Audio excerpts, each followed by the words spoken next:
Days fly by and the more I'm thinking that I don't wanna be alone.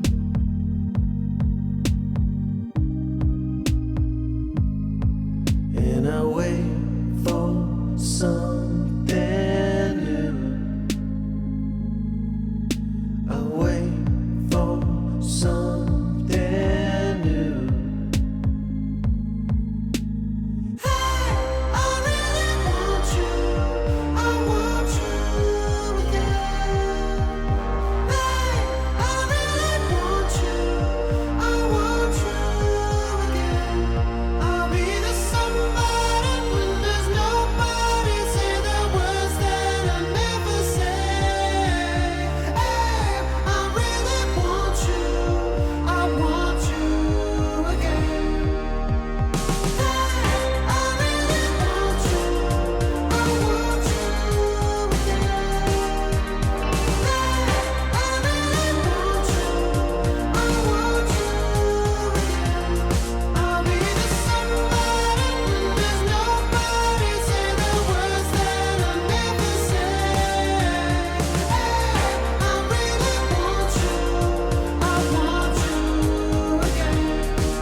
Days you're missing a star, I'll point and direct you. Days you stumble and fall, I'll be there to catch you. I'm still crazy, but now I'm crazy about the only one I love.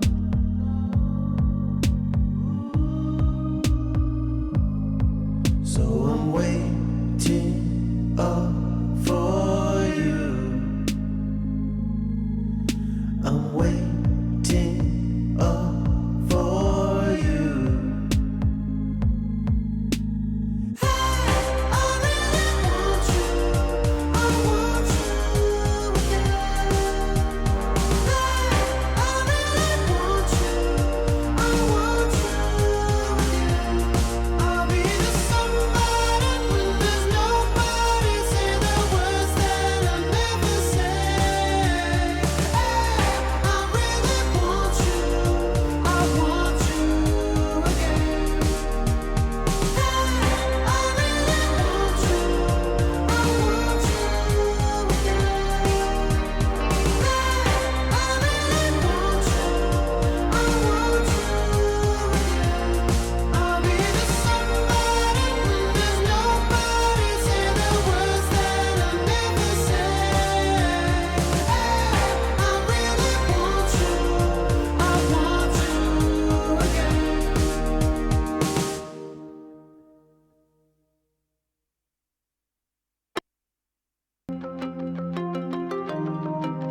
fly with me, me, me,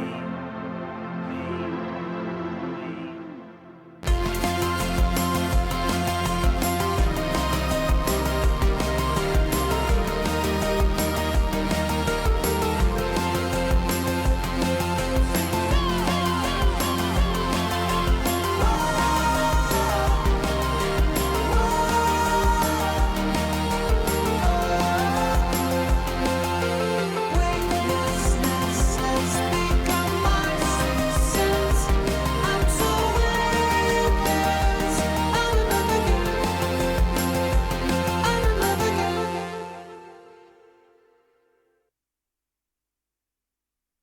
By someone that tomorrow I'll be blind. I draw the face the sun till my eyes burn dark. Why should I, the final sight, are things that won't abide? Bittersweet memories of blight. Just one more look at you before I let go. I feel something dark's coming tonight. Spirits are out to claim back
just reminded I can't hold the way that I used to love you. Your mother told me I would never be of any use to you. I just wish that you would pick up your telephone to me. I just wish that you would pick up your telephone to me.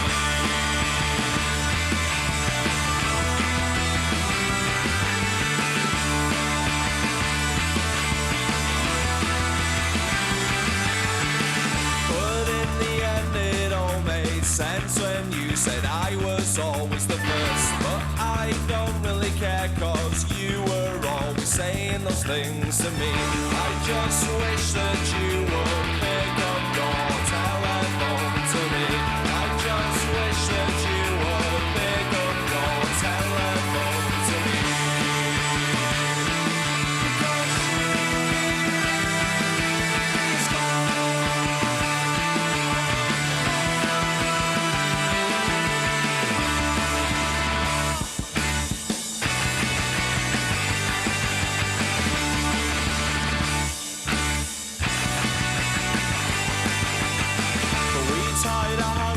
It was the first thing that we always decided to do, and I will never hold back when it comes to complimenting you. I just wish that you would pick up your telephone to me. I just wish that you would pick up your telephone to me.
is no religion, there is no religion, there will be no answer. Put your loving arms around the one you want tonight.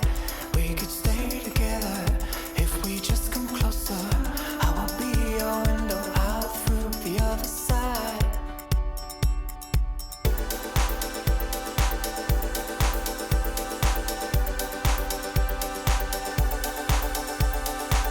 Is that a religion of sex? Is that a religion of money? Which one do you belong to?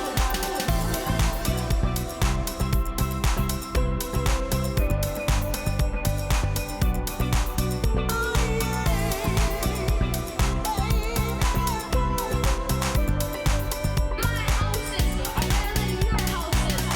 There is no religion, there will be no answer. Put your loving arms around the one you want tonight. We could stay together if we just come closer. I will be your window out through the other side. In these open arms of mine.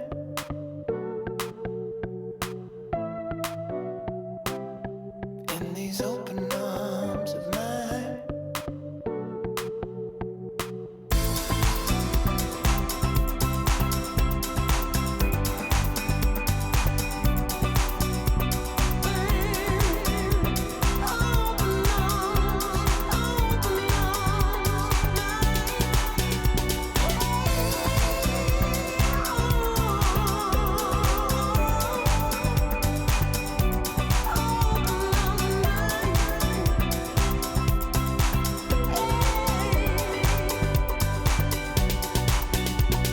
I guess someone from Cinderella, Snow White, Sleeping Beauty are Little Red Riding Hood over the word of God.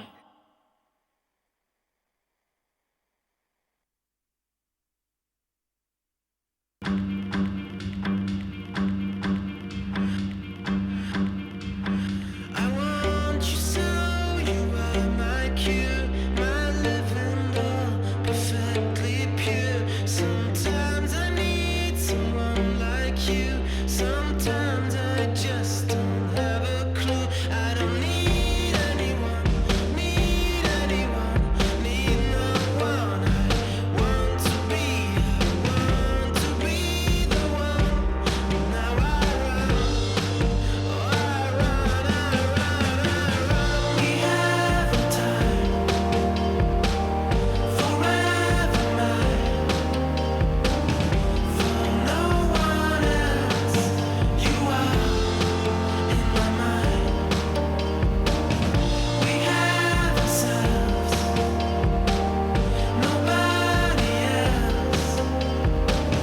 Forever yours, you're my partner in crime.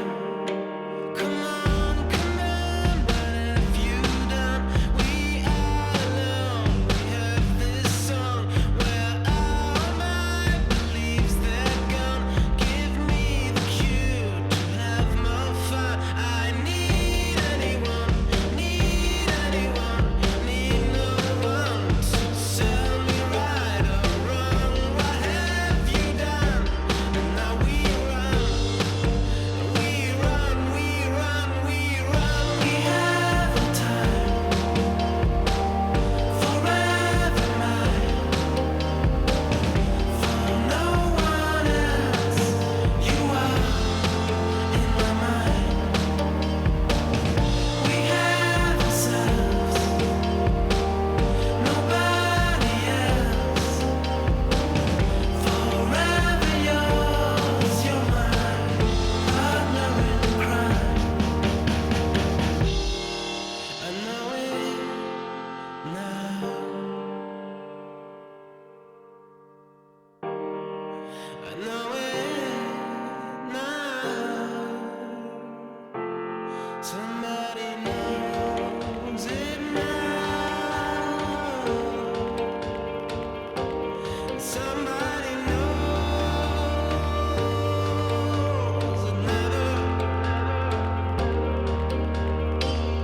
We have time forever, mine. For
You love it, you wear it. What's your style? Get your merch at shop.eslgaming.com.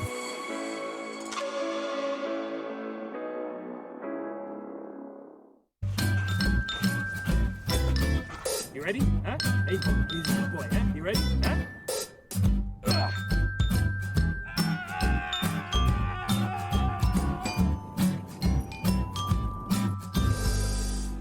Start your esports career now at play.eslgaming.com. My name is Jordan Gilbert, aka Nothing. Hi, my name is Sue Lee. My handle is Smix. I think it's important for these initiatives to happen. Empathy really, really goes a long way, and it always means so much to us, and I think that's where initiatives like this really help. I encourage everyone in the community, anytime they see bullying, anytime they see someone getting called names, I encourage you to step up and say something. Good luck, have fun. Good luck, have fun.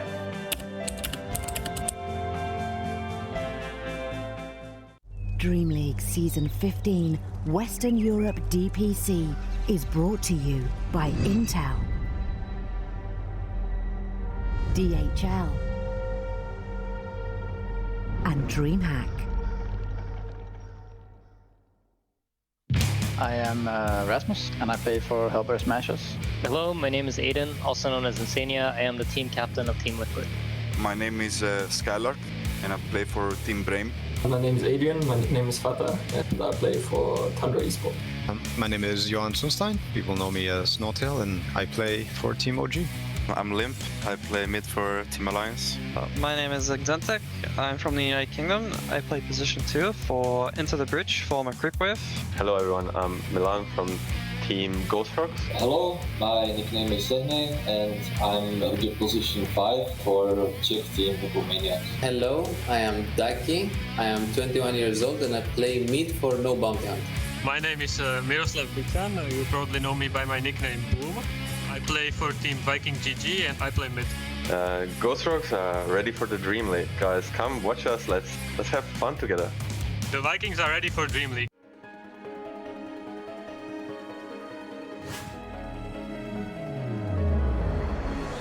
They've got enough burst, they don't. Khan's going to be fine. In fact, he's going to look to try and run back in on J4. The Stampede comes out. They're getting J4 away from Khan. Khan moves in, gets a big crit there to take down J4. So they're going to try and fight back here, but Khan's getting some good cleanup kills. A double kill for the Lycan. He's heading over towards Flash to now help out as he looks towards Crystallis. They get the slow out. They're in with the combat. It's another kill for Khan. Khan just cleaning up here, charging in on a Toby. It's an ultra kill for the Lycan. Matamba Man, his bear coming back into play here. Is going to stall up S4, hoping to be able to keep his axe alive. Bouncing around is the Omni Slash. It sticks onto the illusions, unfortunately. Real one, Morphling on the run here, low on mana, doesn't have a way out of this one. He's just going to be slowly burned down unless Matamba Man can somehow save him. Maybe Appstore as well. He's got enough to be able to jump out with a waveform. Call going in. Now with the egg on the side here. Oh dear, he actually gets the call and he runs away. He's still alive through all of this one, Nico Baby. He charges in with the Aang Swell, but that's just an Aeon Disc on Yapstor. He's going to continue to slow down Nico Baby's side. He meets him around the corner, says, "Are you looking for me, punk?" So Alliance, they've got to go. I mean, it's still a full minute. They're going to have to go for this anyway. Trying to go for the spear onto Puppy. They're focusing him down. They do manage to get him with the golem being dropped afterwards. Matamba Man, his first life is gone, but he does have BKB on the second. A buyback coming in from Puppies. He relocates in. Reaper's side. They're putting damage on Nico Baby, but he managed to get the infest. They're getting him out of there. They're going to save him. Limp. He's going to be the other target. The missile's coming in, but they're going to deal with that. Alliance, they can reset off of this one. In fact, they're going to go back in, and Zai knows it too. He needs to be able to Dark Rift him out of here. Matamba Man being targeted. The spear away! And Limp gets him. He gets him out of the Dark Rift, and Matamba Man will die as a result. And look at the tips coming in. Upper division of the Western European DPC League, lower division of the Western European DPC League. We got both of those coming your way again today on this fine Saturday. You're watching DreamLeague Season 15 powered by Intel, and we're going to start things off in the lower division. We got actually both teams that got dropped from upper to lower this season. Viking and Chicken Fighters, they're going to go head-to-head. And then after that, we will have Team Liquid taking on the Hellbear Smashers. Hellbear Smashers, not yet a win to their name, but they have been able to take games off of everyone they faced so far. of course, it will also be the second time that we're going to see Samil in action on the side of Team Liquid as he is standing in for Boxy. And it's our last series of the day. We actually got two teams that are both 1 and 2. It's Brame coming from the lower division, and it's Team Nigma. We're gonna see which one of those two teams still has a good shot at making it to the top 4, because that is what's on the line. Who goes to the major, who doesn't go to the major, and then obviously TI on the line further down the line as well. A lot to talk about, a lot to discuss. Let's go.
Yeah, a lot to talk about here today. It's gonna be a good Saturday, guys. I can feel it. I can feel it. And I have two panelists who probably can feel it too.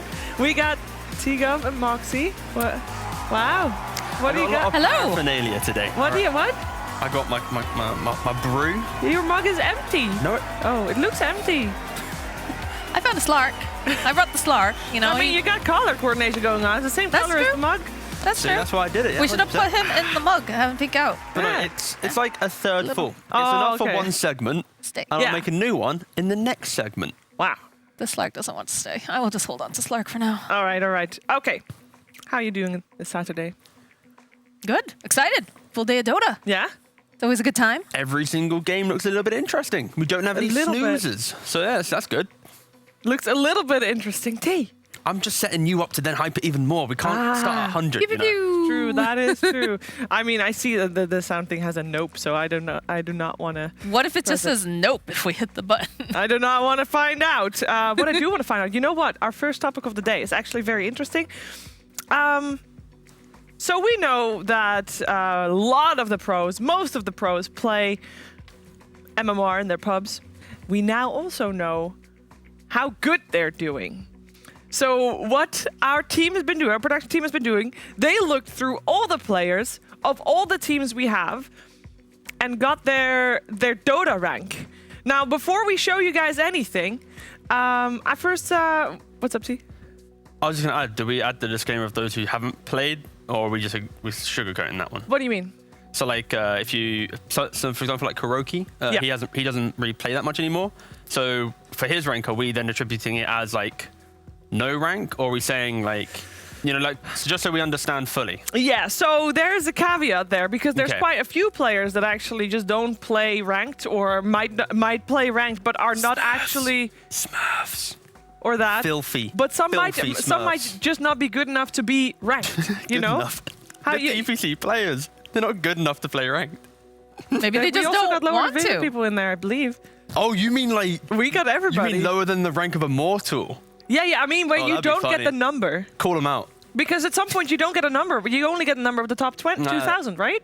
Yeah. So yeah, how it works is if you haven't played for like a month, then you lose your number, and if you aren't higher than like 6K or something, you don't have a number. So that'd be funny if a pro player didn't have that. We don't know if that is the case or they just don't have a rank in general. But whenever that happened, probably not the right way to go about this. However, what has been done is that, like you mentioned, Kuroki. I can actually say right now, it's not just Kuroki in Team Nigma. It's also Miracle that doesn't have a rank on confirmed. His 6K player account. doesn't have a rank. But what has been done is then it's just the 3 players that do have a rank and the average of that. That's fair. No, that's respectable. Yeah? Just now we. I mean, I don't know. Little pop zoom. Look, I know I come from the land of NA maths, but that seems not right. But it's fine. This is, the first step. We can then, in next time we do it, we can make it even better. Or we force people to play so that they do have a rank, or we have to, because you know what? Either Shiva's gonna come for you guys. She's gonna make you play those ranks. We can just get rank 2000, because then the average is gonna be way off. I think that's probably so. For some pro players, they stop playing ranked because they fall out of the bubble of like the best games, and they feel like they're wasting their time. So I know a couple pros do that, and then there's other pros, for example, like the Miracle, where he has so many other accounts that he doesn't care about his main Miracle account being in top. It's like he's just playing on some random one, which is already top 100. Yeah. It's a very hard one to really actually find out exactly what account pros are playing on nowadays. Well, what I have is we have the average of every team. And we can show that to you right now. But what I then have as well, I have actually got the breakdown per player. I don't want to look. Oh, don't look. Moxie, don't look. Nope, I already looked. It's too late. Okay, to you. What do you want to say? Too late. Oh, I'm so blind. It's fine. Oh, it's whatever. I was going to guess. It doesn't matter. Doesn't matter. So we got Team Nigma at the top, but indeed Caveat, Miracle, and Kuroki are not added to that. I thought it was interesting that Viking is second overall. Wow. And I can tell you that everybody is ranked. I will also add to the fact that Team Liquid, their average as 100.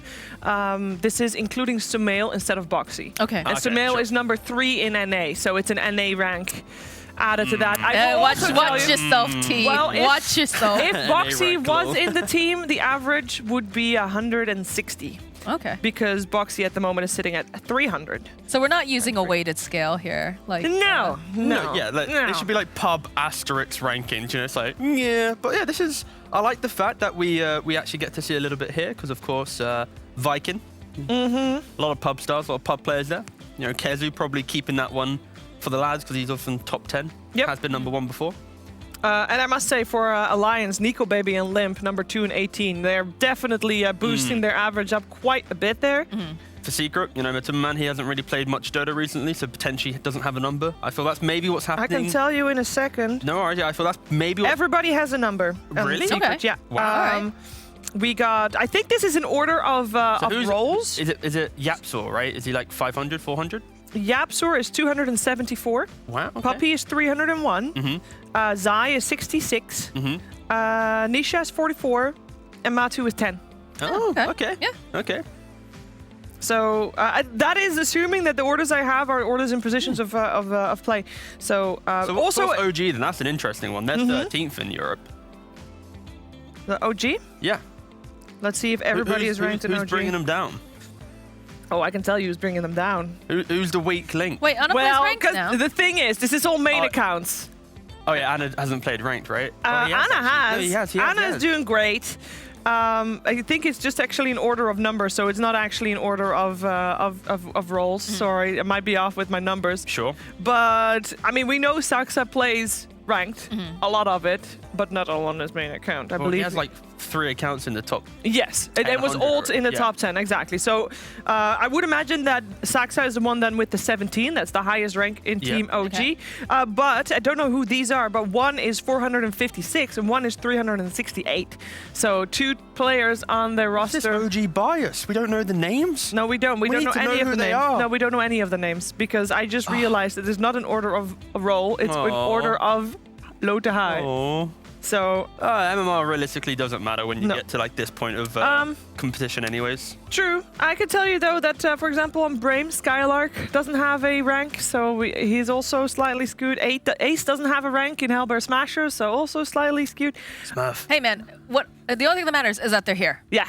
That's what matters. And your solo rank is great, but at the end of the day, it's how well your team plays. Yeah, because how good does pub experience translate into competitive play?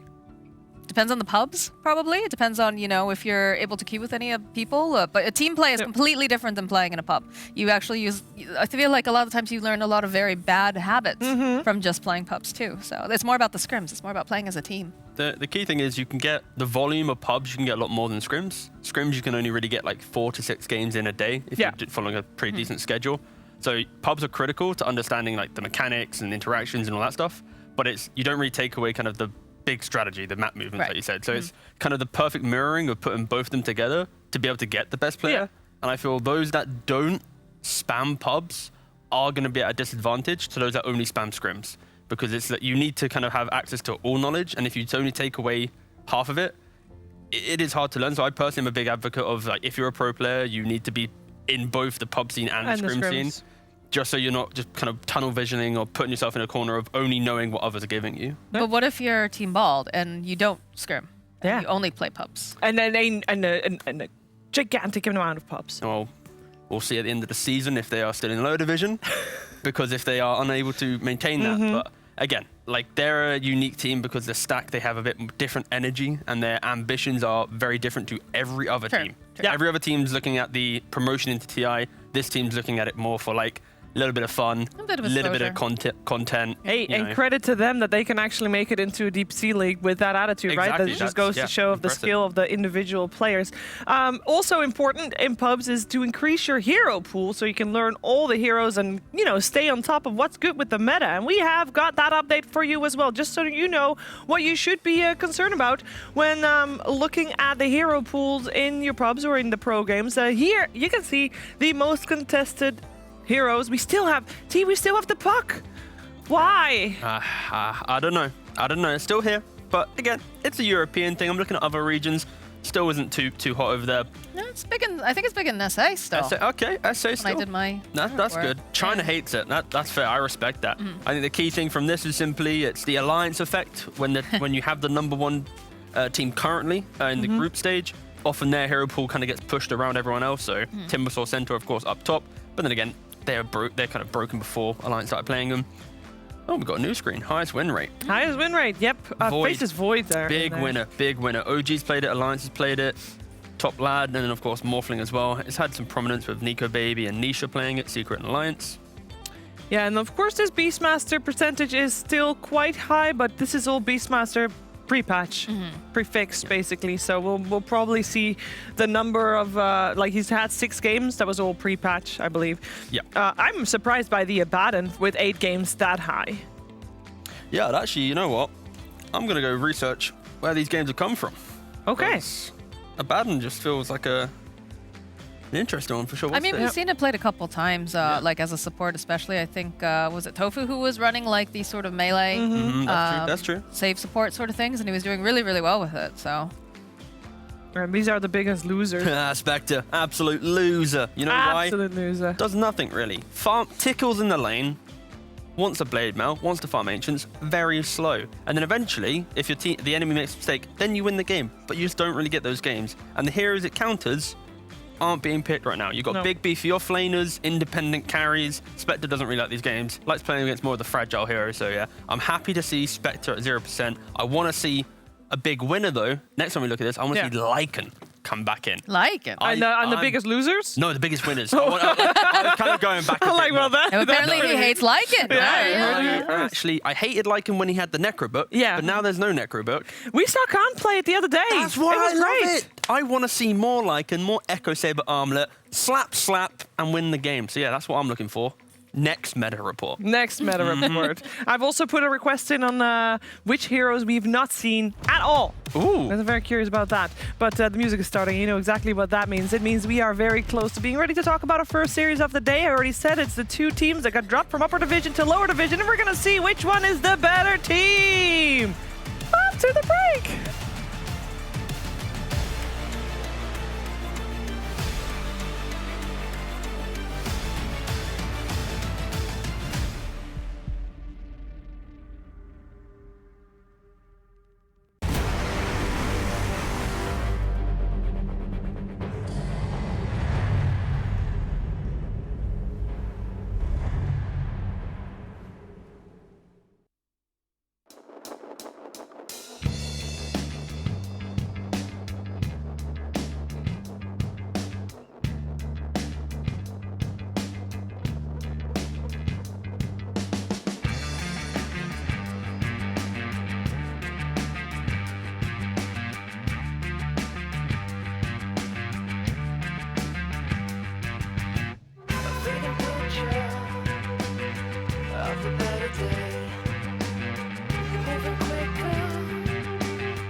across the border to a broken door.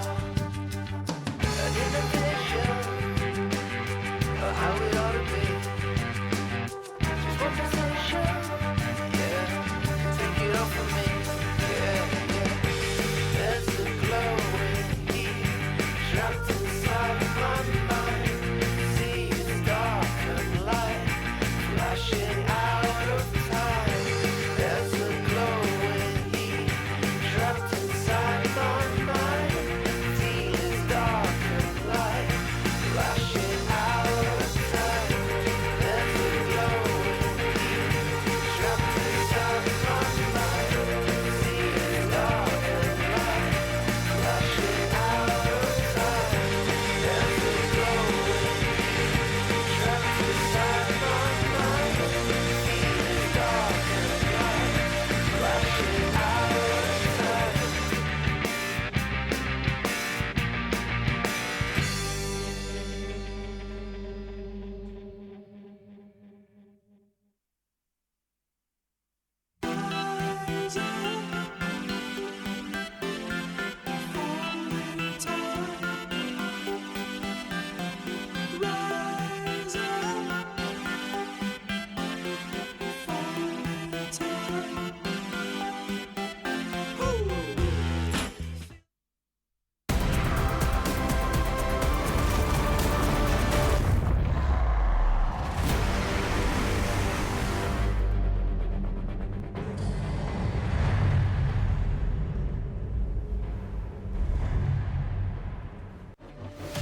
Our first series of the day is in the lower division of the Western European DPC League. You're watching DreamLeague Season 15, powered by Intel.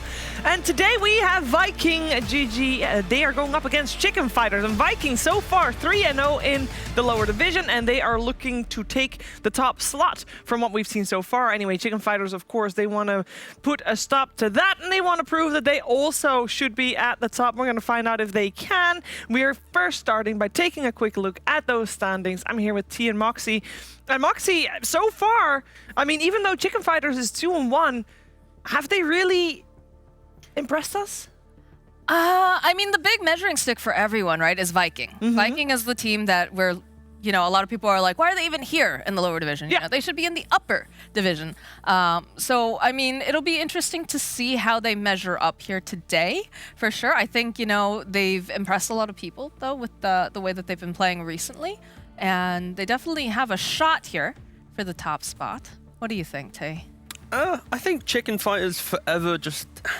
They feel like they should be doing much better than they are because of the players they have. And when I ever look in a series, whoever they play against, I don't ever put them as the favorites just because they often play down to their opponents. They played against Into the Breach, they lost that series. They did play against Viking, though, in a grand final of a different tournament. They lost it 3-2. Yeah. So it's the idea that I feel Viking are, to me, the favorites of this series. They're more disciplined and they can command the game with their strategies. And Chicken Fighters, if they aren't just falling into the trap of what their opponent's doing, they can look pretty good. But it's just breaking that rhythm is their biggest kind of downfall. And you feel like they're playing down to their opponents, but does it also mean that in this case they would be able to play up to their opponents? Exactly that. And that's why in that grand final they got to the 3-2. They did lose eventually, but it's the fact that it was so competitive is because they are just, whoever they're playing against, they're even footing. Yeah. On the side of Team Viking, team we're going to start to talk about, we of course have Kezui, his most recent addition to the squad, and he is talking about why he is playing position 3.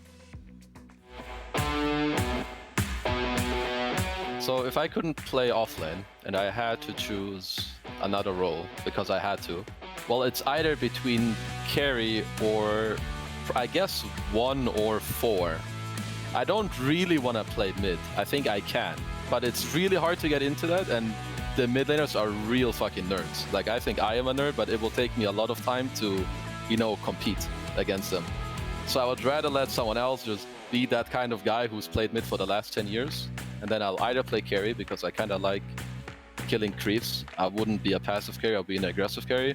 Or I guess pos 4, because I think spellcasting and like moving around the map and, you know, setting up kills is one of the most enjoyable things about it. Ultra kill for Boom, and Mambos, he tried to jump in, but it's straight into the static storm. It's going to be a team. It's not like it's okay for the offlaner to fuck up. but it's like it's maybe more justified if you're not doing as well, depending on how hard your matchup is. I think that's also like kind of the beauty of the offlane. When you look at some other people like Zai and ISS, whatever, those especially, like when you play against them, you just feel like they're being assholes. And you can hear that from a lot of different people. Like, they're just annoying. It doesn't matter how hard you counterpick them, they will still be annoying to you. And I think that's like it's like a beautiful thing to do to other people. Kezu has fit in quite well in the squad, right, Moxie? I like the cheeky bit to that. Just like, you know, it's great to be the really annoying person on the team. But yeah, he definitely fits into, without making it sound like a flame, he's definitely settling into Viking very, very nicely.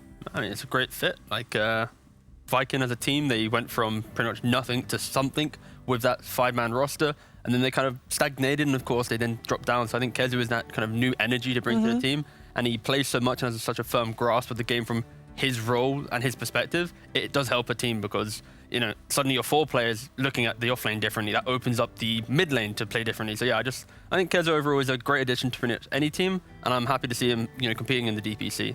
Yeah, likewise. I think he probably brings a lot to the team, to the practice regime as well, I would imagine. Speaking of practice regime, on the side of Chicken Fighters, Zibe has something to say for his team about that. Amazing from on Chicken Fighters, we try really hard. We spend a lot of time just on Dota. We have our scrim practice, we have laning practice, we have replay analysis, we have all these officials, you know, just... We're a really grinding team, but it's because we really want to become better. Man, the wall vacuums down, Malik's in with a cool catches Era. Era's gonna go down, Chessie also getting very low. I think it's always a difficult thing to find a sweet spot when you have multiple individuals that are gonna practice together to become better, because in the end, I think everyone improves differently. Everyone benefits differently from practice. Some people just mentally, they can really focus for 4 games, or someone else can focus on more or less. It's just a personal preference where you really need to, as a team, find a sweet spot where everyone can benefit. But Chicken Fighters, they're going to continue to hunt him down. They'll find him in the trees. Another cool... So I think there's always a balance of how much you prepare for other teams and how much you focus on having your own strategies, like your own signature strategies. And it always like depends on your own successes too. Like if you're losing with your best strategies, you will probably want to change things up and maybe focus more on preparing. I think we'll focus mostly on like having our own strategies where we feel comfortable more than preparing for specific opponents. About 7 kills in a row there, 2 diebacks involved. Yeah, we're going to see how well Chicken Fighters is prepared today. They say they grind a lot, they do a lot of preparation, and they are going to need to show it here against the Viking squad. And that's our first series of the day, and we are very close to draft, so that means that we are going to take a quick break. It is Viking versus Chicken Fighters drafting time after this.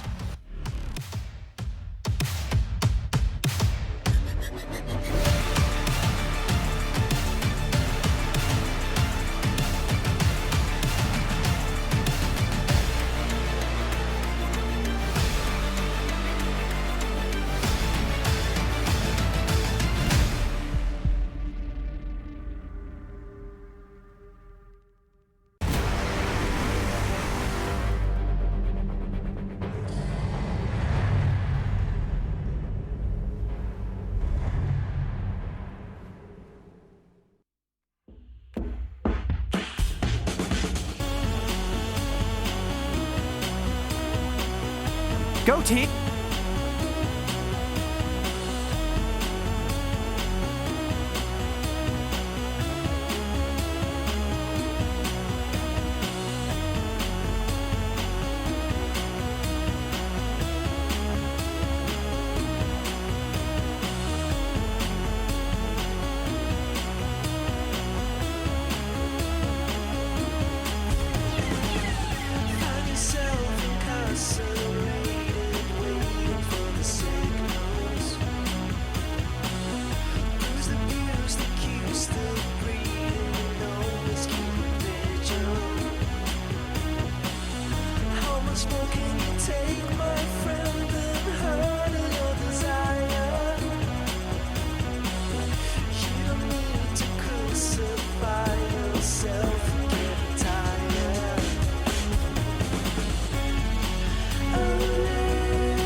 Drafting time. Viking GG, Chicken Fighters, a lower division of the Western European DPC League. DreamLeague Season 15 powered by Intel. And Viking is 3-0 so far. They have been having a good run. They have dropped games here and there, and actually they are the only team so far that has dropped a game to Hippomaniacs. And that should tell you something. On the other side, Chicken Fighters, yes, they're 2-1, but the two teams that they won against are Hippomaniacs and Bald, who have not been doing too hot. So this should be a very interesting series, and we're actually already in the draft. We got Viking with the Snapfire pick up first. Of course, I'm here with T and Moxie, and they're here to break the draft down for you. I think the key thing here is we just had the interview with Zibe before the break, and he said that the team was trying to focus now on themselves rather than their opponents. And like I was mentioning how they often play into their opponents, and that is a product of doing too much research on your opponent, kind of getting absorbed into their philosophy, and then you fall victim to, you know, picking for them, banning for them, and now suddenly you're not having your own identity. So hopefully, if he's saying it in an interview, that's also going to come across in the draft as well, and then hopefully in the play, putting Chicken Fighters in a much better position of maybe trying to stamp their own foot in a series for once.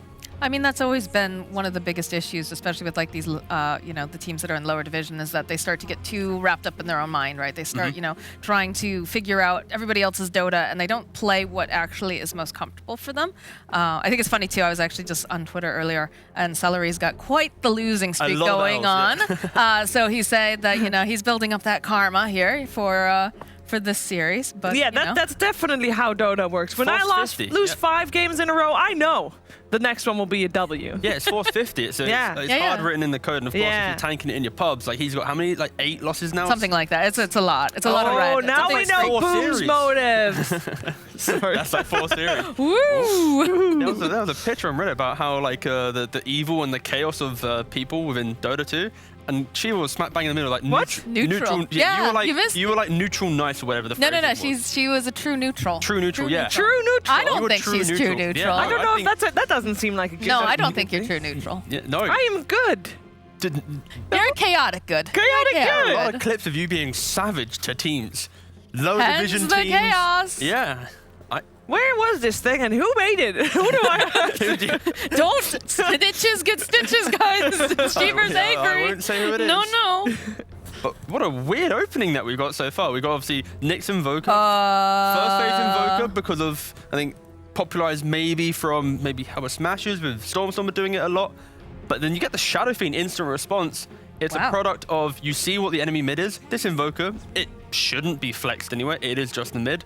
And we heard an interview yesterday with no one in the Eastern European division about how picking your mid last has 0 value because mid has so many resources, it's hard to punish them. So if you get this last pick mid matchup, you're never really countering them. Yeah. And it opens up for siding. And that's why picking your mid earlier, you have better value in getting that offlane pick, that critical carry to unlock his game. Because like I said, the mid lane, it is so easy to play and hard to truly counter because of water runes and stuff. Yeah, so we got our mid matchup already set in stone. Nice. Sort of stone.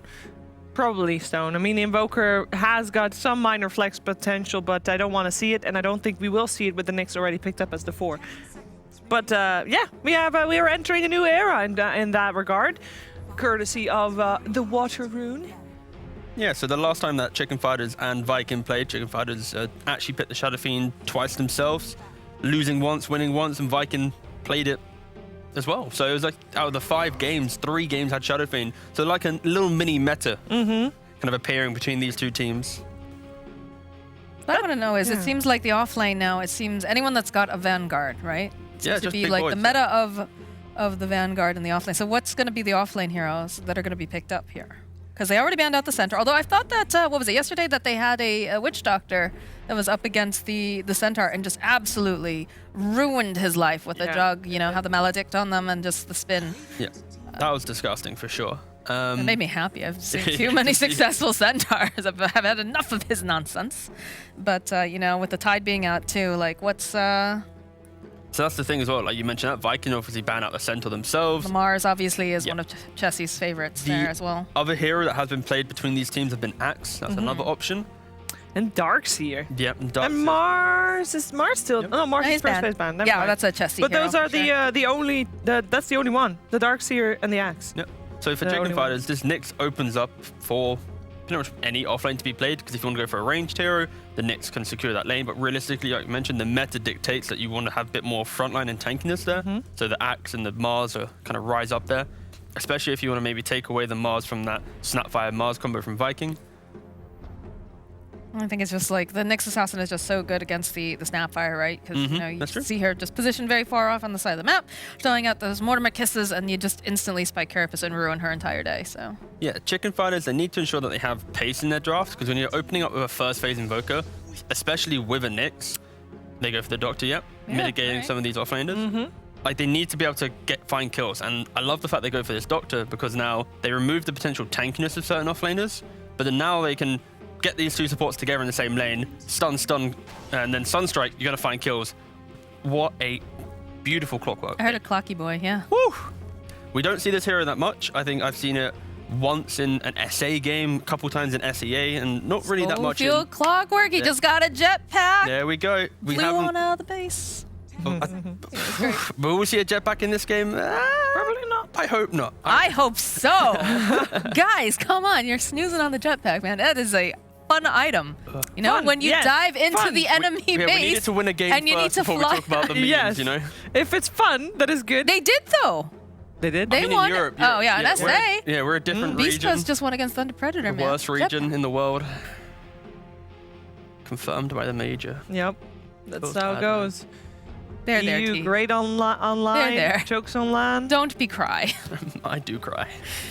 All right, so we need an offlaner reveal. There's going to be more offlaners banned, so I mean, the Axe seems like the strongest one. Like, that's kind of left in the pool, but it's difficult with what they have going on here. Yeah, into clock, it doesn't feel that great. Yeah. I think more of an independent offlane that can tank up and play into what they have would be better. Maybe Darkseer sounds kind of cool, but when Viking have an instant responsive carry and they just go for some morphling or something, I like this a lot more. Keep it more kind of kill hungry. It forces Kezu to think of an offlaner that can actually play into this lane. an Axe cannot. No, he's just gonna get run down. Darkseer cannot. No, again, no, because of the spin. It's one of those weird positions where the meta dictates you have to go for the tankier guy to frontline, but in this scenario, ranged offlaners just have high prominence because you can play disconnected like a Furion, for example. I thought would be amazing for Viking. Okay, they go for a PA. Hero that has been popular on the offlane, Elder Titan. That's true, but I mean, at least he's got the stomp, right? But again, a Jug doesn't care about that. A Jug's just gonna keep on spinning. Yeah, but he can get punched. He can get punched. That is a good point, but I think you're lacking initiation. Well, no, I guess not, right? Because you've got Nyx Assassin, you've got the Invoker for initiation. Yeah. Now even more of the big offlane is being banned, so what is left for Chessie? That is the real question. Slardar can still be played offlane as one of the tanky boys. I mean, that's like Slardar, Darkseer, Axe were the only three left. Now Axe is already banned. I can only imagine those being also banned. I honestly wouldn't mind.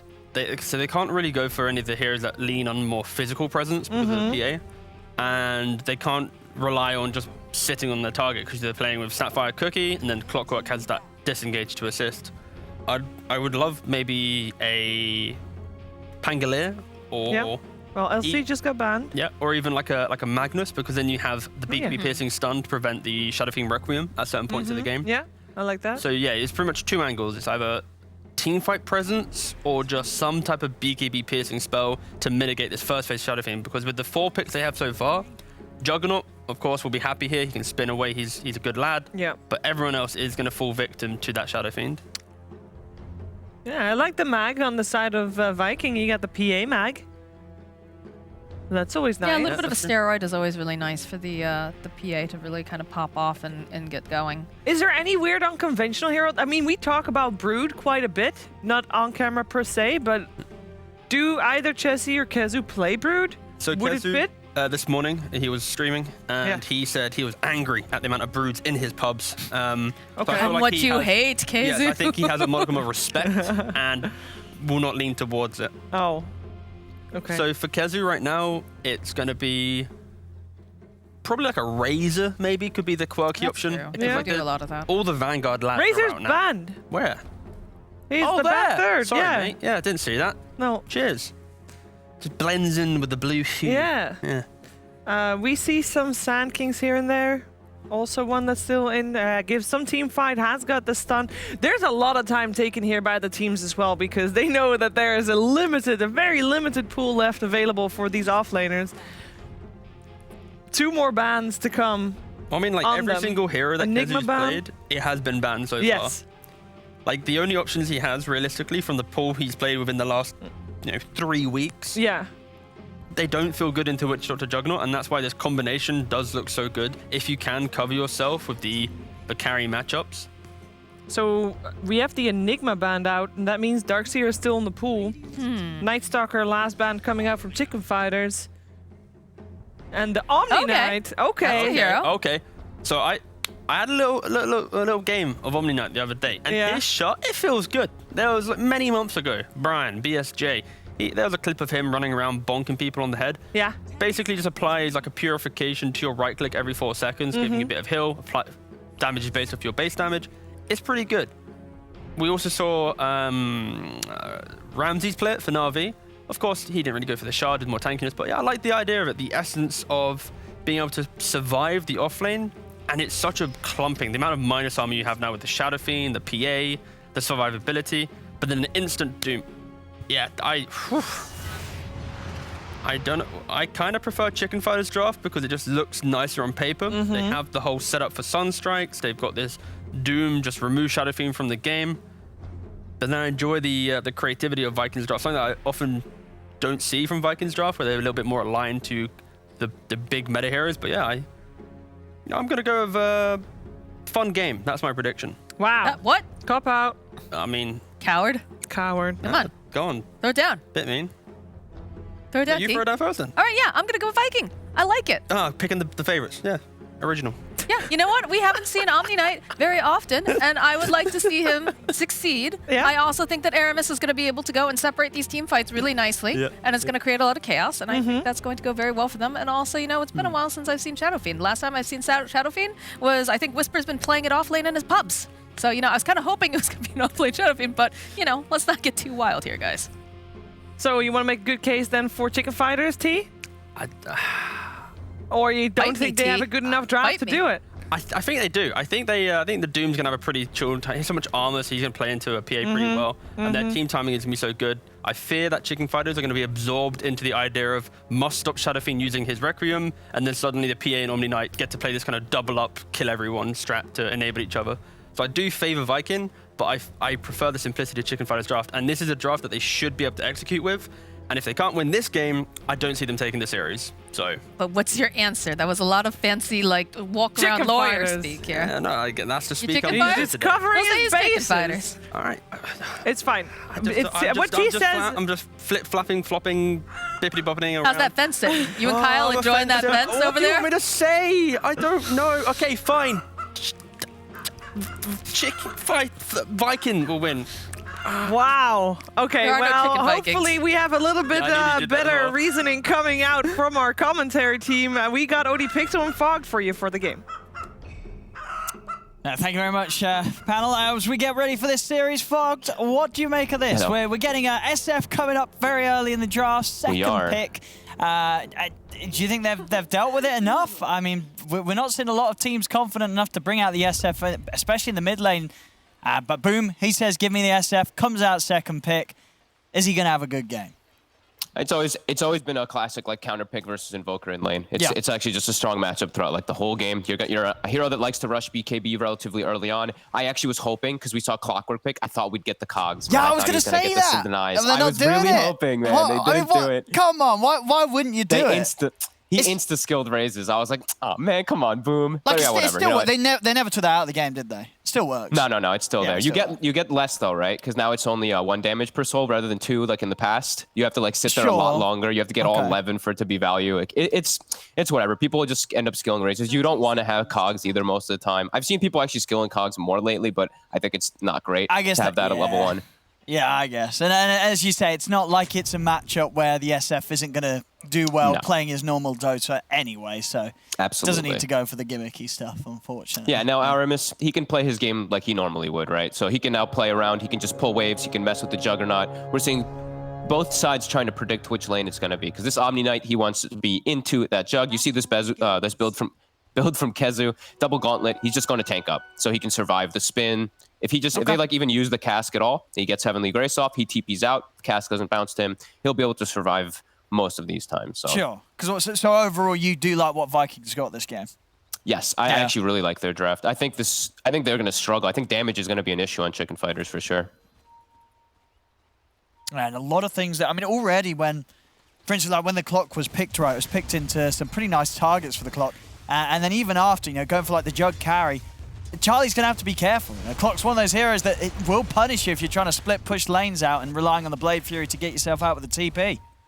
Yeah, and there's a lot of heroes that I'm seeing that can, like, Invoker overall, he suffers when heroes collapse on him, just like Shadow Fiend. That's why I actually really like that they cover that Shadow Fiend pick with the Clockwork, because it kind of goes both ways. Both teams could have gotten it, could have been an excellent one. Sure, they already showed the Nyx on Chicken Fighters, but that raises this Clockwork to just be even better, because he's playing versus that very weak Nyx Assassin and Witch Doctor supports. This is like actually a dream Clockwork game.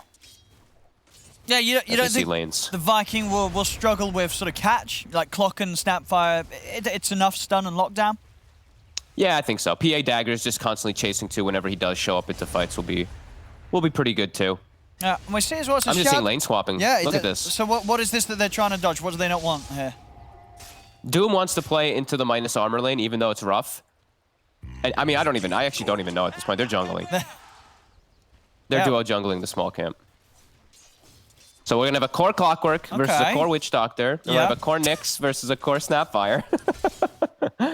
Dude, did you guys look? I hope they talked about it. I didn't actually hear the entire panel, but did you see the recent games from these two teams? You know, they played a best of 5 together that lasted like 7.5 hours, right? Wait, no, they didn't. Yes, they did. It was a 90-minute game. Viking did win, right, didn't they, in the end? Viking, I think, won out in the end, yes. But it was a really long one.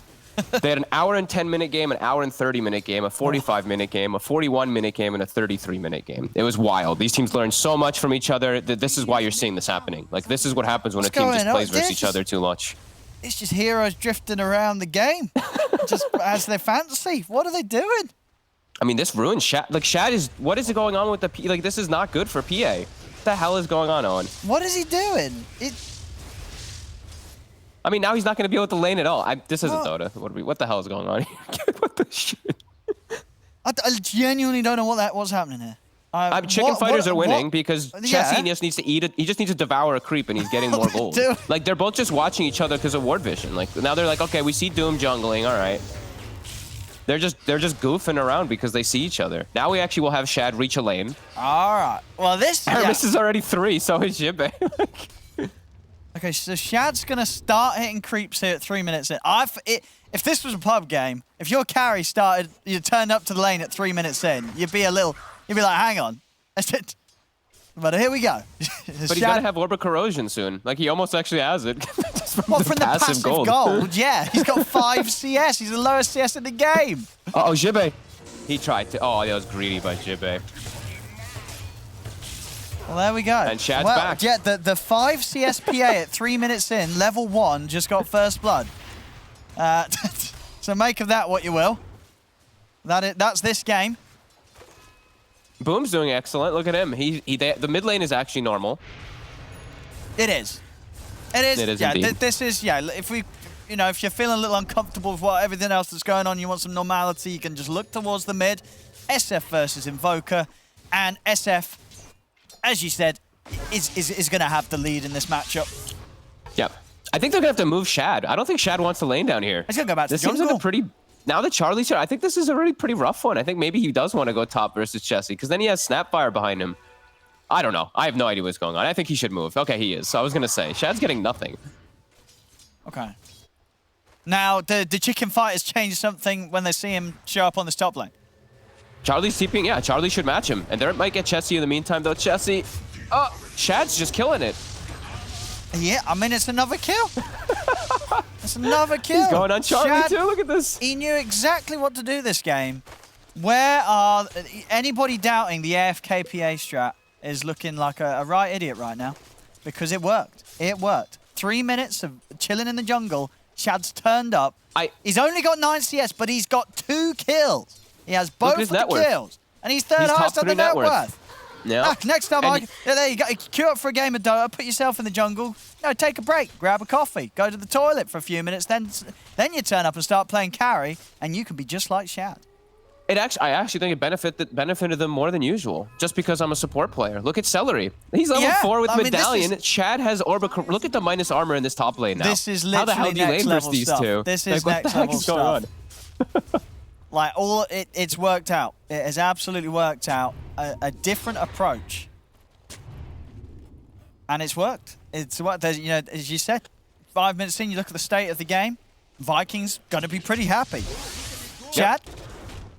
Has he got, he hasn't got a stick or any sort of regen. Damage. Yeah, he may be pretty dead here. Yeah, okay, Goodbye. Shad finally taken out here. Jibe. I mean, Jibe's nearly level 6. So dude, it's like we're watching Seneko from yesterday. Jibe is just going to be Seneko. I hope he buys a Veil, because that was pretty dope. Yeah, I think that's the best thing to buy when you have this sort of game on Witch Doctor, right? Better buy the Bastion right now. He's got the Sage's Mask. Is it coming? It is. Oh, good. Yeah, hell yeah, Jibe. He knows. He's pretty much, I mean, he's going to have Veil pretty soon if he wants it. All right. And lanes, have they normaled out? Shad doesn't want to go back top, though, so he's TPing bottom because he wants to lane versus Doom. And they're going to bring the snap. They're going to go for the kill. Okay. Yeah, but the 3 of them have got a good shot at taking down Jesse. It's a lot of minus armor, even though he's got 9. Look at it go. Look at that armor. It's just gone.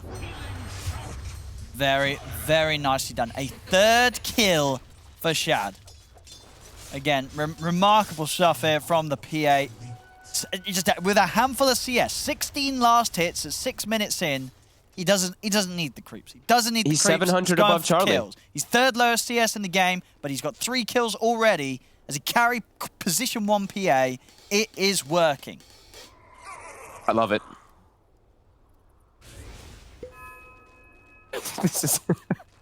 They're staying bottom. They're going to keep a quad lane. Chad's like, screw top. I don't want to lane versus Jug. Kez was like, I don't really either. My TP is also not here. I'm sticking down here. Let's try to kill Chessie again. Aramis, he finds him. Can't quite follow it up, though. He's got some backup coming over this time. Well, Jibe. Uh-oh. It's carry Jibe. Careful. Oh, also Aaron and Supreme. Everybody's coming over. Kezu. He tries to CP out. He wasn't ready for the whole team to be here. Oh, he's going to take him for a walk, though. And this is going to take a while. I mean, they can't catch him, right? I think he's just going to be able to keep running. He's not got a TP, but I mean, they're going to have to spend quite a bit of time chasing. I think they're just going to give up. Yeah, they can't chase Kezu. Kezu's fine. He's going to have to take a bit of a scenic route back to the safe half of the map. Oh, Supreme. I mean, even if Supreme catches him, I don't know if he kills him. I mean, he's got 16 movement speed slower than him. Kezu's fine. Supreme's taunting. He'll get vision of him with the ward soon. Meanwhile, actual things happening. He needs help, and he's going to get it. Oh, Jibe's here. But Chessie's dead. Chessie's gone. Oh, he did find Kez. He actually did find him. All right, I thought Kezu might be able to make his way back, but Supreme was persistent, hunts him down, gives him an charge. Yeah, very nice. Very nice. Go look for the rotations now from Supreme. But look at our actual carries. Celery, level 6. Yep. Jibe, almost level 6. The true carries in the game.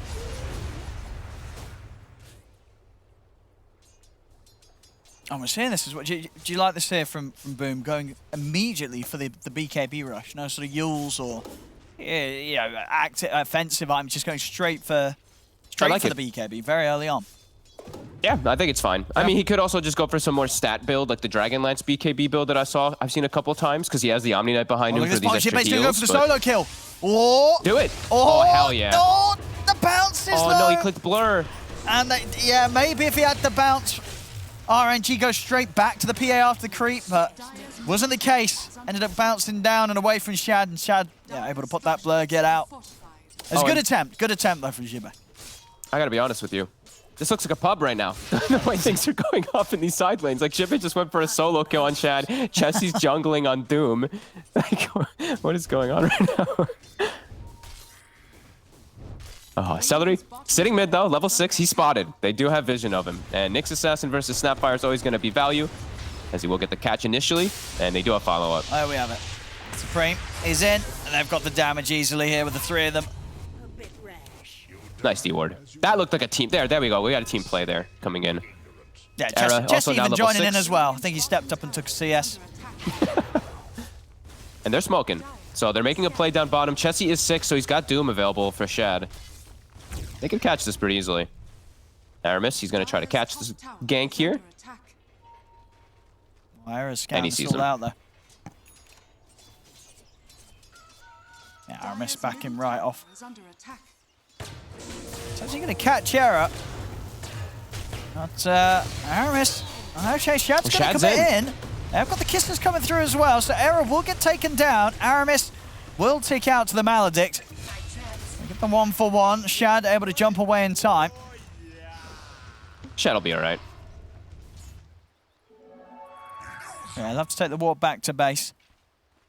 Still sitting in a very nice place when it comes to net worth. You know, good money on the PA.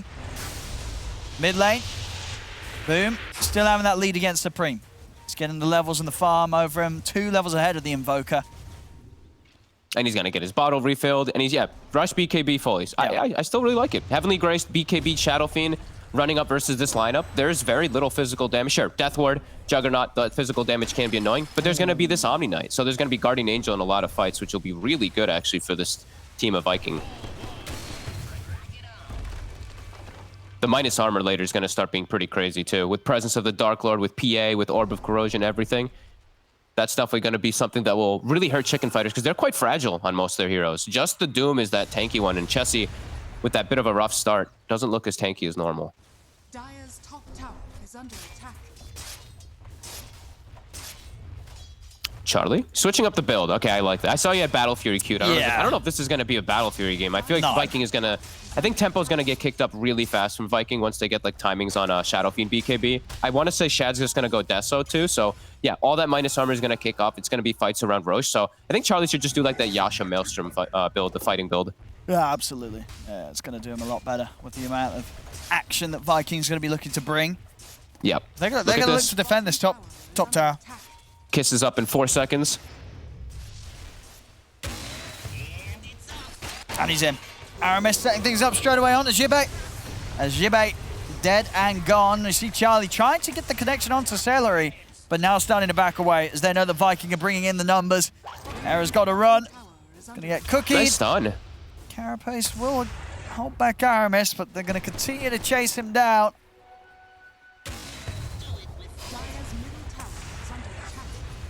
Zera, can he deny to neutral? No, he's going to just try and keep them running for it as long as possible. He's got Carapace in raindrop again. I mean, if he can juke them here. Okay. Oh. Oh? Era? Oh. Era? Oh. I took him a while. It took him a long time. But they didn't get anything out of it on the sides of the map. Supreme actually got some nice farm, though. I like the build that he went for. Witchblade is kind of just always now the build, but also his skill build. Only puts the 4 into Wex and then starts switching to Exort. I like that he does the adaptation. I think he sees that BKB Shadow Fiend going to be coming up, so we'll be able to add some nice physical damage, Alacrity 2 for Jug, and just himself right-clicking. Witchblade versus PA, that true strike that you do get from it is nice. Wex has gotten nerfed as well, too, so I'm glad that he has gone for like a little bit of a different kind of build.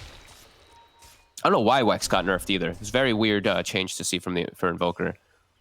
Sure, I mean already it was felt that the changes in 7.29 had nerfed the hero anyway. Yeah. It was still getting picked. It was still getting picked, so I guess they felt they wanted to change, nerf something else, but yeah, it definitely seemed a little bit random. The choice. Especially because it's not getting like first picked or anything, right? Like we had Storm and Beastmaster and stuff getting first picked, and Storm didn't get touched. Only Kaya got like slightly changed and stuff like that. But Invoker got directly nerfed when he's not even a first like 6 pick for most teams. So that's definitely interesting. I'll see Shad. It's getting very close to the Deso. Very, very close. So that is going to be the point where Not many of the heroes and Chicken Fighters are going to deal too well with the little Shredder and PA jumping them. No, there's going to be a big problem. Like, this fight's going to kick off soon. I really do think that Viking's going to just try to force a Roshan with all the minus armor, and I think the fight's going to be hard for Chicken Fighters. If they're all rallied around Kezu, like Kezu's got all he needs already. He doesn't even need items really as this Omni Knight. His fight presence is just Heavenly Graced and Guardian Angel, which will counteract quite a lot of Chicken Fighters. Yeah, I mean, so tank 2k HP on him. He's running around with Heavenly Grace. And this tier 1 tower pretty much dead. We are going to have them come across the Supreme. We'll look to start up the defense. Gets the catch on to Celery. Celery gets the cookie off in time. Kezu trying to keep him healed up and safe. Death Ward's dropped down though with the Maledict and the Sunstrike coming in. Celery or the mech heal comes out. Is that enough to save Celery? Aramis will fall. Era survives. Celery does still end up going down to the Maledict. That's it. They're going to chase on. Can they catch? Can't quite catch though. The big kill. Here. But still, the tower is held in the mid lane as they push him back at the 2 kills. Shad's now got the Deso. Shad is in onto Jibbe. Jibbe, he'll go down. The stun comes out from Arrow to try and hold Shad back. Requiem from Boom pushing back Supreme, and Shad is ready to chase. In with the dagger, over towards the Invoker. Supreme, has he got anything to get his way out of this? He does not. Shad picks up a second kill. A perfect fight to come in with the Deso reveal and do the damage. And an incredibly over-aggressive move by Chicken Fighters. The tower gets denied and they get mad. They're just like, no, unacceptable. They just chase up the high ground blindly with the Invoker. Not even with the tanky heroes in the front. They go in with the Invoker first. That was a little crazy by Chicken Fighters.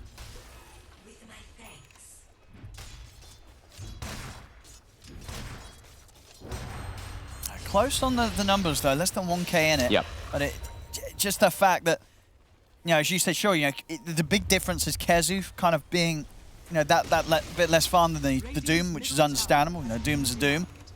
And it doesn't feel like it matters too much because of how Shad and Boom have hit this first item timing, the BKB on Boom, the Deso on Shad. It's just that the whole composure of Vikings lineup, it feels pretty scary for Chicken Fighters to run into. It absolutely does. Right now that they do have good scouting information, they know immediately that they are going for Roche and Shad. He only has level 1 Blur, so that evasion's not going to be as effective versus Roche at all.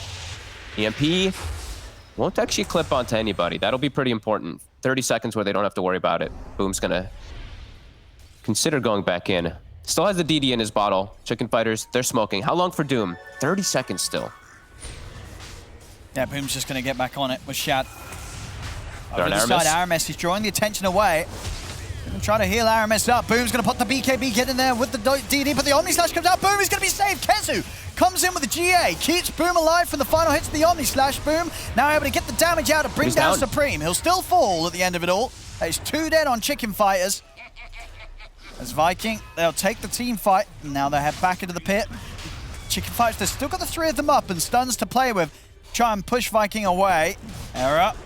Got to be careful. There's a lot of physical damage if Shad gets in on him, but the Maledict at the cast, forcing Shad to play a little more careful. Aramis, though, he's got the control.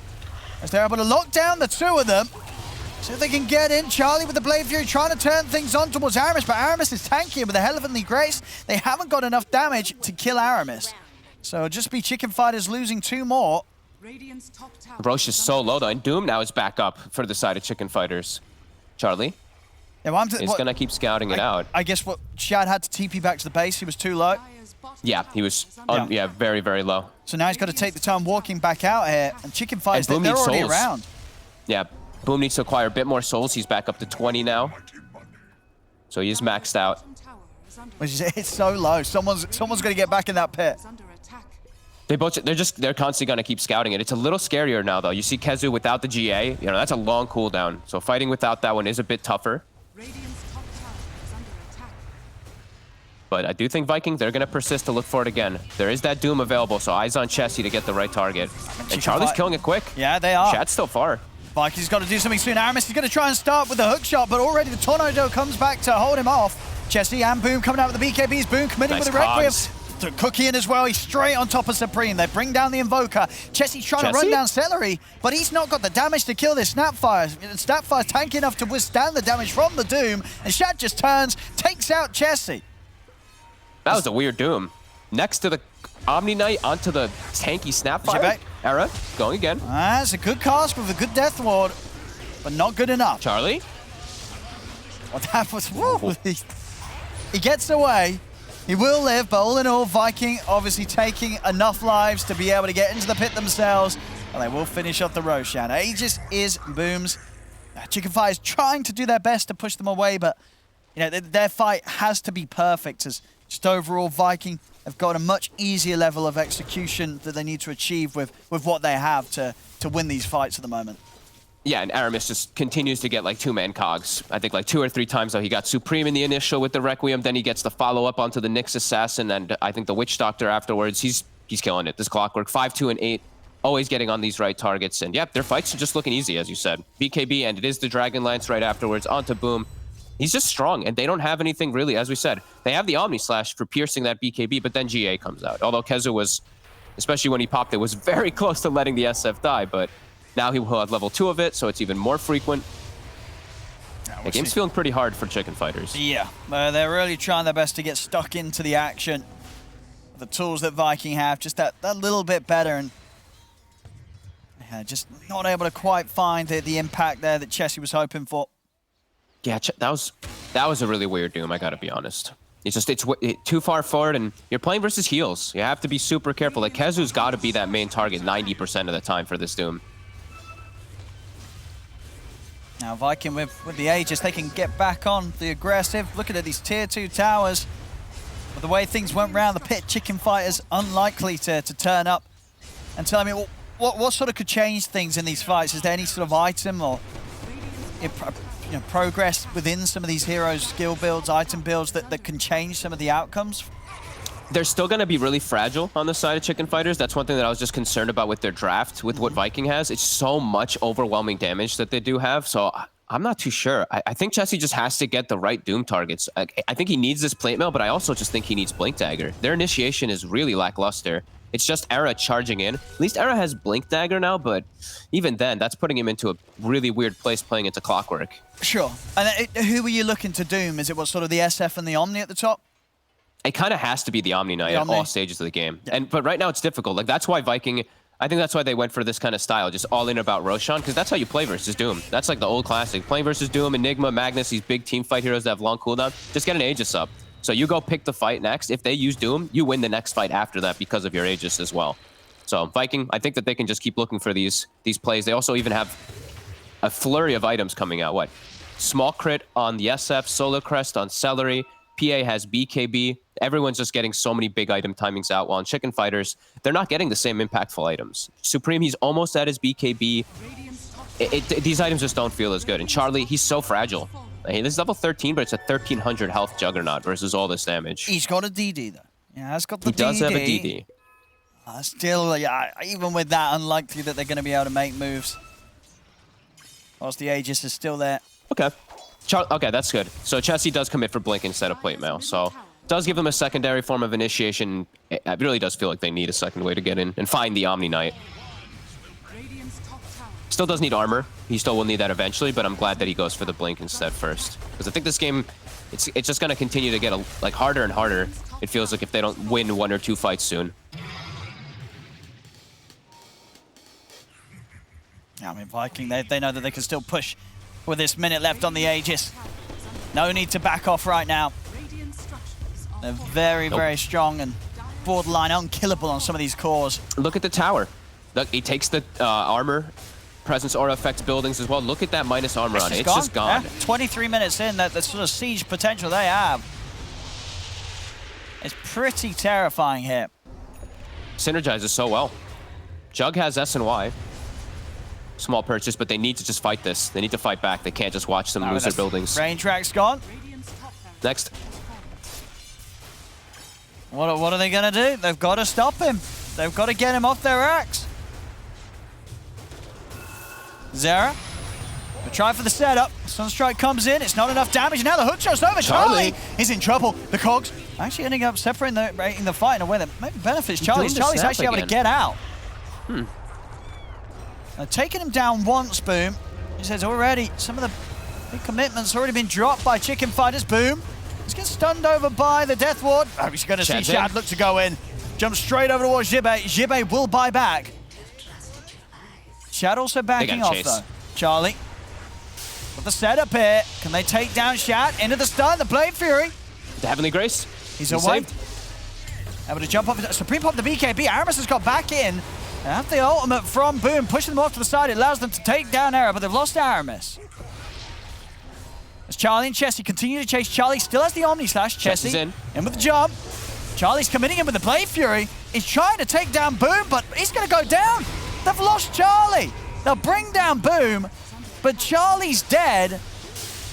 Jibe is also in trouble. Here's the dagger comes out. Shad just picks up another. Triple kill for Shad.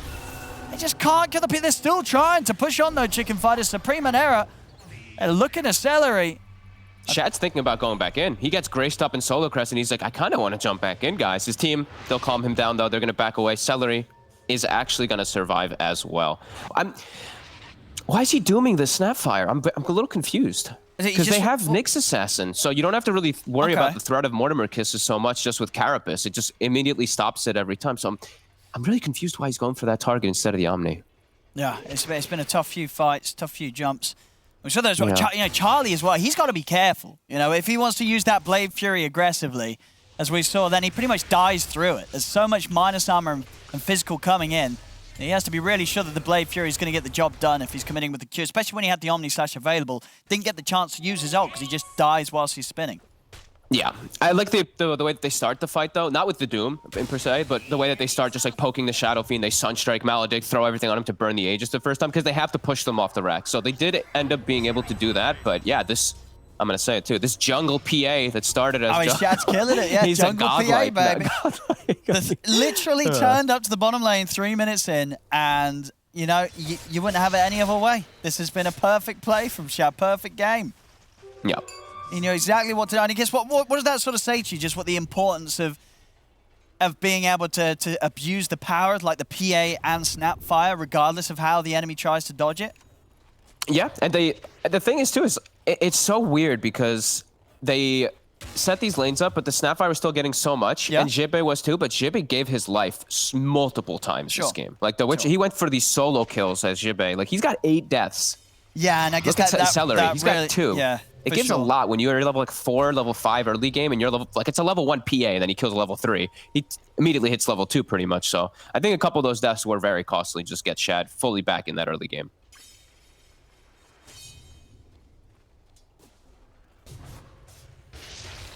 Oh, 6K lead, 22-9. They've really found their footing. They've got 27 minutes. Now we've got new neutral items. Viking gonna farm those up. Multiple forms of lifesteal now being picked up on both sides. Shad only has that small possess smack, but Boom now picks up a Morbid. So he's going to be able to stand toe-to-toe. Now, like you said, when Charlie spins and runs in, now it's going to be even worse because now they'll have lifesteal to be able to stand toe-to-toe with him too. And I think the Vlad's, yeah, okay. Kezu's even going to go for Vlad's, who is having an excellent game. Just it's quiet, as normal for an Omni Knight. 0, 1, and 14, just the assist king. Dire are scanning.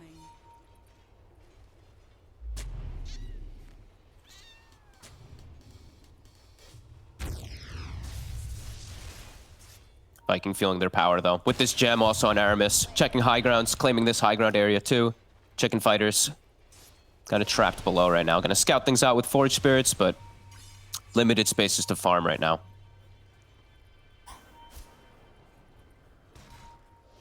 There's a ward right on top of Shad, though. They did see him blur just now. They are starting to step out a little bit here, Chicken Fighters. They have to. They have to get ways to peep into that Roche. Yeah, it's going to start dropping so fast. I mean, they're not going to get it's her in already time. Dead. They're not going to make it. It's so dead here to the physical armor reduction. No chance of getting to the pit in time as Viking. And another Roshan. Get the shard as well just on give PA. the PA. Sure. More damage for him. Sure. Why not? It's nothing phenomenal to break. It's just the jug. You know, that small, the crit in between, but whatever. I guess that still can be pretty annoying, especially if you're playing from behind. Suddenly your lack of damage is felt even more when you're trying to stand there and fight back. I think they have some of the worst shards in the game too, personally. The Omni Knight one it's cute, but it's kind of irrelevant to the hero in the role that you usually play it as. The Shadow Fiend, he didn't go for magic build. Celery's is strong, but Clockworks is I think the worst one in the game, actually. I think that was just absolute crap. The jetpack is useless. It's funny, but it's useless. Oh, back up to the push on the top lane. We'll see what they've got this time around, Chicken Fighters. They got to do the same thing as last time. They need to just pop this Aegis immediately somehow, because they can't just watch their buildings get sieged. Charlie is trying to finish up his Aghanims before he turns up to next fight, so they got to do it with 4. They just don't feel that they can do anything right now. Yeah, they can go straight to mid now, too.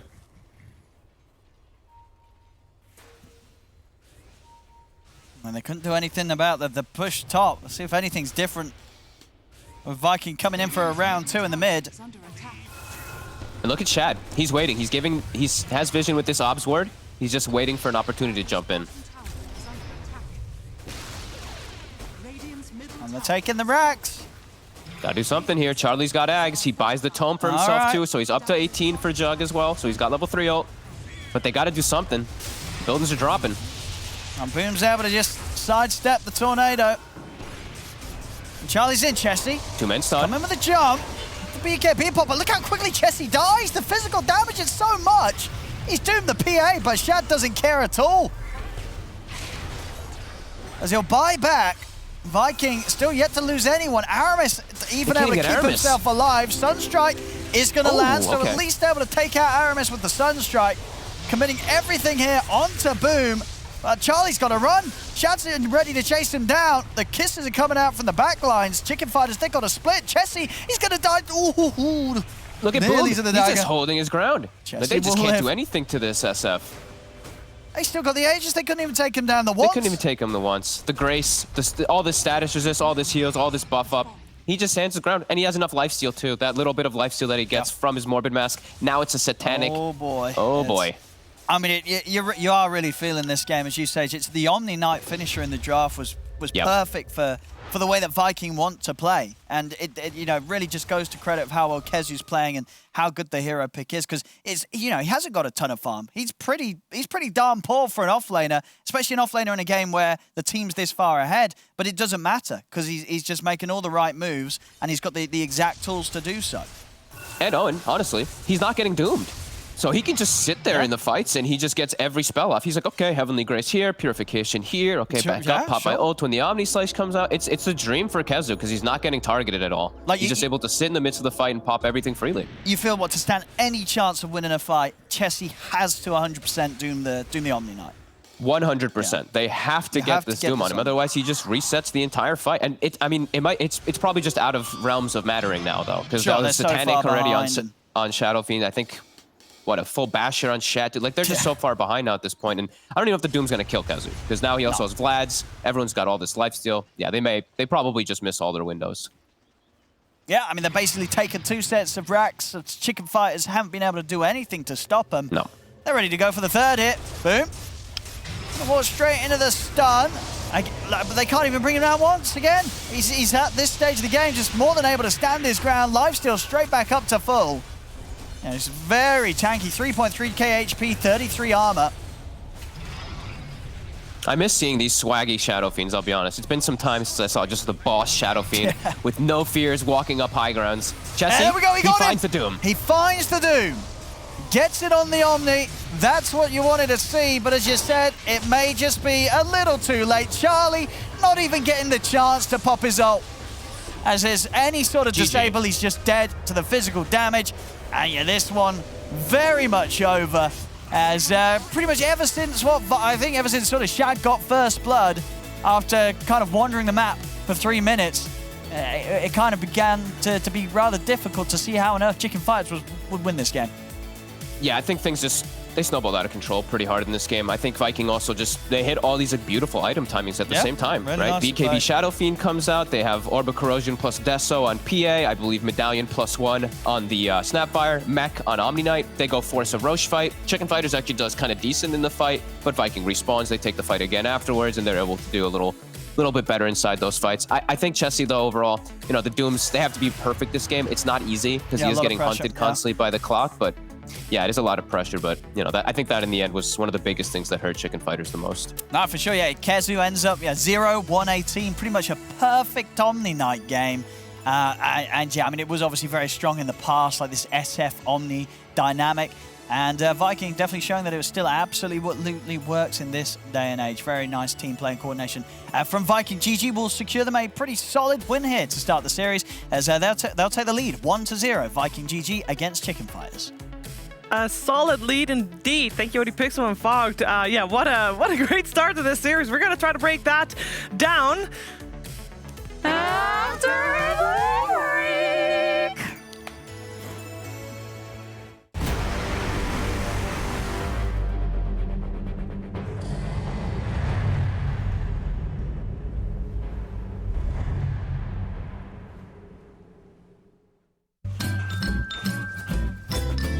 You ready? Huh? Hey, he's a good boy, huh? You ready? Huh?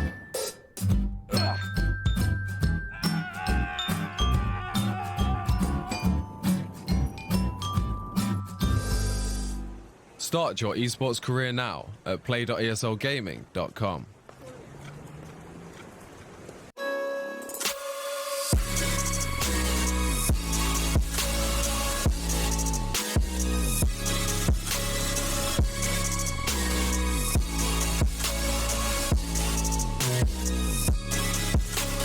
You love it, you wear it. What's your style? Get your merch at shop.eslgaming.com.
game of this best of 3 goes the way of Viking over Chicken Fighters here in the lower division of the Western European DPC League. And it was a little bit of a crazy game. More specifically, it was a little bit of a crazy start. We had some question marks as to why the search for the lanes continued for as long as it did.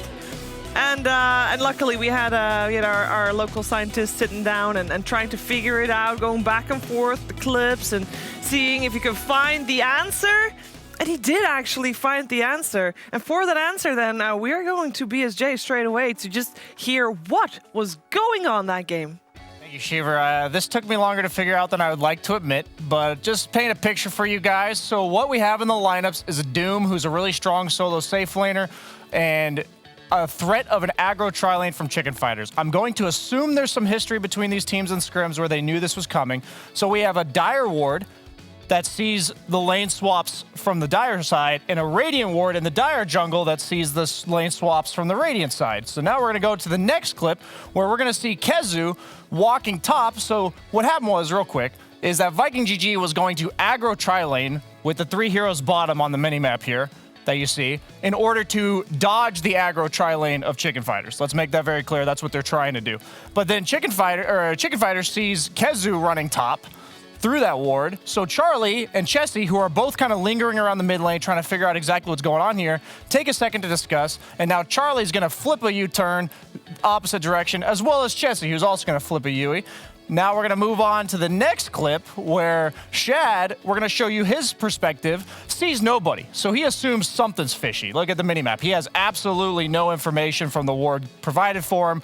So he's going to linger around the mid lane waiting to find some information of who's going where. This is at the exact same time that we were showing you what Chessie as well as Charlie were doing.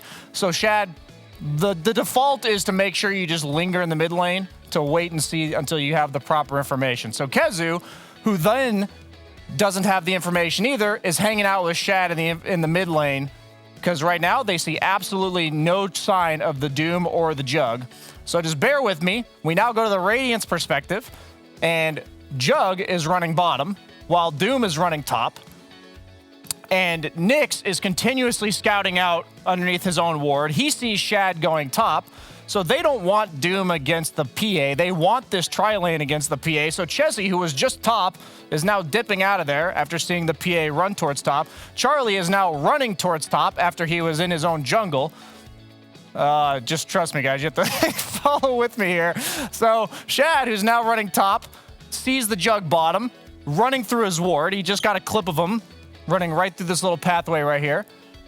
Is now going to turn around because he saw the Jug running top. Chessie, who now sees the PA walking away, isn't exactly sure what to do with it. So now him and the Jug are running into each other at the triangle. And Charlie says, well, screw it. I've got spin. I can clear this small camp. Might as well have a little bit of efficiency. And now Viking, who has no idea where Chessie is because they haven't seen him on this ward yet. Let me get to the... I actually can't remember all my clips. Okay, so they're going to see Chessie walk through this ward on the side of Viking, because that's where they see. And we're going to go to the next clip where... Okay, I skipped it, but Shad and Omni Knight actually, Shad and KheZu, excuse me, farmed a small camp together. But now Shad, who's ended up in the bottom lane after all that shenanigans, is now laning against the level 4 Witch Doctor. And he's like, well, I cannot lane this. I didn't want to lane against the Jug in the first place. This is 4 minutes into the game. Is now going to TP to the top lane in order to just get out of the lane he can't occupy. And they're going to gank Chessie with what is now 3 heroes, a tri-lane effectively, but incorporating 2 cores. So now Charlie, who gets a little carried away and says, I want this lane matchup, TP's top, but now he's TPing into 3 heroes. And what's going to inevitably happen here is that Shad has a much stronger support group than that of Charlie, and Shad ends up being the one that farms this creep wave, while Charlie doesn't even feel safe enough to walk up. So after all this BS of unnecessary, I don't want to say unnecessary, they went a little bit too far with the lane swapping, and inevitably Shad, who didn't want to lane against the Jug, laned against the Jug, but had a significant advantage at that point and got the farm that he needed while the Jug did not. Thank you so much, Brian. Now there's one question off the back of that. Was that the deciding factor as to who won the game, T? There was a lot of shenanigans going on, but I think overall Viking did come out ahead because PA got 2 kills. Yes. The AFK jungle PA somehow netted 2 kills. You then also, I think the key thing is the final clip that Brian showed was you're playing into your Snapfire, because again, the product of all this, lane swapping, the support's got all this free XP, and it was a Snapfire who's level 4, unlocking the game for PA, and then after that, fast forward a little bit, itemization from Viking, hit a very good team timing, BKBs, they swarm the map, they go together. We have no time to talk because that's such a long segment. Let's go for the next draft. Yeah, that's basically where we're at. Sorry, Moxie. That's fine. You covered everything I wanted to say. We covered everything in this first game. It will also be hopefully just as crazy as a second game. We're going to find out, though. We'll be right back with the break of Viking versus Chicken Fighters. After the break. After the break.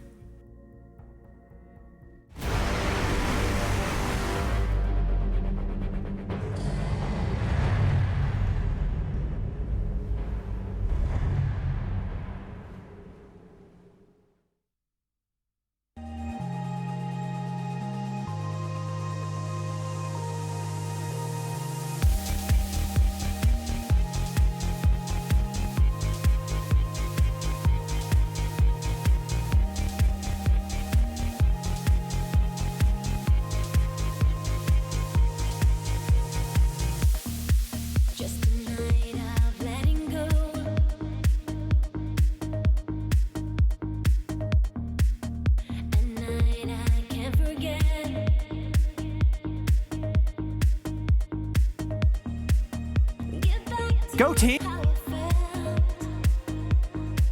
Go team! Go, go, go, go team!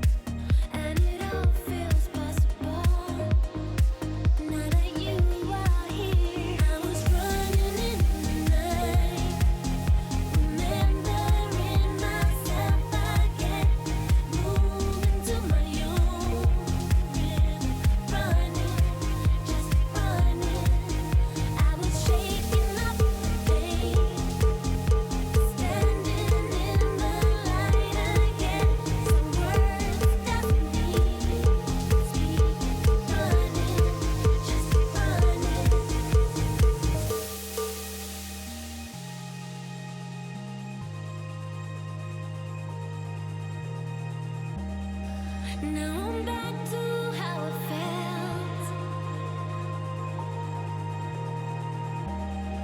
and it all feels possible now that you are here.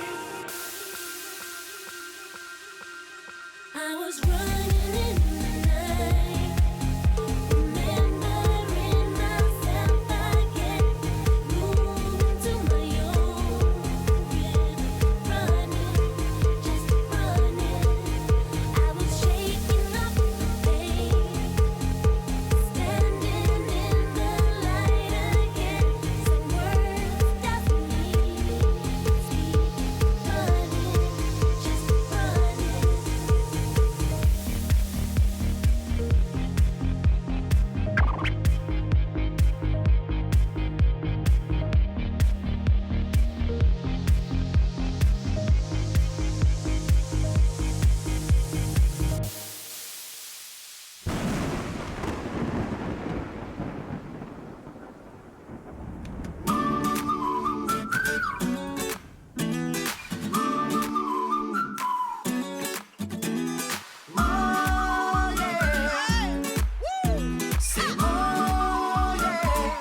When the sun goes down on Friday, come on, and the air is getting vibey.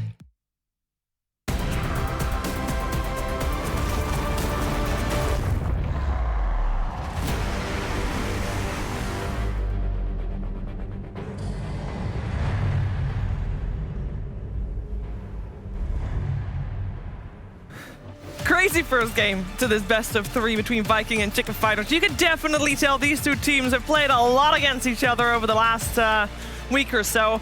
And yeah, it shows a little bit of a mini meta between them. I'm curious to find out what's happening in this second game round. First game, of course, went the way of Viking.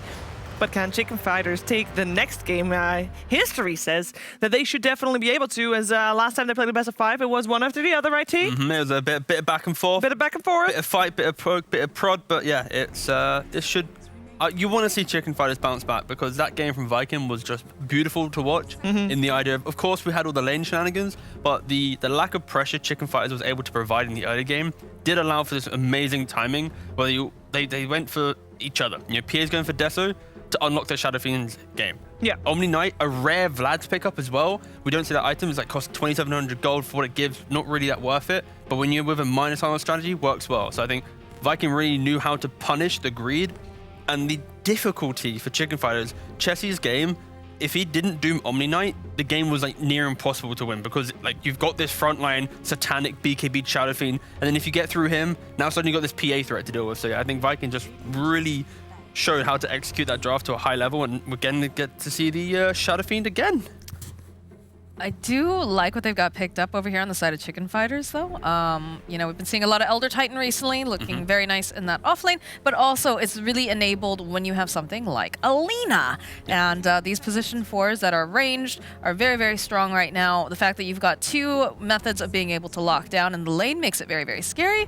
And as you transition later on into the game, these are both heroes that are going to scale very, very nicely, especially when you consider the fact that Lina has such a huge uptime, right? Yeah.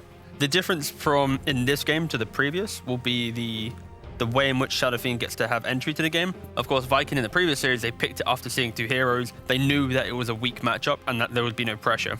In this game, you mentioned the idea of Lina plus 4.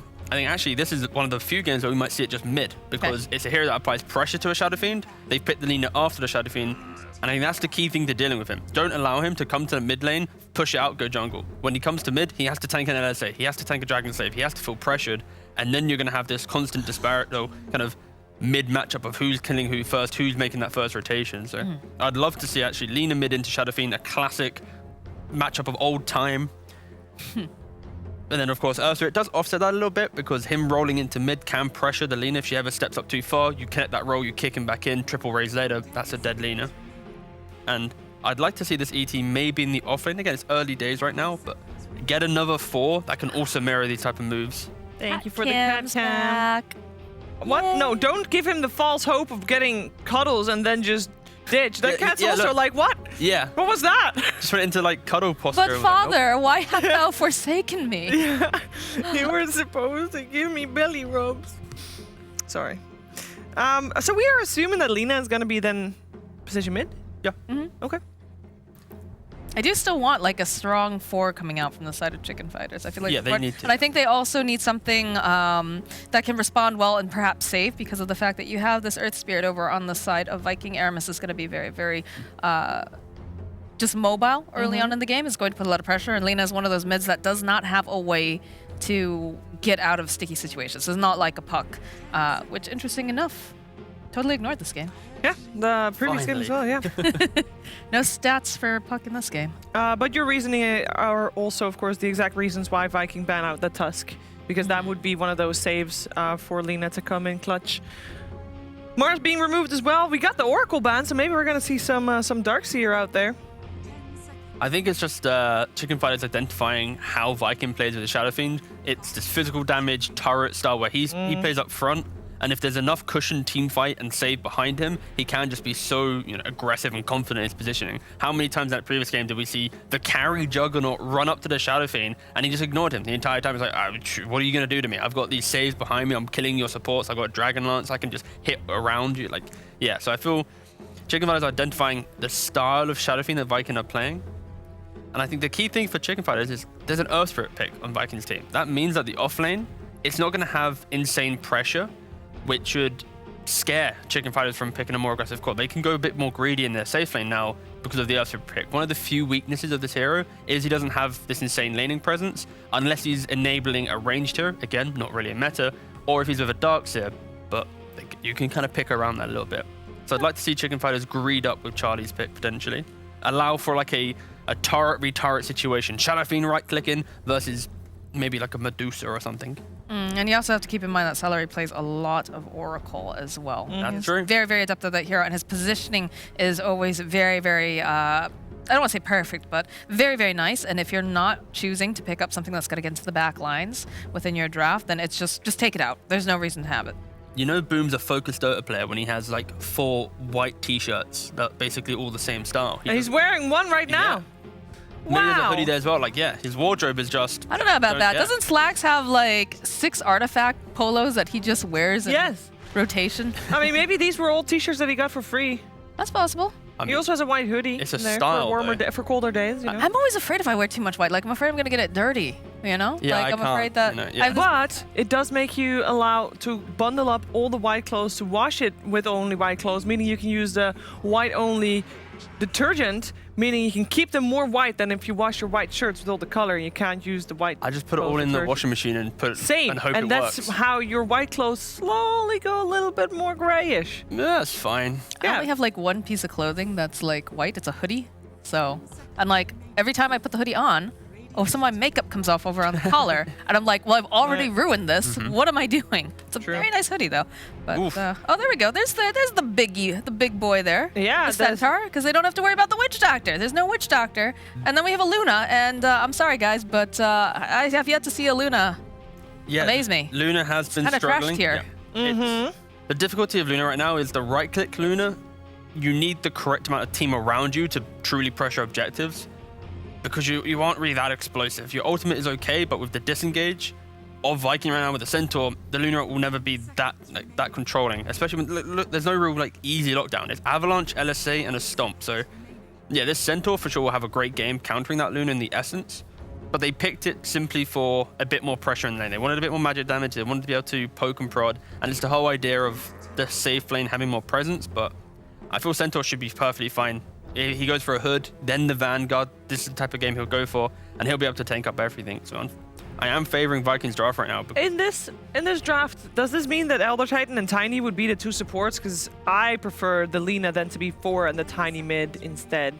But I don't know, like Tiny against SF is a bit sad. It potentially, I'd rather just have Lina into the Shadow Fiend, 80 off lane with a Tiny 4, okay. and then you play on the fact that you will just have an aggressive off lane where Tiny soon will be able to then unlock his game to pressure mid, maybe ganking the Shadow Fiend. But it's very much the idea of the 4s are mirroring each other in this game. Tiny Spirit, they'll secure the lane, pull the wave, block the camps, and then at minute 2 maybe, you're going to see a lot of action mid. Who can enable who? Because it's kind of a snowball game for either team where if Shadow Fiend gets an early advantage, he rinses the jungle, quick BKB, like he's loving life. On the flip side, if Lina gets a couple kills, quick bots, he's now going around the map and punishing the static nature of Centaur, where he's an offlaner that gets locked into his lane. And that's the big disparity now. Chicken Fighters, after laning phase, they might want to look to group up and do the same type of motions that Viking did in game 1, where they're not really locked into a certain area to play. They're just killing everything. Luna, of course, will want to beef up quite quickly, get a quick maybe BKB Manta, but... It's weird to see her without any sort of a steroid. That's the other thing with this Luna too that I don't like, is I'd like to see her with some sort of buff or something, you know, to make her better. You know, we've seen some IOs not really great necessarily paired with her.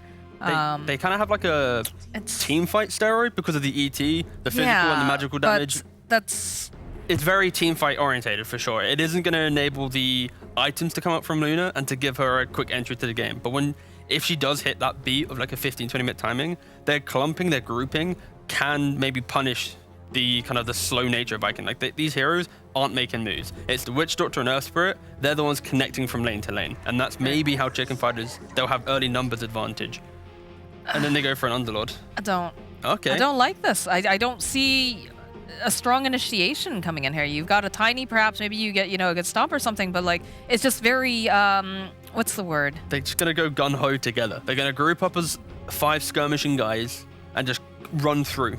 And the Underlord, though? It's so telegraphed, though. Like, you just immediately Delta Split. You've got a Centaur here, so like as long as the Underlord doesn't get that Pit of Malice off, you're just, see you later. We don't want to deal with this. Bye.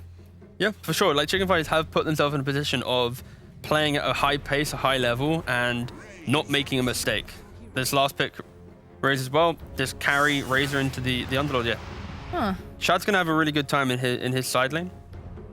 But yeah, I respect Chicken Fighters going into game 2 with a different script. This is exactly the idea of them looking at themselves more than their opponent. Their picks are, we have the Lina matchup into mid. We got a good matchup there. We can play off of an aggressive timing because we have the Luna. Is it optimal? It doesn't feel that way, but I respect their desire to try and play this type of game. Yeah, you said you wanted them to do this, right? To focus more on themselves than on their opponents? Like, I do prefer Vikings draft. I feel like we just saw how well Boom played the Shadow Fiend, how easy it is to play around him. And I think Luna naturally does have damage issues. And when you're playing into a lineup that takes away your damage with the Razor, kites you with the Centaur, and then eventually Shadow Fiend is too tanky with Satanic BKB, I think that is a big question mark for Chicken Fighters. But maybe they can outpace him in 20-25 minutes. So they are on the clock.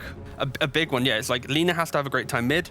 Luna needs to utilize the Ancients pretty quickly, get Manta BKB, and for the first time in Luna games, actually pressure towers rather than just pressuring, the Ancients in the jungle. And then maybe they can, outposition and outmaneuver them. But it's very much a quick game from Chicken Fighters, and that's not what they've been known for so far. That worries me, but I'm excited to see if they can maybe pull it off with a quirkier approach to drafting. What do you think, Moxie? Are they going to force out that third game? I mean, I'd love a third game, but I'm definitely feeling like whenever we have these qualifiers saying they have to play by X amount of timing, that's never a good sign. Also, the fact that they have, some really strong, hero picks like the SF obviously has been looking really, really good. And then on top of that, they also have the Centaur, and they don't really have a solution for it. I think that Viking's probably going to take this one in a 2-0. Yeah, well, we'll have to see. I mean, that Shadow Fiend, first two picked. No answer, T? You say no answer? Yeah, no answer. There's no big... Well, it's the laning phase answer this time. They have the Lina for the pressure, but they don't have, the game answer. A different approach from Chicken Fighters. Last game, they had the game answer, but not the lane answer. Well, let's find out if this is going to work out better and if they can make their timings come together here for Chicken Fighters and force out that third game. Or maybe Viking is just going to take this one 2-0. We're going to find out together with Fogden. Odie Pixel. Thank you very much, Steve. Yeah, Fog, what do you make of this? Do you think that they've gotten away with it again here, this early SF pick? Or do you think Charlie's going to be able to make some magic happen on the Luna, a hero that we're seeing quite a lot of teams sort of step away from in this patch?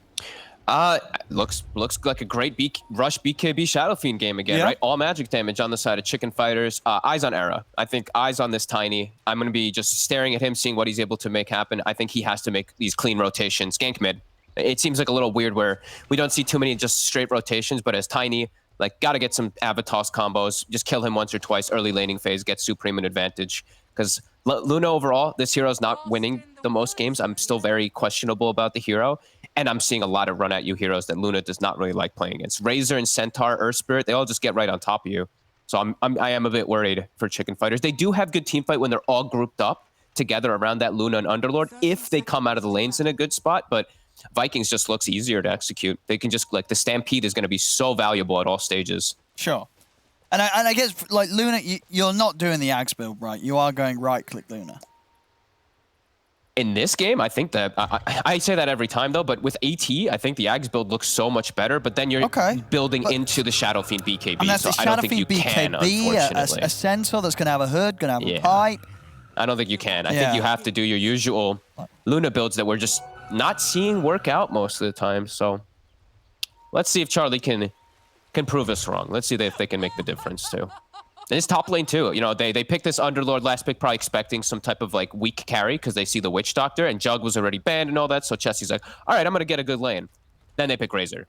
This Underlord lane is going to be quite terrible. That's why I'm saying eyes on Era, because top, he can only assist so much with just pulling waves and stuff like that. I want to really see him play around mid early on. Not right now, but as soon as he hits 2 or 3.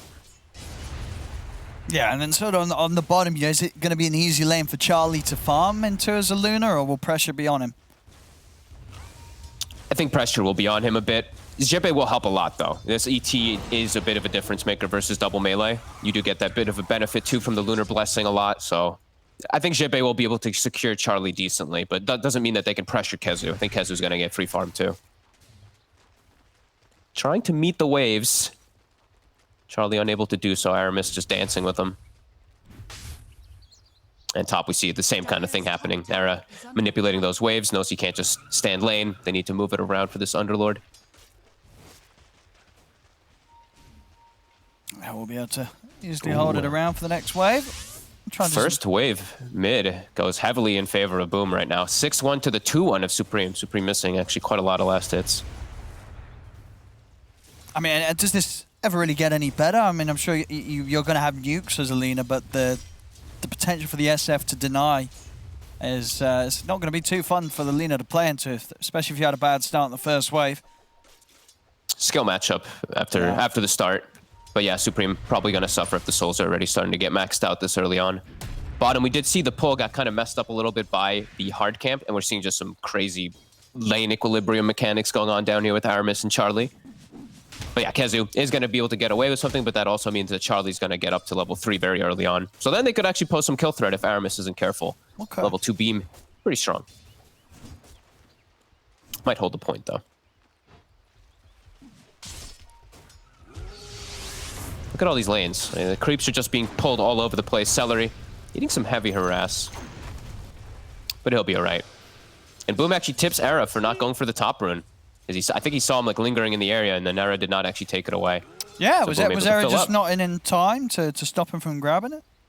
It looks like he just rotated away. Like he just actually went back toward top to try to make a move perhaps on Celery, because he hit 2. So maybe he thinks if Celery steps out of position, they can get a kill. He's going to try. And Celery, he's also hit 2, so he's got the cask. And those bounces, that'll do the job. Allows him to step away from the 2 of them, so they won't quite get him. Boom, even stacking for himself now, already up to level 4. Great start in the mid lane. Look at Aramis too. This is just obnoxious. Oh, Supreme's taking away his racing to the rune. The boots, he's got it. And that always hurts. At least it wasn't like a rune that Supreme absolutely needed. Like he's not low HP, low mana. He will be able to stay on the map, but still a definite nuisance there for Supreme. Mm-hmm. And look at this River Ward, the one that they placed right in the beginning of the game. I think this is to watch those tiny movements, watch these rotations as they have that fragile Shadow Fiend in mid lane. They see Era moving, he just moves off to the jungle. Aramis kind of rotates over to cover the area as well. So some good preparations by Viking, really understanding how Chicken Fighters would have to shut down Boom. So Boom, he's going to be off to a phenomenal start. And Era, his movement's not really going to be working so much here at the start.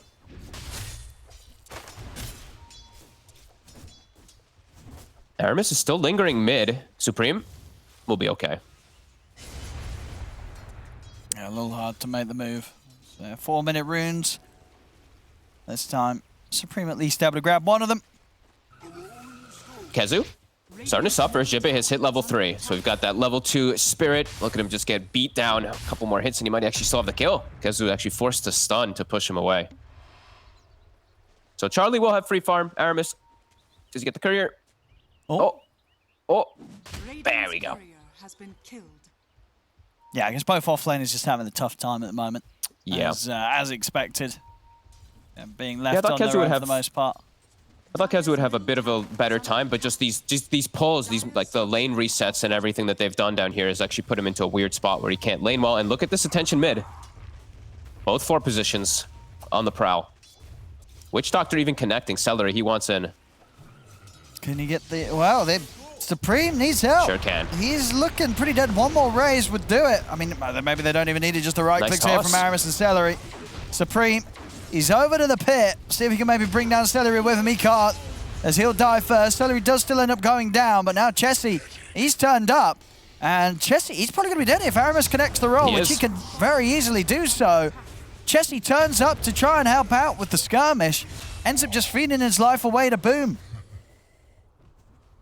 A great move from Celery. I think just recognizing like he doesn't really need to sit top anymore. It's a Razor versus Underlord. Celery can just make moves all over now. He actually comes back mid, refills the bottle up, putting all this attention. Just 6 heroes in the mid lane. Now we've had these side lanes just kind of ditched for the time being. So Charlie will be very happy, at the very least, for the side of Chicken Fighters.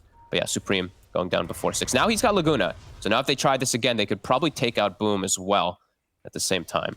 We'll see the kill down bottom whilst we have the action going on in the river.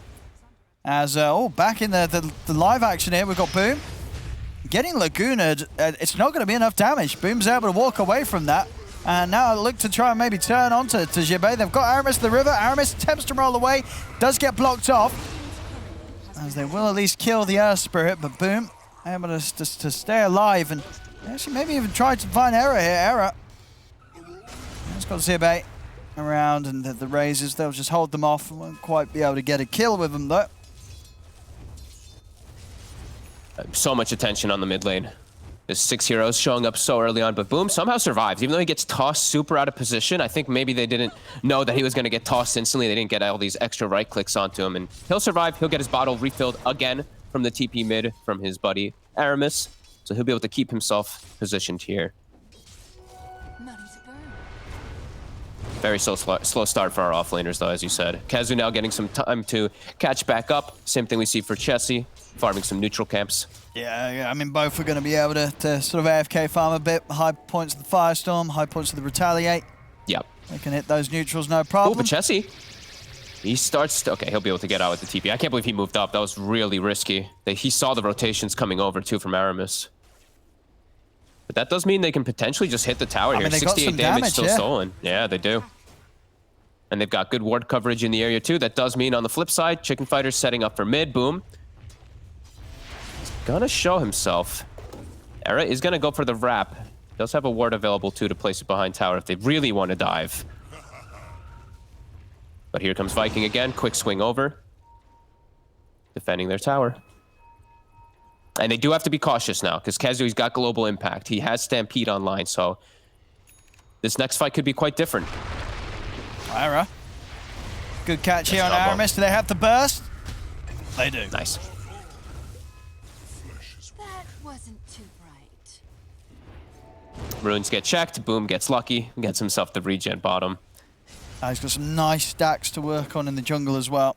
Which, I imagine they give them the SF. He's going to... Well, I guess Razor can clean them as well with the ult. Yeah, probably. It's probably going to be the Shadow Fiend just because he has level 1 field. He actually, oh wow, he actually maxed the Link. Okay. I thought maybe he'd only put like 2 or 3 points in because that's usually what you do for the lane, and then you start pumping out your plasma field for the damage in team fights, but just all in on Link. So if he shows up into fights, his AoE damage is going to be much weaker. It's going to be just all playing around the Link, of course. Does mean that Chessie's lane is legit impossible. Like, he just can't show at all here. Bottom tower is under attack. Time to clear it. Yep. Time to pick up some lovely neutral items and maximum efficiency. The regen rune gets popped, so boom. He'll have full mana to fight right after all this, too. And just another game where he's going to be able to work towards that quick first start and BKB timing. And yep. Yeah, just another game where that BKB, it's going to make him invincible. They won't be able to kill him at all. He's not as he's not as buffed up though this time. Sure, like, he'll be immune to all up. that magic, but no Solar Crest for some time, no Heavenly Grace, stuff like that either. Radiant's bottom tower is under attack. And they do have good burst damage, so still does have to be a bit cautious not to get caught by the two of them here, but they do have vision of them. And Celery's cutting them off. And they're coming in with the Stampede. They've got the 3 of them here. The cast bouncing around all 3 of them as they were not ready for that 1-bit Chicken Fighters. That ward just broke them entirely. Just all walking under vision. Stampede gets popped. It's easy. They just collapse right on top of them there. And this game already starting to pick up pace quickly here. Yeah, Celery, perfect place to be as the cask is out and just bouncing between all 3. There's just nothing to break away, nothing to fight back. Oh, and KheZu even able to, like, while that's happening, KheZu takes bottom tower. They take mid tower too now. Chicken Fighters in a bit of disarray lead. now. Yeah, that's a big jump up there. You can see he's just, boom, suddenly down on XP and gold, of course, with those 3 kills being cleaned up at no cost to Viking. The really big concern that I'm very quickly having is just, how fragile Chicken Fighters is. Just like last game, I felt like they had no real front line. The Doom was their front line. Chessie, again, is going to have to be that, but he's not going to be able to in this game versus all this damage, versus a Razor, just versus great heroes, versus these melee heroes. And then the other 2 cores are just unbelievably squishy. Luna and Lina, if they get jumped on, they're just dead. And Viking have an unbelievable amount of tools to get on them because of Stampede and Earth Spirit. So this is definitely going to be a very tough game for them to bring this deficit out of. It's going to be some tough carrying for Charlie. I mean, yeah, it's sort of, at what point a Viking going to be scared of this Luna in the team fights? Now, how many items does Charlie need? It feels like he needs BKB himself. He needs Dragon Lance, BKB, but he also needs Hurricane Pike because he can't get linked. Otherwise, he's just useless in the fights. Stampede's forced, and they will lose the Witch Doctor instantly, but they're still fighting. Yeah, they've got the setup on Supreme. Underneath the tower, they take down the Lina. They're ready to try and step across for more. The pit holds back Aramis. Yeah, just walking in and throwing everything down onto the Witch Doctor, costing them the life of Supreme. I think Charlie actually just has to farm it up to get these like 2 items that he needs, but man, it even feels weird because I actually don't know what he needs. Because he wants a Hurricane Pike. He needs something to break the link, but he also needs his own items to be able to actually do damage and be selfish, but he also needs BKB because there's so much magic damage, so many ways getting on top of him. So I mean, it's just going to be hard. Why the Manta rather than the BKB this game? That one, I don't know, actually. You know what I mean? Manta If you're doesn't getting feel the like it's gonna Dragon help that Lance, much. you've already got sort of that agi boost, and as you say, without BKB, it seems pretty impossible. You know, it feels you need more than a Manta dispel to survive these team fights. And what are you even dispelling with the Manta? I guess just the Earth Spirit Silence. That's really it. Yeah, and just like Manta dodging maybe some type of crazy combo or something like that, like a Centaur, Blink Centaur Stomp. You can Manta dodge it decently, but even then, it's like, yeah. I think he's just trying to go for full greed. I think he's feeling that pressure. He probably feels he just needs to be super farmed to win this game. Yeah, I mean, Manta, of course, it's going to be better for the farming. You know, but the extra boost the movement speed and attack speed to clear the camp. So, yeah, if anything, it sort of just says he's going to get the Manta. Then he's going to get. I mean, does he really? You know, does he have to get BKB as well? He does. He definitely needs it this game. He's just got to get controlled and shut down. So. And then he's going to get some damage. I get it, but then at that point he's probably getting Scardy, which obviously isn't a great item to have. But then it's still like, well, then you need the item afterwards, the Butterfly Daedalus or MKB really, until you can really threaten heroes like Boom through the BKB, which is it's completed here. 13 minutes in, got the BKB on the SF. Viking feeling very strong. It's go time. They've got the Blink on Blink on the Centaur, BKB on Shadow Fiend. Again, they get these double item timings just like they did last game. Shad almost has BKB too, so they're going to be so fight ready. And Chicken Fighters, they're not going to be fight. They're going to be farm ready for the Luna in particular. The rest of them are not going to be able to fight toe to toe 4v5 versus these BKBs. It does feel like it's going to be really difficult for Chicken Fighters unless they just delete a hero at the start of the fights. Charlie, he's just TP mid. Oh, he's just dead. And that hurts, you know, they need Charlie farming his heart out. If he's not hitting creeps, then no, there's no progression really being made here by Chicken Fighters. Nope, and Kezu, he sees Jibe. They've got another one. And that could just be enough for Roche, perhaps. Do they have Medallion? They have level 1 presence. They don't have a PA. Their physical damage is still lackluster. Yeah, it's just a bit missing. But they might run into more. Kezu, he has a hood. So Supreme really not wanting to go on him at all. He's got to sneak out of here. And now they're scouted. Well, they're going for the Rift out. Have they got the damage to kill him before the Rift goes off? He kicks him away. They try and kick him to the side. It was a good attempt. But Chessie will still make it out of there with Supreme. They can't quite put a stop to it or break away the play. I mean, honestly, thank God for Chicken Fighters that they do. Because if they died there, that might just be game over. That would be so critical, them losing literally all 3 cores in the span of 40 seconds. He's found himself a little extra play mid with the invis. Beautiful. Easy. I mean, this series, I mean, Boom, the second pick SF. Both games looking pretty damn good. Yeah, these two teams just, like I said, they played for 7 hours together on. They're very aware of how each other play. So Viking definitely having a really good footing, very good understanding, and Boom, he's feeling himself. Like, he's super farmed. He has a Dragon Lance coming out on the courier soon too. This is some excellent item timings. Well, Jibe, he's in trouble. At least he needs help, he needs backup, and he is going to get it. Chicken Fighters are here. Viking, they'll back off and respect that. Arrow trying to get a catch. Get the pick down onto the 3 of them. A Supreme trying to head in, but held back by the cask bounces. Won't quite be able to grab any of Viking, as Viking are well and truly out of there.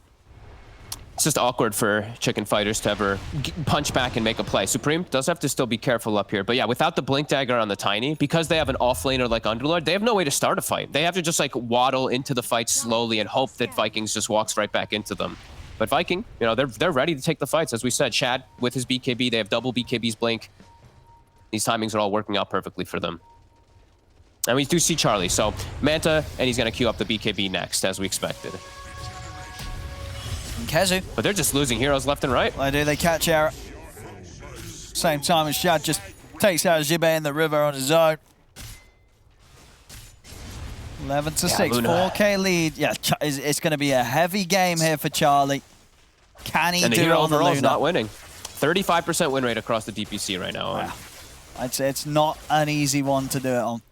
How's his items looking? He's got the about 1,300 away from the Mountain. Indeed, yeah, BKB queued up next. So as you say, you know, going for the Mountain of the Dragon Lance, he is still going to have to play the farm game because he needs the BKB. He can't do anything before the BKB. But even then, He's going to turn up, pop BKB in the fights, and I think there's a high chance that Viking are going to say, now what? You know, that's like, I think they all what's he going to do?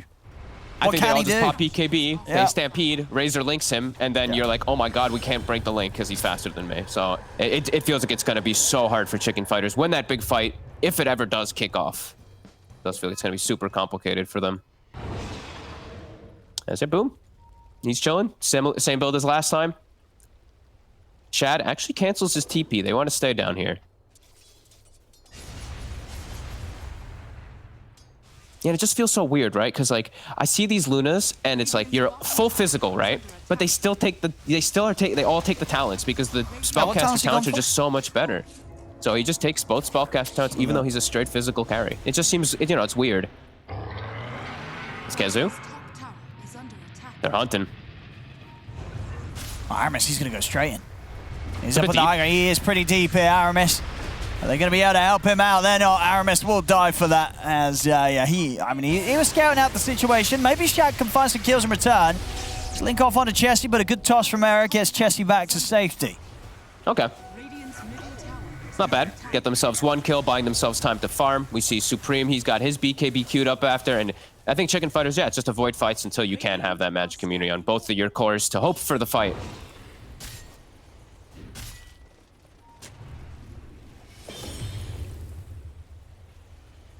And they do have ET at the end of the day. It is a very under-leveled ET, so they will have the aura that if he's able to actually get into the fights. But yeah, it still is. These BKBs just feel like they're so impactful from Viking whenever the fight does kick off. Just feels really difficult for positioning for such squishy heroes on Chicken Fighters. Viking chilling. Boom. He has his crit finished. Picks up a Grove Bow with his Dragon Lance. This Shadow Fiend's going to be hitting from a mile away now.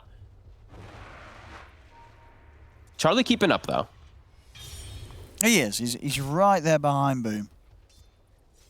Just what can he do with it?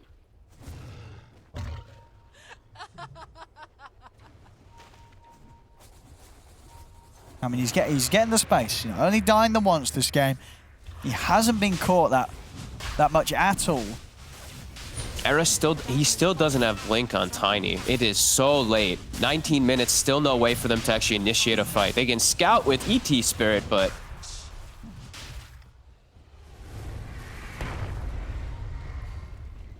Era, you see he's trying to farm top. He's like, I really need this Blink.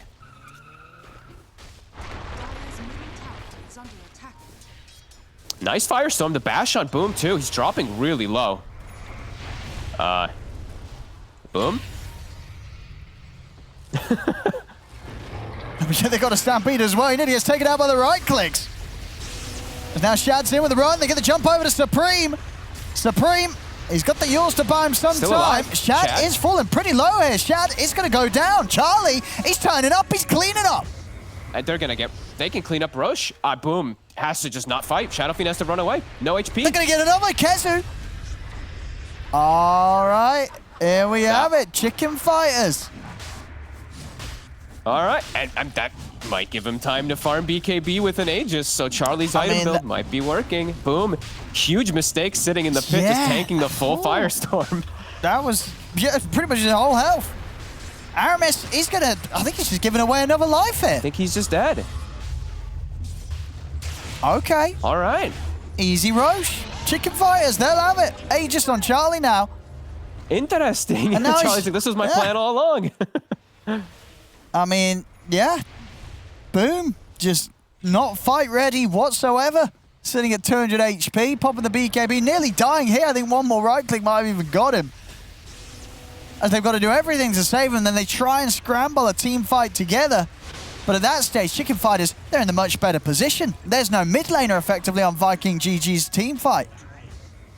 Yeah, there is no mid lane. He's literally completely zoned out. That was a very interesting series of events. As top Supreme will be able to survive, I think. Oh no, he's getting slowed by the Stampede. Yeah, you're still on cooldown. He is speedy. He could chance it with a TP. Oh, he's out. Oh, he's away. Dire's top tower is under And now no Requiem. Chicken Fighters, they're finding They're their back. timings. They're back, ladies and gentlemen. They're top of the net worth, Charlie. They are doing it.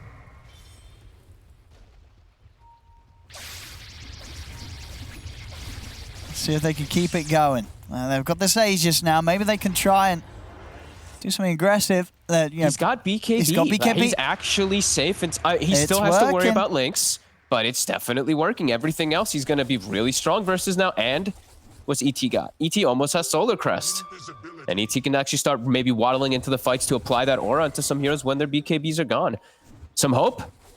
Some big hope to give into Chicken Fighters. Here, yeah, with that sort of fight that Charlie's able to just turn up to and get involved in pretty much 3 easy kills.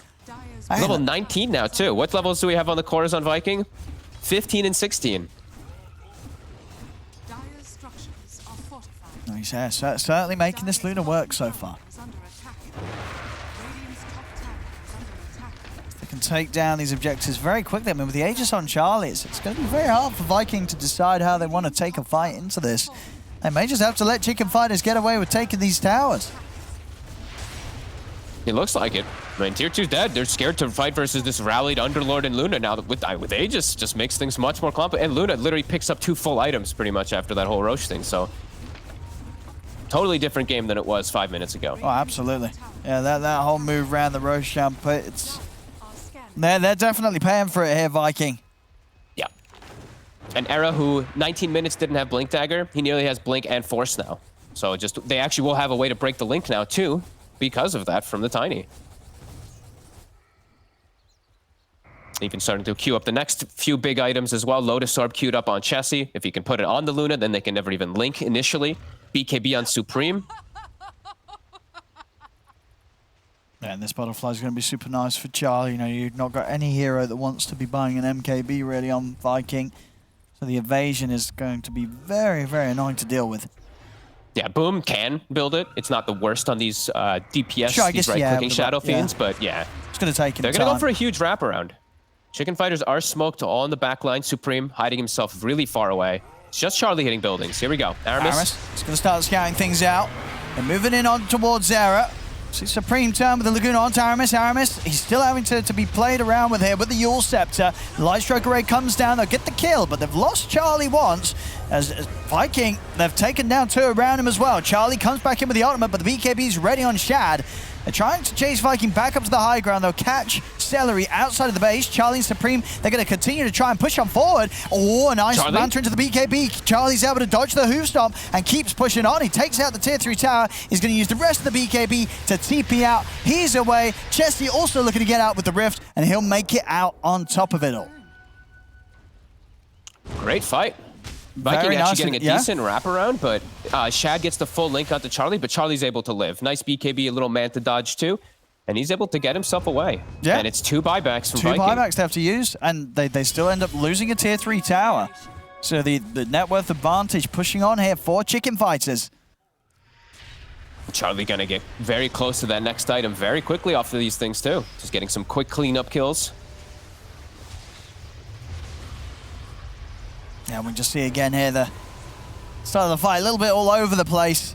Able to quickly take down Charlie, but doing it a second time, they did not have the tools to do so. Even with a decent amount of damage built up on Shad, Charlie comes back. He's got all the damage fresh, ready to work with. Boom had to BKB and just instantly pop Requiem. The Requiem actually kind of hits nothing because Charlie was dead during it. Shad did a great job of focus firing him. So some misspells from Viking, but a great opportunity seized from Chicken Fighters. Now up to 5k gold lead, and the Butterfly, he already got the Eagle Song now coming too. What a game this is now just rapidly turned into just around that one situation with Roche. And bottom's going to constantly be this threat. Now that they lost tier 3, this is where Luna you open up, right? Because once that base, you start hitting these barracks, if Luna's actually able to set up these glaives, the bounces, they're gonna be threatening, especially to squishy heroes like Witch Doctor.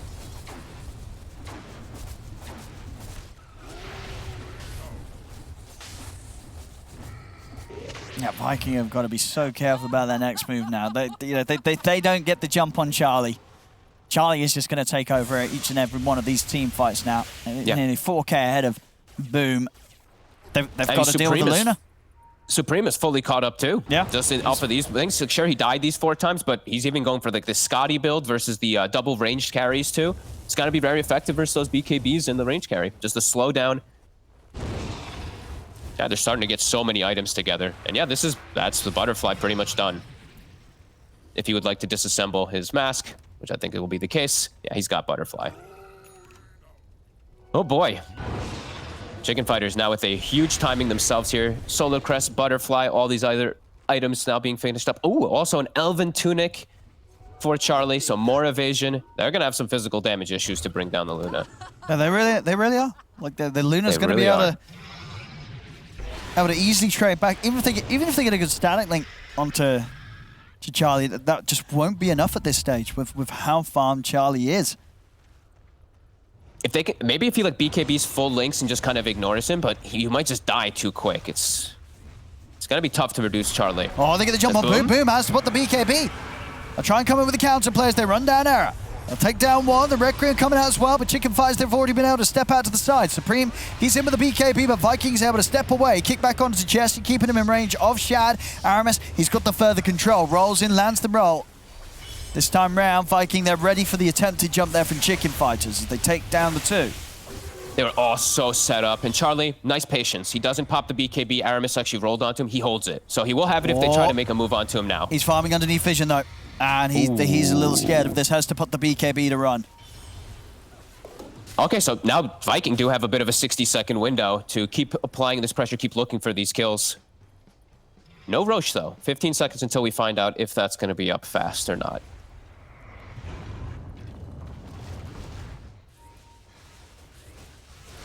Now's the MKB time. The MKB is going to be pretty close to done here on Boom, so... Oh yeah, he actually does almost have it already. I saw he still had Satanic queued, but yeah, he did pick up the rest of those pieces pretty quickly.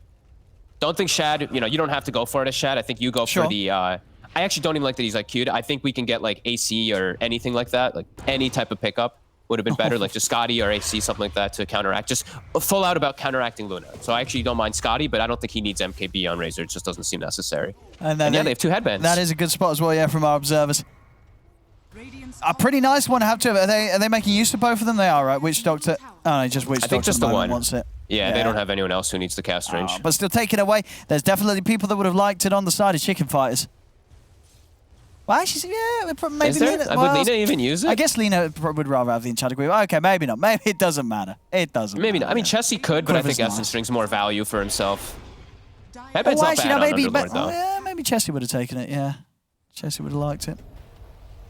Yeah, we'll see. Now having to run. I mean, you can't blame Charlie. He couldn't stick around to grab that. No. Had to get out as soon as he sees them heading his way. They've gotten to the base. Viking, you have to get back. If the Luna starts hitting your buildings, especially on the bottom side, it'll be problematic. Shad. Force the Yules. Link does mean it's on cooldown now, though. 20 seconds. Charlie might see an opportunity to walk up. Pops the Manta, though, so not going to walk up the hill. No, it's still a little spooky. He will back away. Last time we saw them go for this sort of move, they had the Aegis. So without it, a little harder for Chicken Fighters to head up here confidently.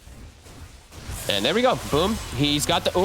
Oh, his courier almost just died to bouncing glaives. He's going to have MKB finished. So they're going to smoke. They're going to look for the fight themselves with this timing, because now he actually has ways to focus fire that Luna a little bit better. And if they can get the initial jump, if they can follow up with Chain Stun, they could still effectively remove Charlie. And here it comes. MKB coming out on Courier. Chicken Fighters all rallied around high ground. Yeah, Crimson Guard also for Kezu. Yeah. That could be pretty nice, actually, for the damage from the Luna. Against the glaives, right? Yeah. Yeah. Also, a Scotty picked up for Lena, so some good timings also on Chicken Fighters. That Scotty could be really effective if Supreme can keep himself up and just apply that slow onto both these range carries. Oh, let's see. That's Aramis. Trying to get the vision out to start the fight, but to be spotted here by Chicken Fighters. Aramis is actually going to still look to lead in. After he sees him go for his ward. He's pretty tanky, but I mean, is he really tanky enough? Kezu's going to try and come in with the counter play, in for the wraparound. Boom, looking to come in from the side. They do get the link onto Charlie. Chessie, he's opting to take them out of it. He knows that with the link on Charlie, this is not a fight to take, but he's been separated. Era is going to get left behind it as they'll take down Era, they'll take down Supreme. Not able to make it back in time or within range of that rift. I don't think Supreme expected the attack range from Boom. Just with this Enchanted Quiver and Dragon Lance and everything, too. He hit him a couple times from super far away, too. And that's 55 seconds. No, Lena, he bought out. They want to contest the Roche. They don't want to let Viking have this at all. Buyback comes out from Era. They do have good ways to contest. They have the ET, so he can keep throwing the Spirit into Scout. But Viking, they're going to continue working on it. Yeah, I mean, it's a little harder for Charlie to get stuck in. His BKB still on cooldown for 40 seconds. Chesney steps out. They're going to jump on him straight away. Chesney, he's got to get back up to the high ground. The cask bouncing around between all of them. The Death Ward's down. Chesney's going to fall. He's gone. He's got buyback, uses it immediately. They really don't want to let Viking get this Roshan, but they can't do anything about it. As Roshan falls, Viking get all the rewards. Kezu is even up onto the high ground, see if he can get the grab on Terra, but Chesney will lock him down with the pit. But now, such a huge fight from Viking. Just taking out the Lina, like her not being in the fight, she just can't fight. And them forcing that Charlie BKB too. You know, it looked psycho from Aramis, but it ends up working out beautifully with the way they initiate everything and set themselves up now with some great item timings too. Scotty now finished on the Razor to just break the carry. He's just going to keep just annoying the hell out of Charlie. Just a couple hits on him, keep linking him. It's going to make Charlie's life really complicated. Loat Supreme, I think he could have just ran away rather than running back into the rift, but he walks back in and gets hit like 3 more times and just dies. So yeah, I think it was just steps back and gets hit by the Eye of the Storm from Shad. Just picks up the kill. Couple misplays, definitely coming in effect there. Now back to a little bit of a lead here for Viking. Charlie may still be, he's king, he's at the top, 24k net worth, he's still massive. But the rest of the team's sort of slipping down around him. The Supreme. Oh my god, he actually getting caught. He's got to put this BKB and rubber Maledict's on him. He's absolutely dead. Supreme. And now Jibe. Also caught. Oh, what were the two of them doing up there? Oh no, Supreme. Some massive mistakes coming out here. Again, 70 seconds now. Viking, they can sweep across the map. Just look for frags. Yeah. Chicken Fires, they've got to be very, very scared of these movements now. Yeah, Kezu's going to TP bottom. He's even just pinging out. He's like, let's go Secret Shop. Like, we know where they are. They're not playing their triangle. They're playing our triangle. Chessie, as soon as he spots, I actually like that move from Chessie. He plays ahead of the wave, ahead of where the Luna's playing, just so he can scout out if there is any movement from Viking. It's actually a heads-up play, because he knows he's safe with the Rift. So he'll see the movement. Charlie will back away. And Viking, they'll just get to push out some lanes after that kill with the Lina, not able to find anything else. At least an outpost taken away. Yeah, they can't let that happen again, though, Chicken Fighters. Losing a core like that. See what they can do in 20 seconds when Supreme's back up. Shad's going to start working on his MKB. Items continue to fly in for Boom. He's got a full Satanic done now as well. So whilst he might not have sort of the same saves as last game within that Omni Knight, he's definitely got a lot of ways to keep himself alive. Chessie, it's too much damage. It's too much damage here for this SF. Boom. Just cleans him up. Chessie out for the 80 seconds here. No buyback. They're still on cooldown. He's very important, too, for this high ground defense. Yep. They at least do still have, like, ET. They have a lot of different ways to spam still, but that is painful. They do have also the Shard on the Luna picked up, so we'll be able to spam with his Lucent Beam and the Glaives that are very annoying. But constantly catching cores. This is multiple times now catching the Lina, the Underlord, a bit out of position here. Viking playing these last moments much cleaner than they did around that Roche area.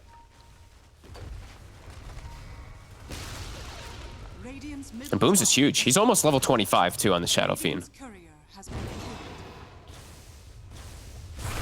Oh, Era. He tries to get in, but he's gets 3-shot in from Boom. And they pop the Eclipse, too. Boom. I mean, they take him down once, but this is why he's the man with the Aegis. He's more than happy for that to be committed on him. As now he's ready to move as Supreme. He's got to run. The damage is too much from Boom. Supreme will buy some time here up in the air with the Yules, but as he comes down, Kessu's waiting for him. Who stomped down onto the two of them? Supreme's gone. Is 3 dead, no buyback. It's going to be up to Charlie here to push them away as Charlie turns towards Aramis, but Aramis has still got a roll to make it out of there. Celery also getting saved with the Force of the Glimmer. Celery is still alive. He's headed out of there. Chessie is coming to the front of the action, but Boom just tears him apart. 3 hits over towards the Luna. Luna's gone. They've not got buybacks. It's probably going to be game right here as Viking. I mean, well, Chicken Fighters more so. They had a good shot this game. They brought it back around that Roche mess up from Viking, but then the rest of the game, it was just sort of back to business of making mistakes. And Viking, the series, it's theirs. Bit of a weird series with some of the plays coming out. A little bit of a bizarre ending. Also, Chicken Fighter's not really able to find that fight after they did have some decent ones. They just get completely broken from the initiations. I mean, Aramis, these ridiculously crazy rolls somehow end up working out. It Very did, nicely, actually. Yeah, the last few times it didn't matter. You know, just keep getting the information, giving the vision. And, you know, this time around, as we said, he didn't necessarily have the same sort of backup as game one, but boom, 10-0-14. A perfect game on the Shadow Fiends. You know, but to do that, you know, once when you pick it second, that's something. And then to get away with it twice, you know, doing it twice in the draft, you know, that just goes to show really how confident how confident Boom was in this series against Chicken Fighters. He knew that he was going to be able to pull it out, and he really did. Both performances pretty much immaculate. Even in this game, that bit in the pit, you know, Boom, unable to fight. He gets out. Chicken Fighters, they get a little bit of an opportunity. I mean, there was this period of the game where Chicken Fighters, they did get back ahead. It didn't matter, though, Fogged, in the end of the day. No, couple really good, well-executed team fights where I feel like Viking just completely outplayed Chicken Fighters and really make the difference. Like this top fight, their target priorities were so important. Like this Lina was completely zoned. I think Supreme definitely got caught out of position some of the times, but some of these fights were just beautiful to watch from Viking. Knowing exactly how to start the fight, knowing who to go on. Chicken Fighters, they were in complete disarray when those fights kicked off. They're like, get Earth Spirit. Oh God, wait, what's happening? Oh God, we lose our Lina. Uber Rift out of here. And by then, this Shadow Fiend already did his damage. They all knew which targets to go for, and Razor always got the link onto that Luna. Yeah, Shad indeed right behind him, having a solid game as well, 11-1-7. Oh, there we go, ladies and gentlemen. Viking definitely playing the better Dota 2 here today, as the series, it's theirs. 2-0 against Chicken Fighters.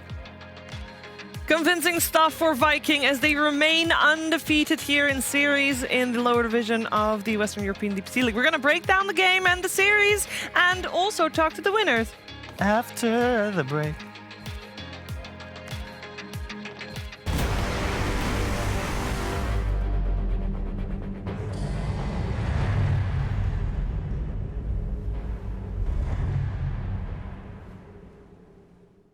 My name is Jordan Gilbert, aka Nothing. Hi, my name is Sue Lee. My handle is Smix. I think it's important for these initiatives to happen. Empathy really, really goes a long way, and it always means so much to us, and I think that's where initiatives like this really help.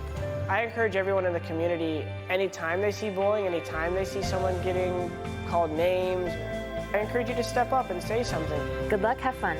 Good luck, have fun.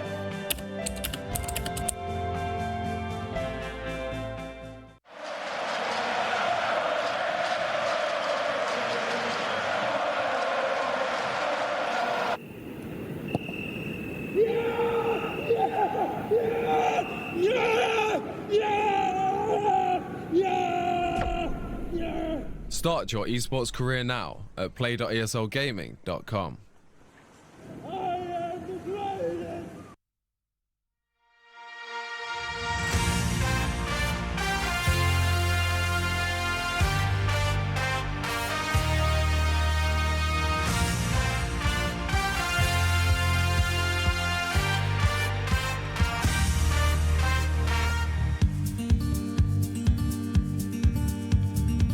We're so connected, even though oceans apart. You are the person I call home. Need to be near you to feel closer to your heart. Without you, there's no place to go. I don't know where I end or where you start, because I just want to be one. I need for you to know that from the start you weren't alone, cause you're the one. Give me wings to fly, to lift you up and away, to save us from this pain. Don't let us go, get swept away, swept away. Your wings to fly, no more chasing the day. It's not hiding away, and let us go, get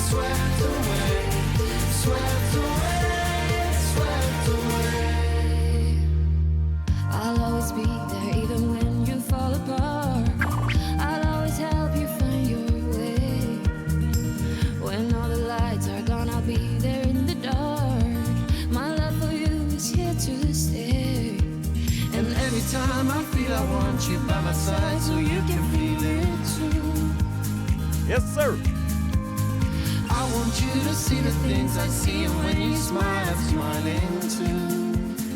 Give me wings to fly, to lift you up and away, to save us from this pain.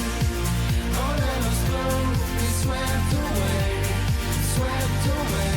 Your wings to fly, no more chasing the day. It's not hiding away, and let us both be swept away, swept away, swept away.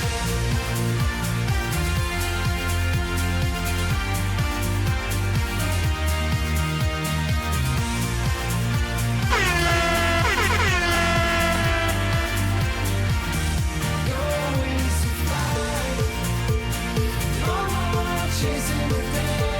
Go team. It's not hiding away, and let us both be swept away, swept away, swept away.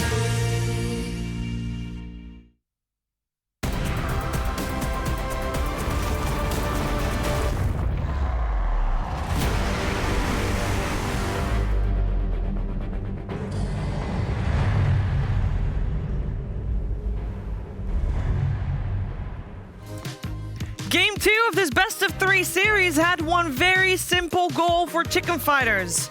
Finish early. Get ahead, finish early. And you know what? They went to do okay with that. After winning a Roche fight, they actually looked like they had a shot, but that was basically their timing. If they lost a fight after that, it was over. And guess what?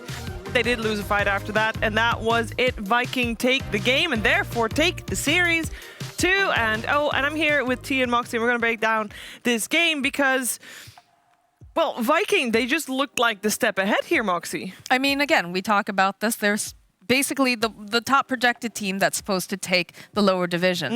You know, and Chicken Fighters, they put up a good fight. It is, of course, you know, it's a Luna draft, though. It's a Luna draft. It's also, you know, we gave them a timing. We said 20, 25 minutes. They had to be on point. They had to have everything ready and take good fights. And it was looking good at like 20 minutes. And then around 25 minutes, it just all kind of crumbled and fell apart. I'm sure there's a sound for that somewhere, but we don't have that. Actually, we need that one. Yeah, that's a good one. We can add that, yeah. We need that one. No, I think Sad trombone. Originally, I have no idea if they can hear that. I hope they can. I get no idea. But yeah, I think the way that Aramis kind of unlocked the mid lane for me was the key thing from Viking. This Lina should be able to apply pressure to Shadow Fiend, but when you have an Earth Threat off map the entire time, it's so hard to play. And then, of course, Kezu gets sacrificed, but he's the type of player that will happily greed up if needed or be the sacrificial lamb, and that just kind of set the ball in motion for them to have a good time. Trying to go for Roshan, 20 minutes, bit ambitious. It did give Chicken Fighters that kind of breath of life to really have entry to the game in a game that looked like they were just slowly losing. And then, of course, it's a Luna. You don't really win games with Luna right now. It's not got a good win rate anywhere. But yeah, it's troublesome. Props to Chicken Fighters from trying to do something new. But yeah, it's always it was an uphill battle this entire game for sure. But why is Luna so bad? We are going to hear from Brian to tell us more about that. Thank you, Shiver. In order to elaborate on TGov, I'll tell you guys that Luna is 3-11 in all of DPC, and it is unpicked in China and SCA. So clearly there's something missing with the hero, and hopefully I can help you guys understand that. So right now we're seeing at the 12-minute mark, actually a bad start for Luna. Luna's been having good starts, but right now if you look at what Chicken Fighters has to do as a team, look at the mini-map, they're all 5 in the same area, while Shad is farming on his own. This is what you normally see with a carry, but something with Luna, you pretty much always see her grouped up with her team. And this results in a lot of map control loss. And it also means it's very predictable. Luna will always farm ancients. She's always going to finish her farming pattern. If you look right now on the minimap, where is she going to go next? She's going to go right here. That's her only reasonable option. But if you look, she TPs mid rather than walking. So there was nowhere else to really go. Viking was prepared to gank her on the triangle all the way up at the top of the screen, and they just happened to be smoked in the mid lane and bring him down. So when you have limited area to farm and you don't create space on the map, you're inevitably very predictable. As you notice here, Shad once again farming by himself, Viking consistently having a lot of map control in comparison. Now the issue with this is Viking actually makes a pretty huge blunder here, where if you look at where all of Chicken Fighters are, this is where they've been pretty much the entire game, and Viking chooses to try to take the one objective objective, Roshan, that's right next to where Chicken Fighters happens to be planting themselves. And we want to focus on the fact that Luna is the #1 net worth on her team, but look at her impact in this fight. Yes, Chicken Fighters actually win this fight and they end up taking the Roche, but Luna, as we're going to see in just a second, is going to spend the entire fight just sitting in this area in the river, just sitting here, beaming, sitting back, waiting for his team to basically win the fight for him. Charlie is yet to enter the fight until Shad is about 10% HP. Gets a couple right clicks to finish off, but that's not what you want out of your #1 net worth hero. And here we're going to see the exact same thing. We're going to see Charlie try to have teamfight impact at the end game, and here's where the Razor comes in. He gets linked, pops the Eclipse, BKBs go off, but absolutely no impact after he gets the link off. And if you're getting that much impact out of your #1 net worth hero, it just feels underwhelming, and I think can explain why Luna has such a low win rate. Yeah, you do not want that out of your carry. Out of your carry, you want someone that can just go in head first and start hitting people. And that is exactly the type of hero that Shad was playing on the Razor. And we are able to speak to none other than the Razor player. Hey, Shad, congratulations on the series. Hey, guys, thanks. I have a question regarding the first game. You play PA, you spend a lot of time hanging around in the mid lane at some point, start of the game, waiting which lane you're going to go to. Can you talk to us a little bit about the lane swaps and stuff? Yeah, well, we just wanted like Witch Doctor against Underlord, I think it was, or Witch Doctor against Doom it was. No, I'm thinking about the wrong game, sorry. It's okay. No, we wanted PA against Doom and Centaur against, like, what carry did they have in that game? I don't even remember. You were PA. Yeah. And you wanted to be up against... We wanted me against Doom. Yes. Yeah. So that was the idea. Sure. So we were just stubborn, basically. Yeah, we just toughed it out. How lucky did you feel after getting the first 2 kills in the game on your PA after a start like that? Oh yeah, that feels like very good, of course. I'm playing like a more active PA, so like every kill helps a lot for me. You were a roaming PA. That's literally what you were. Yeah, roaming Jungle PA. roaming. Yeah, they gave up like the highest level, like Witch Doctor level 4, you know? Yeah. It's very big.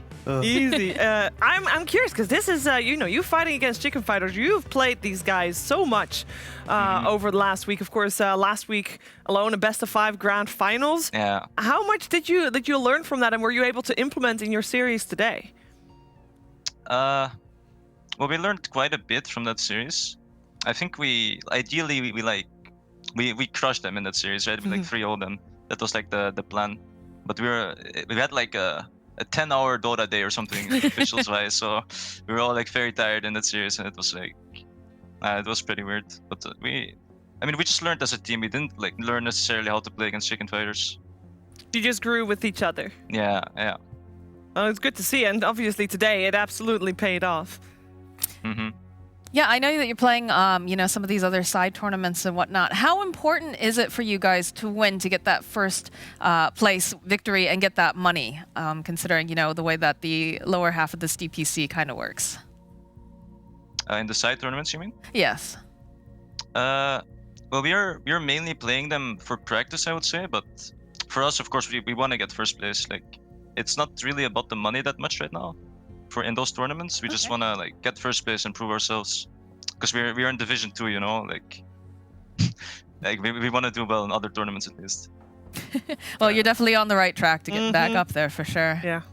All right, my question, kind of two-parter. First of all, after the second game, you were all kind of laughing. Was there anything specific that was about? Maybe in the game you're laughing at maybe Kezu or anything? I think Kezu said something about like Boom being bad or something after that game, and then we just all started laughing. All right, fair enough. And then also, it's been like 7 days since the very infamous Kezu Underlord performance in that grand final. I looked at Dota 2 Pro Tracker and he's played 1 Underlord game. He lost it yesterday. Have you as a team told him to shelve it, not to play it anymore? Because it looks like he's not touching it at all. We will never pick that for him again, like what he did. It's not happening. It's not happening. Thank you. Everyone was worried. I know his Discord was very worried that it might come up and surface again. The Underlord, the Uber, the 1-star Kezu. Thank you for confirming Kezu Underlord is not happening anymore. Not happening again. That is an exclusive from DreamLeague. Thank you very much, Shad. All right, Shad, we're going to let you go. Thank you for taking the time to talk to us and clarifying on the Kezu Underlord being banned for the team. Banned and bad? Yeah. Hey. Got it. All right, thank you very much, Shad, and of course, have a great Saturday. Yeah, see you guys. Thank you. I mean, Viking, they're looking really good without the Underlord. We can take a look at the standings because they were already on top of the charts. They're even more on top of the charts now because they're 4-0. On the other side, Chicken Fighters, they lost a series, so they're 2-2. So they're now part of the absolute middle pack, and we still don't really know who is going to move ahead of the pack, although Level Up, of course, is making a good case for themselves, and they're facing Hippomaniacs on Monday, which should be a win for them. Yeah, I think this is exciting stuff, especially for Level Up here, simply because the only team they've lost to is, like you just said, Viking, and it puts them in a strong position of fighting for number 2. Chicken Fighters losing to Into the Breach, losing to Viking. You can now, I feel like you have to put them out of contention of top 2. It just feels like they've lost a team. It's already troublesome, but it's not out of the way. I like the fact Hippomaniacs, they might be the only team in lower division to have taken a game off of the first overall team 2 seasons in a row. They beat Hellbear Smashes in Season 1. They came first. They took a game of Viking, GG. They are potentially coming first. So even if they're eliminated, they at least took the game off the best team in the division 2 seasons in a row. And that alone... Nice one, Moxie. Well done. I think, I mean, if that is a... That's a weird stat, but it works. If that's a claim to fame right there, then our next series is going to be amazing because we have Hellbear Smashers, who is a team that has not won a single series, but every series that they have played, they took a game of their opponent. So, you know, they are doing great, according to Tiga's logic right here. I mean, what can I say? They're beating everyone. If this was a different format, best of 2s, not best of 3s, Smashers kind of projecting forward, they'd be a middle pack team. But unfortunately, because it is best of 3s, 1 best of 3 a week, 6 long, very long weeks, these losing them does hurt quite a lot. So, yeah, very unfortunate stuff. But just get better, lads. Just win a series, Smashers. Win a series, Hippomaniacs. Prove yourselves. Just win. It's that easy. Yeah. We win all the time. Do we? Not in game. No, we don't. No. Not in game. Don't check the stats on that one, guys. Okay, so, but you know the drill. It's a set starting time for Liquid versus Smashers, which means we'll take about a half an hour break here. So should give you about the right amount of time to get your order in now, depending on where you live. Get your ordering for food now. It will arrive in like 40-ish minutes, which should be about the right time when we're back and we're starting to talk about all the juicy bits about our next series, which is Team Liquid taking on the Hellbear Smashers. So a great one coming out ahead, especially Team Liquid. They have also got the habit of dropping a game regardless of how good the series is and how good they are looking. One game dropped seems to be the standard, but can they drop more? Will Hellbear Smashers finally get a win on the board, or will Team Liquid remain victorious with Sumail in the squad? We're going to find out. Of course, get your food in, get your drinks ready. We'll be back with more Dota 2 after the break.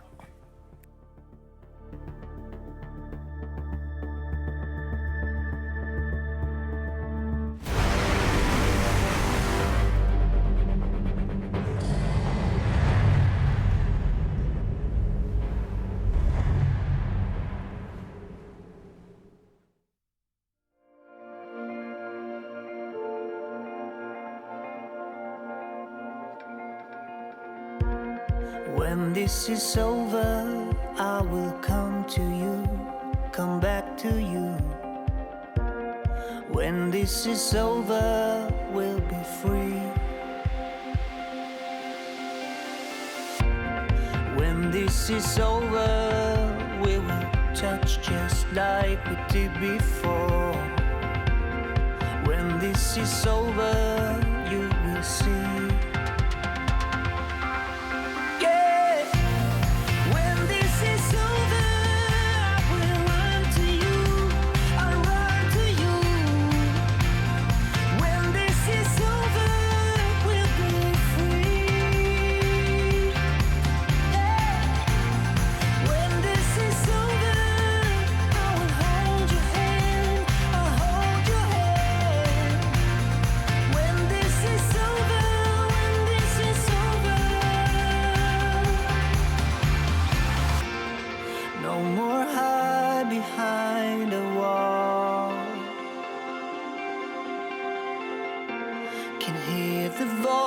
Of freedom call.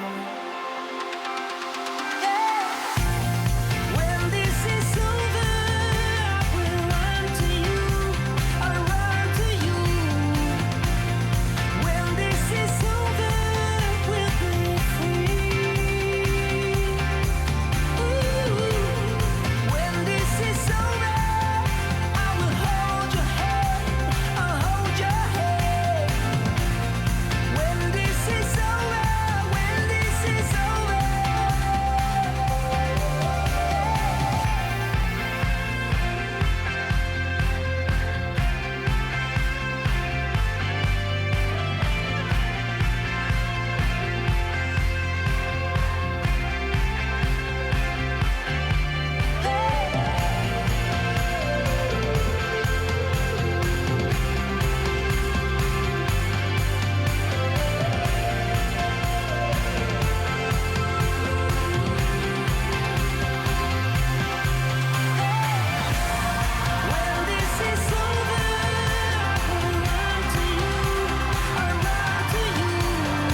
It's gotta be the story of my life.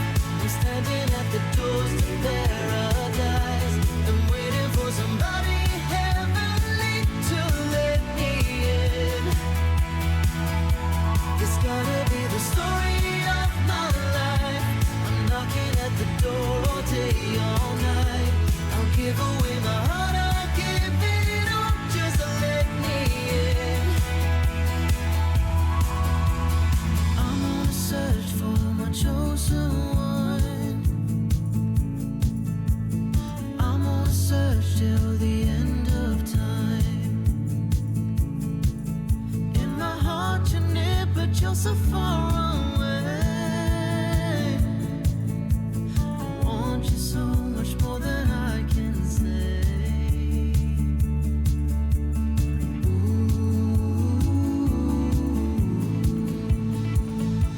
It's gotta be the story of my life. I'm standing at the doors to paradise. I'm waiting for somebody heavenly to let me in. It's gotta be the story of my life. I'm knocking at the door all day, all night. I'll give away my heart, I'll give it all just to let me in. Wherever I call, I'm calling you. Behind every door, I hope there's you. Wherever I go, I'm calling you, calling you. Behind every door, I hope there's you. It's gotta be the story of my life. I'm standing at the doors to paradise. I'm waiting for somebody heavenly to let me in. It's gotta be the story of my life. I'm knocking at the door all day, all night. I'll give away my heart, I'll give it all just to let me in. Oh, to let me in. It's gotta be the story of my life. I'm standing at the doors to paradise.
to broaden your mind and open your eyes.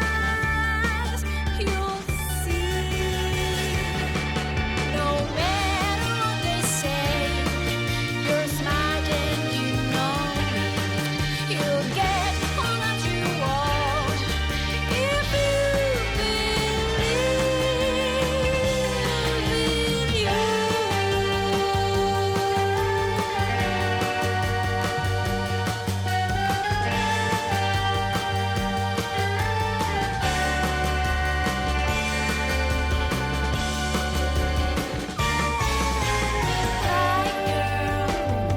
The truth is inside you. Don't let those stupid guys tell you what to do. There's some way out. Don't get them what they want. Just be yourself.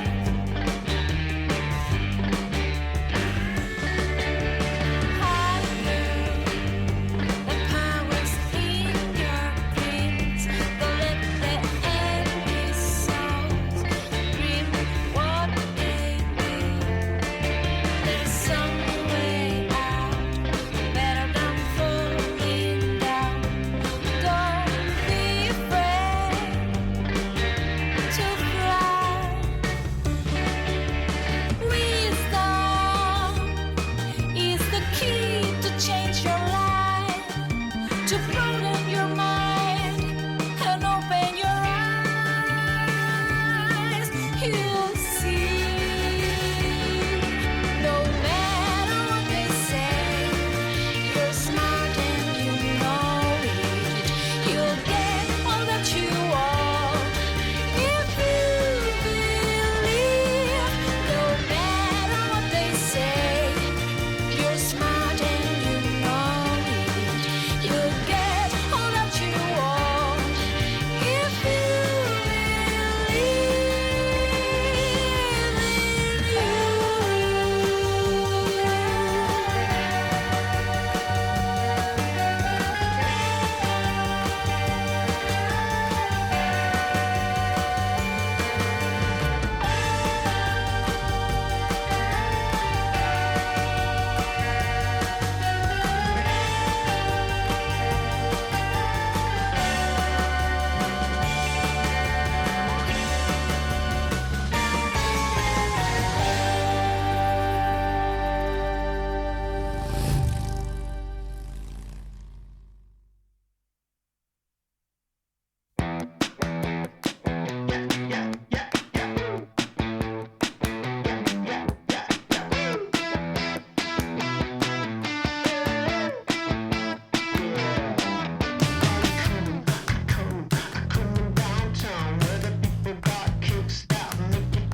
Let's say goodbye and take a chance at a better life. Memories left behind. Closer now, almost tasted. Hand in hand, we can make it. We'll risk it all just to survive. Try to build a wall, but we break free. Oh, wow. Shatter all the glass on the ceiling. It's how we survive. Try to build a wall, but we break free. Oh, wow. Shatter all the glass on the ceiling. It's how we survive.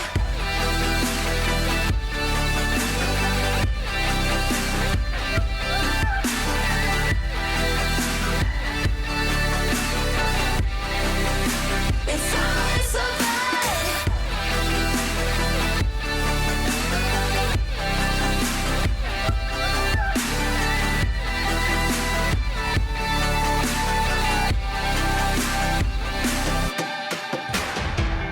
Moving on underground, but our words don't make a sound.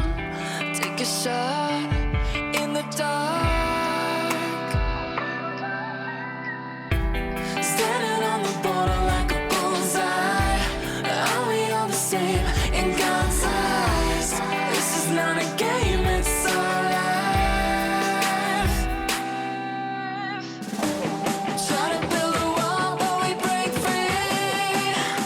Oh, wow. Shatter all the glass on the ceiling. It's how we survive.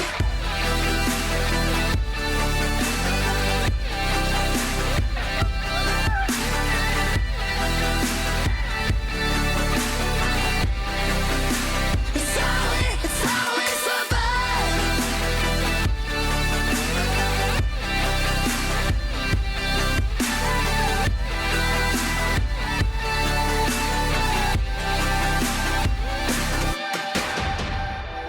Try to build a wall, but we break free. Oh, wow. Shatter all the glass on the ceiling. It's how we survive. Try to build a wall, but we break free. Oh, wow. Shatter all the glass on the ceiling. It's how we survive.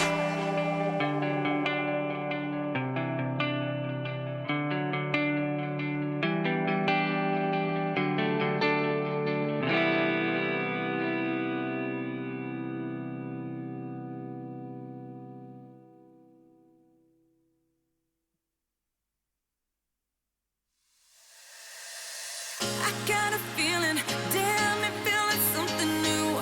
So if you're feeling me, say, because I'm feeling you. I got a feeling, damn, it feel like something new. So if you're feeling me, say, because I'm feeling you. I'll be feeling you, I'll be feeling you. So if you're feeling me, say, because I'm feeling you. I'll be feeling you, I'll be feeling you. So if you're feeling me, say, because I'm feeling you.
Well, everybody, the wait was worth it. Great start. Really impactful. Energy versus Albert Smashers. I mean, I have this energy because this game is going to be great. I think this game has the makings of some of the most entertaining Dota that we are going to see. Both of these teams have the tendency to have fun in their game. Oh yeah, the horses and the angry tomatoes. This is a the matchup horses versus angry tomatoes. built for drama. So tomatoes versus liquid. The nutrition. What's better? Water, hydration. Yeah, you should be There's also hydrated. kind of like there's water in the tomatoes too, so you kind of get a bit of both. We are over 70% water, and you actually become less water as you age. And that's why so many of the talent obviously so biased to liquid, unfortunately. And the reason we are for once not questioning Kyle's math is because we know that he looked this up last Thursday, as we were talking about it because someone was making jokes about it the whole time. I Cap learned was in making 8th grade jokes science about it. class. Yeah, it was great. Let's take a quick look at the standings, first of all, because Team Liquid and Hellbear Smashers, you know what? These two teams could very easily have had the same scores. I mean, at some point, Smashers have to win a series, right? You'd think so. They're 0-3. Bit deceptive. They've lost 2-1 every time. And it's been very close back and forth games. So even though they're at the bottom, it's pretty chill. And on the other side, then you look at Alliance, 4-0, 2-1 every time. Exactly. But Liquid also 2-1, 3-game series every single time, and it has looked close. Like there has been interesting games for both the series. Like I can't wait for this. I think it's got you cannot predict this series properly. I think. Yeah, I can. Liquid's gonna win. Oh. they are. But they would have to win 2-1. No. Nah, it's going to be. You think this is going to be their first 2-0? Smashers got it. Look, Smashers have got it. Yeah. Are we cool to start prepping the series? Can we talk about the matchup most focused on? He's going to talk about Sumo for about 8 minutes, so we can mute ourselves if you want. I'm just going to take it out. Tigo. There you go. That wasn't even the mute. I wasn't going to talk about Sumo. Oh, he was. Look, you can see the I grin. was going to talk about Stormer versus Sumail because this is the matchup to watch. You've got one of the most legendary mid players of all time, the king, the GOAT, some would say, in the mid lane, because obviously we all at home know who the real GOAT is. Yes, we do. And you do too. And that's why you don't have to type that out or tell anyone. Not. You just know inside you know in your heart of hearts. And secretly, it's not the players, Point being, it's you. Stormer has looked like one of the weaker mids in this upper division. Let's be real. He's new. He's inexperienced.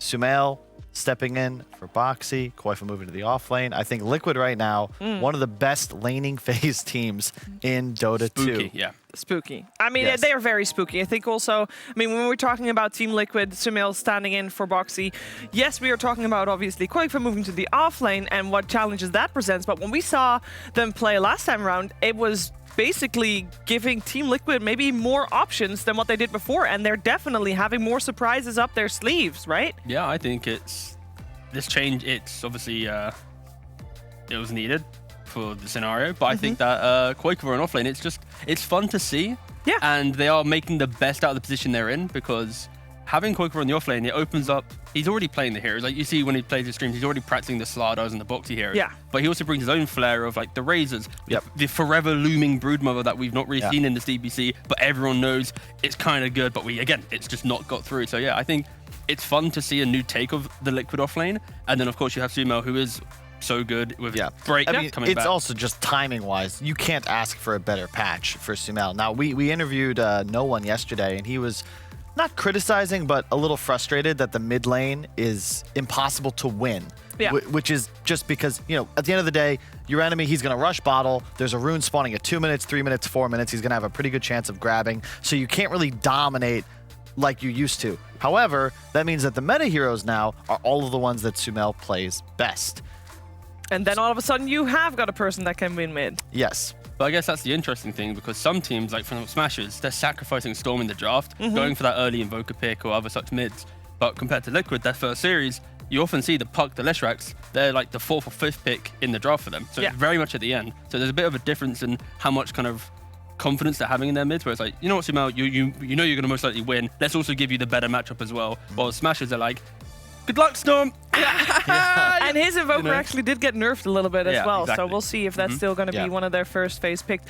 Before we start talking about Hellbear Smashers then, let's first check in with Koikfa and hear him talk about how he even started his Dota 2 career. Ultra kill for Koikfa. Welcome. I know when I was 16, I got asked to join Mousesports. It was quite interesting. I think my parents thought it was fake. They did not think that you can earn money from playing a video game, which was a classic back then, I think. It's kind of weird, going to school and then on the weekends you travel to a LAN. And I think back then LANs were only 3 days. Back then it was definitely something I never thought would happen, because I just enjoyed playing Dota. That was it, you know. It's gonna be alive. The Juggernaut is still survived thanks to the Fate's Edict, but now a bash comes in at the right time and turnaround stun. In high school, people thought it was really cool. It was definitely something my friends watched me in the tournament and stuff like that. So it was definitely not a you nerd thing. It was more it's cool that you can do this and go to school still. Maybe enough to actually kill him. The Yule Scepter to prevent him from being able to dodge away, but it doesn't matter. The reinforcements are here and Tiger's. Even now, to this day, I think a lot of people would want to do this, but I don't think a lot of people realize what comes with being a pro gamer. There's a lot of hard work actually, doing this job, and you're gone so much from home, every year. Winning just makes everything worth it. So. Yeah, I wouldn't trade it for any other job. A lot of hard work, a lot of dedication, a lot of time goes into being a professional player, and Koikfa indeed. He's had a quite long career, and now with Team Liquid, it seems like he's... normally when people get older and players get older, they're losing a little bit of their flair sometimes. I feel like Koikfa is just getting better. Is that fair to say? Yeah, I mean, I've spoken at this at length because the guy's just always been in the scene, but back... going back on when I started, the Team Tinker days, Koikfa, from the player side, had a reputation of being a farm-first player. Yeah. He would farm and not really be very active, wouldn't necessarily influence anything until post-mid game. Whereas now, he's just a killer. This guy is just constantly making plays, and I think his growth is really what's helped elevate Liquid. Yeah. And I say Liquid, but this stack with Insania and Mika, they've been playing together for 6 years now. So they were at first, these kind of Han scrubs, and then they've slowly gone up. So now we're thinking, this is a team with tier 1 considerations. We, as talent, even placing them in the top 4. I think all of us after for this season. Yeah, and they have done also well in the online season. I think they have got a lot of potential. They are still lacking something though, T, because even though we always place them high, we normally don't place them first. Well, I guess that is a product of before where I remember do you know when we did the casting for the major? Yeah. It was the idea when Blitz spoke to us, it's they have 1 or 2 strategies, that gets discovered, and they're like, what's next? And they don't have confidence in their next ideas, and the teams are kind of accelerating at a better pace. So I guess for Liquid at LAN, it's about just having the depth of playbook. But in these group stages, when they have a week long, that doesn't really show that often because it's you have the week to prepare for this one series. So I feel ironing out as soon as possible, then having a big enough playbook for any LAN would help them for sure. Part of that's also their identity has kind of been the same over the years. Whereas if you compare their nucleus to Kuro, Puppy, Fly, Notel, these guys have been around for so long that oftentimes when they're iterating on the meta, it feels like they're really just looking over their notes from 6 or 7 years ago. They had the biggest shift of playstyle, right? I remember the whole role swapping and that idea. No one ever expected that, but this was one of the first teams to really invigorate the idea of where's Koikfa playing? Where's Boxy now going? Wait, Mickey's now mid, and everything was changing. And I think that worked for a period of time, but you can't be that inventive and creative every time. Yeah. That comes once in a season, that type of kind of eureka moment comes. You just have to hope that once a time is peaking at TI. That's all you care about. That literally is it. And yeah, unfortunately for Liquid, it has been a bit of a roller coaster journey. And it's... I mean, speaking of roller coaster journeys, the Hellbear Smashers also are in quite a roller coaster. They have, they've not won a series yet, as we said, but they have looked good because they've taken a game off of everybody they've faced so far, and they did have some strong opponents. They took a game off of OG, they took a game off of Secret. Let's see if they can take a game off of Liquid today, or maybe they can finally break their curse and take a series, who knows. On the side of Hellbear Smashers, we are going to hear from Tofu, who actually started his career not specifically with Dota 2. Lion, Gilgear, perhaps they can make something happen there. They get the Dream Coil off and the Soul together, but Notail immediately immediately just absolutely crumbling as there's just so much damage and the Earth Splitter not quite landing where they wanted to. Hello, my name is Eric Engel. In-game I'm known as Tofu and I'm playing support for Hellburst Smashers. By the time I was 8, I think, I started playing Counter-Strike because my brother and his friends were playing, and then Warcraft 3 and Dota, and it just kept going. And when I was like 12 or 13 with some friends from school, I started playing League of Legends when it wasn't better. And then like 2 years later, when I was 15, I was playing at a professional level. Breaking out as they do manage to find the Oracle. This time they're going to take them out first. There's the Hex, the track, everything over here as they shackle this out right into place. Counter-Strike days, I had some good friends around my area here, and we also played Counter-Strike for some time when we came home after school. When we were all 16, we played at some second divs. It was just that we were all young and lacked the experience, and then wanted to pursue other things.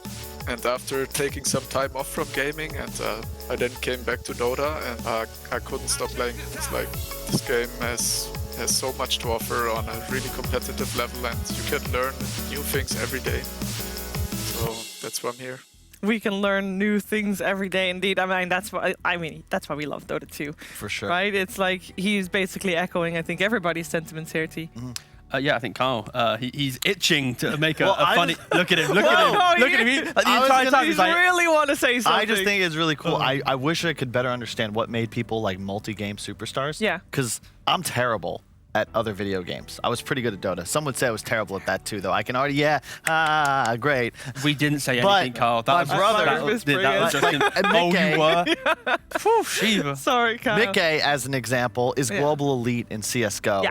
And is apparently just a phenomenon in any game he touches. Say like S4 also S4 global. does the same. He plays with professional It Counter-Strike goes players. the hold his other way own. around as well. There's a lot of Counter-Strike players that are really good at Dota as well, just on because of the strategy behind it. Well, it's a mentality thing, right? It's your approach to looking at the game. Yeah. Like, do you take the game for face value, or do you take that extra step to understand truly why? Yeah, BSJ, he's 13,000 MMR at Hearthstone Battlegrounds. There you go. At least I got a good laugh. And how much has that helped him? We should get a microphone in the green room for moments It's like just Brian that. chuckling by himself. We should have a Brian chuckling soundboard. No, guys, it is time. It is Team Liquid versus Hellburst Smashers that you all are going to watch. It should be a really good best of 3, and we are gonna jump right into the draft after the break.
falling hard for you.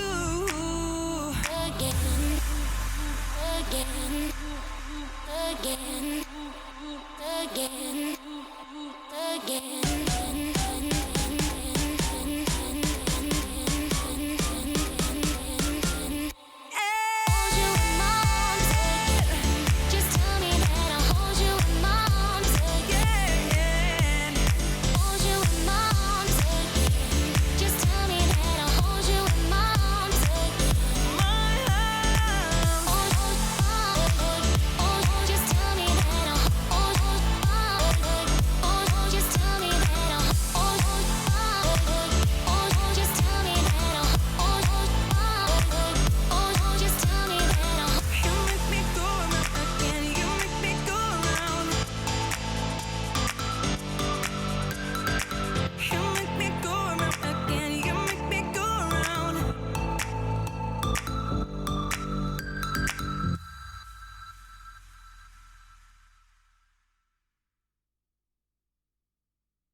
We got Team Liquid versus the Hellbear Smashers, upper division of the Western European DPC League.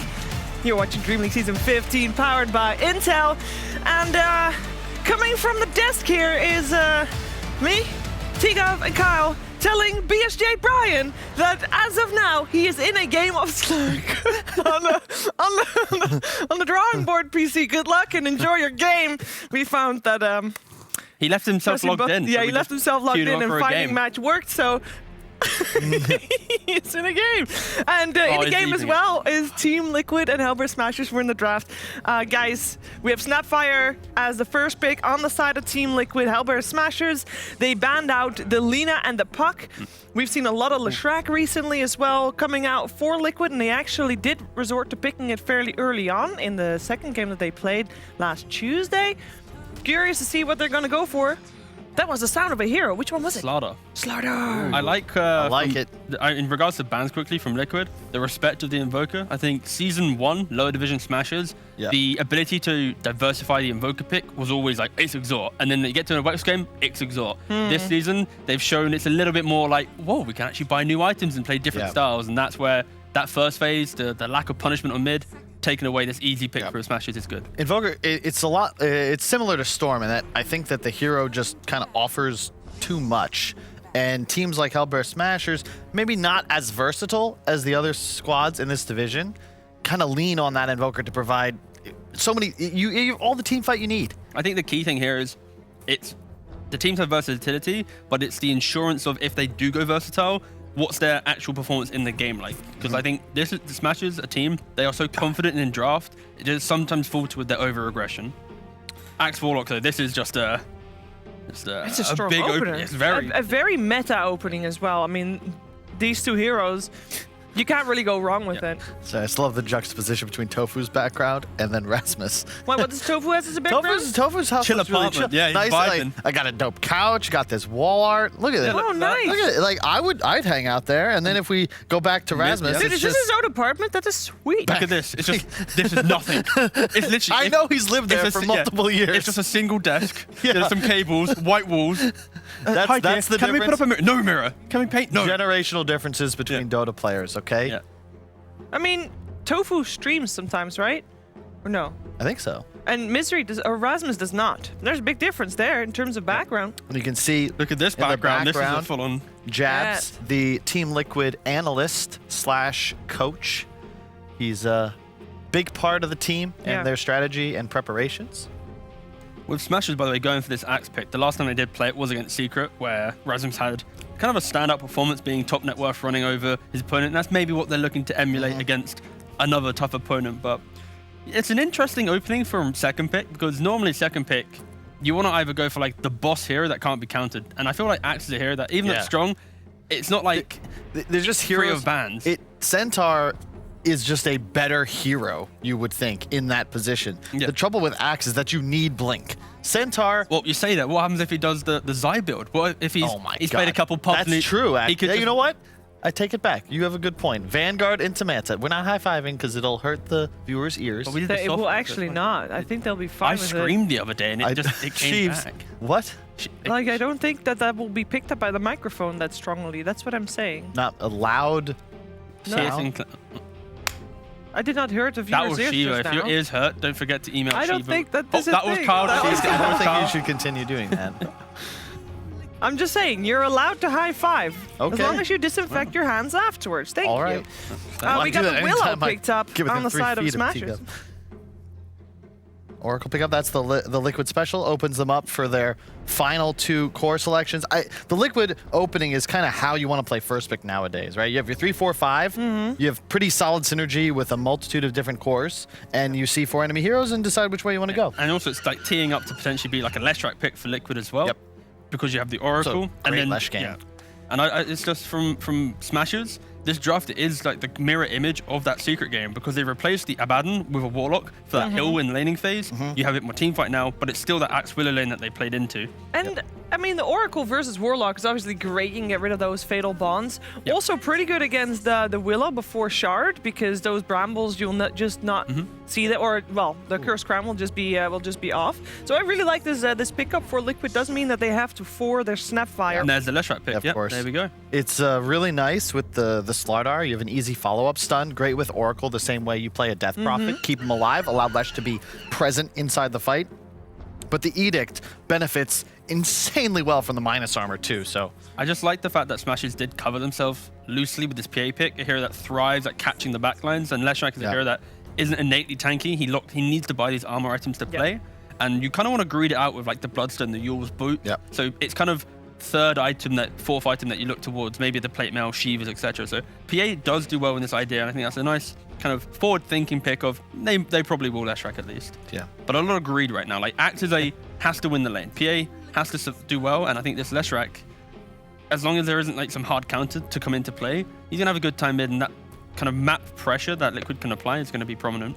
I'm surprised to see the Tidehunter getting banned out here by Hellbear Smashers. I feel like we're under the assumption that we're still looking for a Mickey hero, depending on who's playing Lesh, because I know that there's multiple targets. Well, that's for that. Mickey can play the Slardar. Exactly, yeah. And with this type of lineup. So you still wanted to get rid of the Tidehunter then if you're Hellbear Smashers, why? Yeah, because I think that the main thing here is you want to have PA right now is the one who needs to have the good lane. Like if you play into a Slardar, you have the blink, you have the evasion to deal with the right click damage, and you have Warlock to secure your lane.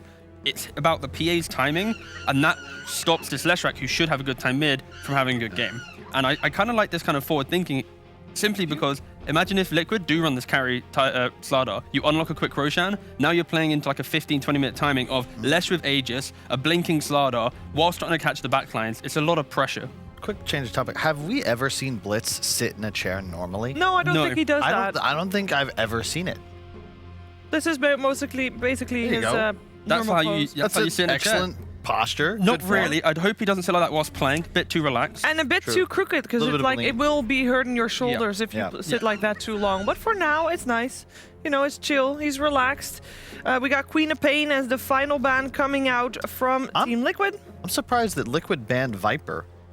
You should read into these bans though, because like when you pick Sumail's here in this position, true. These two bans are like your buddy. Covering him. What do you want us to ban? So if you're ever playing against Liquid, you don't play against Leshrac, maybe Viper Quap are the two ones to have a look at.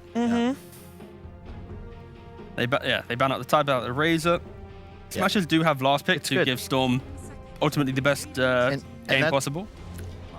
Monkey King. Wow.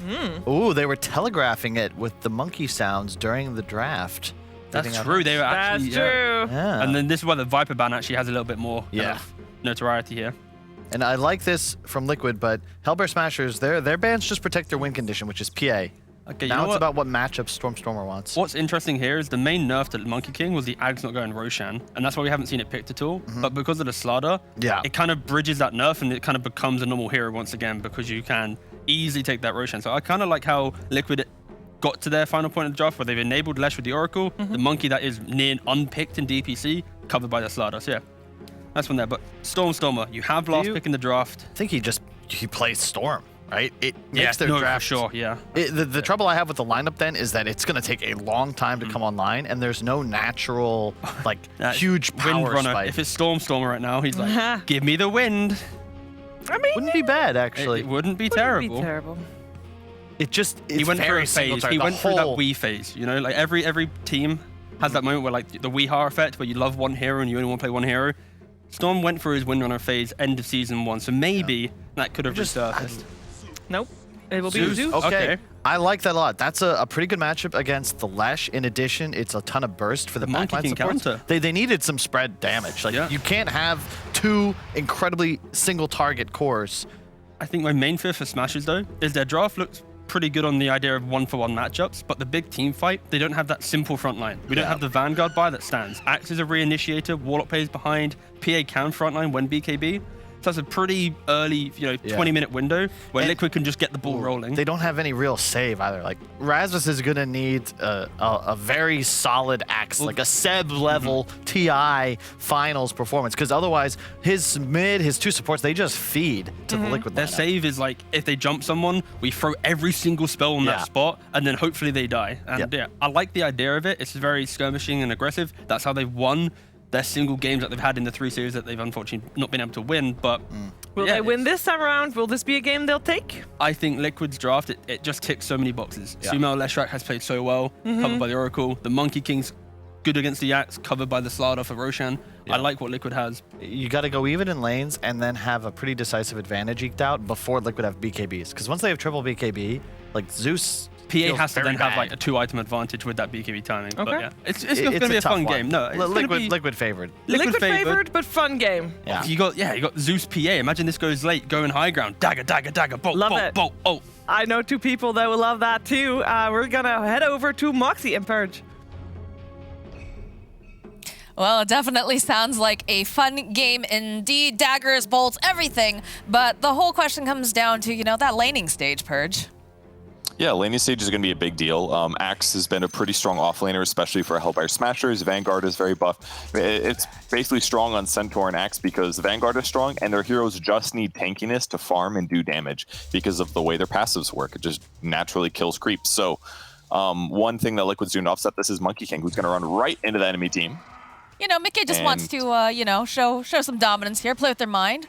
Show he's not afraid of anything. And he's going to go high ground. Here we go. Yeah, Cookie hop forward here, coming out from Koifa with a nice crush over on the back lines, though. Stormer trying to do some damage. They've got the Fatal Bounds down. Ace is sitting very, very low here. And it's going to be Sumail who falls first, followed by Ace. Koifa now is running for his life with those Fatal Bonds and whatnot. Not going to be able to keep alive during all of that. I mean, it was a little, yeah, it's kind of how I feel too, Tofu. They actually just saw the whole enemy team there and they just walked high ground into him. They're like, yeah, this will be okay. And it looked good at first, right? They did a cookie stun on multiple heroes. Boundless Strike hit like 4 people and the stun duration just got buffed. And then they hit him with what, Leshrak stun as well? It was like 3 or 4 stuns in a row. But they actually still didn't kill the PA because they were attacking low ground to high ground. Right-click damage is a huge aspect of the early game. And they just missed too much, so they got first blooded. Not looking great for the start for Liquid, but it's fine. Just a first blood. It definitely took quite a bit to take down that PA, but eventually falling. But again, a reset here. Everyone's headed to their lanes. Haven't really missed too much other than those couple kills, so still Some anyone's game. TPs. Yeah, they do bring magic sticks out for the safe lane on the Liquid side. This is one thing I really liked about their draft. They picked Oracle after the Axe. One of the nice things about Axe is that he casts Battle Hunger on your supports and basically works them down with help from his other support. But with Fortune's End, they can dispel this. It's going to take away a lot of, see, there it is instantly. They just dispel the Battle Hunger as soon as it comes out. So it will prevent Insania from using his nuke offensively, but it is going to make sure that they don't take too much damage. And Monkey King usually does good against melee heroes anyways.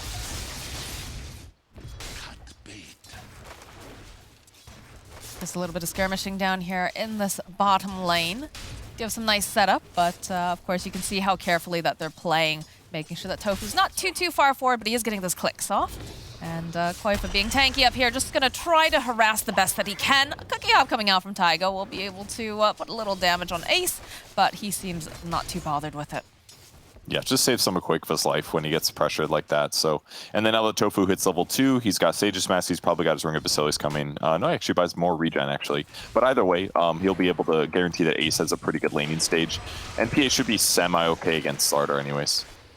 Is this a situation where you would have liked to see him pick up the Basilis earlier instead of going for that extra regen?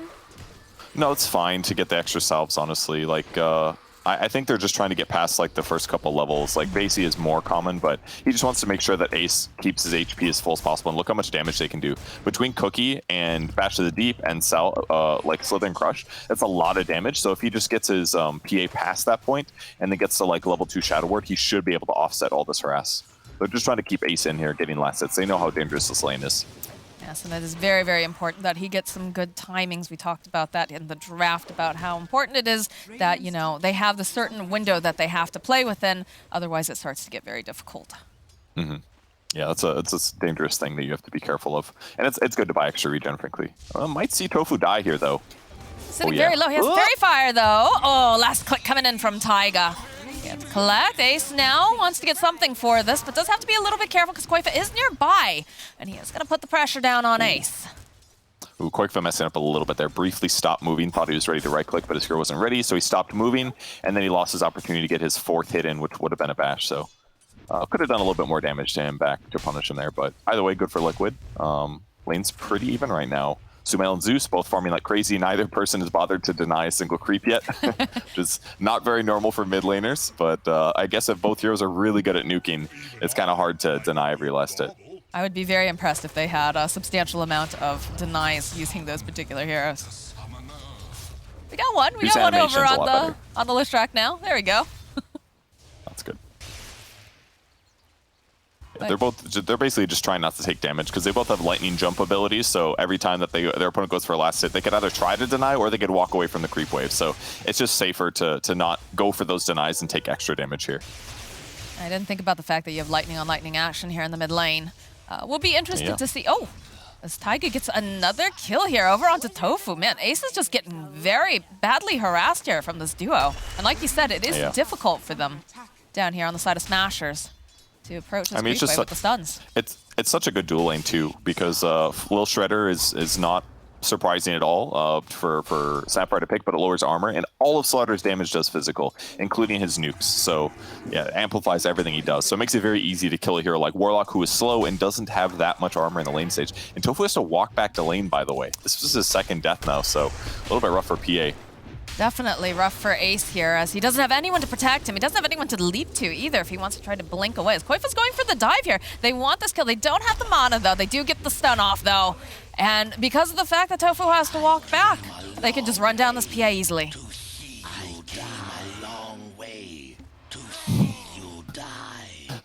What a statement, Koifa. My goodness. Had to drag that one out there.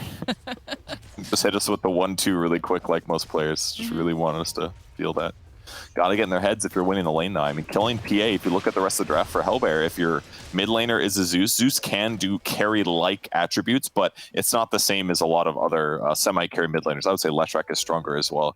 Here's the Cookie initiation on Tofu. He did a great dodge there, but the hero is still really vulnerable. Look how much damage he's taken from those right clicks and the minus armor. It is just a lot to handle.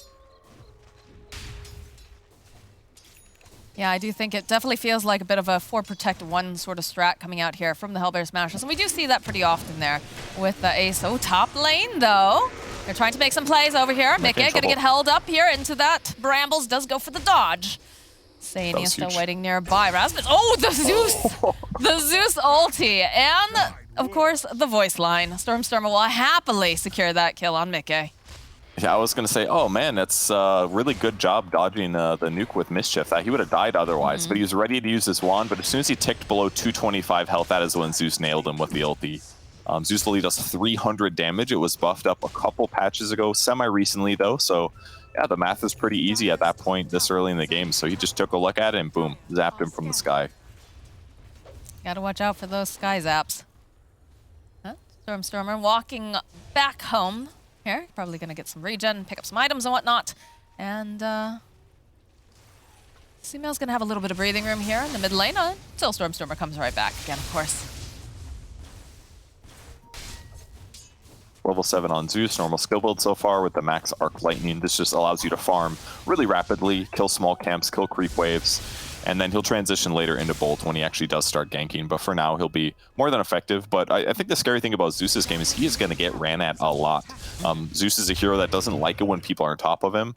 So if Slardar gets on top of him, if Monkey King gets on top of him, if Leshrac gets on top of him, that's really dangerous for him. We've got some nice spins here in the top lane, but Mickey's going to be just fine. The Vanguard is completed on Axe, of course, so things are going to get a little bit more difficult. But they do have a decent amount of magic nuke damage as well, so... Axe get both of the kills in the early laning stage or something? Like before the lane started? Was it him that got them all? Because he's got 2 kills right now and an assist. And this Vanguard is really fast, guys. Like, it is really, really quick. He even moves over to stop Insania from stacking camps to accelerate either Leshrac or the Monkey King. So, I mean, at this point, having Vanguard, he's already going to lane really good against Monkey King. Monkey King normally is a little bit scary as when you're playing off lane versus him, but with this fast Vanguard pickup, and Monkey King's recent nerfs, it's not terrible. And it looks to me like Mickey's just going to basically dodge the lane a bit. He's going to max out Primal Spin right away because that way he can just farm still without having to contest the Axe. And we'll probably just see them kind of ignore each other if possible. Is this the situation, like we said, you know, Mickey might just go off to the jungle, do his own thing. Do they want to rotate anyone up to kind of protect that tower, or do you just kind of think, all right, well, it's an Axe, there's not too much we can do? Bottom lane, actually, they'll hold that Thought Stormer making his way over. Samil already here. Getting into position, is going to run into Stormer here. Gonna try to burn him down. They have the lightning, split earth to follow up. They're gonna try to heal him up, and they can't do it fast enough, so they'll get that kill. The cookie up forward. Sumail just running down Tofu. Does have ace on him, but the teleports are coming out here. They're trying to just keep Sumail alive, but they do manage it. Rasmus now is here, and they have the fatal bonds down. Sumail ticking down. He was gonna get dunked, though, by Rasmus. As they'll go right back in again. That little shredder, though. Oh, it feels so good if you're a Snapfire. Rasmus getting the call off. Gets that little bit of armor. Doesn't have the dunk, though. Eventually, though, Taiga will fall. And Samel says, I'll take that. Yeah, Vanguard very effective for sure to block a lot of this damage, but Slardar just does so much physical, especially with the Corrosive Haze. Like, he just got absolutely blown up. So good fight there for Liquid. Rotated to the safe lane. They killed PA without PA getting any golden experience. Stormer died instantly on the Zeus as well. It just, if you get it, like I said, if one of those heroes gets on top of you, you're gonna have a really bad time. And he doesn't have Lightning Bolt, but I don't think it would have protected him much here. He's just trying to get as much damage as possible before he dies. He doesn't even get a chance to ulti, though. He died so quick. Koifa in trouble, though. Koifa turns right back around. Is he in trouble, though? I don't know. They managed to get the kill over on Ace. Koifa somehow still alive after all is said and done here. Trying to hide in the tree line. Eventually does get found by Tofu's Golem. Tofu sitting very low himself. Another great trade for Liquid. Yeah, they lost their offlaner, but they killed the carry first. And Sumail dives mid and grabs himself a kill here over on Gilgir. Rasmus, though, is getting his position. He's going to walk right into Sumail. Gonna go for the call, gets the taunt, the split earth, though, buying just a little bit of time so he doesn't get those spins that he's hoping for. He's just trying to juke him around. He's gonna go pick up that rune, start bottling through. He does have the hunger on him. Oh, at the last second, though. Sumail. He went for it. Rasmus tried to use a chop the last time he died, right before he died, to do some damage, which was a good play because it like almost got him a kill. But the problem was then when he runs into Sumail, which should have been an easy kill, like really easy kill, ended up being complicated. Like he should have just called him right here, battle hungered, and chopped within one spin. But he didn't have it, so he had to do this like elaborate chase him game. And Sumail's like, oh, I'm gonna outplay you because I am the king. And he's not wrong, but he messed up a little. He got watch. He right clicked right here. He attacks and he got a spin. If he just didn't right click, he would have gotten the kill. That was actually so fun. Like that was a 20% chance for Misery to get that kill. And he got it. That was insane. It always feels like the percentages are against us whenever you play a game, right? In that case, though, Rasmus has to be very, very happy. You can see that little smile at the end of that. He does die, but not before taking down the king first. He got 400 gold for that. Like, that's a lot. That's going to get him a really fast blink dagger here. 4-2-2 for Rasmus. He's like the one guy on Hellbear Smashers that's having a really solid game. So he's got to be the one that makes his team have action that's good for them. They need a blink dagger on him at a good speed. He'll have it, but can they find the right engagements? We'll see. I feel like that's frequently how Rasmus ends up playing over here on Hellbear Smashers. Kisses will get tossed out as they have the Boundless over here on Storm. It's a lot of damage. They try to save them, not going to be able to, though. It's long-range kisses from the other side of your screen that you can't even see. Too much damage. That was so oppressive. What does he do? Like, he can't do anything to that. He got hit by a level 2 Boundless Strike. which did like 150 physical damage tops. And then it was just kisses. You're dead. Goodbye, Zeus.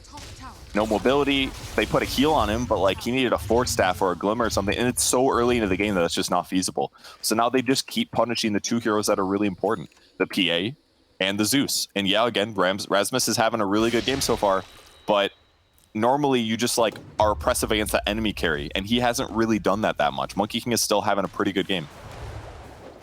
My question to you is, now that, you know, Rasmus is going to have that Blink Dagger, who is the target, though? Because you have to go after, you know, this Oracle, right? And you don't have great solutions to jumping into those back lines right now. It's a great point. Yeah, if he does grab an important core like Leshrac has the Euls to defend himself, and Oracle's going to sit behind him. So it's complicated, absolutely.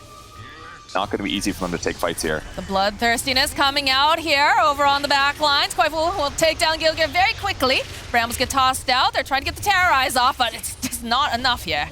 Courier went down. Gilgir also to fall. This is the other weird thing about picking Zeus against Oracle, is that if they do focus one of your guys, you don't even have to use False Promise. You just put Fate's Edict on somebody, and they just don't die to magic damage. So they're going to smoke and go take an engagement here, but not too many ultis burned by Liquid. In fact, they've got time, 10 seconds to kisses. Smoke on smoke. Koifa is backing off. They don't know, because Blur is keeping PA invisible. Really nice for Ace to play the frontliner. I'm sure they have a feeling, though. As you can see already, they're making the wrap around. It's very effective. They'll pick up the bounty rune. We've got the hood completed now for Leshrac.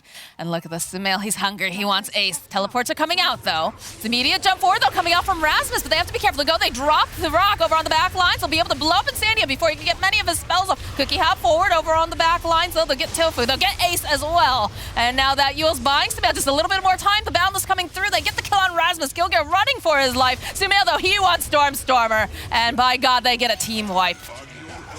Huge plays there by Sumail. I mean, kind of dangerous at first, because he again walked in not knowing that his opponents had vision, so they got to initiate. But like, we didn't see Oracle ulti. He got counter initiated on, but he put Fate's Edict on Leshrac, which bought him 3 seconds of basic invulnerability. And with this fast hood build, even after that runs out, he still tanked a lot of damage. Here he is again, walking in. He gets initiated on. He's taking a ton of Zeus damage. There's a Golem. There wasn't a Fatal Bonds, it doesn't look like, though. That was a pretty good catch, or at least not enough heroes in the group. But Taiga did a huge amount of damage. Oracle dies, Mickey comes to finish him off, and Sumail just runs him down at that point. Yeah, I mean, I feel like that's like some of the best initiations that we're going to really see here coming out from the side of Hellbear Smashers, other than, you know, maybe the PA gets like a huge crit. But or like a 2 or 3 man call would be ideal, basically. Catch Oracle plus whoever you want to kill, and then everything's so gonna be hard, Purge. Like how Yeah. Insanias isn't going to, I mean, if he does, it'll be a bit surprising because his positioning. People who play Oracle tend to have very good positioning at this level of Dota. They're not going to allow themselves to be sitting directly next to their core generally. Yep, that's usually the case. When you play the hero a lot, you're going to be used to these patterns and where to stand. I would even say that him getting killed that easily was a little bit atypical, but the fight still worked out really good for them.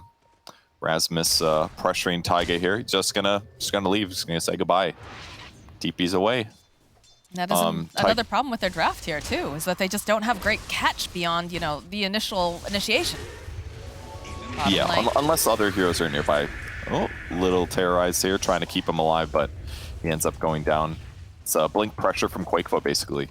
Blink stun combo. Leshrac runs at people.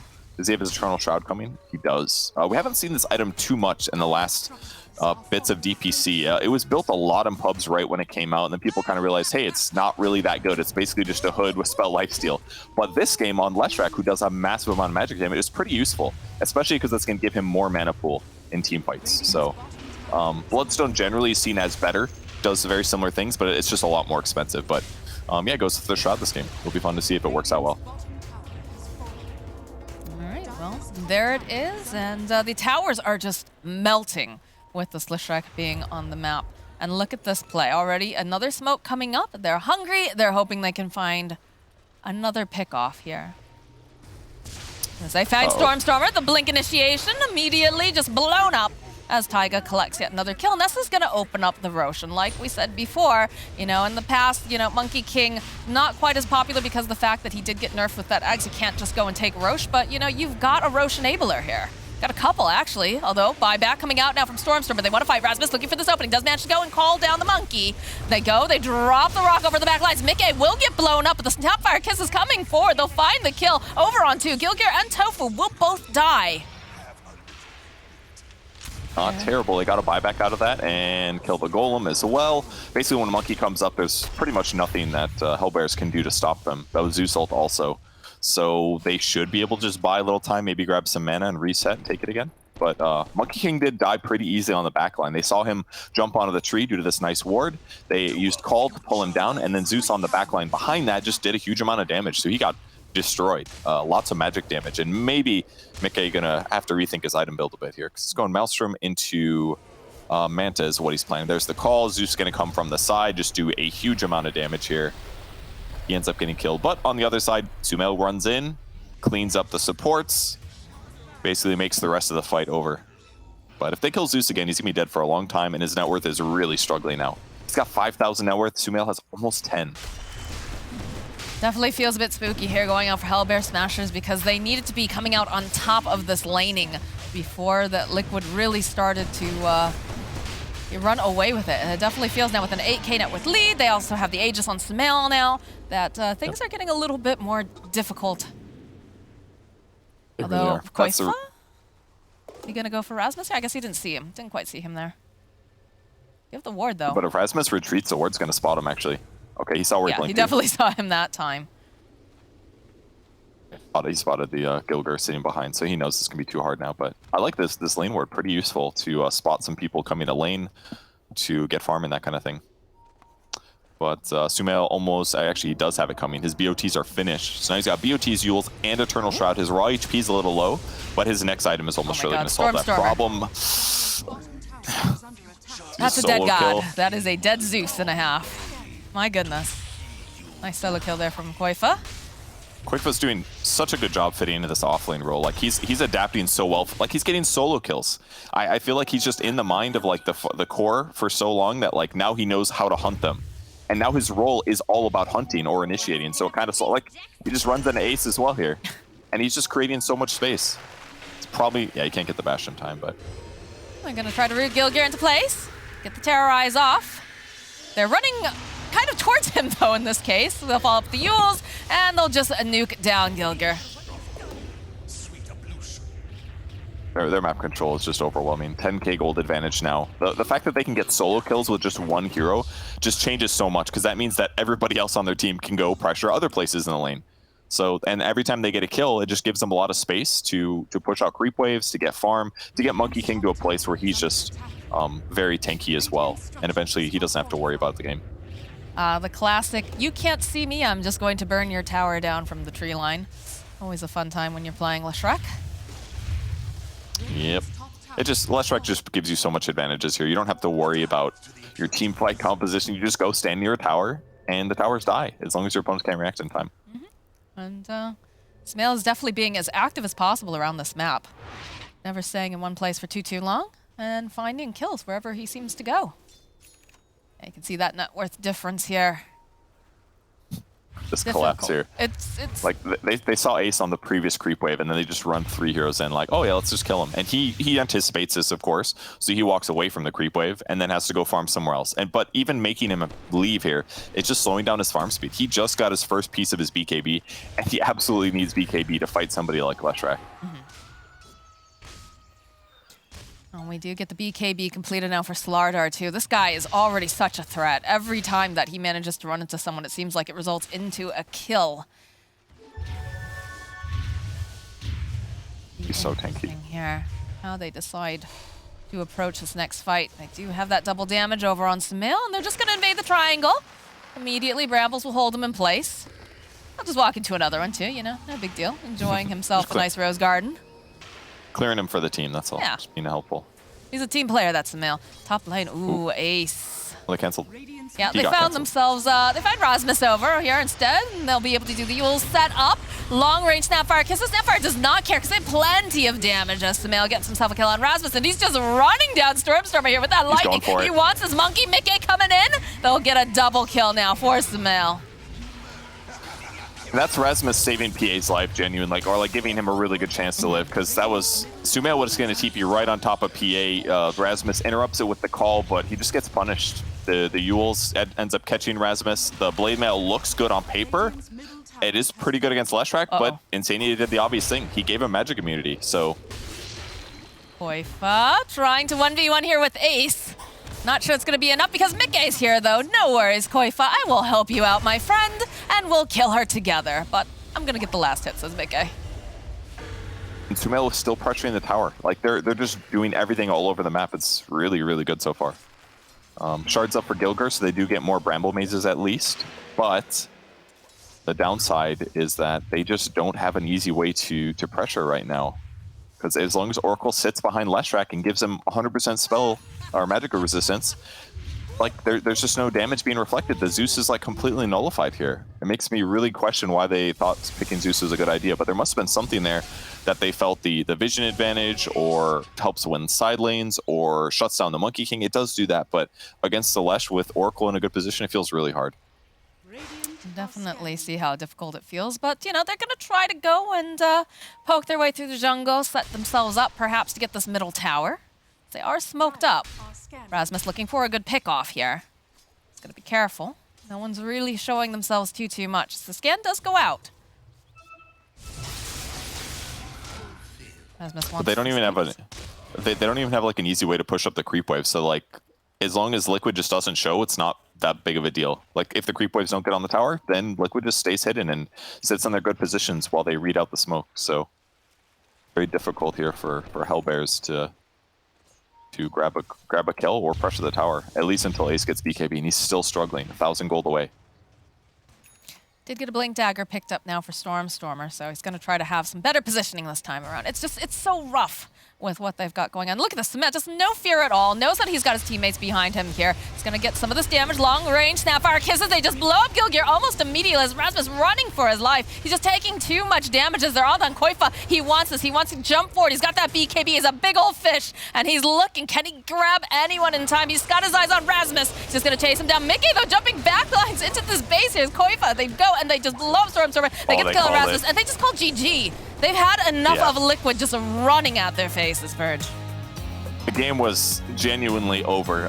It might have taken another 5 minutes or something like that, but it was very clear. Like, Mortimer's Kisses felt like the most overpowered ultimate in the game there because of how difficult it was for them to run away from Liquid when they got ran at.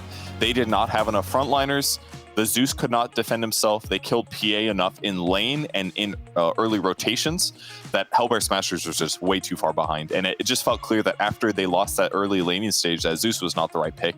And it didn't cover their bases enough, unfortunately. So amazing gameplay by Liquid, though. They won everything in this whole game. It was very, very impressive. And of course, you know, those Snapfire Kisses coming in hot. I also have to say, though, you know, we have Koifa who's moved over to that off lane. It felt like I was watching Boxy for a good portion of that because he was playing the Slardar just so well. But, you know, hats off to them. The 1v1, of course, pretty funny. Probably not so much for Hellbear Smashers, but Liquid, they're looking strong. Hellbear Smashers will have the opportunity, though, to bite back, and perhaps they'll have a little bit of a stronger draft. But we will toss it over to our panel and see what they think about the next game here. Thank you, Moxie and Purge. And indeed, Hellbear Smashers got smashed in Game 1. I know, I have to say it at least once. We'll be talking about that and preparing for Game 2 after the break.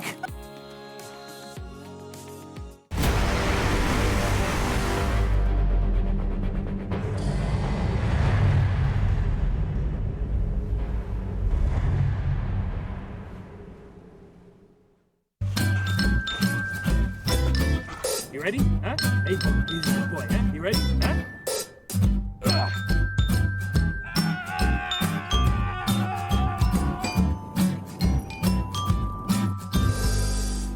Start your esports career now at play.eslgaming.com.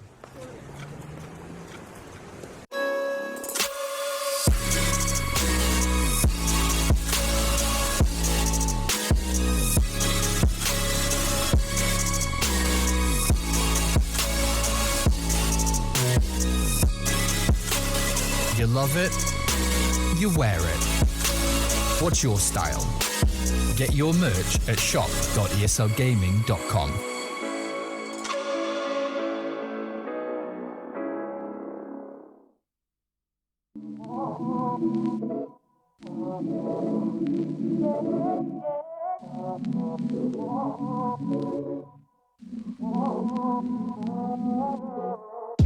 I know you're not happy there.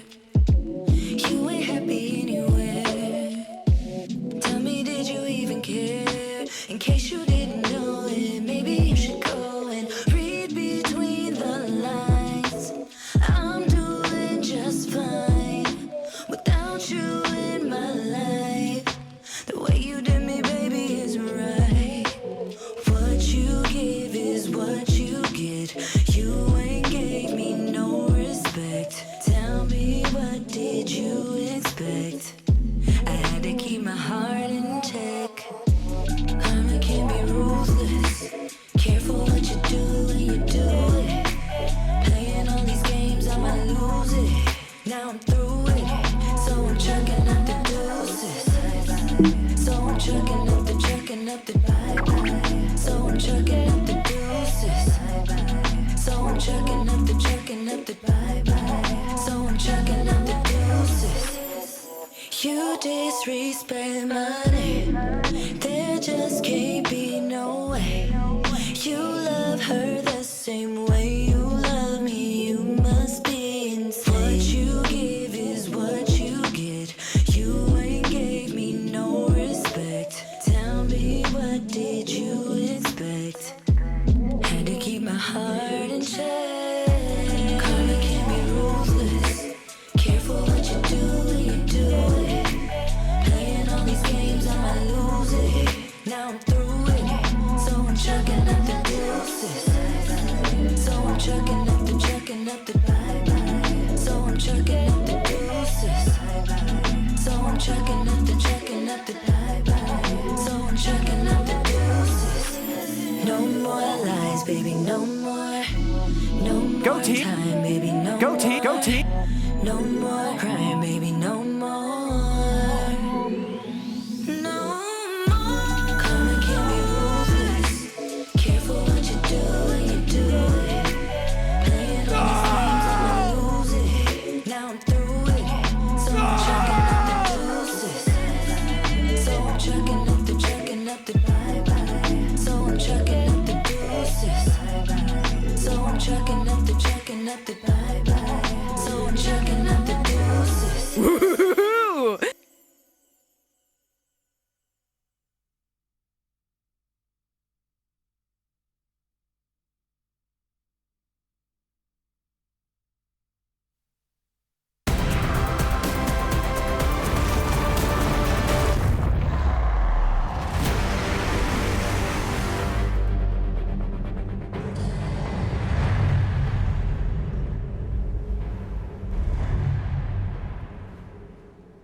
Game 1 of the best of 3 series between Team Liquid and the Hellbear Smashers goes the way of Team Liquid, and it is not even close. We do have some smiles on the side of Hellbear Smashers, but those smiles turn into frowns pretty quickly as this game did not last long. I'm here with T-Gov and Kyle, and we're going to break down this game, because why did this game get so out of control, T, for the Hellbear Smashers? It was over so fast at some point. Yeah, well, first of all, you got the lanes going so well for Liquid. You got pretty much all 3 going in their favor. Sure, Axe had an okay time, but when it comes to that grouping that we mentioned, it's the fact that Liquid, they can just run behind a very farmed Sumail. Top 3 cores of Liquid are up top, and then now you don't have this natural frontline of Smashers. Yep. It's really hard to play Dota. You can tell Liquid and their tacticians have certainly read the art of war, because this was all the makings of a successful battle plan. You know, you get the cavalry charging forwards, the disco pony, and then you have the artillery in the back lines raining down hellfire. That's how you win fights. Meanwhile, Hellbear Smashers, they're just so squishy. They're like they're just what they're are you archers. talking about? They got an axe and he got a Vanguard Bracer at minute 7. It was supposed to go a little better. Doesn't stop you dying to less rack magical damage and a Mortimer Kisses. It's like, and minus armor. Yeah, very much. They were locked into item timings rather than level timings. Flip side Liquid, they just need level timings and they had the items, so they don't fall off, but at the same time, like when all heroes are level 10, Liquid's damage output is just absurd. Whereas PA, it doesn't matter. Like where are your items, bro? Yeah, where are the items and how do you survive team fights? Brian wants to say something about team fights in this game, because that's where the fights happen. That's where the key moments were. You know that. Hello, Brian. Beautiful throw. Thank you. As that's probably what I look like most of the time. So what we're going to be talking about here is the team fight at the 12 to 13 minute mark, where Hellbear Smashers is going to have all the information they need. As my screen is not working. Hey, Tiga, would you just be lovely and go push spacebar on that computer over there? Just push spacebar, Tiga. Thank you. How's everyone doing today? I'll do that later. Okay, so what we got here is that they smoked on the side of Hellbear Smashers, and they're going to see Liquid with the ward on this cliff right here. But what Ace is going to do is a really cool play where he uses PA's Blur, which has a break radius of 600, while a regular smoke has a break radius of about 1,000. So he's going to see Koikfa Slardar. He's going to break the smoke on purpose. They have all the information in the world, and they know Liquid is going to be taking this fight. They see the Leshrac coming in. They choose to go on the Lesh, but they instantly change targets to the Oracle, and this is the power of the Oracle-Leshrac combo, because Leshrac is a hero that struggles to dish out the damage before you bring him down. The counter to Leshrac is to focus him down before he's able to do the damage he can dish out in fights. But what you see is, since they had to take that brief moment of pause to bring down the Oracle, Sumail was Fate's Edict. We're then going to see his damage stats throughout this fight. He does over half of the team's damage, total damage of about 7,100. His damage was about 3,700. And I think this combo, we've now seen it 3 times from Liquid. I don't think you can afford to give it to him again. Oracle Lesh, got to get rid of one of them. Thank you, Brian. And Thank you, Brian. I am surprised indeed that Liquid get the Lesh for the 3rd time in a row. Like, we've seen Sumail on it. Yes, they lost 1 game, but it's just too strong of a combo. Don't worry, T's coming back. But it's just too strong, Kyle. No, it's much too strong. I totally agree. It's the hero player combination, but more than that, I keep bringing up Han. Yeah. But, you know, back in the day, Sumail's not a Han player. Correct, but Insania and Mickey are. Yeah. And Insania has been drafting what were Torture and Pestilence back in the day, are now Slardar and Leshrac. You can't come up with a better combination of heroes for Insania and his team to utilize. They've known these concepts, they've understood. It's their bread and butter. To T's point, XP-based damage output, but also the scaling power. So you're able to be strong from lane to mid-game to late game. There's no weakness, it's just pure balance. Yeah, I think if you look away from maybe the performance in game, it's just Koikva as well in the offlane. Yeah. He's only just started playing that offlane, but it just feels like he's got this confidence that he's been playing it for years. And that alone, that kind of, you can feel the aura. You know, Sumail's having such a great time mid, Koikva is playing so well offlane. That's scary. For Smashers, write that game off. They need to kind of bounce back, because that kind of just 100-0. Also, another rule, stuns. Where are the stuns? What, you're going to Golem, Bramble, like taunt? There's no stuns. No stuns. A couple more stuns and a bit more charisma. I think maybe it can go to a game 3. Okay, well, Liquid. let's find out if Team Liquid will take this series 2-0 or if Hellbear Smashers will have what it takes to force out that 3rd game. We are going to see the draft of game 2. Break right now.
2 of Team Liquid versus Hellbear. Smashers coming your way here. DreamLeague Season 15, powered by Intel, is the upper division of the Western European DPC League, and Hellbear Smashers have not got a single series win under their belts, but so far it hasn't looked too bad considering they've been able to take a game off of every opponent so far. But can they do that this time around? Because that first game, whew, that was not close. No. And we are about to find out if they can take game 2. There needs to be a couple of draft changes coming out here, T. Yeah, and first of all, the Abaddon gets through. Liquid in the previous series, they banned out Invoker and Abaddon. This time, they let that through. They let Abaddon free, banning out Snapfire instead. Yep. I think Snapfire does make more sense when you consider the way Liquid like to operate their drafts. It's the massive Mindstormer pressure, and then we saw so many uncontested fire bombs just dropping in. Pew, pew, Neither pew. Hellfire Smasher support could do anything about it. It's also a product of the first pick. Smashers, now their first pick, Liquid wants to ban out Snapfire themselves because they want to give it away. And it's like, what do they rate more? The Snapfire that they just won with, or this? And then, yeah, instantly the Enchantress. I think the most enjoyable drafts that Liquid play around is when it's the +4 Enchantress. Yep. The fact that we got to see how tanky and how obnoxious this hero is in the 4-roll, going for the solo crest, going for the pipe, tanking up pretty quickly, and the force is this is a scary lane already now. I was about to comment that they weren't going to go Slardar because you have that Abaddon for the easy counter initiate. Now you remove the stun and the minus armor debuff, but they go for it anyway. So it could also just be a product of new roles, right? Koifa's recently moved to the offlane. There might not be many heroes they have with 1 and 3 flexibility. I think it's like 2 things here, because Smashers, when they normally pick the Abaddon, it's, here you go, with, as I say, with one of those bigger carries than like normally Medusa. And sure, now Medusa should have an okay time in lane if the Abaddon's able to support, but I feel like Enchilada, they're going to be okay. Abaddon, he provides defensive nature. For example, if this was a troll pick, I'd be favoring Smashers so much more, because you have an independent carry that can play into the physical damage, but can also be left alone because Abaddon doesn't apply pressure. Dusa, though, if left on this island with no real kind of enable other than a heal and a shield, it can maybe be a bit worrisome. Going back to your point about Slardar, though, I think just the clean concept of annoying in lane and instant Roshan is such high value for Liquid. Yeah, it's true. With the pace that they play compared to just going for more of a utility off lane, because it takes away that clean timing to play around. And now we get to see into the brain of Ace, because every ban will most likely be the, I don't want to play into this matchup. Yeah, Anti-Mage, Phantom Lancer, probably the easiest two. Ooh. I just hope that they actually go for stuns, because I see Medusa bad, and I don't want to have a draft that just can't actually team fight. We actually have Liquid being the one to ban out the Leshrac this time around. I think it's like when you talk about stuns, if you look through all of Smash's drafts, they often only have, 2 clean stuns, and the rest are built around roots or slows and stuff. So Smash's... What's their record again? I wasn't saying it was working well, Kyle. Oh, just for clarity. Just a bit rude here, Kyle, aren't you? Record of what? He's just asking me to say that Smashers have not won a series yet. He's trying to belittle Smashers right now. They have won a game against everybody. Kyle's just being a bit mean, but it's fine. We forgive him, and we're moving on. Secret, and OG have all dropped games. But if they drop 2 more stuns, they could have won the series. Can you compare stuns drafted in the games they won versus the games they lost? Okay. Game 1, no, that you can't compare that. Ace has played a lot of Wraith games. I think that OG series. You just looked at my note. Give me a second, Kyle. I'm crunching the numbers. They lost with the Shaman. All right, that's so a lot of they won a disables. game where they had literally 1 and a bit stun, all right, against Tundra. They won the series against Secret with 1 Axe Cool, a Root, and an Invoker. No stuns. They did triumphant against OG with a Leshrac many stun, 1 stun. Lion many stun, 2 stun. And a Wraith King, 1 stun. 1 so stun. I rest my case. That literally did not support your If anything, 2 out of the 3 victories were without stuns. Well, the more you're forgetting, you're omitting the part where the Medusa Abaddon that worked had the benefit of an Invoker and a Bounty Hunter. So the whole draft can play with a hell of a lot more pace, and there's a built-in steroid for their Medusa, which is why Invoker is first banned out from Liquid. Memes aside, though, Smashers have to draft more presence in the team fights. The games that they have played so far, they have been so close, but it feels like if they had that extra component of presence in team fights, it would be so much easier. So as much as we've kind of gone around this 1 or 2 minute circle of stuns and stuff, it is critical that they have that. Liquid now going for the Warlock. Both side lanes are going to be, one's pure aggression, the other is fully supporting enabling. And I think Spectre for Liquid rise up a little bit more because Spectre Medusa is an old classic combo to the old really days nice. of time. Upheaval is also quite nice. Medusa. Medusa I can leave should do if you'd okay. like. I asked him a question. Medusa, what? I thought it was a question to the floor. No, please. They're yeah, I would say that Spectre should do perfectly fine in that because the key thing with Medusa is getting on top of her and kind of killing her quickly. Spectre can buy both Skadi and Diffusal if needed with the Manta. But also Medusa can outpace that type of lineup. You go for Manta plus 1 item Butterfly, let's say, you can run over the time needed. What's your thoughts on the matchup, Kyle? Warlock involved against the enemy draft? Upheaval, I think, is an excellent area control. It's one of the few disables Abaddon can't really deal with. I think that's a key when you play against this 5 position Abaddon. Some form of control that just can't be denied. Doom isn't ideal against Dusa, but I wouldn't be surprised. It's a bit awkward because of the Earth Spirit pick. But I'm telling you, last pick Sniper against Medusa. Sniper against Dusa. Super Who would effective. play it? I think Terrorblade's also a possibility. Would Mickey or Samil play? Yeah, either one. Okay. No, Sniper's the matchup. I remember like 2016, 17. It's like, yo guys, let's pick Sniper against Medusa mid. It's It like works. You can never walk high ground. So far, Medusa has not been played mid for Hellbear Smashers, though it has been played safe lane. Yeah, but it's just throughout the game. Yeah, the idea. You have last pick. So Liquid here, they don't want have to see to the female address, Sniper. That's what we're talking about. they don't need to address the Medusa yet, but they'd like to keep the draft open if possible. I think you just pick Sumail's hero here, and then you can still flex the Slardar to a carry, but that's really not necessary. You see the Dusa, you once again see Hellbear Smashers and their win condition. We're going to see a new real hero early. for Sumail, right? Because he's played Leshrac and he's played Puck. Yep. So this game will be Sumail's 3rd hero of the DPC. Wow. Crazy. Crazy. Death Prophet's also quite nice. That was something that I think it was, I don't remember if it was the old Vici or IG, but they used to do DP against Dusa and just take towers really early on. Ooh. Stress map control. Void is awkward though.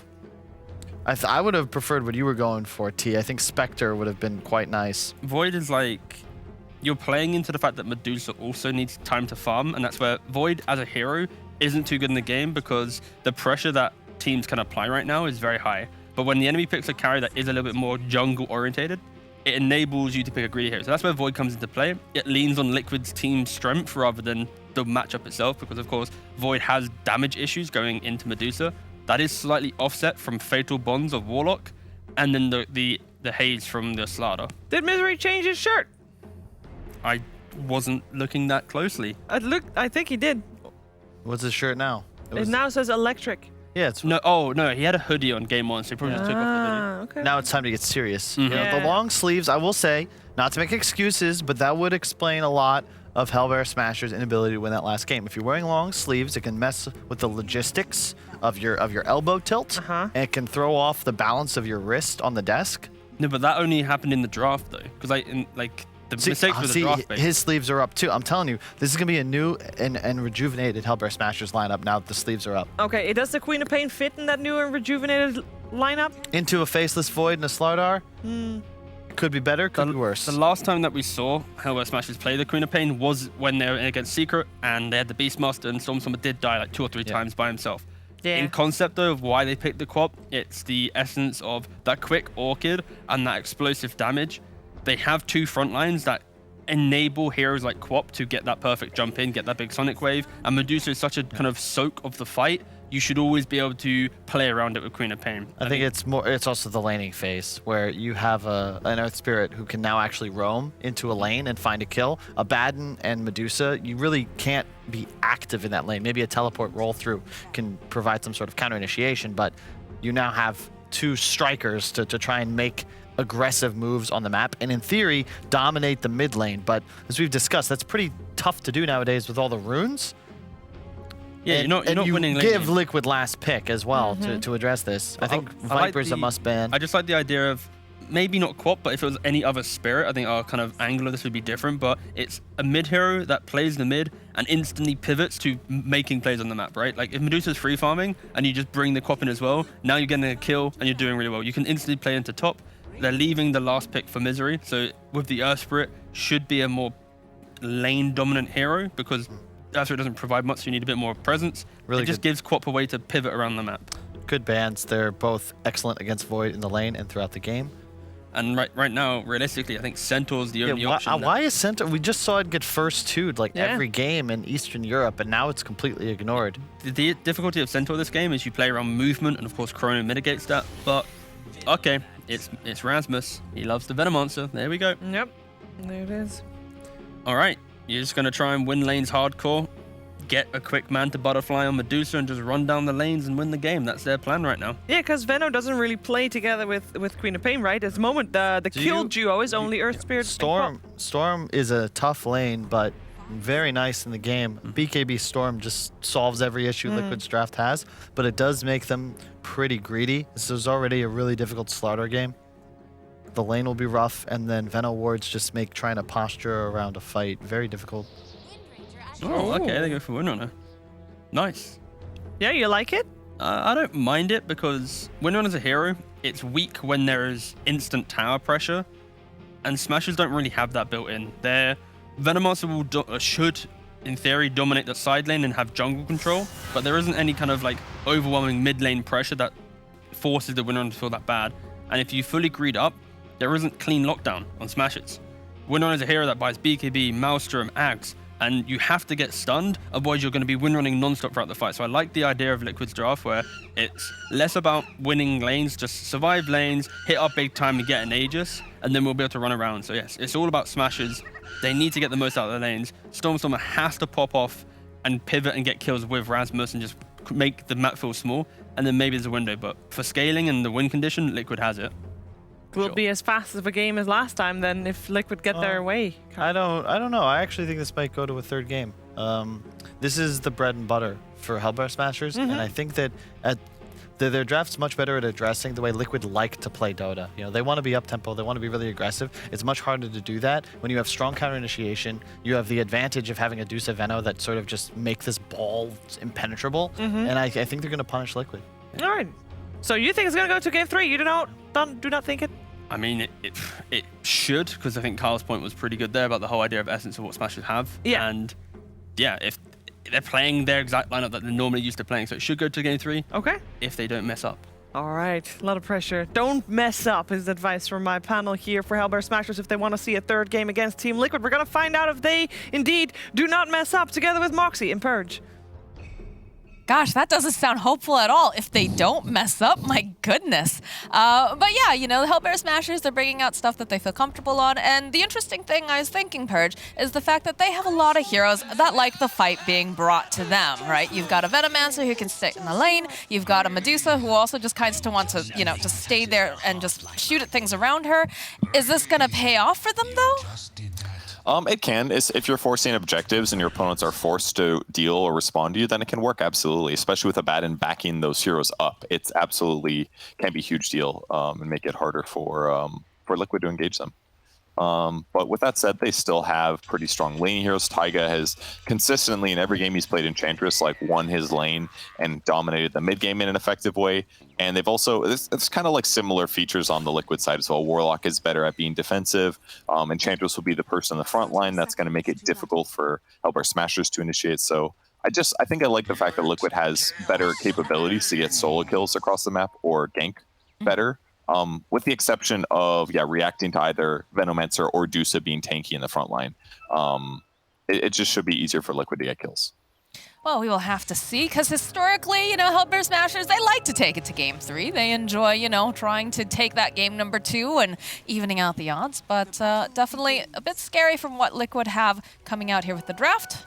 But again, like we said, a lot of these kind of bread and butter picks, you know, we've seen plenty of Tofu on that Abaddon. He'll be able to go and just try to keep people alive, tank up a lot of that damage too, so it'll be interesting. I'm excited to see who's going to be making the first moves. Oh, both players messing up their blocks. Sumail easy breezyed himself because he messed up his block at the tier 2, and then Stormstormer let one through as well, so everybody sucks in the mid lane. I was going to say something nice, Purge. I was going to be like, What? one person... What is happening? When are you the positive one in this duo? What? What happened to you over there? I'm gonna just blame it on the fact that you're rough lonely year. because you're not hanging out with us Okay. over here in That's Sweden. fair. That would have been nice. So far, completely fair in the similar last hits in the mid lane, so it'll be okay. No major thing happening. Such a purge way of being positive. It'll be okay. It's fine. Sorry. Continue. As long as they both make mistakes, then it's really hard to like point out major errors for sure. Venomancer, very strong laning hero, classically against Void, so that last pick is generally going to be seen as great for Rasmus here in the safe lane. Decent harassment potential against Slardar, and Tofu should be able to offset a lot of the major damage coming from Slardar, but Medusa is a really slow hero, so she's got to be a little bit careful if Taiga is able to get a big creep picked up. You have a sentry coming? He does. 2 sentries on the way. So he should be able to use those to regain control of the large camp, and then with the large camp, probably bully Abaddon and the Medusa. This lane feels like it is going to be a bit of a struggle here for the Smashers. You can see Tofu doing the best that he can, but obviously it has to be careful in his positioning, especially as you get more levels online for the Enchantress and the Slardar. Mm-hmm. And for now, great damage so far by Taiga. Still got a salve. Here comes his more extra. Actually, doesn't have any more regen past his salve, so it'll be a little bit weak after this, but he will be able to deward the camp now. So maybe large creep at 3 minutes. We'll see. Top lane, Rasmus doing the best that he can. Do get the water rune snapped up here by Storm. Storm a little sidestep there, making sure that doesn't immediately get cancelled. And Sumail should be able to bag himself the one on the top rune spot. I think a pretty even matchup though right now. You know, 14-0, 12-1. No one's really running away with the game yet.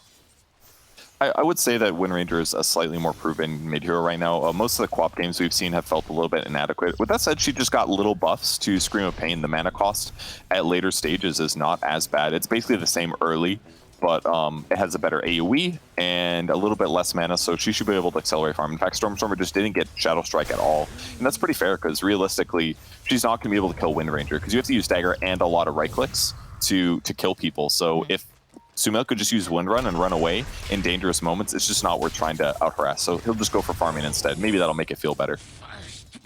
Bottom lane, Koifa collecting the first blood. You could see Tofu knew he was dying there, made sure that he got off one of those missed coils right off the end. That way he could just be as efficient as possible and keep Medusa's health topped up. But again, It's like difficult taunting lane. people. You're like, well, if I could still suicide, I would have suicided there, you know? That's definitely It's like rotting. possible. It's like rotting on Pudge right before you're about to die for sure. Same thing. Faces Void struggling a little bit here, but he's getting a lot of heals from Warlocks. That's definitely offsetting this normally very difficult lane. I mean, I feel like we see this a lot coming out from Insania in particular. He's usually on a hero that's able to either, you know, replenish health or replenish mana, right? Because we had that whole stint where Keeper of the Light was very, very strong. So he's playing a lot of that. Otherwise, you know, you see him on the Oracle, you see him on the Warlock, things that are going to help his core stay in lane and, you know, provide that sustenance. Yeah, it's really important. Lane stabilizers, absolutely. Insania gets a side pull off. Didn't get a stack off, though, because he had blocked earlier with a Sentry Ward, but still very good for lane control here. Mickey hits level 4, still struggling on regen a little bit. Insania's about to hit 3. This is going to give a much better heal towards Mickey, an extra 120 HP every time.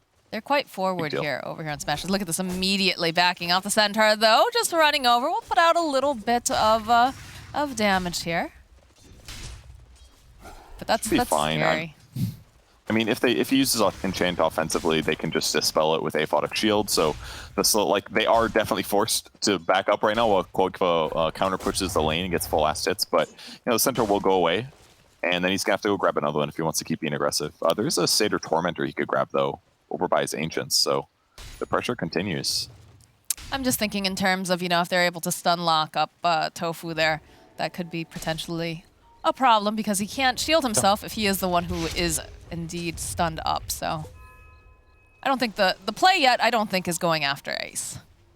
Yeah, probably not. Mid lane's still really even here. Stormstormer getting more mana due to having blink capabilities, but Erasmus gets low. He's taken down thanks to these fatal bonds. They're just kind of, it's like a little bit of a flirtation here on this top line. You see Erasmus, you know, dishing out a bunch of damage, Mickey just backtracking, or, you know, having Insania heal him back up, and then they go back in for another play, but then Gilger can't, you know, it just back and forth here. We haven't seen any hard committals, it feels, for sure. Yeah, I would not want to play this lane in the slightest if I was Faces Void if I didn't have a Warlock. It's doable here, but without Warlock, it would just be awful. Oh no, the Hellbear Smasher! He's turned on his family! He's a traitor! That's fine, though. It'll die now. Just a little bit of, just did a little clapping. And now it's going to run away. Camp is, and he's got another one. He's been able to keep the large camp unblocked here on Taiga's side and blocking the small camp with the sentry as well. So gets a little bit more experience, gives Quake tons of denies. He's got 12 already here. And that's going to put Medusa a little bit behind where they would want to be. And there aren't really any stacks made yet either. Here comes Stormstorm rotation though, top. They'll be able to use a Sonic Wave and they take down Mickey, easy peasy. There's not any way that Insane can save him from that this time around. Yeah, and that wouldn't happen if he was full HP, honestly. Like, keeping his HP at around, what, 70-80%? It was enough with the Rolling Boulder and the Smash and the ulti. So, still no dagger points, but they just got the tower. Like, that is a huge play by Hellbear Smashers, actually. They actually kept the Void down a little bit. Bottom lane, the bashes are real. Oh, that power shot not connecting, but it still is. Koifa will get the kill on Tofu, and Taiga will get Ace's Curry, and they're still making plays down here. They want this kill. Gilgir has made his way down, though, but there's just too much damage coming out from Sumail, so they'll get that kill. Looks like Koifa probably going to pay for this, as Stormstormer is also here. Terrible for Liquid, getting 2 kills for the one. They're not going to take the tower, unfortunately, but Sumail got some experience, got some good power shots in. Not the worst. Insania picking up some levels on the mid lane. Now that the safe lane has been, now that tower's dead, there's no reason for Insania to try to play top anymore. It's just way too dangerous because the rundown distance is so far. There's no safety from a tower. He'd basically have to TP every time. So he'll just pick up levels on the mid lane to try to get 6 faster, but losing that safe lane tower is going to make things tough. Mickey's not going to be able to get as many creep kills. Venomancer's going to be able to control the jungle very well. He picked up a fast Tranquil Boots to basically offset any regen needs he has, and he's going to go for a Veil afterwards. A great way to amplify Venomancer's damage and his teammates as well. Very good with Queen of Pain and Magnetize from Earth Spirit as well, so this fast Veil will be really useful. You can see that they're just kind of struggling here to push Rasmus out of this lane, and again, this is a hero that he really enjoys playing, knows the ins and outs very, very well, so will be difficult here unless they have a large rotation to get rid of this pesky Hydralisk. Smoke under a ward by Queen of Pain and Earth Spirit. They definitely saw that one, so we'll see how they react. Stormstormer's almost got Blink maxed out. He still hasn't gotten Shadow Strike yet. Kind of an interesting build, but absolutely can work here. And looks like Insania is going to be the one that tanks it here. Gets spotted by the Plague Ward. He's only a level 4 hero, though. I don't think, well... Oh, they go right past him. Stormstormer, though, should be happy with this. They have to be careful they don't line up too hard here as Insania ticking down. They go for the Chronosphere and they take down Insania, but Sumail is here and they are just bursting down this Queen of Pain plus the Shackle power shot coming out. Down will go Stormstormer. Now Mickey chasing after Gilgir is just going to push them away from his jungle. That's the power of seeing the smoke. They absolutely knew there was a rotation coming. They moved Insania towards a tower. Sumail TP'd at the perfect time. Mickey was in perfect position, so getting the Stormstormer kill absolutely makes that worth it. Top lane, they're still hunting. They want to get rid of Rasmus. Mickey has had enough of this bullying. The Veil will go out. A couple of these bashes, though. Mickey needs a little bit of help here. I think he's going to be all right. It's going to be very close here, but no, he's got that heal on him. He's got the backtrack. He is fine. As Taiga here in the bottom lane, he's just poking at Tofu. Does have to be careful because there is Stormstormer making his own rotation. Off for Wolf, just nibbling over here, but you can see that Stormstorm is here. Taiga playing very carefully here, decides, all right. Oh, maybe they go back in, though. There's Koifa. No Blink Dagger just yet. Double fluffy hat on the Enchantress. I'm a little surprised Rasmus didn't get 2 points in Venomous Scale, because it is a huge damage increase. With that said, Poison Sting is amazing against Faces Void, so maybe that's part of the reason, but I wonder if he would have died maybe if he had more Gale, or if he had his ulti and enough mana, it would have gotten a kill too, but either way, it's fine. Still making space. They push out the lane, so Mickey is going to jungle now. He's got a Possess Mask as well, a great item to accelerate his jungling. And the net worth is still even, so everything's pretty fine for Liquid despite the early tower death. Look at Koifa. He knows that Tofu has just been sticking around here. He was hunting, but he will teleport out. Doesn't want anything to do with Koifa. Doesn't want to help accelerate his Blink Dagger. And Taiga's just taking over the woods here. They've got a lot of map presence right now coming out from the side of Liquid. Yeah, it's not bad at all. They've got Infernal Golem as well, so if Insania keeps playing here around Faces Void, he can help offset any potential deaths here. Can break smokes. They're going to kill the sentry ward for free to protect their ward. Erasmus is still a little hesitant to invade. He's got the Veil, so he has lots of damage, but his survivability is not super high. There's another sentry. They'll probably get the ward here now. I mean, they spot Mickey over here. He's going to try to take some of these last hits. Try to bully Mickey a little bit, too. They are managing to do it. They have Gilgir nearby if they wanted to try to hard commit, but I think going down to the low ground, it's a little bit too scary for them. They're very close to the tower. Doesn't look like they're going to quite chance it. But Erasmus will be as obnoxious as possible with his Venomancer and try to bully him out of the jungle, which he does succeed in doing. Succeeding, yeah. That part is going really good for him. Lost the catapult top for Stormstormer, unfortunately for him, but his Orchid's getting a little closer, and forcing Void to cross the map a little bit has been helpful.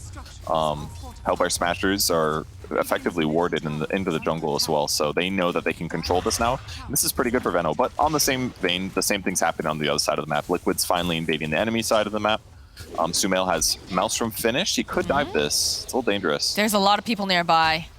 Taiga, all right, Koifa's here. The blink is then revealed as they get the jump over here onto Tofu. He's not level 6 just yet. They go and they drop the rock. They'll chase them right away here. Tofu's ticking down to these bombs. So we're on the back lines. They're just going to push them away with the Magnetize, but that is, of course, the Chaotic Offering that just got dropped, and they didn't manage. So they got one kill. They Power Shot came through to pick off Tofu as he ran to safety, but not completely bad for them. And they're still farming on Mickey, which is still good for them. His net worth is a little bit lower, but not out of the realm of possibilities. Kind of curious to see what Sumail does item-wise. Maelstrom is the standard Wind Ranger build. I really like the Mjolnir build right now as an item to transition to. MKB does atrocious damage per hit compared to what it used to do. It used to do like 75 magic damage per hit. Now it does like 44 or something. Koifa just showing up and is going to get deleted here by Sumail. Nice jump there coming out from Koifa. And that Blink Dagger changes everything now. Because now Rasmus, who doesn't have very many survivability items, can't defend himself if he gets gone on like that. Scary. Oh, there's the Chronosphere catching over onto 2. The Sabaton's not going to be able to keep Ace alive as they're following up. Koifa gets a nice bash off. We'll follow up with the Crash the Line up here with the trees. We'll have that borrowed time proc over here, and Liquid will take the middle tower. Didn't actually have Stone Gaze yet, but Chronosphere guarantees the kill either way. Not too uncommon to delay it. But the tower finally falls, and now Liquid has the map control, and they have a Slardar, so good luck, Hellbears. You guys got to fight into this, but Sumail's positioned really well. He does get Galed. He's in a little bit of trouble here. They don't have a heal. Okay, they'll force him out. The Orchid now is completed for the Queen of Pain, so that is going to allow Stormstormer to make a couple more plays around the map, but the way that Liquid has been playing has been very tight, very grouped together, and it feels like whenever one of them is roaming, or rather whenever Koifa is roaming, let's put it that way, there's usually a +1 nearby.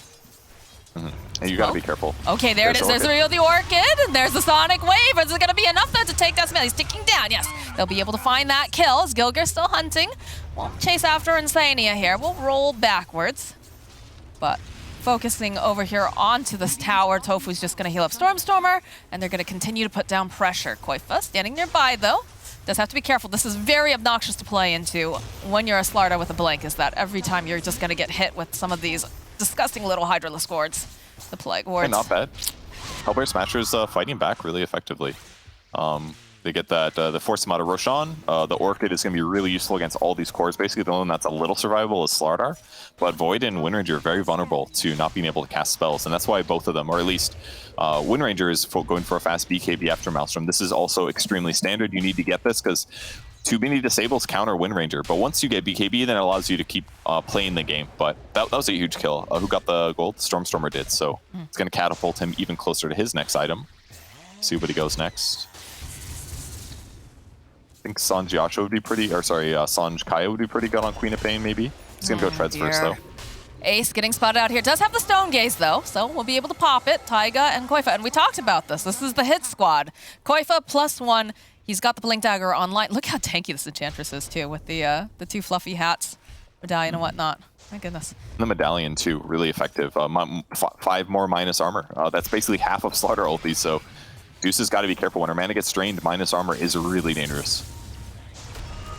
Feel like they want to make a play, and they find themselves Gilgear. They'll be able to go shackle him up momentarily. They need to block off. Oh, they don't even need to. Never mind. Koifa finishes off Gilgear. Says, get out of my jungle. Really nice catch there. They'll retake their jungle, get some V-warding down here. Insania is so happy about 50 gold for sentries at this exact moment. A little scary. Yeah, I was confused about that. Like, they both just kind of sat there for a minute in terms of like, wait a minute. I got to finish up this creep. Wait, and then Koifa's like, what am I doing? Jumps forward, but she's already, bam, blinks away. I think they were both looking on the minimap directly rather than on They're their both screen shopping, in that moment. you know? Like, what am I going to get next? Huh. A little surprised, though, that we didn't see the instant jump there. Perhaps they were waiting also for, you know, some more backup. Who knows? I got taken the top lane because he's a little bit more survivable right now, but Koifa still fishing for kills.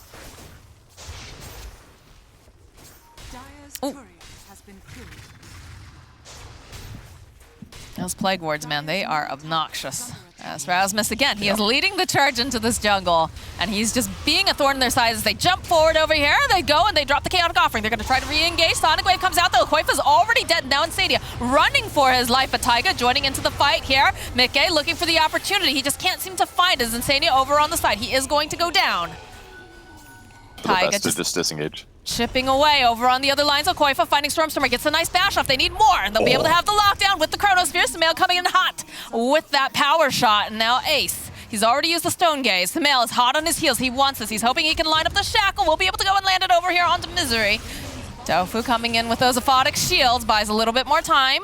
Taiga having to be careful, did get hit with that Veil. And they need to just clear out all of these Plague Wards from their jungle. It's really hard to deal with these right now because they're just preventing Koifa from reinitiating. Him getting Galed as well, making a huge difference. But surprising that they were able to kill Quap. It was very, very close. The Chronosphere jump was just on the edge right as his blink was coming through. Great pickup with the Nether Shawl as well. Excellent on most agility carries because you have tons of armor, and getting just all this, like a free hood, better than a hood, is amazing against magic nukes like Quap and Venos. So this is the perfect item for Mickey here. I don't think it's ever a bad game to find a shawl. There's always someone on your team that can use it. Yeah, it's my favorite neutral item for sure. I love getting it in a lot of games. Roll forward, trying to grab Taiga to get the silence off Insania, trying to keep him alive with the Shadow Word. Another roll forward here from Gilgear with the kickback. Sumail, he wants this though, is going to be able to go and shackle Gilgear over here to the tree. He's going to burn him down very quickly, and they still haven't managed to kill Taiga with all of this healing. Over on the side though, Koifa is getting kited. Rasmus though, is going to try to get protected here by Tofu. Still kiting, still looking for this opportunity. Sumail, though, clicking away, trying to get some more of this damage off. We'll be able to go pop the shield again. Another one being tossed out immediately. Nice power shot coming through as Ace is wandering back in. It's a fun game. They're spending so much time near each other, but it's like kind of difficult to fully commit to a fight. But they can cover each other, so it's a little bit. It's not quite as bursty as most of the games we watch, but it makes for some interesting gameplay. A lot of cool decisions being made.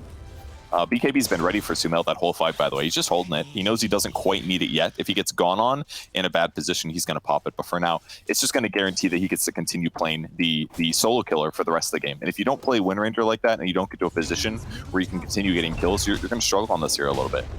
But he's going the perfect build, and he's queuing up Ags afterwards. I do like how Taiga is now set into the role of cleaning out the jungle. He's basically the janitor over here for Team Liquid, trying to get rid of all of these pesky Plague Wards, because Rasmus has been an absolute thorn in their side. He's definitely playing this hero very nicely and bringing a lot of attention over to him and allowing Ace to get that farm up, because he is sitting pretty nicely there. Not quite as high as Sumail, right? 9.9k on Sumail, but Ace sitting at 9.5. So I'm just a little unsure how Medusa is going to do against a hero like Wind Ranger. Like, I feel like Wind Ranger is just going to beat her as the game continues if their network stays the same. Because no matter what, like, Wind Ranger has incredible single target damage because of Focus Fire. And Medusa, yeah, she does a lot of AoE damage, but she doesn't do well against a Wind Ranger, period. Like, you just use Wind Run and you run away. It's that simple. So I just feel like if they keep this net worth distribution and we fast forward 20 minutes of the game, I just feel like Liquid's going to have the advantage. It's definitely a problem that they don't have a whole heck of a lot of catch coming out from the side of Hellbear Smashers. They have plenty of slow, obviously, when you take into account that they have this. Oh, they jump forward immediately. Roll forward here, over onto Taiga. Sonic Wave, and it's just not enough to kill him right off the bat, although eventually Stormstormer will collect the kill. That wouldn't hurt too much. Maybe a mistake for Taiga not to go Hood this game. I feel like some magic resistance there would keep him alive, but it's still a lot of magic burst, so. And they have a Veil too. Like, magic resistance would be pretty solid this game. A little surprised he didn't go for it, but maybe wanted to go this Hurricane Pike instead, or not the Hurricane Pike, the Dragon Lance, just to deal with the wards better. It's not a terrible idea, but maybe in that. They lost that tower right there because he got picked off, so. Here they go, blink in, silence, there's the dagger, the ultimate, the full follow-up, just a ton of magic damage. Pushing him away from the tower to lower his chances of living. He was a little close to living, it was pretty close. I feel like if he had a cloak, he might have lived. If he had a hood, he definitely would have lived there. Could have taken a fight. That or just the fact that, you know, he was silenced. If he got the sprites off, perhaps he could have survived more. You know, lots of coulda, shoulda, woulda. But over here on the side, Gilgear, he gets spotted out, and he is going to be a sacrifice to Sumail. Really and easy kill. they're in the Roche pit, though. It's taking quite a while, though. I'm not sure. And look at the scan. They know. They're on their way. Tofu has to be a bit careful. He's been trying to tank it up. Looks like they'll trade over here on Ace. Are they going to contest, though, is a question. They're going to get there fast enough? They got the tier 2 bottom, which is okay. Like, oh, they're moving in now. I don't know. I'm not sure about this Taiga. late. He's got the sprites up immediately. He's going to just wander into the pit. He's just going to get Yuled up. So Ace will be able to get the Aegis, but the follow-up is immediate now. Sumail looking for that latch. Not going to be able to quite find as the Stone Gaze gets popped from Ace. Doesn't want to have to deal with this, especially now that Stormer has just picked up a fresh BKB. So he's going to be able to create more chaos in these fights. That is going to help for sure. Well, so Liquid does get some map controlies. They didn't take the Shrine before they crossed the map, but they regained theirs. I think they're, like, it's not great for their opponents to have an Aegis, obviously, but I think this is not that bad considering. I don't really see them picking up a Medusa and a gank, generally, but this does give the Hellbar Smashers the ability to maybe force some, like, tier 2s or something like that. So, but I don't really see the Aegis as, like, a huge worry to Team Liquid because they have such strong team fight. They've got Golem, they've got Chronosphere. They can shackle 2 people pretty much every time after a Chrono is completed. So you're looking at a really fat stun here, and if Smashers are not careful, they're going to get team fight wiped here, regardless of the Aegis. I was going to ask if this would be more of a farming Aegis for Ace, just to, you know, buy him a little bit more time, an insurance policy sort of thing. Because I didn't think that Smashers were going to be super aggressive, but you do see them invading, and there is a courier over here. It's going to be immediately ripped down by Stormer. Sumail doesn't have anything on it, but yeah, he already got Deliver. He'll be fine. Farming, yes, basically. That's how I see it right now, for sure. It allows them to be a little bit aggressive in their positioning, but unless they get a pick off, I don't really see them taking a tower. Rasmus doing the right thing. He's cutting the bot creep wave that they caught mid and bot. It becomes very difficult for their opponents to push, but that's going to rotate Sumail to his mid lane, to enemy mid lane as well. He's almost for sure going to cut the next creep wave, and they just don't want to engage right now because it's a little dangerous. And in the same vein, Mickey is pressuring bottom, knowing that he's relatively difficult to kill. They don't have solutions now that he has Manta. And, well, they've got the Axe completed here for Ace. They'll throw down the Upheaval, try to slow them down just a little bit. The Sonic Wave, ooh, it's not close enough. Oh, no. Oof. The zero times combo, Moxie. You don't need an Arcana for that one. No, you don't. That's an oof, for sure. But they are rotating back bottom now. They want to deal with Mickey. I don't believe they have vision. The roll forward. Oh, they have the Yules, though. They can set up the silence as well. They've got the Veil. And this is the kind of damage that we were talking about, although they don't manage to quite land that Poison Nova over here. Does have the Magnetize, though, on Mickey, and he's just trying to run away from the Gale. He's got that Poison Sting on him, and it's just so slow. But where's your lockdown here? Where's your lockdown, Smashers? That was insane patience from Mickey. I would have meant it off that, like the Earth Spirit silence or the Gale or something, but he was just terrified that Quaff was going to show up at any time and orchid him immediately afterwards, and then he would die.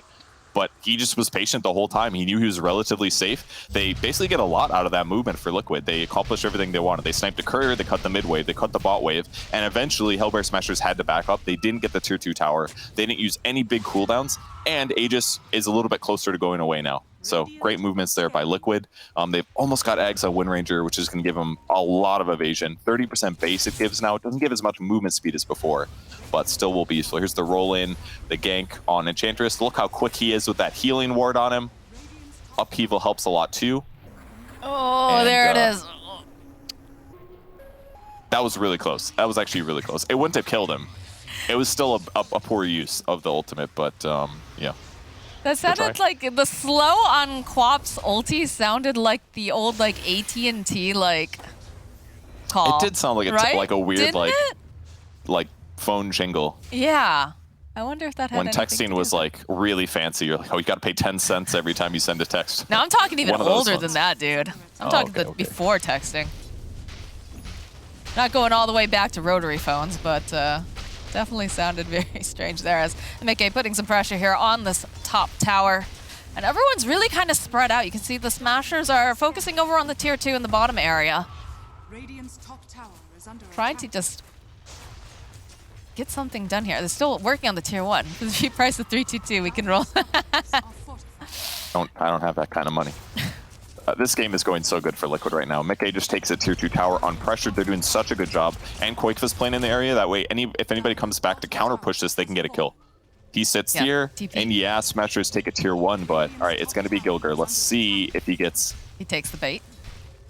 Pop's coming too. All right, Roll forward immediately. Eventually, yeah, there it is. Koifa jumping right on in. They do have the sides, but he's got the Manta, like we talked about. He's going to be able to backtrack away. There's hunting over here on the side, but oh, Koifa pops the BKB, just takes down Gilgir. Over on the bottom lane, Tofu has been left behind. He does indeed pop to Taiga. This is kind of all over the place here. I think we've yet to see like one really big team fight, Purge. It's difficult for Hellbears to force Liquid to fight, and Liquid is just way ahead of time, anticipating what's going to happen. So that's why, like, when they get at buildings, Mickey's like already threatening tier 3s. They're just reading the map and reading what Hellbears are doing, and it's difficult for Hellbears to stop it because of the nature of their heroes. Abaddon does not contribute to ganks at all. He's a counter initiator support. Earthspirit is great at initiating, as is Quap, but that's it. Venomancer is just okay. Gale is very counterable here. And having Time Walk to be able to jump away for it already just does enough.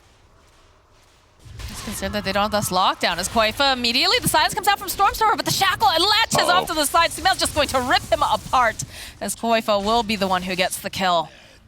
That was cool. Nice play by Koifa to basically keep his hero in that position. I didn't see exactly how it started, but he knew his BKB was gone, basically. Oh, I think that's an Eggs.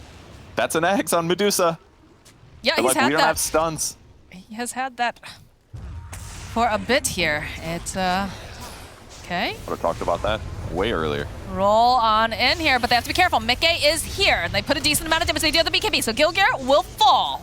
They have to be careful again. They've got Insania nearby. He does have the Chaotic Offering. You've got many things if they want to go back in. That Shadow Word Shard also helping quite a bit here, but I don't know. How do you approach this fight right now if you're Hellbear Smashers? Because, you know, you've got heroes that want to stand their ground, that want you to come to them. And look at this, Rasmus here. He's trying. He's being as pesky as he can, but it just doesn't feel quite as effective as he used to be. As Sumail, when running over, looking for the shackle, manages to land it. They get the Aphotic Shield up, but look at this damage coming out. It's just not looking like Rasmus is going to be able to survive this as the power shot comes through, and down goes the Venomancer.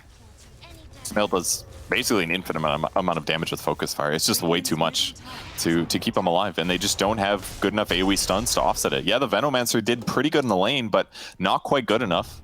And yeah, Deuce is going to make up for some of these stun deficiencies with the Ags build, but the game's feeling really hard for Hellbear. It just feels like Liquid is not really punishable. I'm also concerned because look at the vision that Liquid has up and around the map too. It's just so hard for the Smashers to get out of their base and to farm or do anything because they, you know, look at this. We're even seeing now that Gilgir says, we got to get rid of these wards. We're going to get ourselves, you know, a gem, try to make some space again. But the threat coming out from Liquid is just so scary. It's really hard. Oh, and a Mindbreaker drop. Perfect Wind Ranger item. It's basically like it's better than a Javelin. It's insanely valuable for his single target damage. I wouldn't be really surprised if he doesn't use that. They see Gilgir, and they can see Ace walking on by. And immediately, the follow-up here from Sumail. It's a quick pick-off there with the power shot. That is just a gem that is down on the ground as the chase is on. They're going to back off from Ace here. Look at how fast this Medusa is just jogging home. Doesn't want anything to do with this, but Sumail is looking for that latch here. Wants to get the shackle off. We'll be able to go and find Rasmus. He's more than happy with this as they just burst him down. Unstoppable. And, okay, Mickey's just, you know, playing around with Ace. A polite hello, goodbye. We're coming for your buildings. giving him the taunt. This is basically effective for him to have Shard here because the Chronosphere, like they have so much room to play with. He can just like say like, am I chronoing now or is it going to be later? And it's just going to force Smashers to have to play so much more defensive. Like genuinely doing moves like that and just making your opponents feel uncomfortable is huge in pro games because it just makes them feel like they can't leave each other because at any moment that chrono could be real. And there's like no punish either for him doing that because their disables are weak. Almost have a completed Desolator now for Sumail. He's already gotten a nice present in the form of a gem, and he's just got a lot of control this game. Just the way that Liquid is playing together and with the lockdown that they have, it's too scary for Smashers here. Oh my gosh, Gilgir just trying to do, you know, a little bit of something here. I was looking for the power shot. We'll sidestep it nicely. Stormer was providing some support there, saying, you can do it, buddy, you can sidestep it, but otherwise can't do much of anything else. This damage is just a little bit low. Hadn't picked up the Mindbreaker yet, but still looking pretty good for Liquid across the map. Their wards are great. Mickey gets to play up aggressive. Basically, all of their heroes just feel unkillable at this point. And you have to worry about Slaughter jumping out of nowhere and killing you. In the meantime, he's been farming, picking up an Ags here. Haven't seen one of these in a while, but it's still a great item. Just puddles everywhere. Regen, armor, and status resistance if he goes in.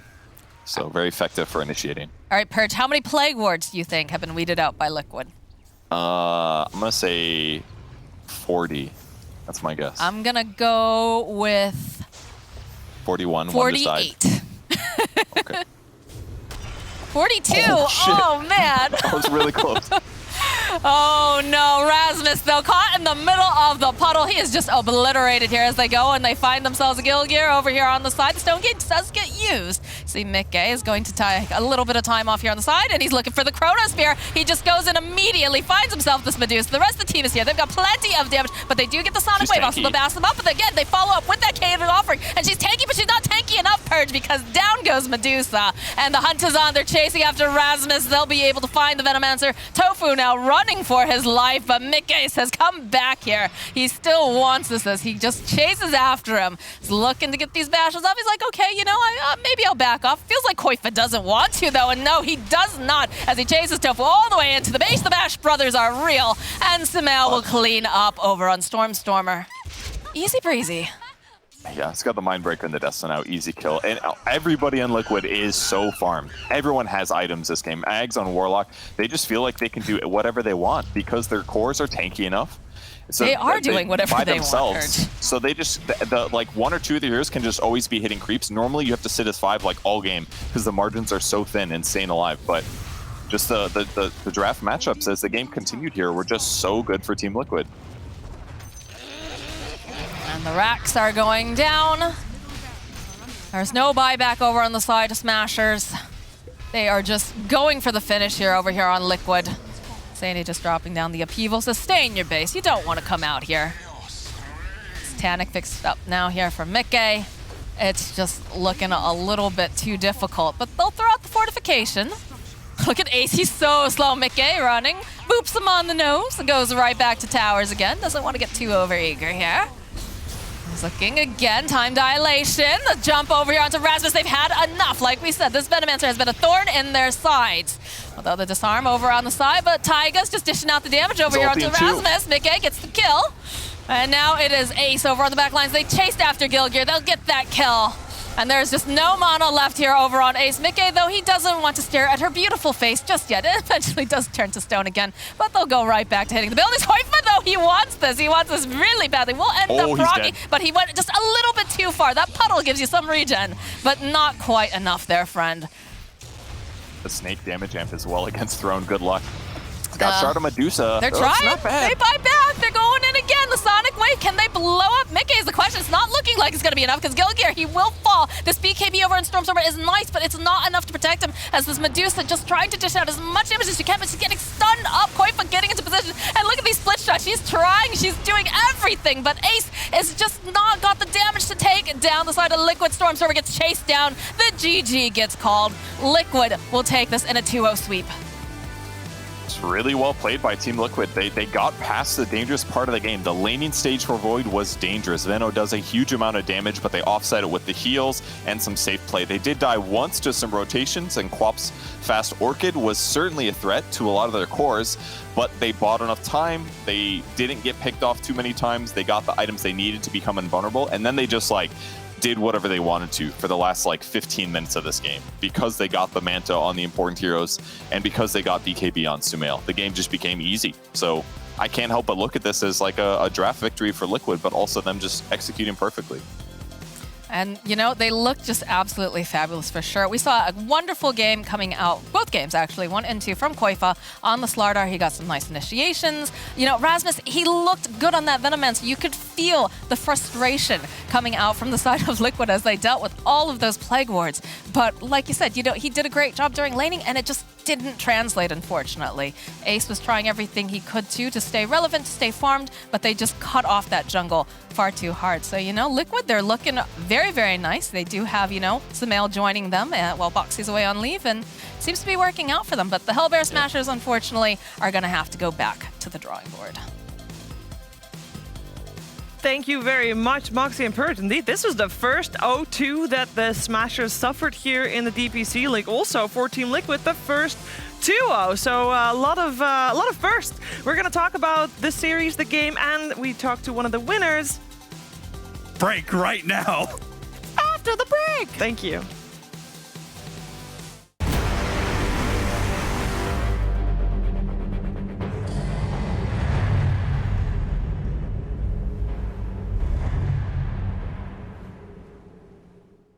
My name is Jordan Gilbert, aka Nothing.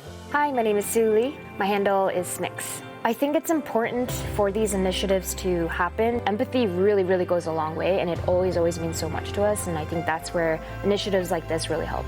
I encourage everyone in the community, anytime they see bullying, anytime they see someone getting called names, I encourage you to step up and say something. Good luck, have fun. Good luck, have fun.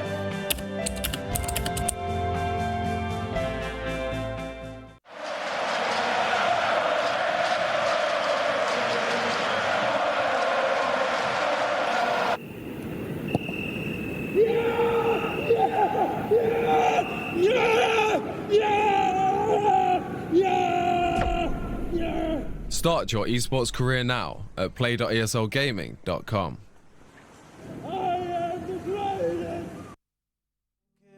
Away my feeling about you. Trains don't go to the place I'm feeling without you. Days fly by and the more I'm thinking that I don't wanna be alone.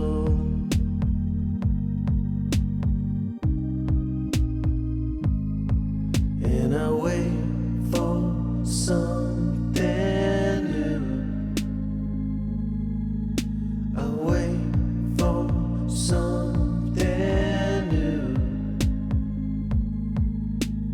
Hey, I really want you. I want you again. Hey,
I'm waiting up for you.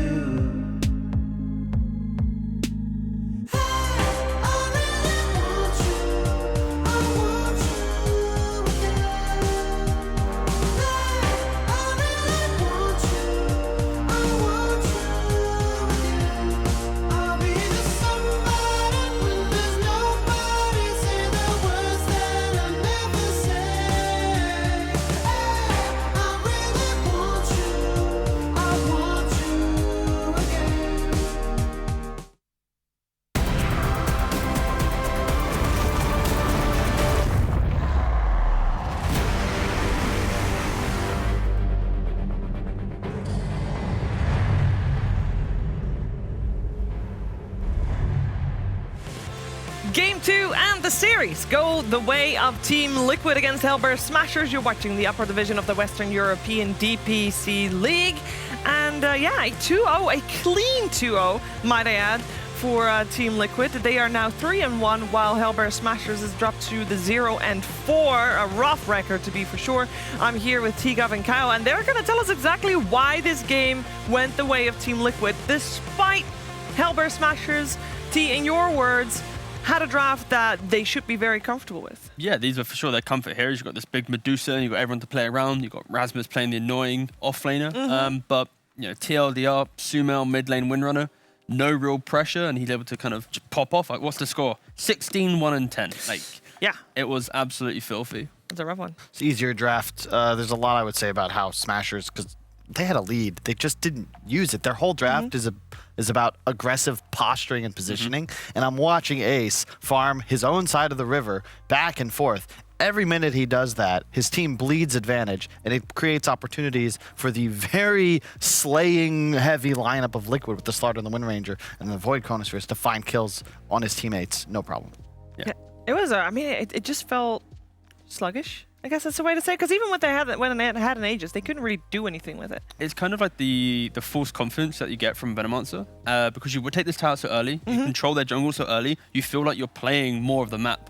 But then if you look at the minimap and you really break it down, you're just changing this map split to being like the normal Radiant Dire to just being horizontal. Liquid just move away from that and occupy the Radiant safe lane jungle. Yeah.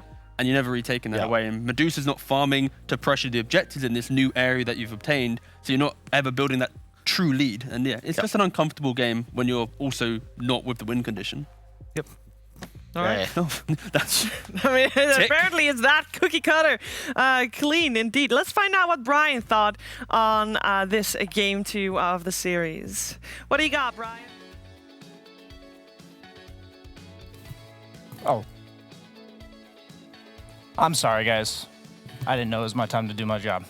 My bad. Okay, so... Oh, we have a game to talk about. Okay, so we got Liquid versus Hellburst game 2. Basically, this is the story of one team having really good stuns and split push, and the other team having really good team fight and no stuns. So what we're going to see here is on the minimap a common story. You're going to see 5 heroes on Hellburst Smashers while you see a bunch of different places coming out from Liquid. All in the same place. So what happens here is that Smashers need to represent enough tower damage to actually force Liquid to address it. But the problem is it takes them about 30 to 40 seconds to actually kill a tower. So because of that, Mickey, who's split pushing bottom, is going to force reactions. And yes, Hellburst Smashers is going to TP in. They have a ward that sees him on the high ground. They're going to cancel his TP, but this just doesn't matter because of the fact that they have absolutely no stuns. He's perfectly survivable with just a Manta. Meanwhile, Sumail's threatening to kill Queen of Pain, as well as the Medusa having to defend him.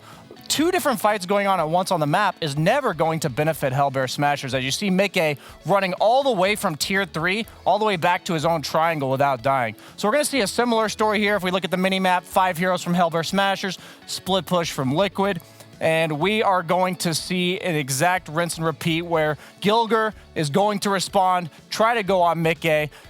Note that no real fights happen between the 1k advantage for Liquid and now, which is a 4k advantage only a few minutes later. Now they're strong enough with the BKB from Quakefoot to even get a kill on the Earth Spirit. And meanwhile, since they left the Abaddon behind, he's going to die on the opposite side of the map. So this game plan just feeds into exactly what Liquid wants to do. Finally, Hellburst Smashers realize that yes, they're allowed to group, or they can't group up anymore. It's not going to work. So for the first time all game, we're going to see them split up, and this is what happens. So if you're wondering why Hellbear Smashers was so intent on playing as 5 and they were never separating, Quakefoot sees Stormstormer, instantly going to blink on him. First time showing on a creep wave by himself all game. Sumail's here to follow up. They just have such better kill duos on the side of Liquid. They have such better independent heroes rather than having to clump up in a ball like Hellbear Smashers, and eventually they buy enough time to take the win. They take the win. Indeed, it was. I mean, it was a solid win. I don't think that we've seen Team Liquid been this decisive in a best-of-3 series. Normally, and we heard Blitz talk about it last series as well that they played, normally they drop a game. Normally there is some kind of like, oh, oops, didn't mean to do that. Didn't happen this game. No. I think the itemization and the way that Smashers sort of viewed this game just wasn't getting them there. And also, this is a Liquid firing like on all cylinders. I really enjoy watching them play right now. Like they're all over the place and playing more active than most of the teams I see across all regions. Yeah. Sumail's popping off. What else can I say? What else changed? He's playing less tracks. He's playing his windrunners. Yeah. We're seeing these last pick windrunners, and it's in the perfect game for it. And it's just it's just refreshing to see some new heroes coming. Well, I heard some people say that Sniper would have been better. Well, luckily not. It was also a ranged hero, so there's some similarities Wind there. Ranger is very similar to Sniper. Oh, no. But better in this game. Okay. No. They're both ranged. They're both ranged, T. One fires a gun, one fires a bow. It's They both. Oh wait. Sorry, you meant the long range damage, the power shot, the assassinate. Yeah. Exactly. They can also buy the same items. There you go. Wow. They just do completely. One's survivable, one's not. Oh, now we're talking about differences. Oh, sorry. Oh, no. Let's take a quick look at the standings and see how Team Liquid's doing right now, because they've only actually lost one series so far. It was against Alliance, but then again, everybody has lost against Alliance, so does that even count? It is looking pretty good for Team Liquid at the moment. They have, of course, won against Team Nigma as well, and now Brain and Smashers, 2 of the teams they won against as well. I do have to point out then OG and Secret still on the docket for him. Yeah, this is looking good for Liquid, of course. I think the main thing you just mentioned there was they've only lost to Alliance, who is currently, the top dogs of the group so far. So you got to give it to Liquid, where they're looking as a strong second place contender, most likely. Yeah, and shout out to Alliance and Secret, who, if Alliance can hold on, which we can expect them to, they've already beat the 4 favorites. Yep. Yeah. They're going to effectively qualify to TI just based on points, regardless of how they do at the major. Secret is already there, which means that one of those group stage or wildcard teams, in theory, let's say it was OG, Nigma, Liquid, what have you, they were to go out and win the major, suddenly EU, weakest region, would have 3 spots. Dang. Is there a chance we get 4? Well, let's answer that question later. Hello, Sumail. He's joining us for the interview. Hey, you hear me? Yes, we can hear you. We can also see you. Nice. Just so you're aware as well.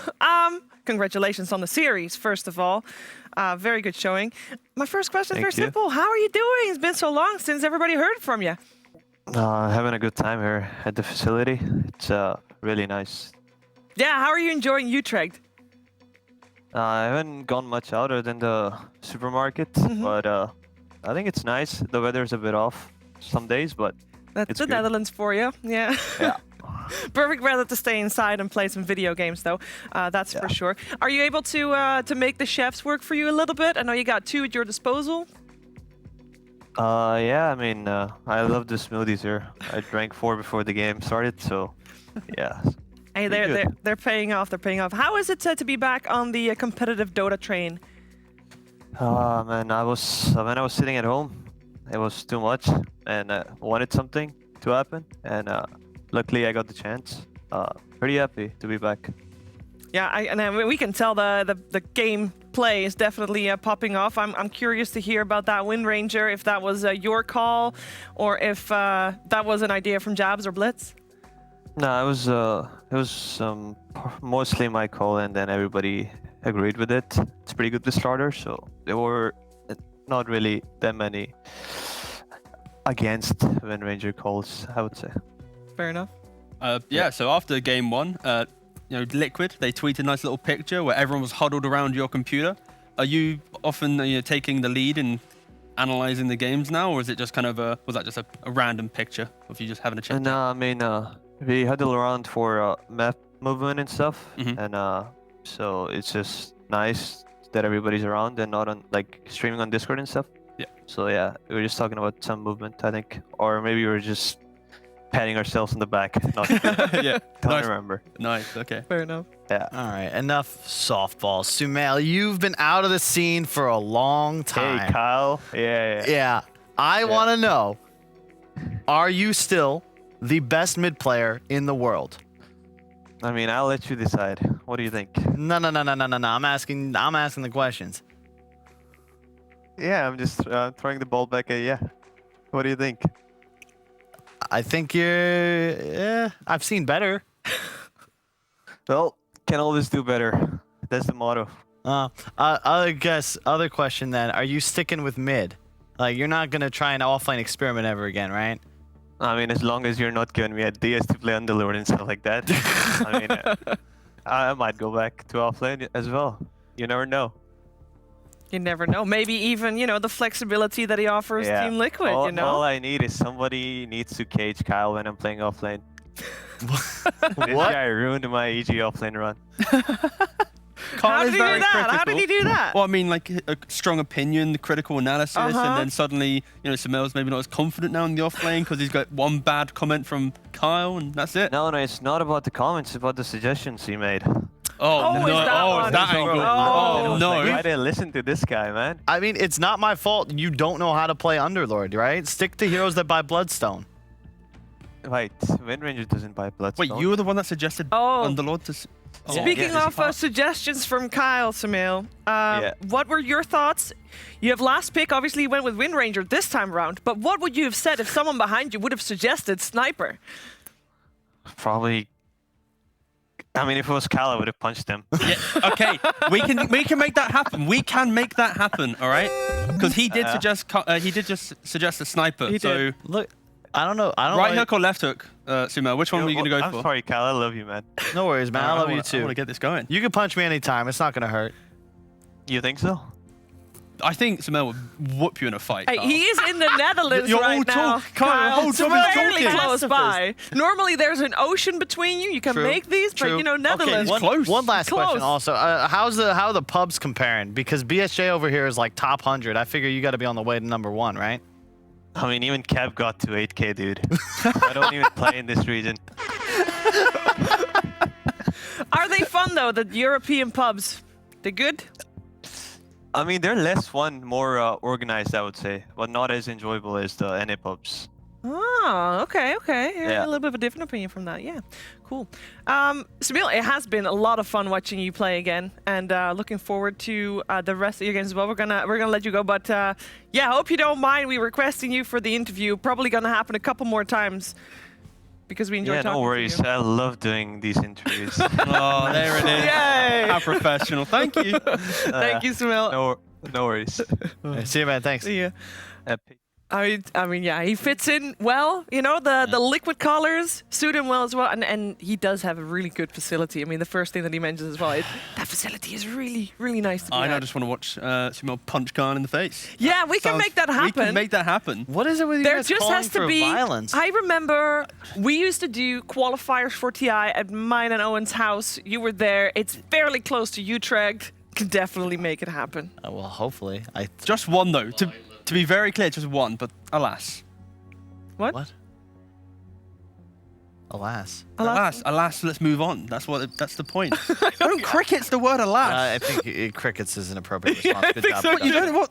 I mean, I didn't really know how it fit in the sentence. It's just one punch. It's okay. And move on. You can stick to analysis, Tito. It's all right. It's okay. I would say go back to coaching because it looks like your team needs you. Too late, guys. Too late. I must say, Can't though, I thought this series was going to be a little more close. I thought it was going to be at least 3-game series, considering the history of these two teams so far. Yeah, they just Smashers just didn't really give themselves pacing and entry to the game. It was always like on paper, you're like, oh, this is kind of cool if they get to this point, but they kind of forgot to draft this point of the game, and they were playing for this point of the game. Well, there's another series that is today that I also thought was going to be fairly even. And we're still having to see that one play itself out, though. Official starting time is in an hour from now, so we'll be back in around 40 minutes to start talking about the two teams, which are Team Nigma and Brame. And they're going to play a best of 3. Both of those teams are 1 and 2. at the moment. So we're going to see which one of the two. I mean, it is probably going to be a decider who still has a chance of making it to TI. There is a lot on the line for that one. So, you know, you got an hour to get your chores done or do whatever. Chores on a Saturday, I don't know. To get anything done? What? Who's doing chores? Someone's doing chores. Go for a walk, guys. Drink some water, stay hydrated. Or play one game of Dota. Should be enough time. Yeah. Right? That's what I would do. Maybe not ranked, though. You don't want to have minus 30 and then watch the game a bit That's sad. true. That is true. Yeah. That is true. We don't want to play ranked. Just a nice little unranked game. Maybe you can play Slardar the way Quirkfoot did it. Maybe you can play a game of Wind Ranger the way Samil did it. You can always get your groove on the Dota games. In any case, we'll be back very shortly. Not very shortly. We'll be back with Team Nigma versus Brame after the break.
fly with me.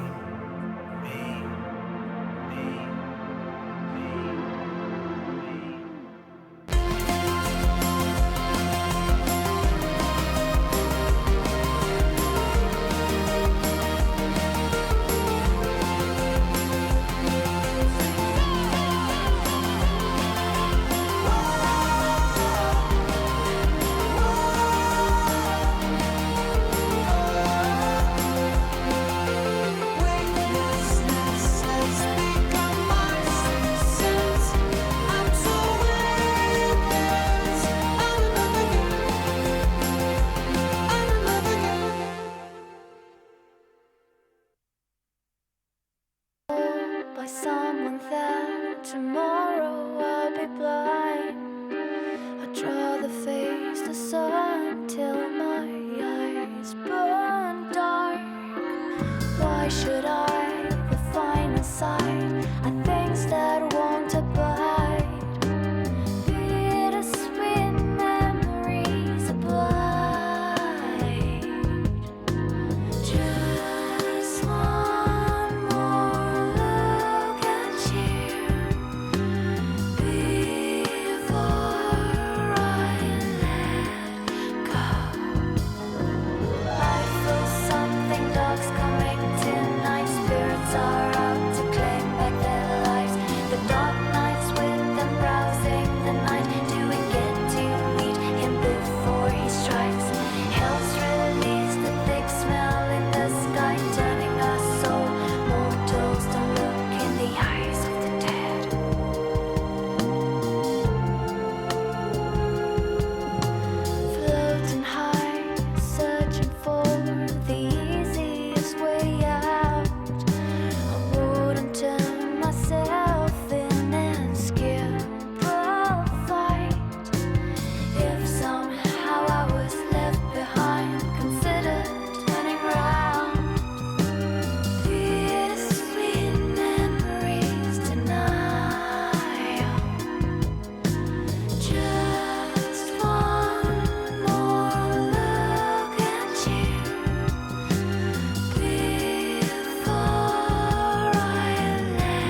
Don't stop.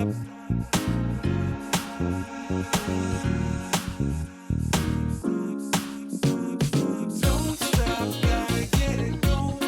Keep it moving, won't stop. Rhythm overflowing. Don't stop, gotta get it going. Keep it moving, won't stop. Rhythm overflowing. Don't stop, don't stop.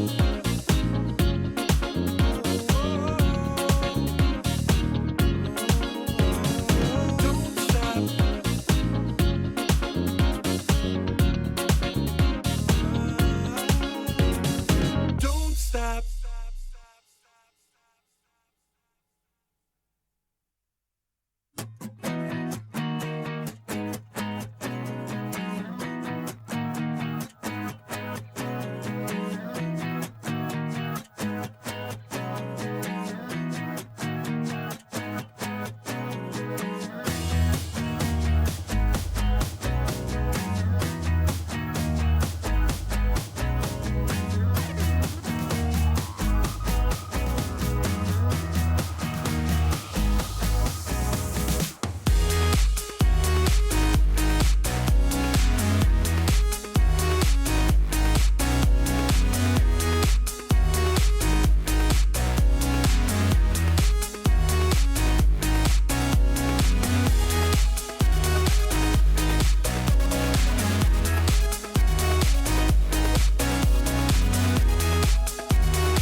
Just reminded I can't hold the way that I used to love you. Your mother told me I would never be of any use to you. I just wish that you would pick up your telephone to me.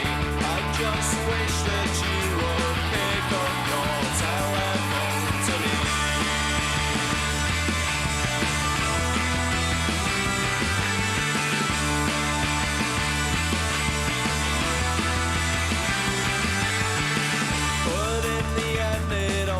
Sense when you said I was always the first, but I don't really care cause you were always saying those things to me. I just wish that you would pick up your telephone to me. I just wish that you would pick up your telephone to me.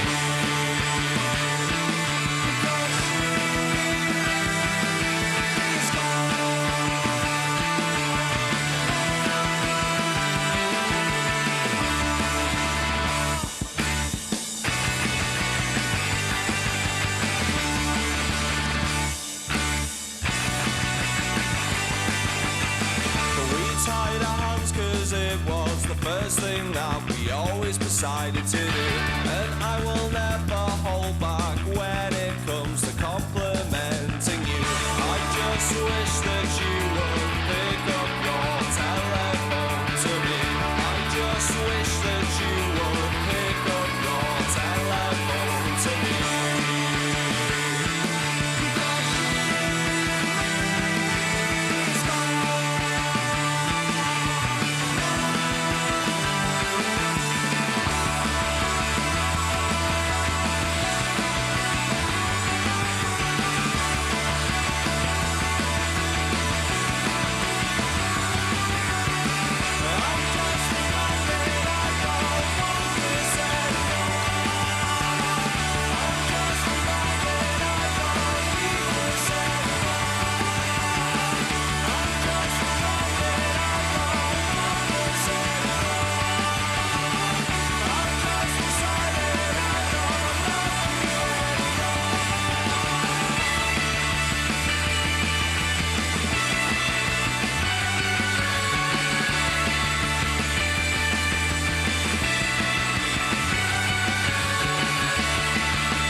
tonight. We could stay together if we just come closer. I will be your window out through the other side.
Ladies and gentlemen, boys and girls, we have our final series of the day here. DreamLeague Season 15 powered by Intel. We got Team Nigma versus Brame. One best of 3 in the upper division of the Western European DPC League. I'm joined by Kyle and Tigov. And I know Kyle wants to talk about how important this series is for both of these teams in the long run, in the run to TI, Kyle. Because both of these teams are 1 and 2 at the moment. That's true. They're 1 and 2. Yeah, I've seen the standings. Thank you, T-Gov. This is a must-win game. Brame coming out of the Division 2 last season that is. It was this year. They're trying to prove that they belong with the big dogs. They're not just a group of washed-up ex-ad Finland players. That was a bit rude. They're great guys. That was a little bit rude. We could have got there on the second segment. And I know you have seen the standings, but we're all going to see the standings in a second. We started playing Braveheart music. I feel like I'm about to lead a charge. Well, that's what needs to happen in this series. You know, these are two teams that want to have that type of charge. Yeah. Indeed. And this is big for Nigma for the same reasons. They've just made a roster change. Some find it controversial. They've put Miracle back onto the mid role, and this is as close to must win as it gets. You drop to Brame, you don't have a great shot at advancing in top 4. It's very competitive up there. I think the main thing here is simply the loser of this series. The narrative for the rest of the season is simply they are fighting more for survival and potentially tiebreakers. To survive. To survive, rather than chasing the dream. What is that dream, Kyle? There won't be. But what is the dream? TI. But before TI, we have a different. There we go. The Thank you, major. Sheep. The major. The major. This You're is not what going this TI. series dictates. Not going anywhere if you lose this series. Don't break the test. I didn't break it. I just tapped it pretty But hard. I mean, it is a very real possibility. If you have 3 losses, doesn't matter to who, 3 losses puts you on the cusp. And even if you win the rest, you're just having to hope for tiebreakers still. So yes, there's a lot in the line. And that's what the music implies here too. Let's start by talking about Team Nigma, because coming into this season with the roster change they made, they looked so hot. They had a quick 2-0 against Team Secret, and they looked like they were going to be TI winners all over again. It looked so good. But ever since then, they did not win a series. I mean, like, in fairness, they have played up against Alliance and Liquid. True. Alliance are pretty hot right now themselves. They're 4-0 in Liquid. They only lost to Alliance, so potentially the 2 favorites of the season. This music makes me feel like I need to talk even more and more compassionate and passionate and whatever these words that have passionate at the end of it. I have no idea what I'm doing anymore. I've lost the track. Kyle, help me. It's okay. I will help both of you. Thank you. On the side of Team Nigma, there's a little bit of a story going on between these 2 teams as well. On the side of Brame and Nigma, there's 2 players that, once upon a time, long time ago, they started playing competitive Dota together in a small team called Basically Unknown. You might remember them. They're Mind Control. They're Stomanen. They used to be teammates, and Mind Control is going to talk to us about that. Want to rise with the tracks, with the impetuses. They do bring a rise down. There will be So this team was me, Nico Baby, Stomanen, and one more Bulgarian player who doesn't play anymore, I think, and Arise. We were like a tier 2 team back then, tier 3, something like that. I was the captain. It was a decent team. If we played our best, we would be able to win some games. With the shockwave on his head, they do find the return kill on the AA as Puck goes in, but the ding-ding-ding's coming through. Basically Unknown, picking off again. The 3 of us are probably the best individual Bulgarian players, like the last 5 years. With the ultimate, will blink forward and a few punches to the face, dagger into the eyes. We just need to mesh in some team, right? I meshed up with Liquid, Nico is now with Alliance, and Stomanen is with the Greeks, with Brame. All we need is a good team, because we are already good players. At least I think so. Maybe we're not good players, hell no. Good mind control. Bulgaria, it has a lot of players that have a lot of potential. Let's say like 15 players in the top 500 in the leaderboards. So I'm paying attention to them to see how they play. And there's like few of them, I see some really good players. Yeah, we've of course had some fantastic players from Bulgaria, and it's crazy that Nico Baby, Stomanen, and Mind Control were all on the same team, and they are all now scattered across the Western European DPC League, and they're all having their individual success, their individual highlight plays. But everybody starts somewhere, T. Yeah, I think memory serves me well, fun fact, Mind Control also came to UK once. Yes, he did. To win a UK tournament. He did. And he did win it. So a UK LAN winner, of course, now, you know, in the top echelons of Dota 2. That clearly is a correlation, and we can claim him as our own. Thank you, Mind Control, one of the few only UK players, also Bulgarian, to be in the pro scene. Thank you so much, Mind Control. So there's a UK TI winner? Technically speaking, he did grace himself on our soil long enough for one weekend. He got his residency and his permits, and yeah, we can claim him as his, our own. Yeah. Thank you, UK Dota, Mind Control. Hey, Cal, you want to take this one? I don't even know if this should be dignified with a response or retort. This is just... Come on, bro. Like, my scene has nothing. Bulgaria, they're looking pretty strong. We can copy one. Hey. The UK has hosted a lot of TIs. What? Like, with a person from the UK hosting Oh, I thought you meant like the... no. Right. The UK has grown a lot of talent. UK They're really good at talking. It doesn't matter. Stop. Sometimes they even talk too much. Yeah, sometimes they do. But anyway, Nigma, though, you know what they do a bit too much? Aggression. But that is the story of this series for me. They don't do it enough. No, I think they sometimes do a little bit too much, Kyle. But Brain, they do it too. What? You want to fight more? Okay. All right. Enigma came out. Start of the season, they 2-0 Team Secret. A lot of us, including myself, heralding their return to form. They played with incredible tempo. They had that Darkseer, the reveal of Miracle Mid with the Sand King. It was crazy good. It was like, yes, this is it. This is the first time we've seen Mind Control play Darkseer, and it looks good with the team. They have slowed it down significantly since then, and they've dropped both series. Yeah. No, I think that you make a great point, because I remember us having an interview with Kuro after that, and he's like, yeah, this is the type of style of play that we want to try to bring back.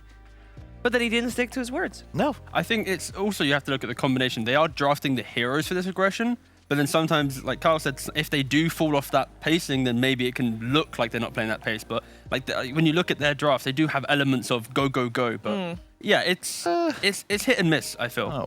With Void, but Io Gyro, Sand King. Io Gyro is not fast like it used to be, I don't feel. It still can go, but alas. You know who goes fast? Luna. Oh my God. You know who plays fast? What is that? What is that? What is this? Brame actually plays fast. I hear a lot of people calling them OG Light in their play style, I believe. Who said that?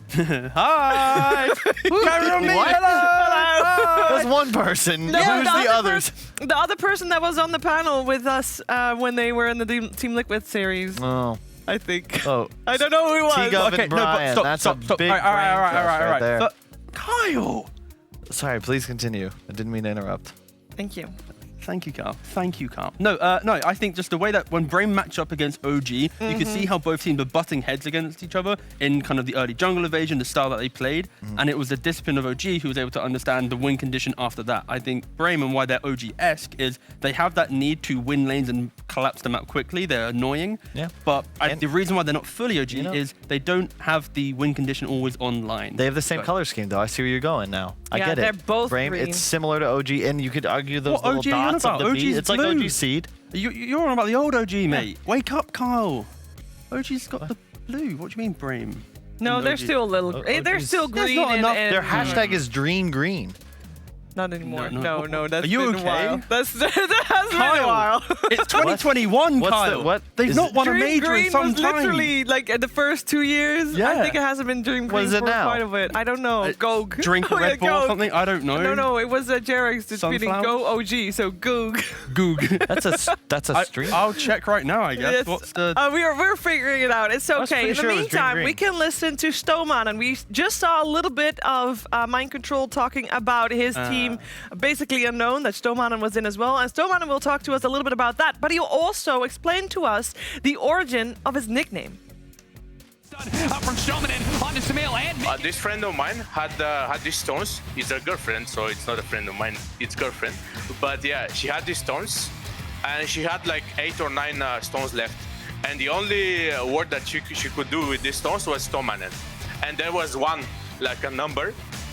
This was the only number left, so she put 1 at the end, and that was Stomanen 1. And I really wanted to have a name like Fost, like the hard name for casters to pronounce. That's a big kill. Mickey's gonna pop his ultimate, but it's already too late. Insania is dead. Now an epicenter coming in. Wish he has the potential to be blown up, and he does. They get him before he can do anything. No BKB pop for him. Focus. 26 and I'm playing Dota for at least 12 or 13 years. But competitively, I started like 6 years ago. The first team that I played was basically unknown. We played with My Control and Nico Baby back then. We actually started the first like Bulgarian team. That was like probably 5 years ago.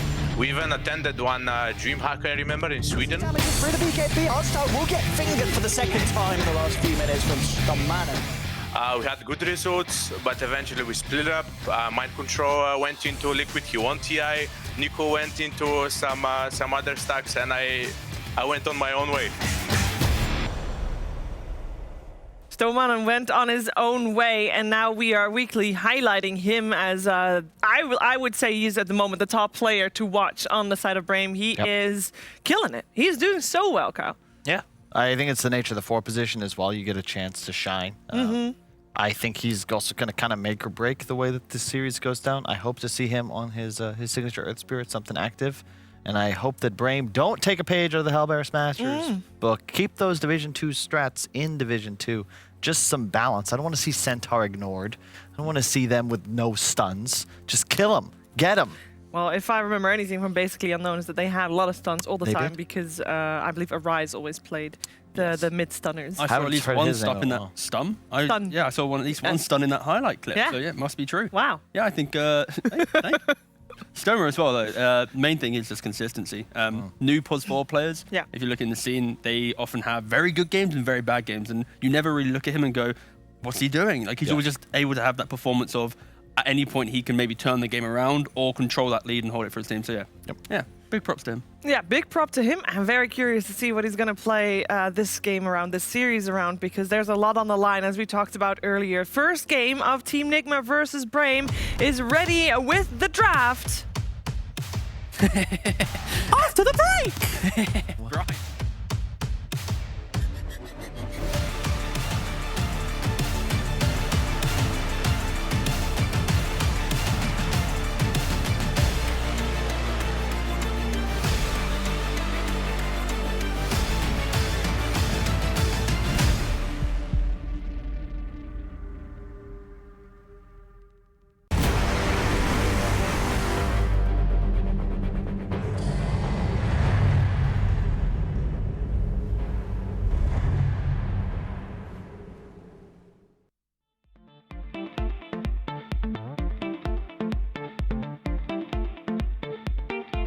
It's like a wild wind. It moves me. Can't hide, cannot escape. You drive me so wild and beautiful. You're strong and wonderful. High in the sky, I feel it in my bones. You drive me.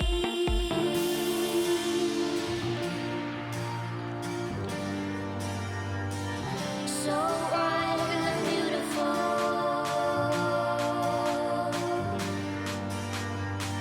So wild and beautiful.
one best of 3 between Team Nigma and Brame coming your way here. Dream League Season 15 powered by Intel. It is prime time for the upper division of the Western European DPC League, and these teams, they need to win. They need to win this series to have a good shot at making it to the majors. A lot on the line here, and we are in the draft for game number 1. I'm joined by Tigov and Kyle, and they are going to talk some Dota to us, aren't you guys? Yeah. Yeah. We're very early into the draft. Yeah. Normally we get given Lina ban. Wow. Yeah, crazy in the 4 roll. What kind of heroes are we looking to see? Because we talked about earlier about the speed of play we want to see, the tempo setters. We wanted to see the Earth Spirit on Stoneman because he is able to set a good tempo for his squad. Who are we looking for on the side of Team Nigma to set that high tempo? I think it's more of like a team philosophy coming from Nigma rather than a single player. It's that there's been some games where they've been behind 10k and they're kind of recovering the game. RTW goes for more of a fighting build, and then suddenly at minute 15 they ramp up the energy, that pacing, and they outnumber their opponent. And I feel that style of comeback potential will not be possible against Brame because they will butt heads and always have numbers equally. So yeah, for Nigma it's just about making sure their draft doesn't have a hole in it where that aggression from Brame early will come into play. Because like I said, they're both teams very aggressive. Nigma, they just often take a little bit more time, like 10-15 minutes, they're online. Whilst Brame, they collapse it a little bit quicker. In regards to main heroes, I think we've already mentioned the 4 players, Stamanen on Brame. It's the Lion, the Earth Spirit, they're the most prominent ones. And yeah, they're not even touched in the bans. An interesting Monkey King ban, actually, from Nigma, a hero that we've seen untouched in most of DPC. I think it's only had the 1 win today potential. I will double check that now. Yeah, because he wasn't picked at all up until last week, I believe. Or maybe this was the first Monkey King that we saw. All I want for Christmas is to not see a Sand King selected. You bit bored out here, mate? In front of us. I thought you liked it in combination with the Darkseer. Yes, but it's a one-off thing. It's specific. It is not something good enough to just pick all the time. However, this hero, Centaur, this is just good. It's always good. Easy, clean, yeah. Buy a Vanguard. And so yeah, in regards to Monkey King, it's only had the 1 showing in Upper Division EU, and it is that 1 win that we saw today from Liquid. Okay. So this ban, it is 100% some respect to Brame's maybe scrims or something else, because well, it's also if you're gonna first pick Centaur, I don't think you want to allow it a matchup counter like Monkey. Potentially, yeah. I guess it could be one of the fewer heroes that plays well into it. Ooh. For Brame, this is probably going to be the Skylark special. He's the first one that we saw in the Upper Division go for the Elder Titan on the offlane, and he makes it look amazing. I think the hero stock in the offlane position is certainly on the rise. We've seen Axe, but realistically, Centaur, Slardar, and I think ET are just the best offlaners right now. Ooh. And ET, much like a Slardar, provides a ton of damage amplification. Okay, I like the Instant Oracle though, so you have that Dispel to at least annoy the ET offlane. Therefore, you might push it into the 5 position. Yeah. But yeah, the Puck, a very much classic counter to Centaur. Anything movement-based, Coil completely destroys. So now whoever they want to jump should die, and that's why the Oracle is a cover to that. It not only takes away the ET threat, they can stand their ground. Oracle can buff up that person, keep them alive with the heals, and you're not too afraid of Coil. Yeah, it's the same reason you pick Oracle early into Darkseer. You just remove what the enemy offlaner can do. Like the ability to pressure the safe lane has now disappeared, and you're still holding that carry pick in your pocket.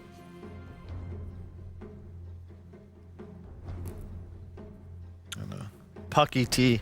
Just generally relatively solid. ET late game, moving the physical armor, but throughout the early to mid, if you just throw down a Spirit, it's very similar to the Puck AA combination we saw the other day, where you throw down a Vortex, increased magic damage throughout the burst. Same works here with the Spirit. Yeah, for Brame, they'll be thinking about what type of bans they're looking for. When they normally play Puck, it is often in the mid. They have sometimes played at 5 before, but again, because of the Oracle, that most likely will be forced Puck into a core role ET to support.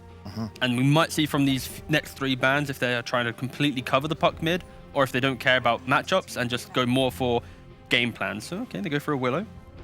Banning out strong 4s. Yeah, and a Huskar for some reason. All right.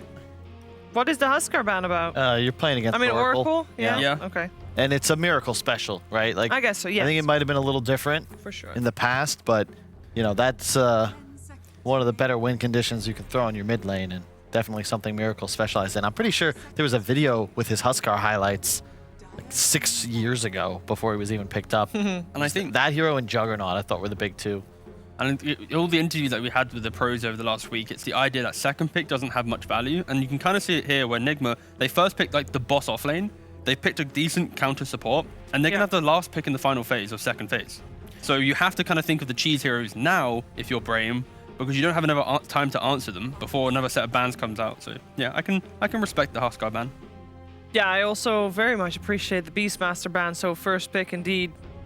No, you can still, as second pick, you don't have to ban the Beastmaster and his friends. Yeah, so Beastmaster's kind of the heroes, because of that nerf where you've reduced the base damage from Ags, teams have kind of instantly moved away from it. Yeah. But in SEA, for example, they're still picking it. Yeah. It's still showing its still strength. good. Exactly. It's not a first pick mid rush Ags necessarily, Fair but enough. it's still an incredible hero. I think fundamentally it still is in concept because of the whole Roshan stuff. It's just the idea of teams just need time to get more comfortable with it. Like when you get given something which is broken, they're like, oh, this is amazing. And then when it's good, they're like, well, it's not broken. Why do I want to play it? Well, I argue it's just should go back to what it was as an offlaner, like buy HOD, run at enemies. Solar Crest HOD is a pretty sick build for a Beastmaster. The upgraded still. Dominator, get some Ancients in the mix.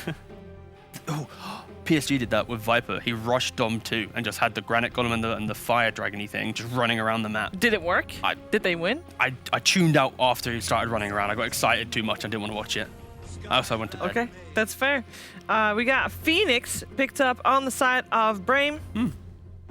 Okay. That is generally a Spartan hero, by the way.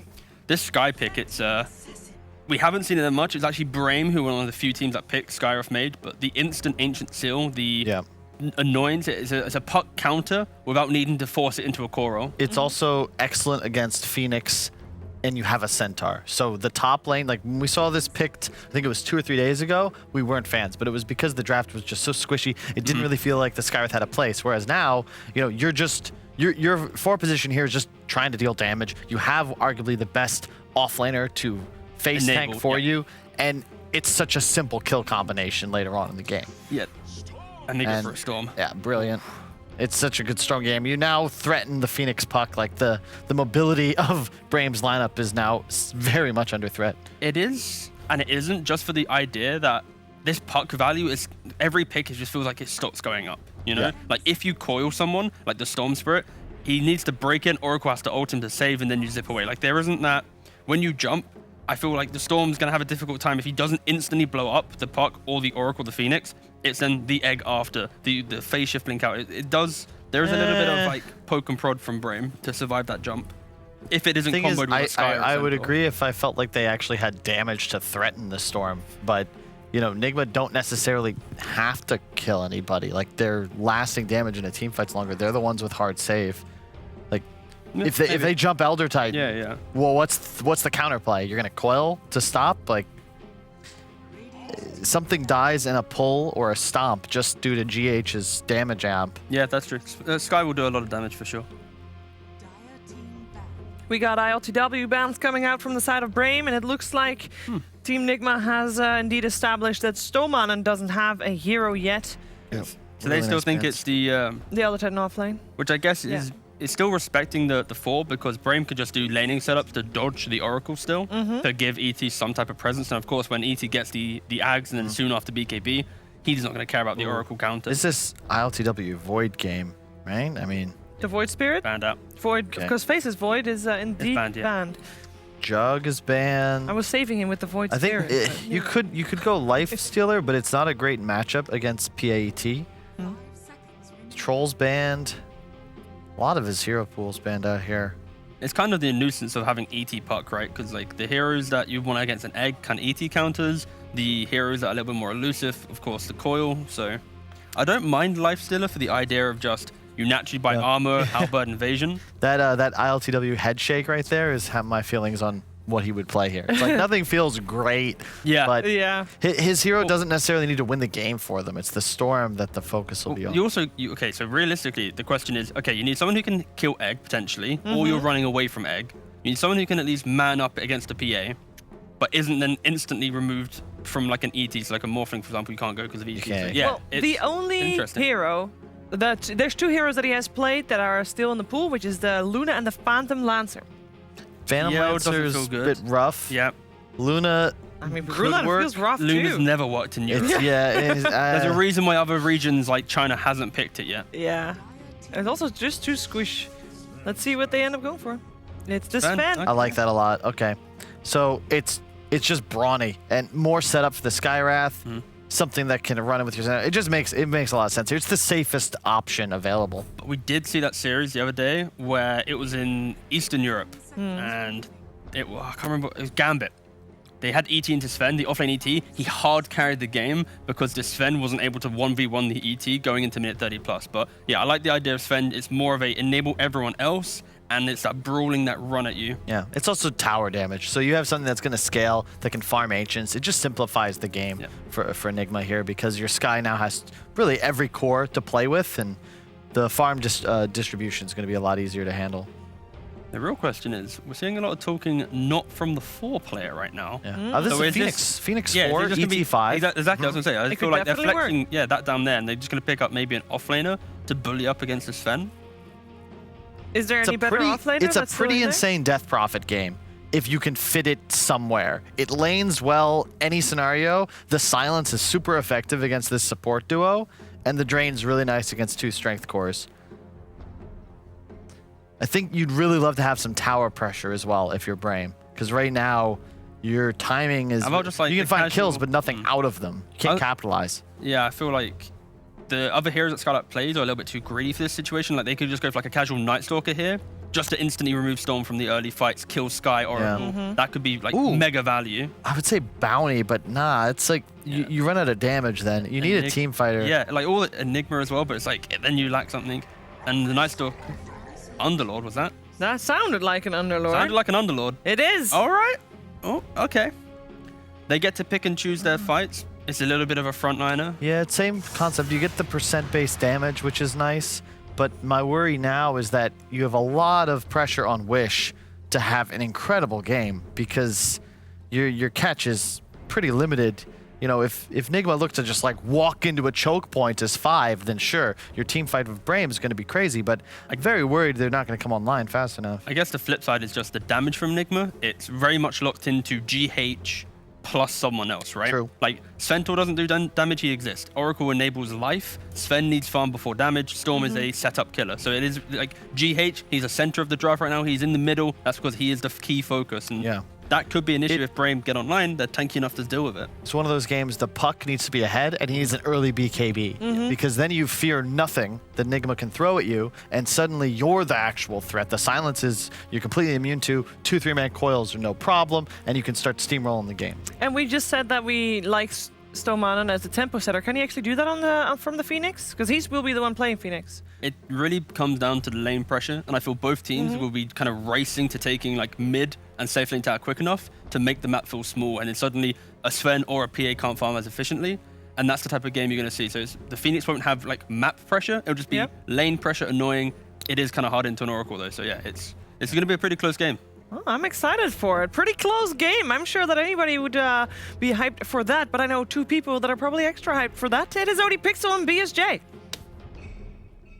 Yes, hello ladies and gentlemen, and welcome to Enigma versus Brame Game 1. I'm ODPixel here with Brian. Brian, we've heard from the panel. I want to hear from you. We're seeing these 2 drafts. What's standing out to you? Who's come out on top? My issue is when we've seen these Oracles is you lack damage if you only deal out magic damage. We saw last series the final pick Zeus against the Oracle, and in the mid game right now, their only physical damage is the PA, and she's not going to deal damage until 2 or 3 items. So I'm just concerned of Nigma having a pretty greedy lineup. Centaur's going to go that Vanguard farm. Sven's going to hit neutrals. Storm's going to rush that Orchid most likely. I think they're just all going to hit their timings. And I think Nigma's going to get the aim they want. And I mean, playing a PA as well into a Sven lineup, that never feels good, right? Like, Warcry is quite an annoyance for you. You have the level 10 talent for extra duration, and then you have the level 20 talent for the extra armor. 25 armor for 11 seconds. And they have no free dispels either. So there's no convenient way to remove that bonus armor. It's a pretty insane damage mitigation for your entire team. Yeah, and it's going to be incredibly valuable as well in a game where you're against an Elder Titan.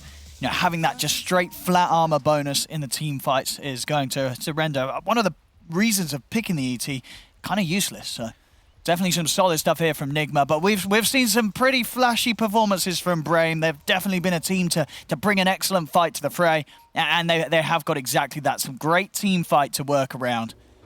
Some excellent combos. If they're able to get some setup control between the Puck and the Underlord, tripping up Miracle and holding him in place for the Supernova stuns in the mid-game, they could be able to bring an excellent fight to Nigma. It's going to be all about Kuroki. You can be coiled, Phoenix Egged, Firestormed, and as long as you have that Fate's Edict on you from Oracle, you're taking literally 0 damage. So if they can bring Kuroki down with the Puck and backline silence jumping, I'm really putting it in the hands of Wisp here. Like Kyle said, he's going to have a great game. And it's not just that he has to bring down the Oracle, but he's got some threats against himself on the other team. The Storm and the Skywrath Mage with pretty early silences. It's a lot of weight to carry. Yeah, and just straight up looking at the lane, how we have it in the matchup mid, Wish, Puck versus the Miracle Storm. What's going to come out of this? Are we going to see an even trade, or is someone going to struggle in this matchup? Yeah, I expect them both to get their farm. Eventually, Storm just is content to hit up the neutrals. Puck doesn't have the best options for roaming. Centaur, if he gets the Vanguard before Puck 6, which we've seen about 5-minute Vanguards come out from these offlaners, then he's probably not a good target. And Sven's got the Oracle behind, so I think both mid laners are going to be very content to just farm it up. And down on the bottom, ILTW, Sven, he's going to have the ability to flash farm in the jungle. When it comes to the lane, though, how much pressure are these two going to be able to put on him, this duo lane of the Phoenix and the Underlord? I'm actually noticing, I thought Kuroki was going to be bottom for that they've lane, swapped it round. But they want the Oracle in the ET lane because the Astral Spirit buff is purgeable. So once the ET gets that bonus armor and damage, Kuroki just quickly gives them that Fortune's End. And, I mean, that makes it pretty rough. I mean, what do you do as an ET up here with that in play? I don't know. And bottom lane, I think Skywrath Mage will do a good job of zoning away the Phoenix. So I got that. Level 2 is going to be hit. So Spartan has got the stomp. He's going to try and turn towards Kuroki, but now he's got to run. Focus. He's in with the dagger on towards Kuro, as they will be able to bring him down. But of course, same time down bottom, it was Nigma that were able to find the first blood. Yeah, Sven Sky, that's a scary lane. A lot of damage. Sven's one of the few carries that can help really early on when it comes to killing duos with supports. Yeah, and just it's going to be very interesting to see what GH is able to do. We heard the other day from Fogged in particular, he really doesn't rate Skywrath as a hero right now. What is it about this game that you think GH, he's going to be able to show the impact that this hero can have, despite the fact that just on paper, it's just, well, it feels like paper. Yeah, true. Yeah, GH, very stylish 4-position player. He always likes these kill threat playmakers. And Skywrath Mage, that's literally all he does. Skywrath Mage, he's meant to have 20 kills at the end of the game, even as a 4-position. He buys her out of Athos, goes for all the damage items for himself. He's not one of those 4-positions that are going to buy a Solar Crest or a Force Staff. It's all about laying it out. And they've got a lot of cores, that kind of do their own thing. Like Storm's going to buy his own defensive items. Sven's going to buy his own defensive items. He's got the Oracle to back him up. That's true. So I think GH kind of has free reign of the map and not really having to concern himself with taking care of his cores. And just saying, when you're on the Skywrath, you're kind of looking for the kill steals. Oh, you don't actually look for the kill steals. You just do a bajillion damage, so you kind of end up with all the kills usually. If they're underneath that I don't even know what his ultimate is called. Mystic Flare. Mystic Flare, thank you. If you're underneath that Mystic Flare, you are taking all the damage. And they've got good ways to hold people in it. All the other 4 heroes having some sort of root or pull or stun. So they'll have to watch out for that. And so far, look at the lanes. I mean, is anyone losing out too much on these first few minutes when it comes to cores, or is everyone rather happy, really? I just think the Storm is super happy. Yeah. #1 CS by a large margin, and PA seems to be doing decent up top, but they're getting a few kills onto Kuroki. Spartan, he's actually going to be able to, he's going to take a tower hit here. It doesn't matter. Ends up being able to pop the salve and step away. So again, I mean, these kills happening on the side lane at the exact same time, pretty much. Yeah, PA is actually tied with Storm for net worth, despite having half his CS. So that tells you a lot about how much these kills are bolstering his timings. But I'm just concerned that the kill combos for Nigma are so much easier to execute that there's going to be this 8 to 15 minute window where both Sven and PA are going to be hitting creeps, and it's going to be much easier to gank the PA than Sven. So if he can get to a Battle Fury without any deaths, I think this game might actually tilt heavily in favor of Brain for momentum-wise following that. Okay. And you think that will be the route that Focus goes? We're not going to... This isn't a game to go for the Deso rush on the PA? Deso against Sven just seems kind of diminishing returns there when all of his team has so much armor. You don't counter armor with minus armor. You counter minus armor with armor, Owen. Well, there we go. So, yeah, as you said, I'm sure we'll see him go pretty heavy on the farming this game in an attempt to match that via TW. Top lane, they've got the setup with the stomp. They're over towards Kuroki. Gonna turn, try and get the purge off on himself, but Focus is able to step to the side and he'll be able to line up another dagger. Good stomp actually from Mind Control. Stops Focus from being able to get the dagger off whilst he was in range. So a nice little play there from Mind Control will keep Kuro safe for now. And Spartan's going to continue to hunt through this tree line. Maybe see if he can find him. And he's always going to catch him with the Spirit. He knows he's here. And there's the setup. Focus able to jump across. That's the 3rd kill. I mean, Focus, he's, you know, on paper, it looked like it was a nice idea, right? Put Kuro in the top lane as the Oracle so he can deal with the Spirit. The problem is it's ended up just being free food for this PA. It's 3 kills already on the Oracle in the safe lane. Yeah, they're doing a great job on the side of Brave. They know that Centaur is rushing the Vanguard, so he has no boots. He's not a threat at all. They can literally walk around him in circles, and Mind Control's trying to get the return kills, but ET just walks away. So they're doing a great job of picking on the Oracle. I see over here in the river, Spartan. He did come across trying to interrupt with the power room, but Miracle's still able to find the pickup. With the level 6 hit, Miracle's going to be able to chase across, not only get the bottle refill with that illusion picked up, but also taking a kill for himself. It's all going to be this first Orchid movement. Can they catch the PA? The Underlord, despite, I don't think being that great against Sven, because Sven is a lot of percent damage, which doesn't get mitigated by the Underlord's aura, should be able to fend for himself bottom, which means that Brame should be able to dedicate their counterplay resources, the ET Stomp, the Puck Coil, to protecting the PA in the mid-game. Yeah, we see that as well. Looks like Wish did have an attempt on Miracle with that first Dream Coil, and Miracle just able to get away, so... Could have been the nerf. I didn't see exactly how much HP he survived with, but they nerfed that level 1 coil by 100 damage. You know what? I think it was. I believe we saw Miracle on about 50 HP. Wow. Do you like this as well, RTW? He's loving life. He's got himself a golden hand. The fact that he got away with it on Sven, usually 2 minutes Underlord. faster than the fastest, Brian. It was only in one other match was ever brought on Sven in this patch. But hey, it's a record. Hey, that's like saying you got first in PE, you know? There's just not much competition there. But I'll respect it. The fact that he got away with it this early on in the game, Underlord usually requires you to buy a much more sustain. Skywrath, not a support that's going to help you in lane in that regard. So the fact that he's now planning to go jungle, it makes sense to me that he went this. Yeah, no, absolutely. It's going to pay off in the long run. As you said, he knows the PA is also going to go the farm route with the Battle Fury. Time is going to be there. And I mean, how do Brame make a move on the Sven? Like, when they're sort of looking to get active with the puck? Yeah, it's like, look at the supports, right? Like, are you going to gank with the Phoenix or the ET? The Underlord ain't going to move. It's a little awkward. I think that's kind of why he went to Midas. He's like, I'm just going to give my Skywrath mage the lane. Yeah. They'd probably have to bring 3 or 4 heroes just to bring down GH. Oh, we're going to see them for the PA. Have another attempt here onto Miracle. They've got him in the Dream Core. Silence to follow up. Stand people by him a little bit of time. Miracle's still alive. He's going to be able to zip away. And look, Focus, he's looking for him. Miracle with a little bit more mana left. In fact, Miracle playing a little cheeky, stays in the river so he can get another hit off onto Focus. It's buying time for Mind Control and Kuro to cross and cross. As Miracle, he baits them in. They do jump in again with the silence, but Kuro's there with the save. Miracle more than fine. Wish is not going to be able to chase him down, as now Wish is in a world of pain as he's going to get taken out. GH with the double kill. It's very cute team play there from Nigma as Miracle. You know, he could have zipped up to the high ground, just played it safe, but he knew if he stuck around, stayed in the river, stayed within range, he could bait in at least a potential to kill the PA. They actually end up getting the PA and the puck, Brian. And the PA revealed a ward when he daggered Miracle and blinked onto him. So they got a D ward on top of that. I don't know. Salt in the wounds, man. Sven has a single ancient stack. Okay. And so much attention's brought away from him now, as he's even able to rotate back to lane for 1 or 2 creep waves. Then he's going to go back to farming the jungle.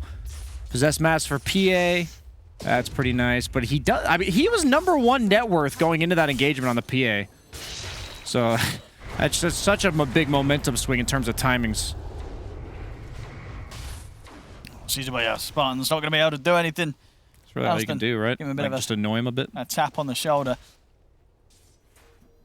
No, Godstrength's back up. GH and Kuro, they're going to look to get active with this down bottom. GH, he's hit the 6 off the back of those 2 kills he picked up. So Mystic Flare is at the ready. Skylark, they get the stun. The Ancient Seal, it's a lot of damage. Not a chance there for the Underlord. They do get the Stomp onto the free. That will set up for a lovely 3-man Dream Coil as Wish and Spartan. They come in with the counterplay. They're taking out, it's over. They're taking out GH. It looked like, maybe with the Stampede they can get Kuro out of there. He's deep into the trees, Spartan. They are going to keep looking for him. Wishing as well. They've found him. They'll take all 3. As Nigma, they commit onto the Underlord. Brain are ready for that, and they make a beautiful counterplay there between the ET and the puck. Yeah, there is going to be a counter kill coming out from Miracle. Most notably, top tower did go down. This is exactly how Centaur wants to be playing. Very greedy offlane hero. He's not the type that's going to rotate in and help his teammates like a Mars in this case. So, not the end of the world for Enigma. They did give up a couple crucial kills there, but at the end of the day, it's a 2 for 3 and a tower. So I'd say it's about even. Now 7-6, 1K lead at the moment for Nigma. It's very evenly matched between especially the carries and mids. This one's setting up to be a close one, but as time passes and with the stacks that ILTW has, it's going to be quite a challenge for Focus to keep up on the PAs. Over the side of Braim's map, we don't quite have any stacks at the ready for him, so a little bit of extra gold available on the map for ILTW in comparison. It just feels like they need to dedicate so many more resources on the side of Braim to do the exact same thing. As you see Mind Control, he just walks mid and is just tanking the tower. They're actually going to get this tower most likely with this 10-minute catapult. Only takes them 2 heroes. On the other hand, GH was getting levels bottom, Sven's hitting neutrals. Look at GH as well, he's got a Rod of Atos. Yeah, that's super early. And he kills anyone with that. As long as Puck does not get the phase shift off, everyone on Braim will die. And that's just a 4 position who he's not obligated to be anywhere on the map. He's not going to be any predictable farming patterns. He can walk wherever he wants. And they probably have to use Coil to kill him, especially because every other form of catch they have is a slow, and they have Stampede. No, we've seen so far Mind Control. He'll absolutely pop that Stampede to save his supports. Yeah, the map feels so much better for Enigma right now. They're just farming everywhere. Storm's farming mid, Skyearth was farming bottom, Ancients are being farmed by Sven, top lane being cut by Centaur. They're just getting so much more out of the map right now, and they're getting on all the heroes. Like, all their heroes need this too. And at what point do you think Braim they're going to start to get active with their PA? Like, is the Battle Fury the BKB then you have to go, or do you just keep hitting the creeps? That's the thing about their lineup, and I think that's why Enigma's doing such a good job of optimizing, is they know that Braim really has no moves. PA is their #1 net worth, and PA doesn't do anything. So it looks like they're going to try to make something happen with this smoke, but I have to imagine that Best is going to net 1 or 2 kills. And probably not an objective. But I don't mind it. Get yourself out on the map. I see Mind Control. Showing himself. Ooh. That's an awkward pause. There's a little bit of an awkward one here, but they don't see anything. I mean, Nigma literally see nothing at all, so they're probably going to be quite suspect to a smoke play happening. See earlier on some of these kills that they were able to That's a sad pick death right there. between the 2 of them. Just neither of them were within 1,000 units of him, and he just died to long-range stuns and nukes. That hurts. I mean, okay, Brian, you look into the future. What are we going to see here? What's going to happen?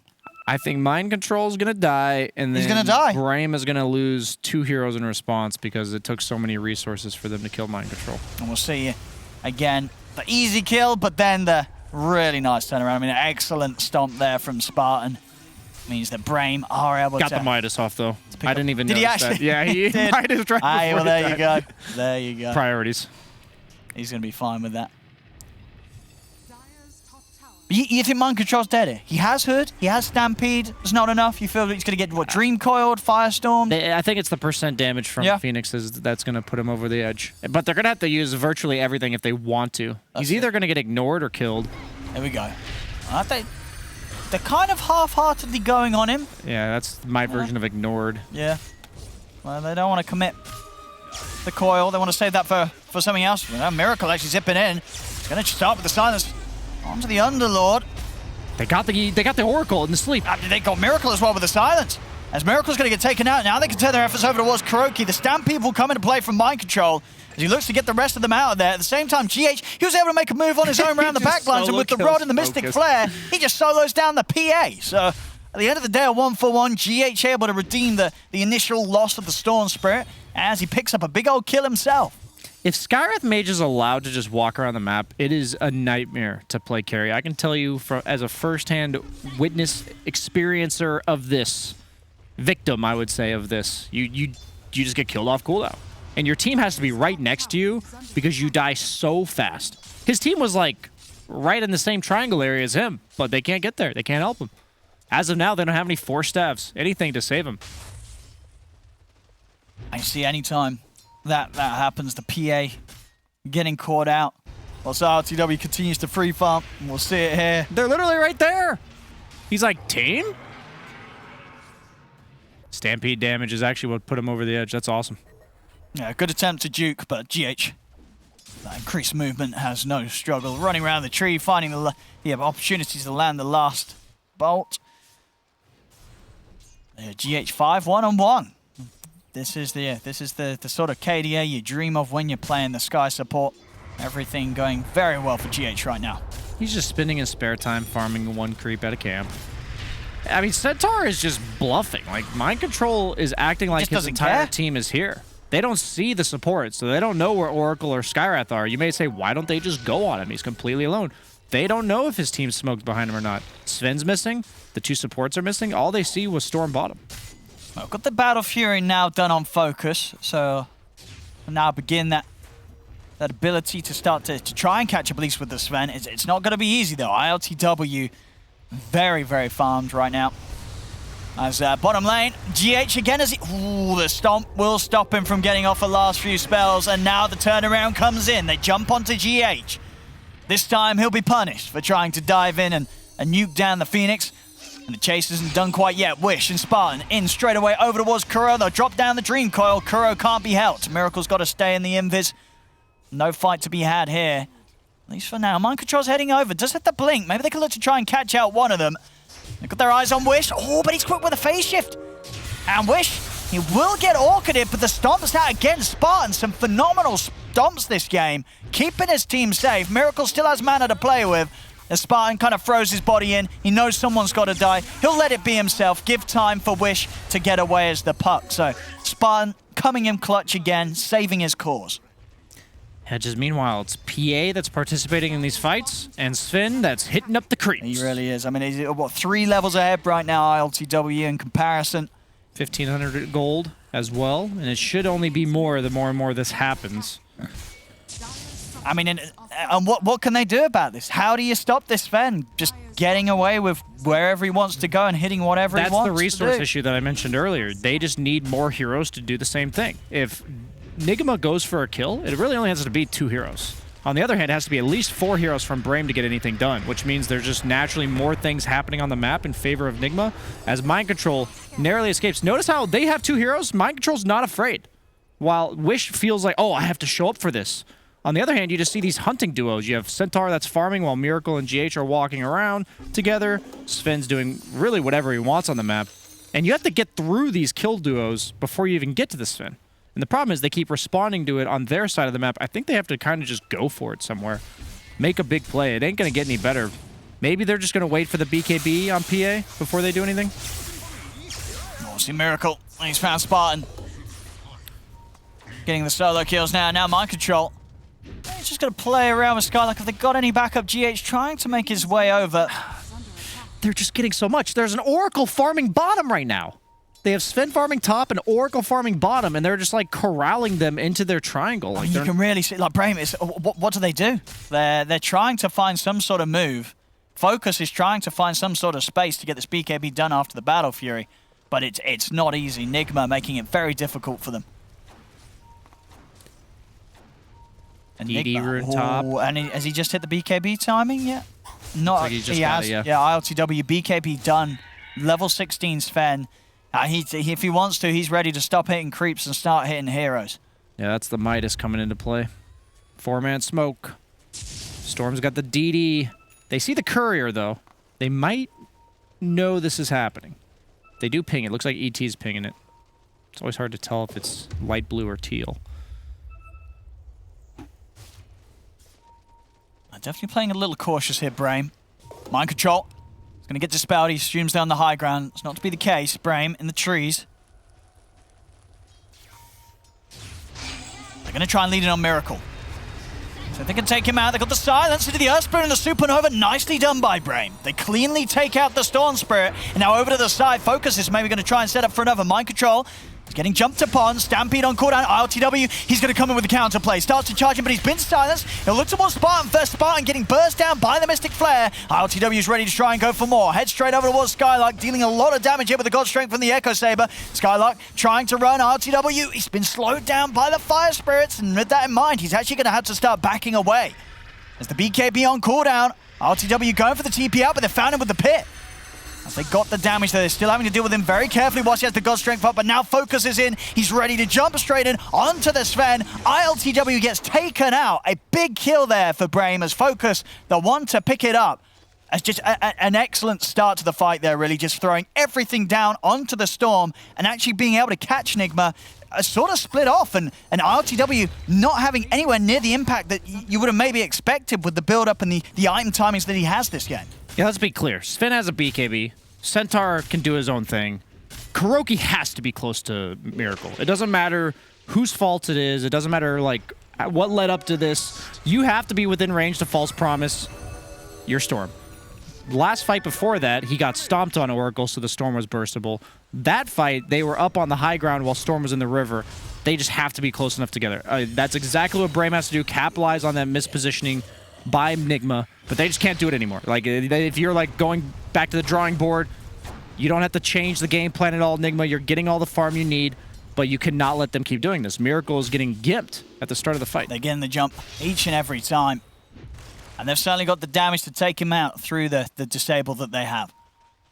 Just a Fate's Edict will be enough. I will see it here again. Yeah, Miracle, he just doesn't stand a chance. Yeah, Kuroki's all the way up in the river there. Stampede to try to get it in position, but it's just not quick enough. And then we see, I mean, you know, ILTW obviously still feeling very, very strong. He still tries to continue the fight here, committing in with the God Strength. The Storm's the guy that's supposed to be locking them down for you, right? You see him getting kited all over the place. That's why this looks so awkward. No, just nicely done. And as it was, you know, Skylark just having enough movement speed to step away from the Sven. ILTW not quite able to stay on top of the target. They're ready to go again. 5-man smoke. I like it.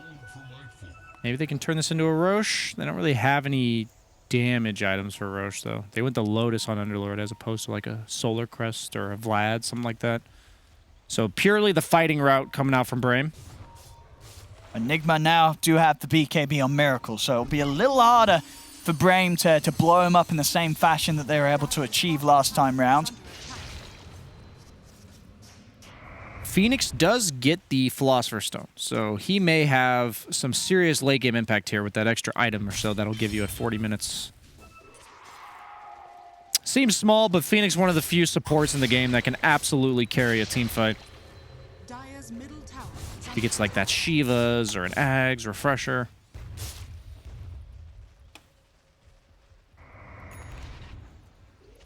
Centaur is going Ags, so he said, I'm not going to trust you, Kuroki, to save Miracle. I'm going to do it with my 40% damage reduction. I'm just kidding. It doesn't have to be toxic, but it will help. It will certainly make the difference in those situations where everything's being thrown down onto the Storm. See Brame, maybe seeing if they can get some sort of a catch up top. Mind control. He's tanky. They will force out the Stampede, but the Dream Core's there ready for him. Wish drops it down. The rest of Nigma trying to get across to help out Mind Control, but it's already too late. They've got the damage. Focus able to take him down. ILTW and Miracle maybe looking at fighting this, but they are without the Centaur. Do they want to go in on this one? Brame are very much prepared for a team fight. Miracle, he's going to look for the zip in over towards Spartan in the river. Jump forward as well from RTW, but he's straight away into the pit. Has to put the BKB. The Lotus on Spartan won't save him. Spartan goes down. Miracle getting hit hard by the Earth Splitter. And over to the side, Focus, he's just forcing RTW out of the fight. And he's able to run him down, get the kill. As they take out RTW, GH is able to TP away. But another fight where Brame, and they're absolutely making it work. I mean, is it just sort of Nigma getting caught out of position, Brian? What's going on? They are just outplaying them. Yeah. Nigma has been farming 3 different parts of the map all game and getting punished for it. That's really all this is, and I love what Brame's doing. This is exactly how you punish this. Mind control, he's farming by himself. Look at where the rest of his team is. They're nowhere near. I would say it's even greedy to go for that small camp. They planted the ward to give them all the information they needed. I mean, and they're losing a hero before anything happens. At this point, why do you feel that Nigma kind of stuck around? Why did they want to keep the fight going with the Centaur gone? Twice ILTW's done this. I don't know who's making the call, but I think you just cut your losses. Let the Centaur die, reset. Why? Why are we here? Having to pop BKBs at the very start of the fight. ET Splitter brings down ILTW down to like 20%. Yeah, we've seen it multiple times now. Spartan getting some fantastic angles. I mean, he caught at least the 2 big ones there. Spartan catching ILTW and Miracle doing huge amounts of damage. Yeah, they've got to watch out for this ET. So he's been lining up some brilliant ultimates. And now you look at the net worth. I mean, the PA, he's at the top now, Focus. He's taken over in a game where, for the most part, ILTW was completely out-farming him. We'll see how the level situation is as well. RTW is still ahead with the levels because of that Midas. But, you know, he's very, very close behind him, Focus. And he's going to have the full Deso ready for the next fight. Yeah, this carry-to-carry matchup is not one where if they're even, they're even. PA is supposed to have far less net worth than a Sven at this stage in the game. So Nigma knows this. They know it is not getting easier from here. PA's bringing out the Deso. Time to get rolling. Yeah, and they're coming in with the smoke, Nigma. You know, they're determined to find a team fight where they're the ones to get the jump. The last few times, it's been Brame having the ability to set up and go. Let's see if Nigma can get them by surprise. Focus. It's going to get jumped. They get the Who Stomp. They're going to try and get the follow-up stun into him. The Supernova is down. Focus, he's able to get the BKB off. Lotus protecting him as well. The egg is going to go off successfully. They were 1 hit away from taking it down, but Stamana's able to get it off. Now with the Dream Call out, controlling both Miracle and ILTW, they've got to be careful on Nigma.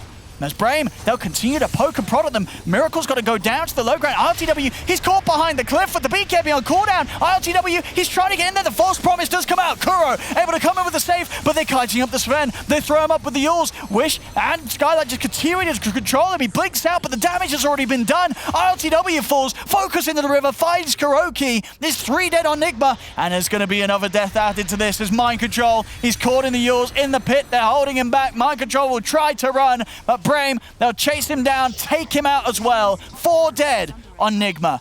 As this time, I mean, Nigma, they were actively looking for the action. They got the jump on Focus. They couldn't quite stun him down, though. He gets the BKB off, and at that point, the fight's going to be so hard.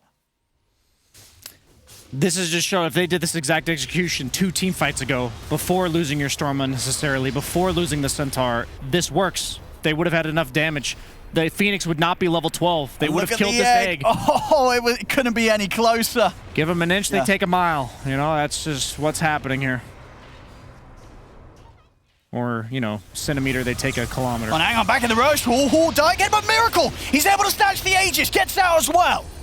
So Miracle able to find some sort of glory here for the team. Is that even enough, though? Well, they're still losing heroes here. Now GH, they're chasing him. Stampede popped by Mind Control, trying to get GH out of it. Wish, he's hot on his tail. Gets him with a Dream Coil. They're going to be able to fight him. Focus takes him out in 1 hit. Yeah, try to use a Ghost Scepter when you get one-shotted by somebody you can't see. Oh, and that's a lovely one as well, isn't it, for Focus, the Paladin Sword. That is perfect. They don't have any Vlads. They don't have any innate sustain for him, so that is the perfect Tier 3 neutral item. He was going for a Satanic.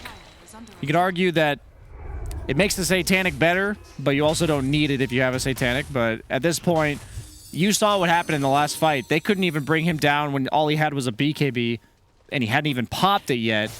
Once he gets that Satanic, your chances of bursting him are little to none, and then he should heal right back to full. I mean, they've just played it so perfectly. Yeah, Focus 11, 2, and 3, and for all the farm and space that ILTW got, it's just we haven't seen a situation where he's able to pop off at all in these team fights. All the 3 team fights that we've seen them turn up to with the Sven, ILTW's just not really been able to have an impact. Brame have dealt with him perfectly. Yeah, the Yules pickup was really good. They simply Underlord rooted him into a Yules, into the Underlord root, spent the entire Oracle ulti just sitting inside of an Underlord root, negating any damage he's going to output. See Nigma still trying to find some action. Of course, they've still got the Aegis that Miracle was able to get away with in that last a bit of action around the Roshan. Yeah, this PA is not supposed to be this scary at this stage in the game because of what happened in the early to mid game. But because of those couple team fights botched by Nigma, suddenly look at the way they're farming, right? Storm, just because he has an Aegis, he's allowed to play alone, but everyone's clumped up now. No efficiency coming out from a Team Nigma now.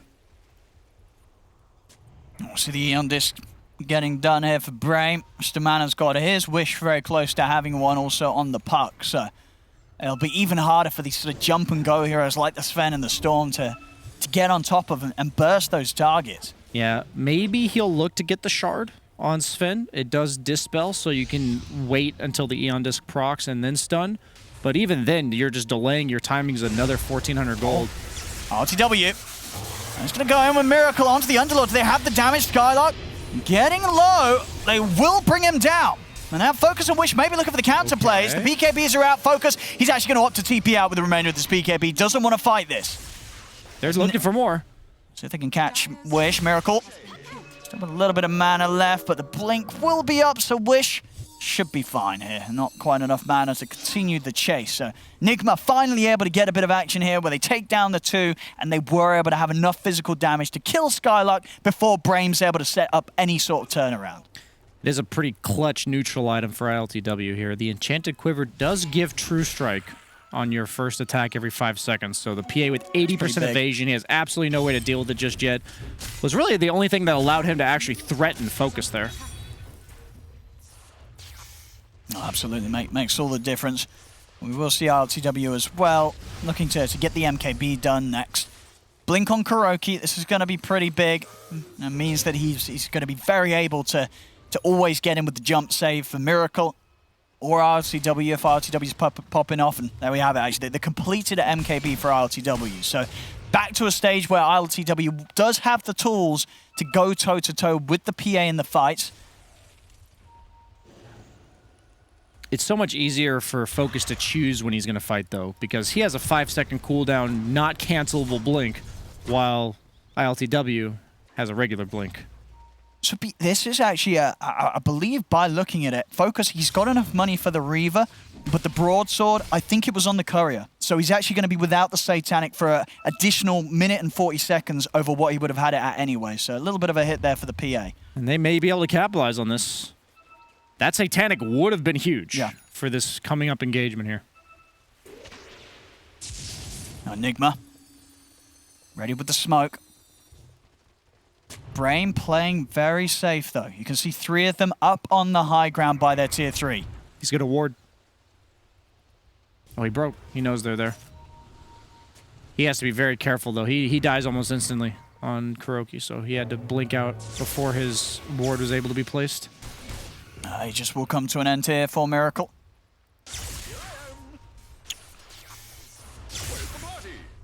Got the level 20 and the Bloodstone. It's about 1,000 gold away here, so an extra bit of control that could make all the difference trying to lock down the PA before Focus is able to get the BKB off. But the good news for Brame, they've been able to avoid any sort of action during that time.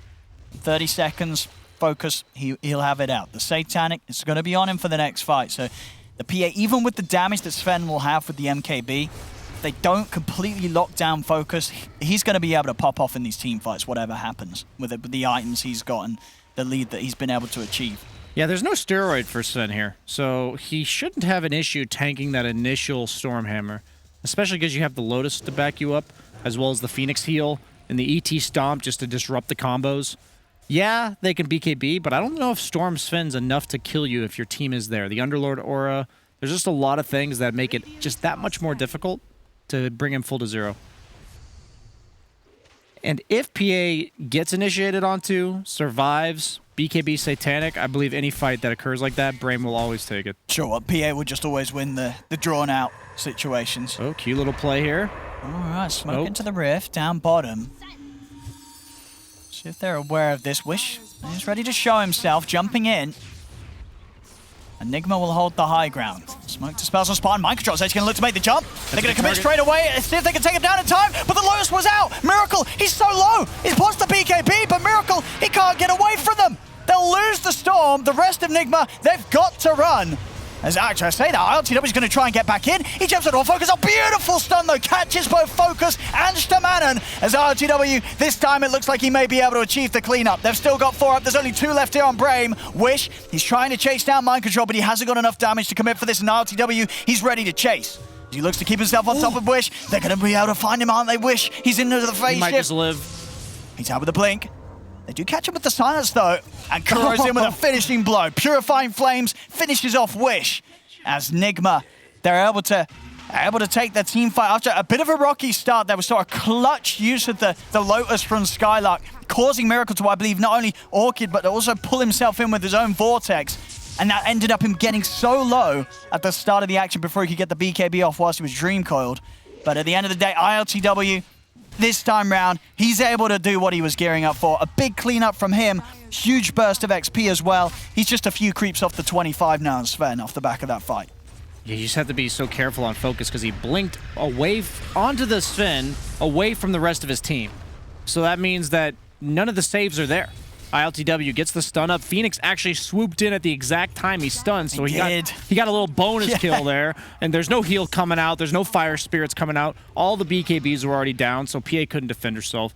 That's exact disaster situation despite Miracle going down right at the start. Skylark. Oh, he's fine here. Easily able to remove the combo. Mind Control, ooh, he wants that tower last hit. And Attack me, tower. the fire spirits are going to make it a little difficult, but indeed the passive ends up getting it. He might just die here. Have they got further control? He's still got Kuro by his side. And I'm going to continue to see if they can chase him, but the blink's available. Mind Control's able to break out of there. As he gets the tower, he gets out. Nigma won't lose anything here.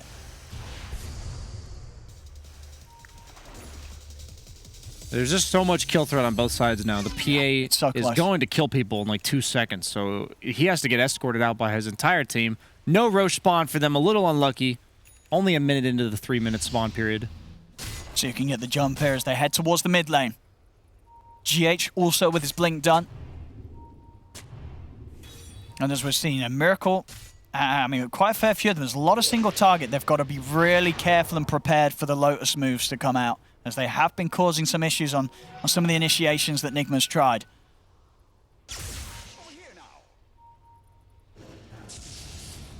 It's Brame. Up the staircase here.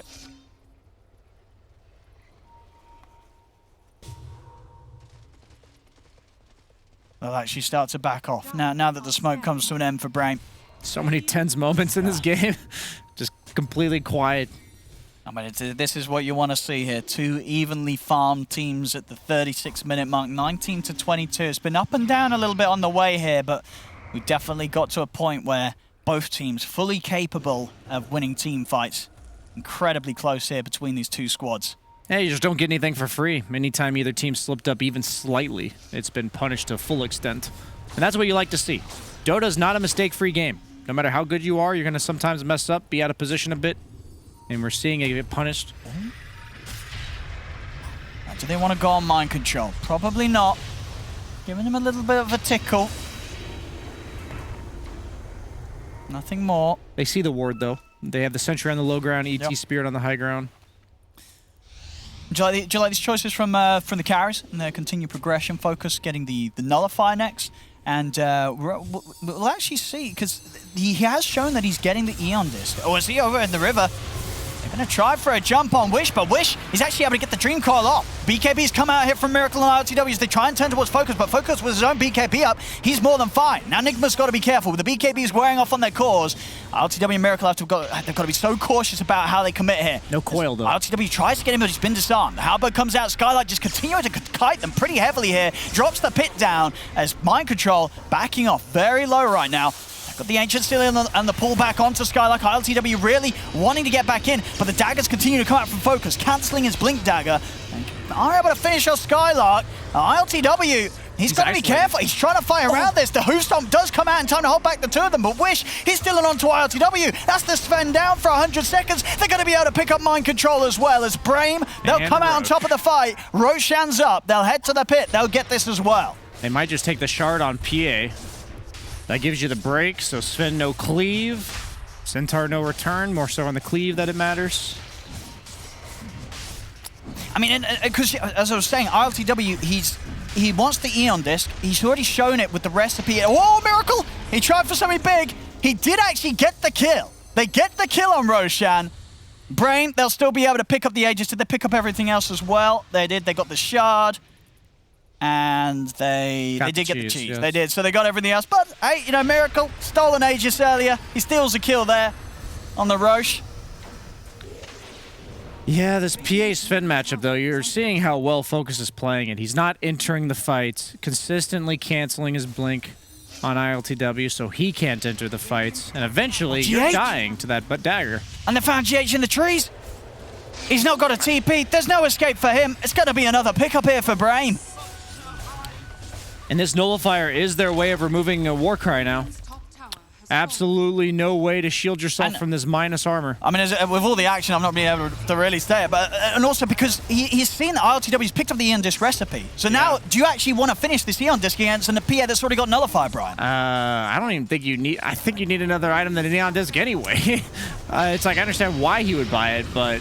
I think you're the one that has to kill the PA, not the other way around. Focus, he's in. BKB's able to come out in time. Kuro, he throws himself into the front lines there. As Kuro goes down, Skylark's going to look to back them off for now. With the buyback coming in for Kuroki, they'll respect it. And Centaur will still end up going down there. He died to the percent-based DOT? Wow, that's... I mean, this is the nail in the coffin, I think. I don't know. Whoa, 6K lead now, 27-20. Brame absolutely giving it their all here against Nigma as Focus. 12-3-7, level 25. It's got the Penta Edge as well.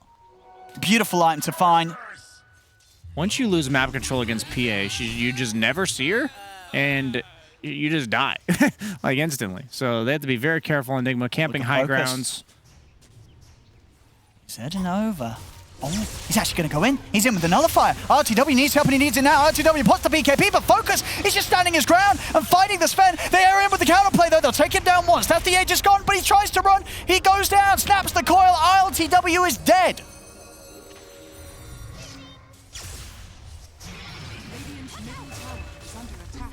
Oh, and no Sven here. 90 seconds without him. And, of course, it's just short of the buyback. Brain might be able to get away with a high ground siege here. They're heading into the base, up to the tier 3. They have no Sven, man. I don't think they can defend. They might need to kill like somebody so fast that they can't react and then reset on the storm in the sky. Miracle. He's going to try for the big grab. He's able to get on top of Wish. Wish is forced out to the side. Are they able to save him? They are. Wish. Wow. He's going to be able to live. They get him out. GH is going to be the one to go down. As the Stampede is popped, just in an attempt to try and get everybody away from Brame. Such a sick save from the Force staff there. Yeah, I mean, Spartan, the Force, the Glimmer, it keeps Wish alive. Supports, change games, people. And now they're just going to move around to the bottom lane. They know now at this point, Sven, he's not got the money for buyback. He's not coming back into this. Brame can continue to do the damage. As their items, they continue to fly in here with the bunch they're finding. And oh, the mid! Miracle, he tried to clear the wave, but they catch him with the Dream Coil. Miracle's gone. He's got a buyback, but he's dead for 90. Skylark, he's ready to continue taking it up. He's got a full heart. As they're going for the megas here. 10 seconds, RTW is going to be back up, but the mega creeps, they're going to be out and against them. And Brain, they're not going anywhere. They're going to keep pushing on. Mind Control, he's able to get the jumping on the backlines. They're trying to nuke down this Phoenix. Can they do so in time? They can. They bring down Shamanin. Now Mind Control is going to be the new focus here. Caught in the pit. They're kiting him up. Wish jumps in. And see RTW trying to get involved in the fight. Comes in, gets pitted immediately. Pops the BKB. Turns towards Focus. Focus is just able to heal back up. He stands his ground. RTW can't kill the PA as Focus will turn. And he kills everybody else. Takes down Kuroki. Brame, they'll back off for now.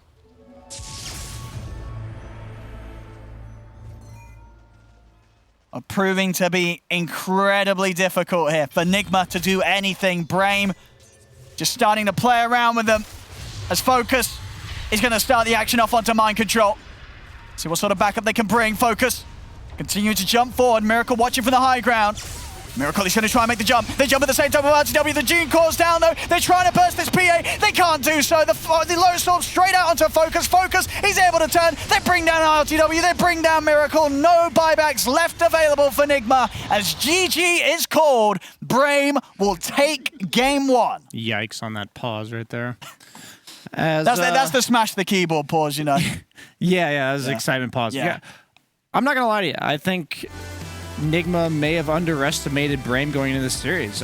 They did not play clean when they were up by 5,000 gold 20 minutes into the game. Brame is no pushover. You have to play fundamentally sound Dota in order to beat a team like Brame. They capitalize on every single Nigma mistake. Now, I'm going to say it right now. I think it was the fact that they chose to fight after Storm got caught in the mid lane and after Centaur got caught top. I think those are acceptable mistakes that aren't going to lose you the game, but once you choose to then take a team fight and still lose both of them, that's when the game really turned upside down. Yeah, and just a brilliant performances all round from Brame, really. Yeah, the cores, Focus, Wish, and Skylark barely dying at all. You know, most of the deaths were on Spartan. That was all part of the plan.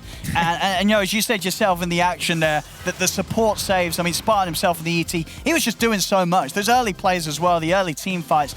You can see why this team picks the ET as early as they do. Spartan's able to play it this way. Yeah, I mean, I highlighted mistakes from Nigma, but it takes them playing incredibly well to just take that mistake and turn it into 2-1 team fights, a Roche momentum. Yeah, the Aegis went to Storm, but it just felt like from there, Brame had complete control of the game. Oh, they really did. An excellent showing here from Brame in game 1, as Nigma's going to have to step it up in this series. Brame definitely giving them a right challenge here, as Brame will take the lead for now in the best of 3. 1-0 for Brame.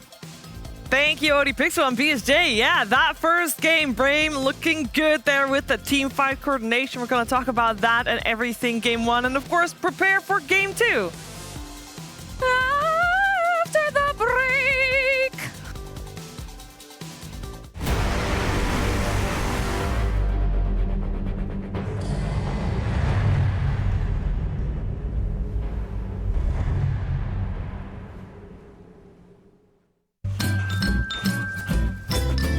You ready? Huh? Hey, easy boy, huh? You ready? Huh?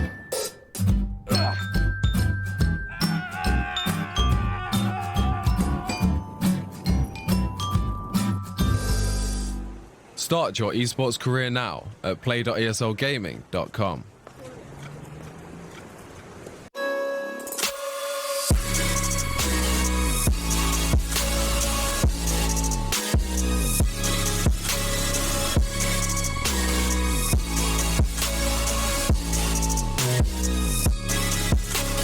You love it, you wear it. What's your style? Get your merch at shop.eslgaming.com.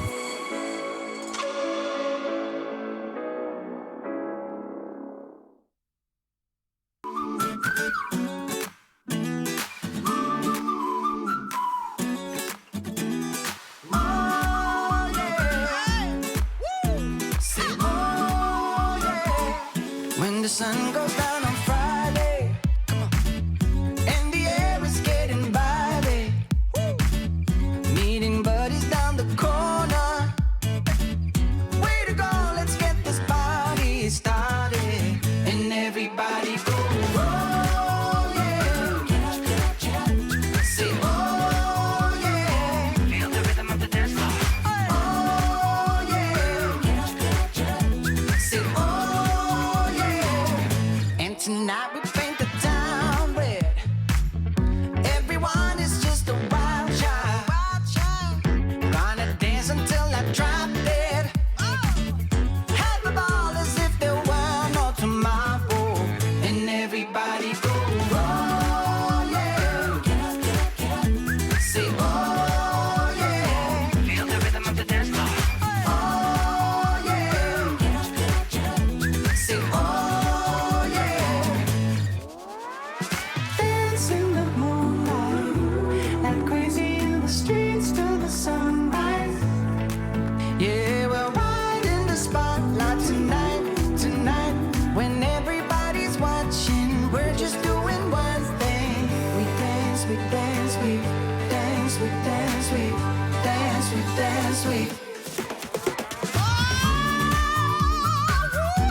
We're so connected, even though oceans apart. You are the person I call home. Need to be near you to feel closer to your heart. Without you, there's no place to go. I don't know where I end or where you start, because I just want to be one.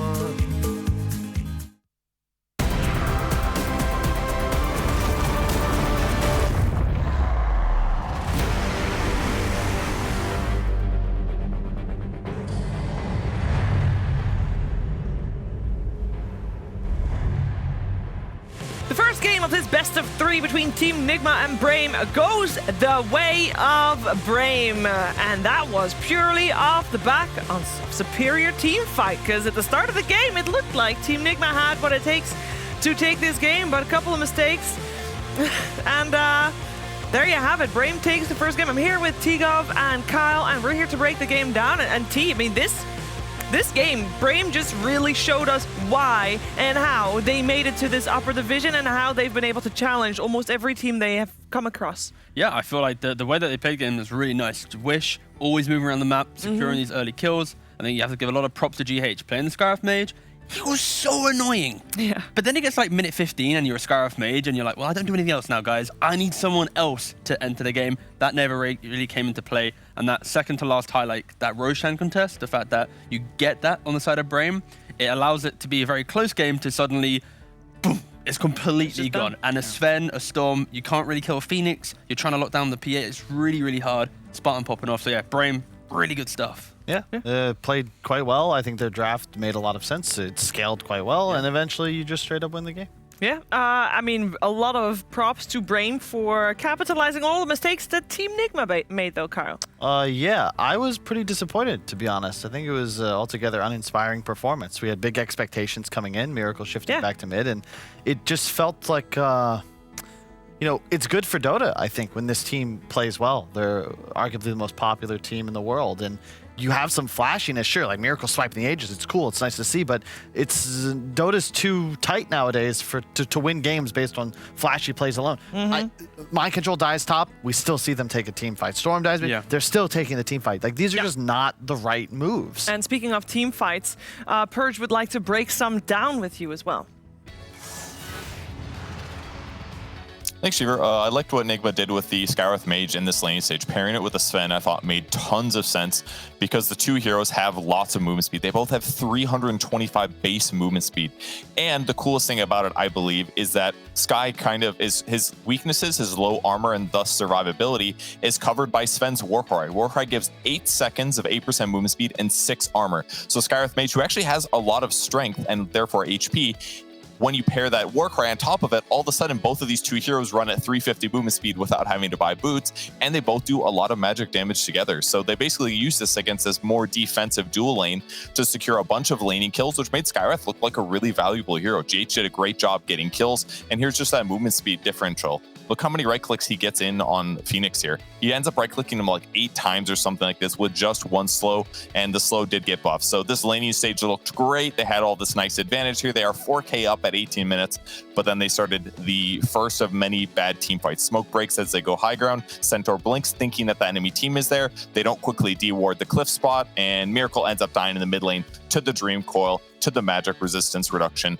But it wasn't just that, it was that Mind Control was still caught on the backline, but they decided to still fight this against 5 heroes. And Sven with BKB timing here is looking good. He kills Elder Titan really fast, but at this point, his next target basically has to be Underlord. If he goes on Phoenix, Phoenix either dives away or Egg's gone here. You can't kill Sven, or you can't kill the Puck, and you definitely can't deal with the PA, because PA has this big evasion advantage, because buying MKB just feels so bad on carries if you rush it anytime early. So as a result of initiation, yeah, he does kill the Elder Titan, but the two supports on the backline aren't good at like cleaning up heroes. They've already blown a lot of their spells. LTW ends up dying as well, just not good for them. And here's the other fight that was probably the worst case one. They jump in on the Elder Titan, the Lotus Orb gets used immediately, the Pit of Malice makes everything look really bad, and look how much damage Miracle took just from 2 nukes from Puck there. That's because Elder Titan Aura reduces magic resistance, and therefore the fight is basically just over for Miracle before it even begins. He's got to worry about PA, he's got to worry about almost anything when his HP is that low. So pretty easy at this point for PA to clean up the fight. And 2 team fights like that, where Nigma just takes engagements without all of their 5 heroes, just gave Brame a way back into the game, and Brame did not drop that advantage, ultimately taking the win. Yeah, Brame indeed looking good here, and I mean this was not a loss for Team Nigma based on draft, so this leaves them with a lot to talk about in the break. A lot of things to fix. What's up with that last team fight, Chief? Yeah. Like mind control. Look, you die, it happens. You're shoving the lane. You're playing aggressive. BSJ was talking about they were farming all 3 lanes, all game. But then you know what's up, and they're walking up. They're taking a fight 4-on-5, but without definitive target selection, they lose their Sven. The game is in a great spot for Nigma at that point, but what, discombobulated, bad shot calling, what's going on? Underestimating your opponents is what Brian mentioned. Elder, oh wait, come back. Back to me. Elder Titan, you know, we see the Puck, 100%, having a great time. Bam, Puck, dead. So it's like, yeah, I feel like Storm Spirit Miracle didn't really estimate the amount of damage that could come into play. But yeah, it just felt very disconnected. Like Kyle was saying, you are playing into Brame, you should give them the respect at every point. And when you're 1 down and running into him, it just feels like, there's just something missing in that fight. I don't want to take anything away from Brame. They played solid Dota. They did. But, you know, they still should be the underdog. I just need, you know, Nigma, you got to play solid Dota I mean, everybody loves a good underdog story, and Brame coming in hot in game 1. Can they do it again, or will we go to a 3rd game? We're going to find out, because we are ready for the draft for game 2. After the break.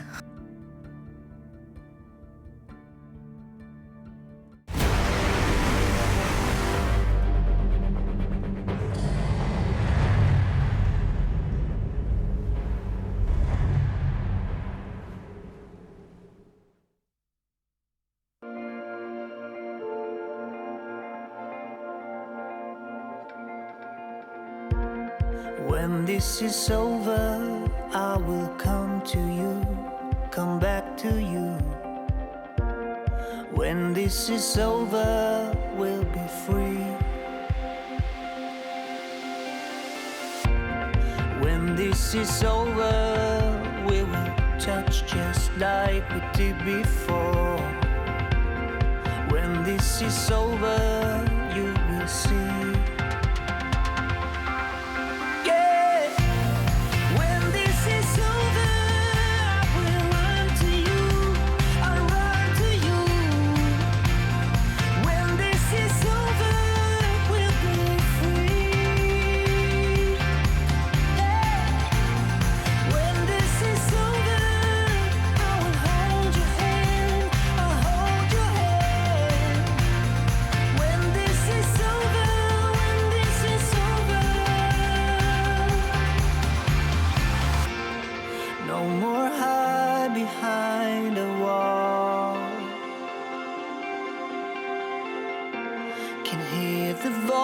Of freedom call.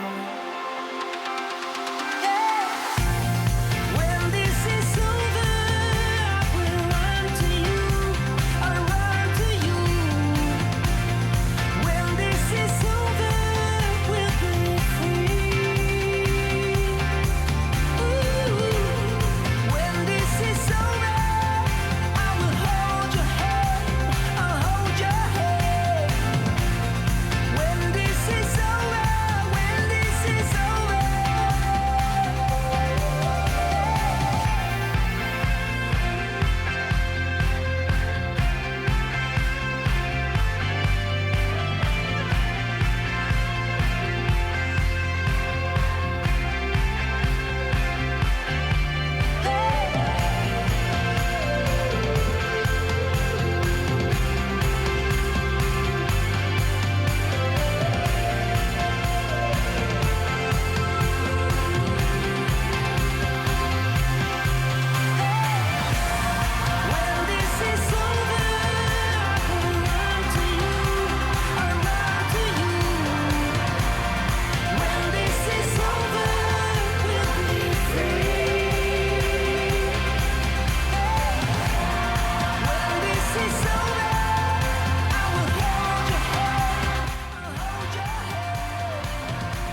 2!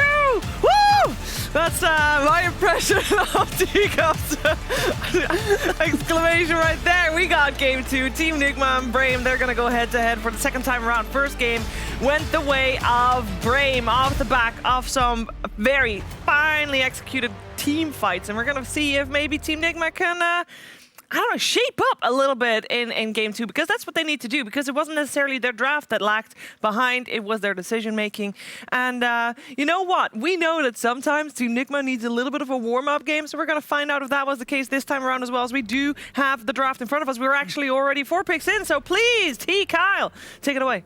I will start by saying I like when these series where you have like obviously like the favorite and the underdog, when the underdog wins game 1, because normally the favorite has a bit more experience to understand what went wrong and to bounce back quite quickly. So I really want this to be a 3-game series just because the aggression both of the team have. But yeah, great start from Brame. How does Nigma bounce back? That is what this draft should be aligning towards. Yeah, respect on the Elder Titan straight away as well, with them banning it out. Yeah, the Monkey King ban. We're not seeing that again, thankfully. And I'm already scared for GH on this Willow, though. Why?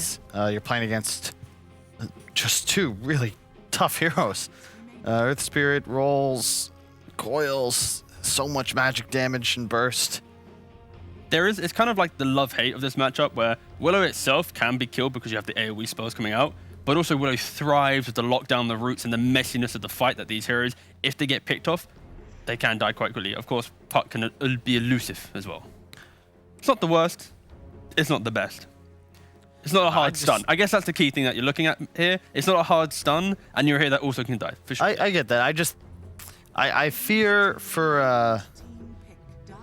I feel like GH has been the most consistent and best performer on this team for some time now. Okay. And it's scary to me to have him put on a hero without any sort of innate survivability. He's a great spellcaster. I mean, Shadow Realm is a little bit of a survivability. Yeah, but that's where Kyle's talking about the whole idea of Earth Spirit Puck can mitigate that defensiveness that Realm brings. Okay. Yeah. I get it. But yeah, both teams. Oh my Jesus! Look at this. So Brame, they got the Grim. Yeah, the Grim Earth Spirit. Brame have run Grim offlane in history, and like probably 2.5 patches ago. Yeah. What was it now? Probably not. It's just gonna be the 5 and 4. I don't know, guys. What's wrong, Carl? Jug into Puck Earth Spirit. It's just...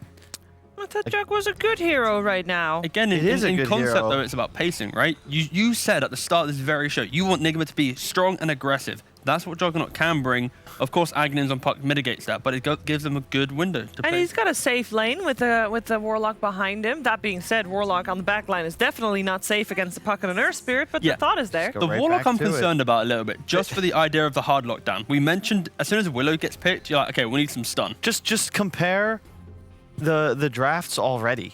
Like PA versus Jug. PA is going to be significantly more active in a team fight. But once again, 2 squishy supports for Nigma that are susceptible to just being rocked by PA.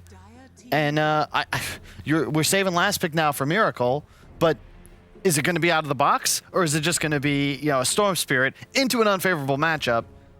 And bear in mind, again, Storm is a hero that a lot of teams are comfortably just first 2ing because you don't have to hide that hero. You don't really care what the matchup is. You get a rune at 2, 3, and 4 minutes. You're going to trade it at worst. This is the type. Yeah, I was going to say DK. I feel would be the best of the bunch for Miracle. It's a fast draft. Oh my god. Yeah, we're already at the final picks.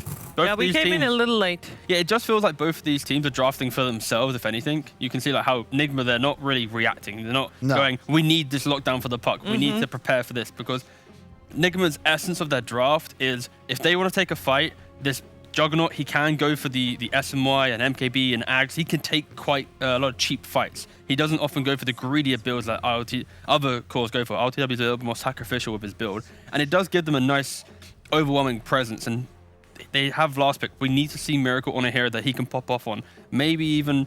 No, it's actually difficult. Like Invokers doesn't even feel that good because of the whole idea of PA. PA just rinses that. So yeah, Miracle's hero pool will be really put to the challenge here.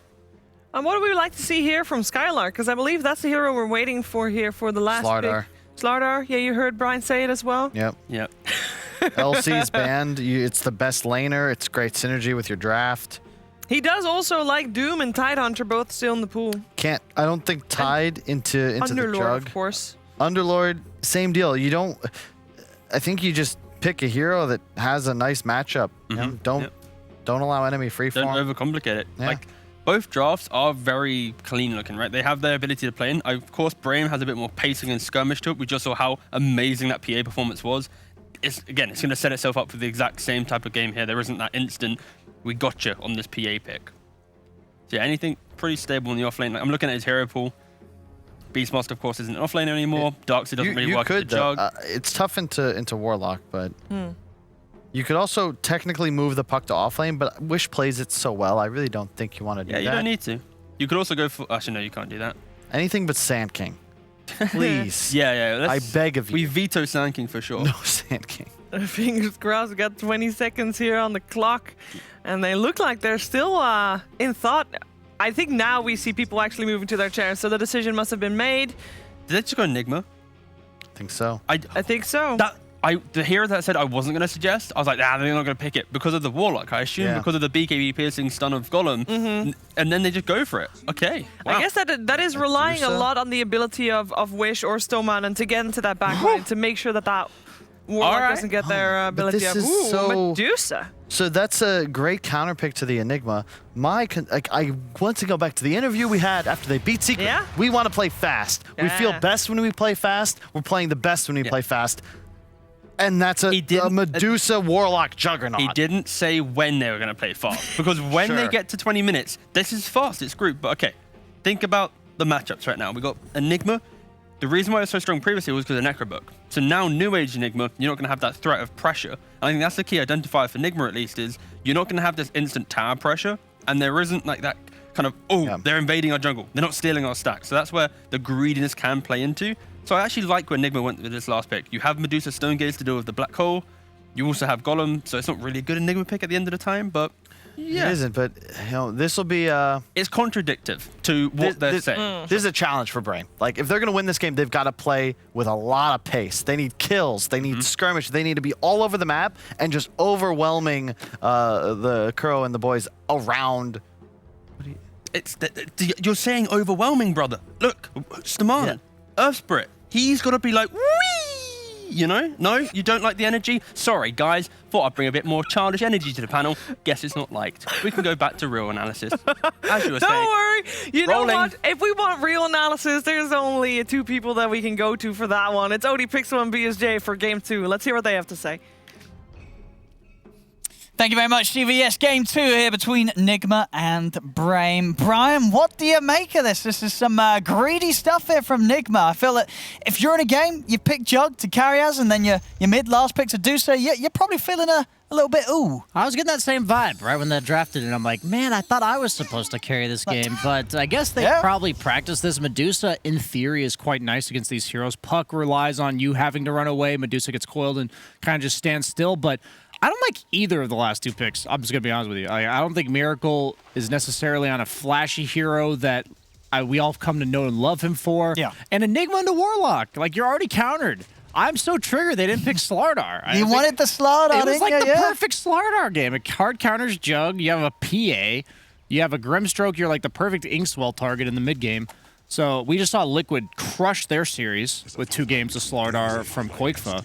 But hey, that hero's not in the game. I'm not going to rage about it any further. If it's all about how much space Miracle has. Jug's a pretty good safe laner to buy time for Medusa. He doesn't mind staying in his own lane for maybe 12 minutes or so. And the longer you keep that bottom tier 1 alive, the longer your mid-tier 1's going to stay alive, the longer Miracle gets to hit Ancients, and Enigma gets to play the nice, chill farm game. I mean, and is that sort of how the dynamic will work? Like, as the Jug, you're getting like the Yasha, the Maelstrom, you're just running around the map whilst your Deucer is being the hard carry. Yeah, I think you're completely content even maybe skipping Maelstrom. Just going like Yasha, straight Manta, Scotty into MKB, and eventually dealing with PA. Where you don't have to be... You just have to be alive on Jug. I know that sounds bad, but if you have Healing Ward and you're like running around the fight and baiting spells onto yourself, Miracle will carry you here. So you don't necessarily have to dish out all the damage because you could just die as a Jug to the PA, Puck, a lot of silences, a lot of burst. I mean, and how does it feel this game, do you think, for Focus as the PA having to carry against a Jug and a Deucer? You know, how do you feel as the PA in these matchups? It's all about if they kill the Warlock, because then you have another carry on your team, and that's the Enigma, who one of the most hard scaling offlaners in the entire game. Without the Warlock in the picture, Enigma's kind of got free reign of team fights right now. Once he gets that BKB. Yeah, for sure. So a lot of the time, it's going to be a case of both the Enigma and the Warlock trying to hold their ults as long as possible in the team fights. Absolutely. Enigma just feels kind of underwhelming with that 50-second cooldown now on level 1 Eidolons. You just don't deny nearly as many creeps as you used to. Yeah, we'll see how much he is able to take away from ILTW in the laning stage. He's just dead to... He is, and that's dead with the TP used as well. That hurts. He's going to have to take the long walk back to the lane there. Enigma is not particularly fast. No. That's going to take some time for him to crawl back to the bottom lane. And his top lane. Able to step outside the range of the Inkswell. They'll be fine here. And in fact, Spartan, he's the one taking heavy damage here from the two of them. Will manage to get himself easily out of range of mind control there before the Curse Crown goes off. Walk of shame. All the way down the lane. No boots. It hurts. That definitely hurts there for Skylark, and RTW is going to be pretty happy with that little bit of extra space. So see around here, Stamanen I'm going to take that away from Miracle. Gets in. Stealing the water rune. Top lane, focus. Is he dead? He is. They're able to take him out, the two of them. Just overestimating his abilities to survive against Mind Control and GH as they take him out with the combo. This game's gearing up to get ugly real quick, as Skylark is an Enigma, already losing in levels. Bought a Windlace because he had to walk back to lane, so you don't necessarily want a Windlace in your inventory. Centaur, geared up to absolutely free farm. All this being said, Enigma wants to play the same game plan they did last game. Okay. Just farm on everybody. But with a hero like Medusa, Miracle's not going to get caught out like he did on Storm last game. That's not going to happen. I think it's going to be much harder.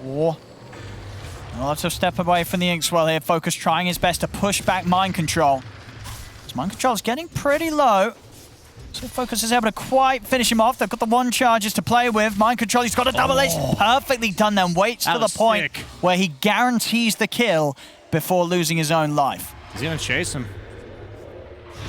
He's got the damage here. GH. Has the ward to give him vision. He does. Spartan's trying to run. GH's got the Fairy Fire so he can keep pushing on, and GH will get the job done. Funny thing is, I don't think that ward ever saw him, but because he didn't see him under the ward, he knew exactly what path he was taking, so it didn't even reveal that he had a ward there. Little bonus there. As Centaur does go down, but Centaur just doesn't mind dying if the carry's also dying. You only mind dying as a hero like Centaur if it's going to make you more likely to die again, and I don't think that's the case here. PSL had to walk back. Did he try to TP out originally? I think no, because his TP is available, so it must have just been on cooldown at the moment he respawned from a... Maybe he just had two heroes top and the wave wasn't pushed in yet, so he didn't want to... Okay, so he saved the TP, yeah. Okay. Plus 100. It looks like he probably didn't miss too many creeps. Had the whole creep wave just meeting underneath the tower. And I mean, as you say, Mind Control, even though he did die, very unlikely to go down again now with the Ring of Health, Ring of Regen, Ring of Protection. He's tanky.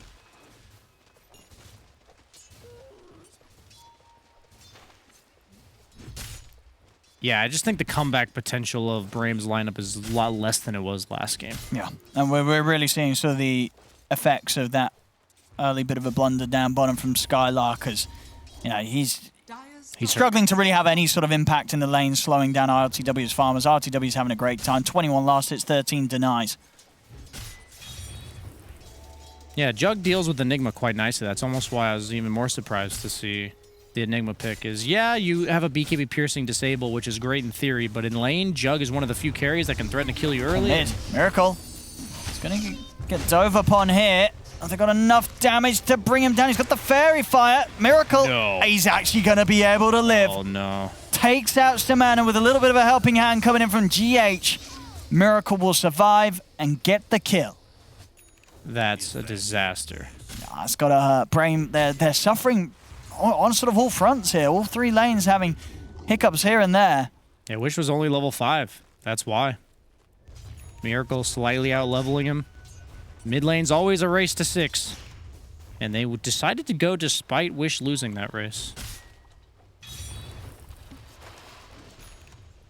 He will get it now, though.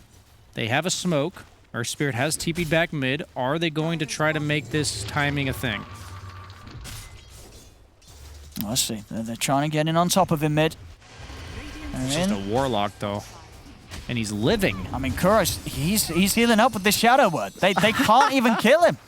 He's actually going to be able to get away. They dropped the coil down, but they just didn't have enough damage to get anybody. Oh, Not even the Warlock. So bad. That's got to hurt. Just a few moves being made here by Brain that just they're not paying off so far in these laning stages. Yeah, Mind Control has a full hood. Might even be finding Spartan here. Nice little moves there from Spartan. Make sure to not be caught out by the maze. It might not matter, though.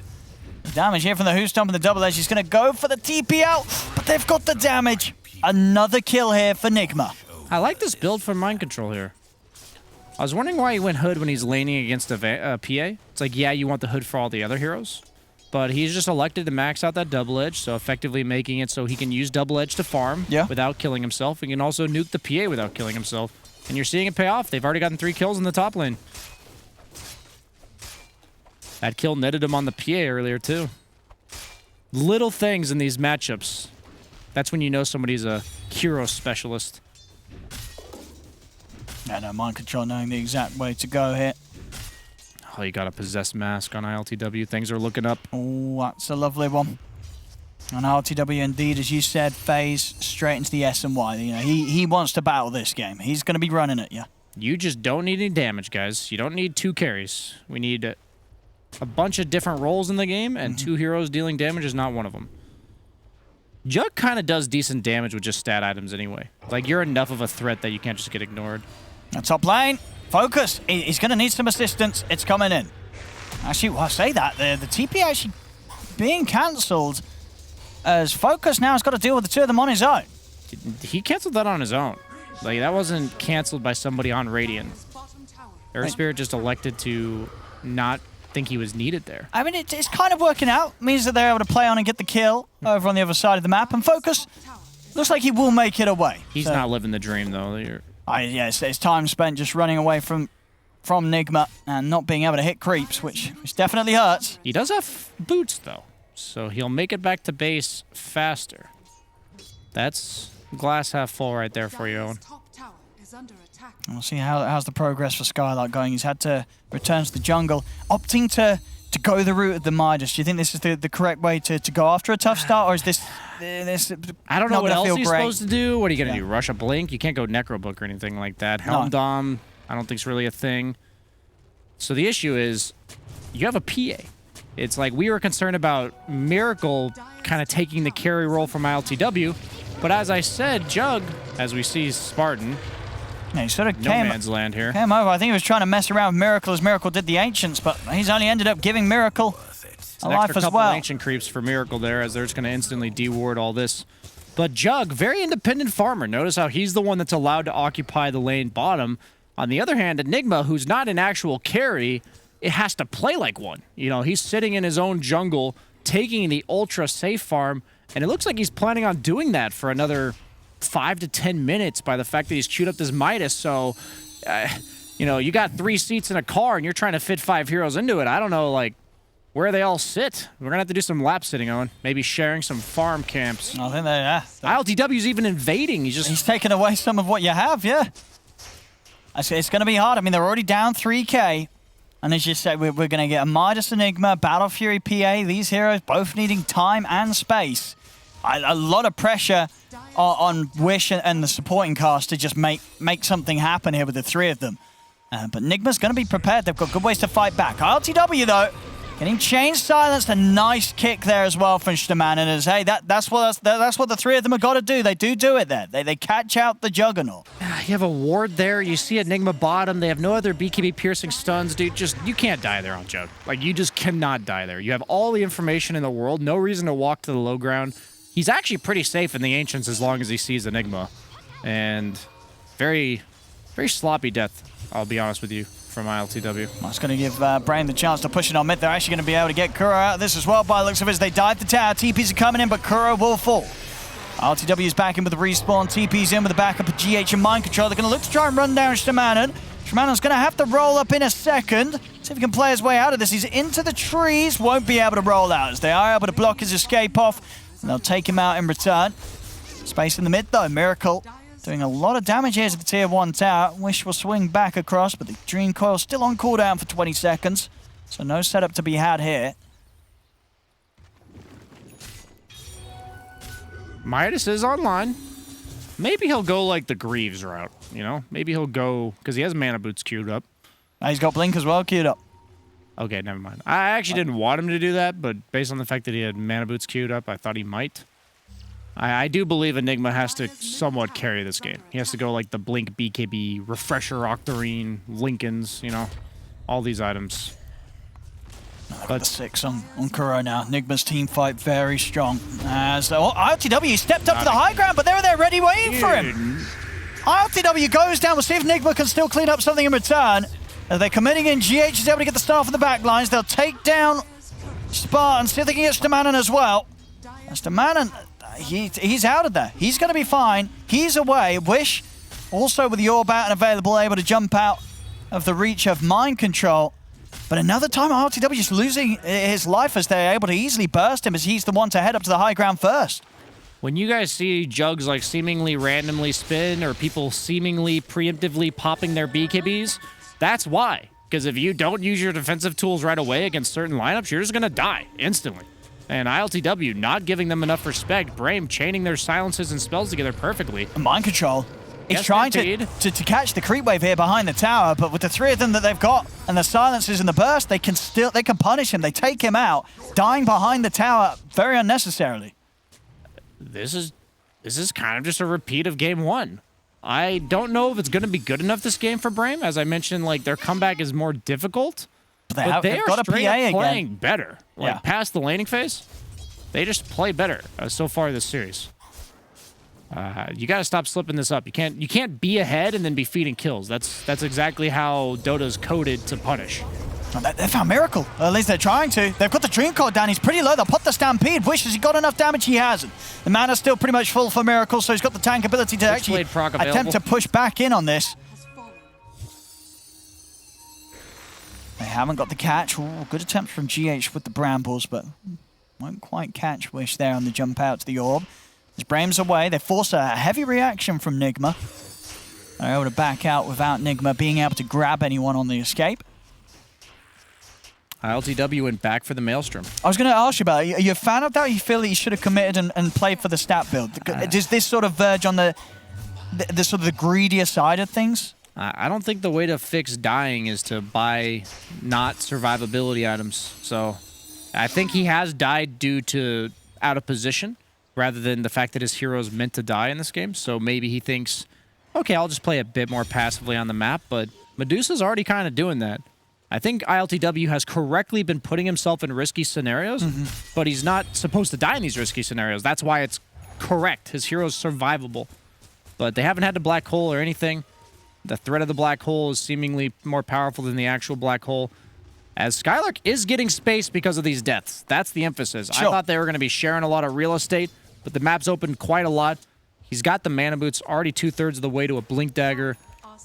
Yeah, like with the way that things are going, you're going to be feeling pretty good with this Midas on Enigma at this stage. Oh, absolutely. Yeah. Like, feels pretty all good. the negative repercussions I was concerned about are not happening now. They are farming just as much. The net worth has stagnated. It was 4K 2 minutes ago, or 3 minutes ago, and now it's even less. Yeah, Brame doing a good job off the back of the last few fights to keep a hold on this game. Enigma will be able to step up and take away this triangle from Brame.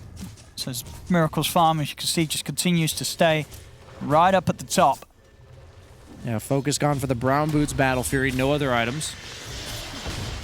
This is space. Stamanen caught out behind the tower. Not ideal, but space. The people that are farming, that you need to be farming, are farming. And I mean, for Brame, because they do have like the two core, the two carries, this Jug and Medusa on Enigma side of things, is there a bit of urgency? Or with like the Midas on the Enigma, the Battle Fear on the PA, do you just keep hitting the creeps, keep trying to avoid fights, and just trusting in the PA to be able to carry against both of these later on? They don't have that great a split push on Team Nigma, so I think Brame's idea is to play similarly to what Liquid did earlier, where you just wait for the Medusa lineup to eventually separate. The difference in this game is they have Jug to deal a lot of tower damage, so that the towers will be dropping faster. Spartan might just be dropping here. He will. Casual. Easy solo kill for RTW. Oh, Skylark's ready to potentially hold. But yeah, just separate them and look for pickoffs as you farm your Enigma on the side lane. Your PA farms with Blur. They don't have the best catch on Enigma. They have Centaur into Willow, which is decent, but once the BKBs come out, the Puck doesn't really die to that combo. They'll have to pick and choose their fights carefully, pick off the Warlock in the back lines, leave the Medusa for last. And I've got to ask, Brian, is he going to do this? He's queuing up an early Rapier on Miracle. If they can line it up with an Aegis, yes, I believe he will. It does not give True Strike anymore, so it is not nearly as powerful against PA as it used to be. Oh, that is very true. And RTW, he's out here farming away from the rest of the team. They get the jump on him. They're in with the silence. They'll come in with the catch play. The Who Stop does give him the chance to put the play through. Golem's down. This time, Nigma's able to get in and save RTW.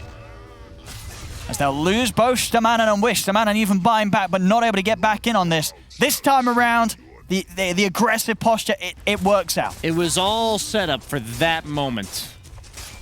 He had baited them into thinking he could die again, such that they could go high ground. I mean, yeah, they certainly are. This tier 3 starting to take a bit of a beating here at 17 minutes in. Nigma feeling the strength that they have with this 6k lead to siege the base. 18 seconds, no Wish. Yeah, this is just a battle for EP. And Mind Control, he gets the jump in over towards Skylark. Having the follow-up Snake, he's going to get kicked to the side, but Miracle's got the damage. They bring down the Enigma as well. As they're not going anywhere, Nigma push on, and 18 minutes in, they'll take the melee racks. And it's just, what are they going to do about it? Without Coil plus her Spirit ulti, where's the damage? Like, PA ain't going to be doing it. He's got a Blightstone and a Battle Fury. Too much greed. It was looking pretty good for them, but suddenly when you go for that all-in kill on ILTW, suddenly gets turned around on you. Lose 2 crucial heroes and crucial cooldowns. Seems like Miracle kind of just does whatever he wants, and he's playing a clean game. 4-0-2 on Medusa. He's definitely, he's got the resume to show and say that, hey guys, trust me with the Rapier purchase. Looking very clean so far, the performance, and he's going to get it at a very good time, as he's already, and with this tower, he'll have the money, he already does actually, to pick up the relic.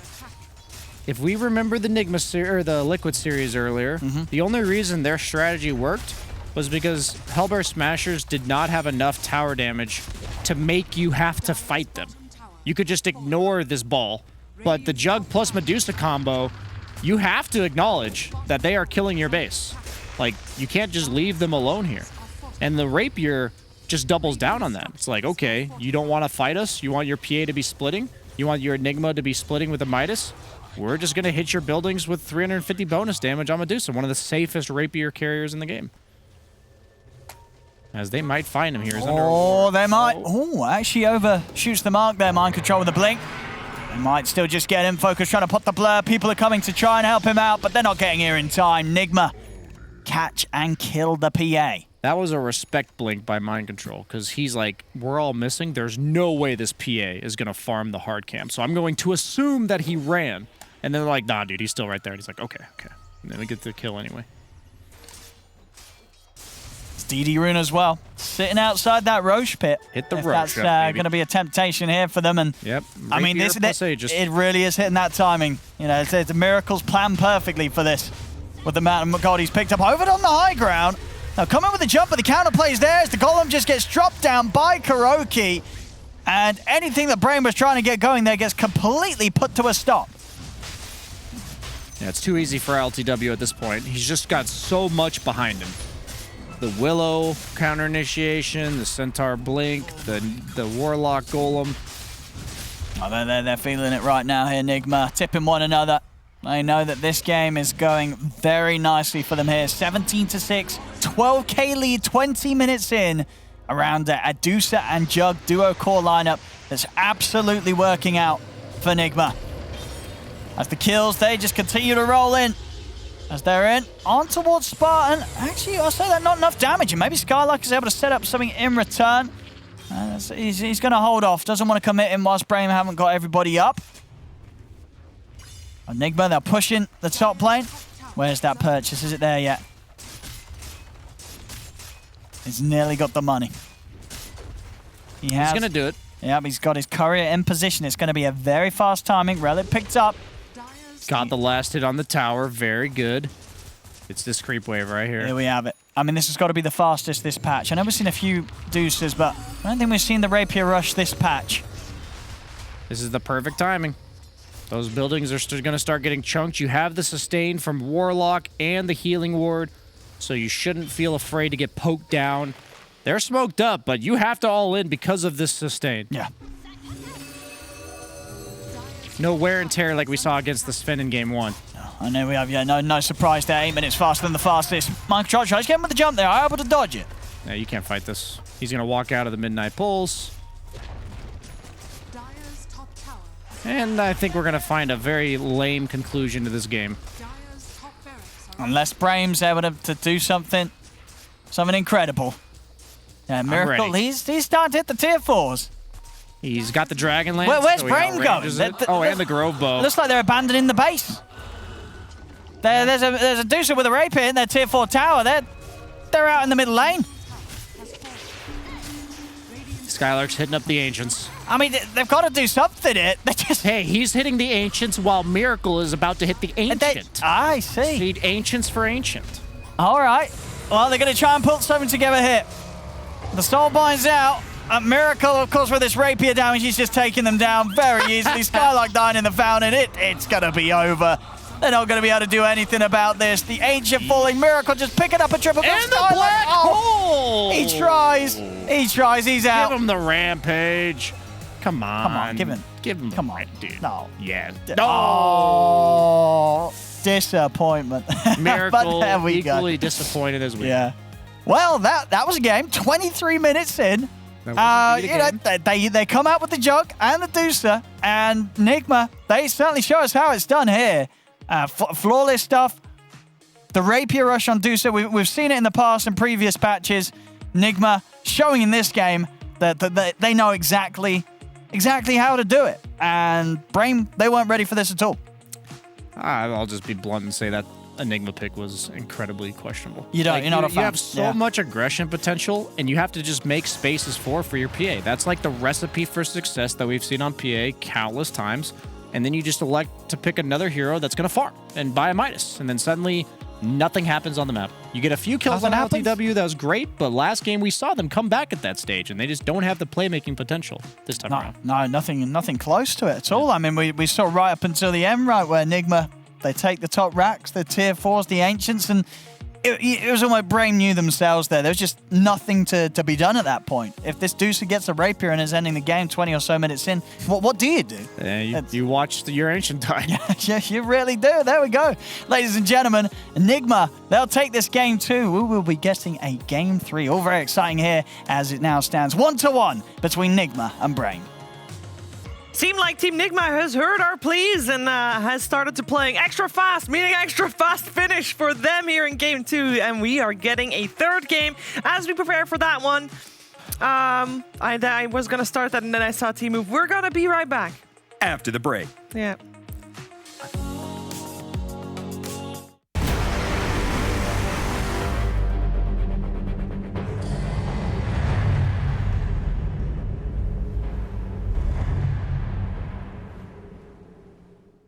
My name is Jordan Gilbert, aka Nothing.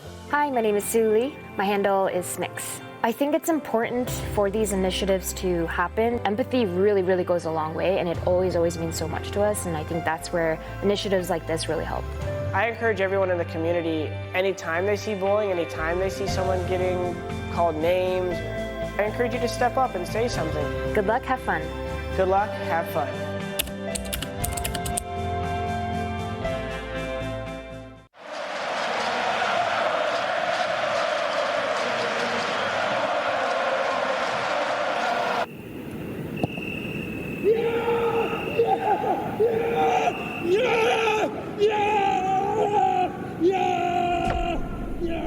Start your esports career now at play.eslgaming.com.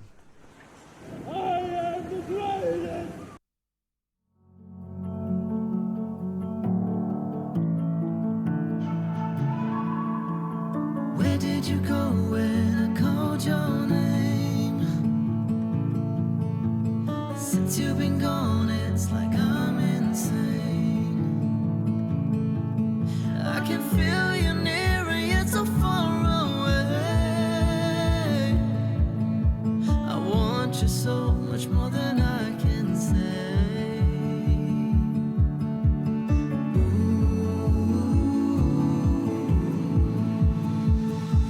It's gotta be the story of my life.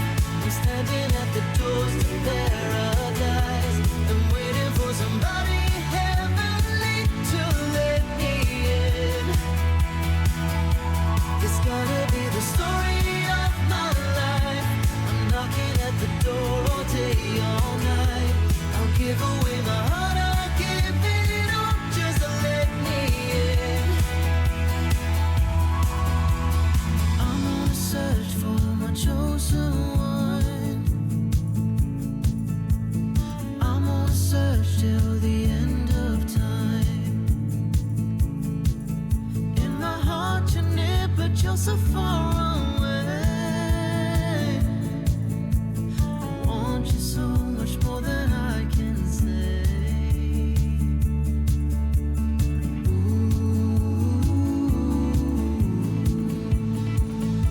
It's gotta be the story of my life. I'm standing at the doors to paradise.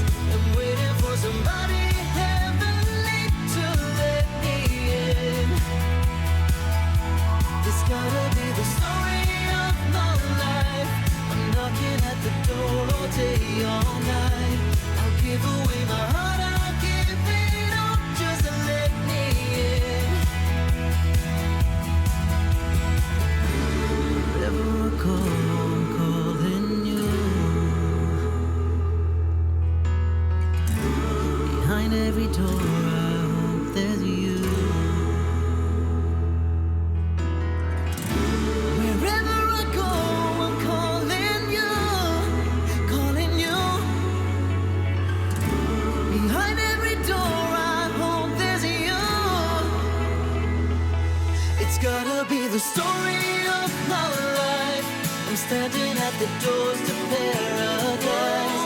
I'm waiting for somebody heavenly to let me in. It's gotta be the story of my life. I'm knocking at the door all day, all night.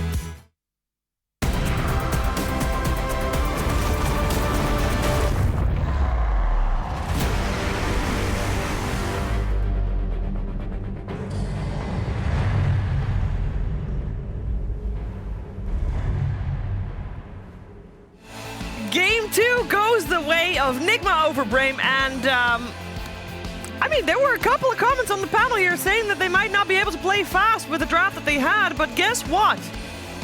They were. This was a very short ordeal, and even though in Game 1 also Team Nigma came ahead on the lanes, at least then Brame had a better chance of fighting back. This time around, there was nothing for them to get on the map, and Team Nigma did not make the mistakes that they did in Game 1, and therefore, game was over fairly early. Game was easy, it seemed, for the side of Team Nigma. I'm here with T-Gov and Karen. We're going to break it down.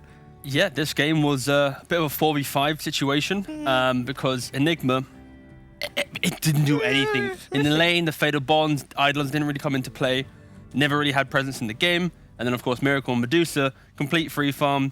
You have kind of like a sacrificial Juggernaut, therefore elevates the Medusa game for sure. Yeah, agree wholeheartedly with Brian and Omer saying too, where the Enigma pick just sort of removes all pressure. Yeah. Enigma, they just walked to the win. Like, Deuce is just farming the triple camp, stacked ancients, all right, cool.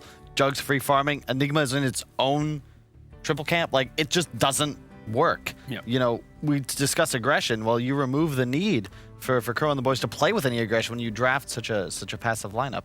Yeah, I mean, this was... Just offlaner.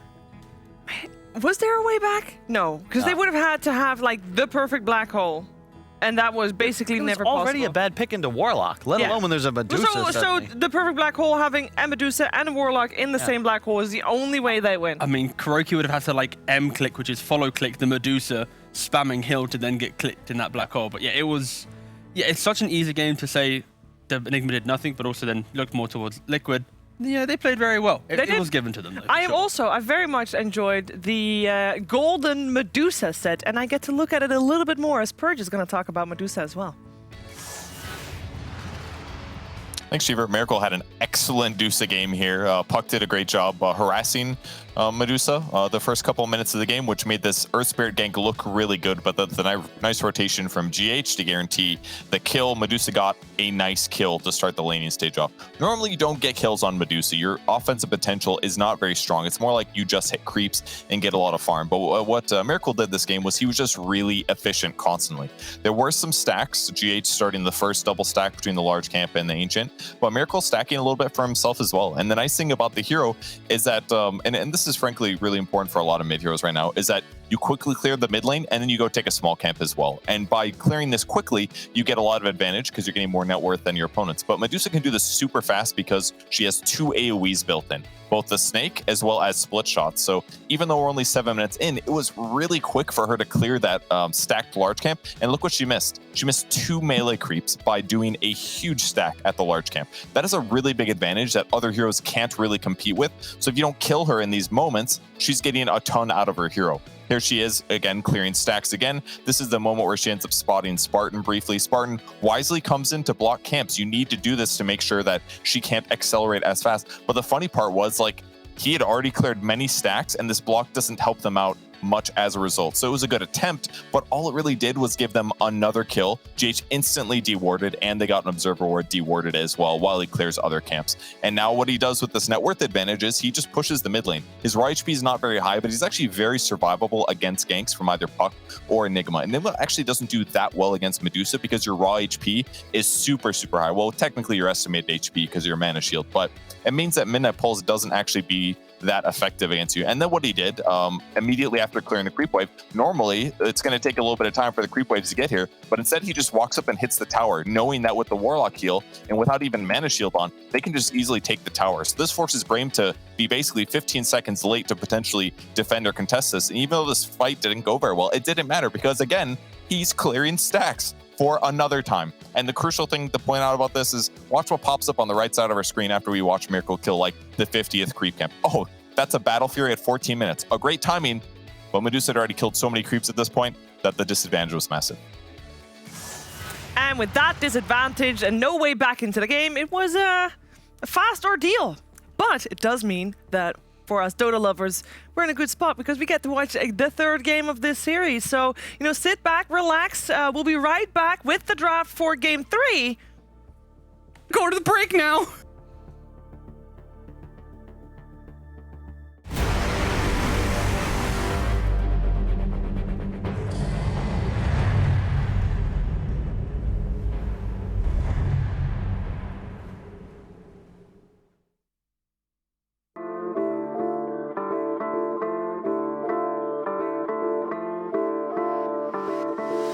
This earth is mine, my mother, my bride won't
The third game and the deciding game of this best of 3 right here on your screens. DreamLeague Season 15 powered by Intel, upper division of the Western European DPC League, and both of these teams at the moment are 1 and 2. 1 win, 2 losses. Means whoever loses here is 3 losses.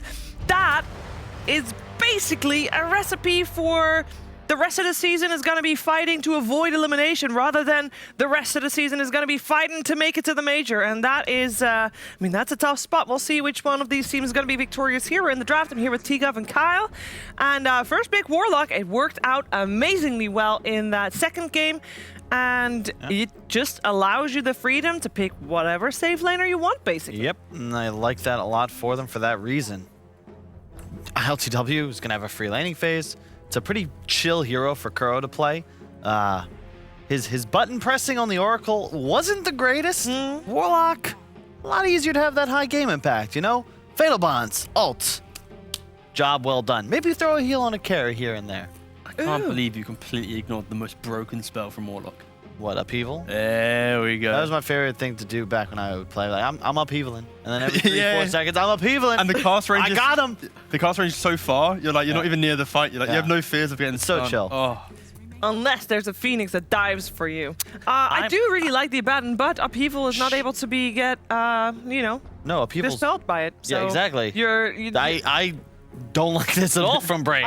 They hand them a free Juggernaut too. We talked about Stomina and his dominance as this aggressive 4 position. They lock him into a Phoenix, almost certainly a 5 position Abaddon. And to your point, yeah, Warlock is like, okay, chill. They have also played this Abaddon in the offlane a couple weeks ago in a different tournament. They did lose to Viking in that game. Oh, that's quite good against Jug Warlock. Can't take pressure, remove the Shadow Word. Smack Jug in the face, trade pretty easily. So this could potentially be the offlane and 4 duo, or of course Phoenix could just still be the 5. A little bit of flexibility with this opening for sure, but but so far they have picked a core and a support every time, so I would imagine one of these two is going to be definitely a core. Yeah, maybe so. Nigma though, like Carlo mentioned, Warlock, just a simple, strong opening. It's been prominent in like the NA scene for sure, and Juggernaut. It played so well in the previous game at enabling, and I like that idea of 1, it already counts as a hero, but 2, it gives Miracle more emphasis in the game because Juggernaut's a hero that can be your hard carry, or it can be super sacrificial, playing around healing ward, 1 tanky item being the SMY, and now suddenly this mid has all the game to play around. So I like the idea of them just picking up this kind of carry that can flex to either role depending on what the game becomes. Yeah. We got a Stormban coming out from Brame as their last ban here. Basically, the 2 elusive mid heroes that would punish if this was your support duo, because you can't lock them down. And then, of course, the big win condition that was greatly utilizing the jug already, that was the Medusa. So, yeah, Brame just very much respecting what Miracle can bring with these 3 heroes.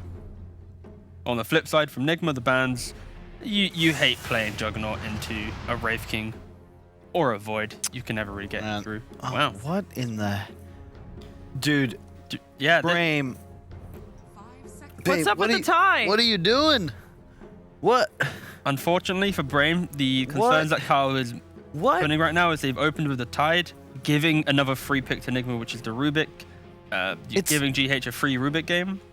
You also... Wait, how are you going to iterate with these 3 heroes? I think your offlane's going to get, like, is countered by a Jug, no matter who goes there. Yeah, the main thing for Brame is that in the lower division, or at least the online scene, there was a big kind of scene of putting Tide into the 5 role. So maybe Brame's being super creative with their flexing, because you don't want to pick Tide into a Juggernaut. But yeah, Brame's draft is very disconnected, and it does feel a little bit kind of reactionary. They're seeming like they're having fun. It is a really good Morphling game. They have great team fight now. The 2 supports of Nigma will be isolated and easy to burst. But you still have 2 picks left. They banned out a... Man, I don't know. I'm just really concerned about their plans to address the Jug lane. I fear that ILTW is just going to free farm, and now you've got a couple options. It's a pretty solid Necrophos game if you want to go that route. Invoker still in the pool. Yeah. Yep. We can see the Miracle Invoker. Yeah, we've seen it played once before this season. It won. It wasn't the hottest of performances, but it did win. A casual DP as well. I know Carl mentioned that a lot during the draft. No one ever believes me. Yeah, the hero's kind of been. It got buffed. The thing is, right? Heroes that are broken that become good often get forgotten quite quickly. Okay, we see Leshrac. We've seen that obviously ran with Liquid when Sumo joined now 3 times, I believe it is. So yeah, nice pick, aggression, and that's where I think Braim's their big weakness. Like their heroes are just, do we have Egg? Do we have Ravage? Does Morphling have Farm? And if either of those boxes are unchecked, it just allows for a Juggernaut Leshrac to just run you down. It's the exact same story as Game 2. It's that early window of pressure that will just punish Braim's greediness in their draft. You do at least have turnaround potential based on this huge ultimates, as you say. The whole idea here is that if Leshrac can just kind of run in, get the heal off, healing ward behind, pave the way for Juggernaut, everything on Braim just kind of dies. They need cheap stuns though for Braim, because right now, you said about the turnaround, right now they have 1 Ravage. That's exactly it, you know? And that alone is concerning, because normally when you think of Ravage being the key spell, that's because it's the only teamfight spell in the game. Flip side from Nigma, they have the Warlock Golem to mirror that. So well, they got the Rubik, they got their own Ravages. I'm sure that GH will have a field day on that. Question, you guys were mentioning earlier that you like to see the Abaddon as a core to deal with the Warlock and the Jugger in lane. Now that it looks like it's a Tidehunter off lane, would you want the Abaddon 4? Because normally you'd see the Phoenix 4, right? I think Braim is being a little bit creative here with the Abaddon Tide flexing between 3 and 5 right now. Okay. Phoenix is most likely your 4. And they're just kind of keeping a bit more open. I can't let say this. I actually think Abaddon as a core I'd like more. No, yeah, for sure. Someone who can just stand in front of the tower. Pick a ranged safe laner, or actually no, Morph is fine, right? You Gush build, support Tide with a Morph. Yeah, exactly. Yeah. Is that real? Well, the concept is that we've seen in other teams, like maybe from Smashers, where it's like the Pos 5 with the big win condition ranged hero.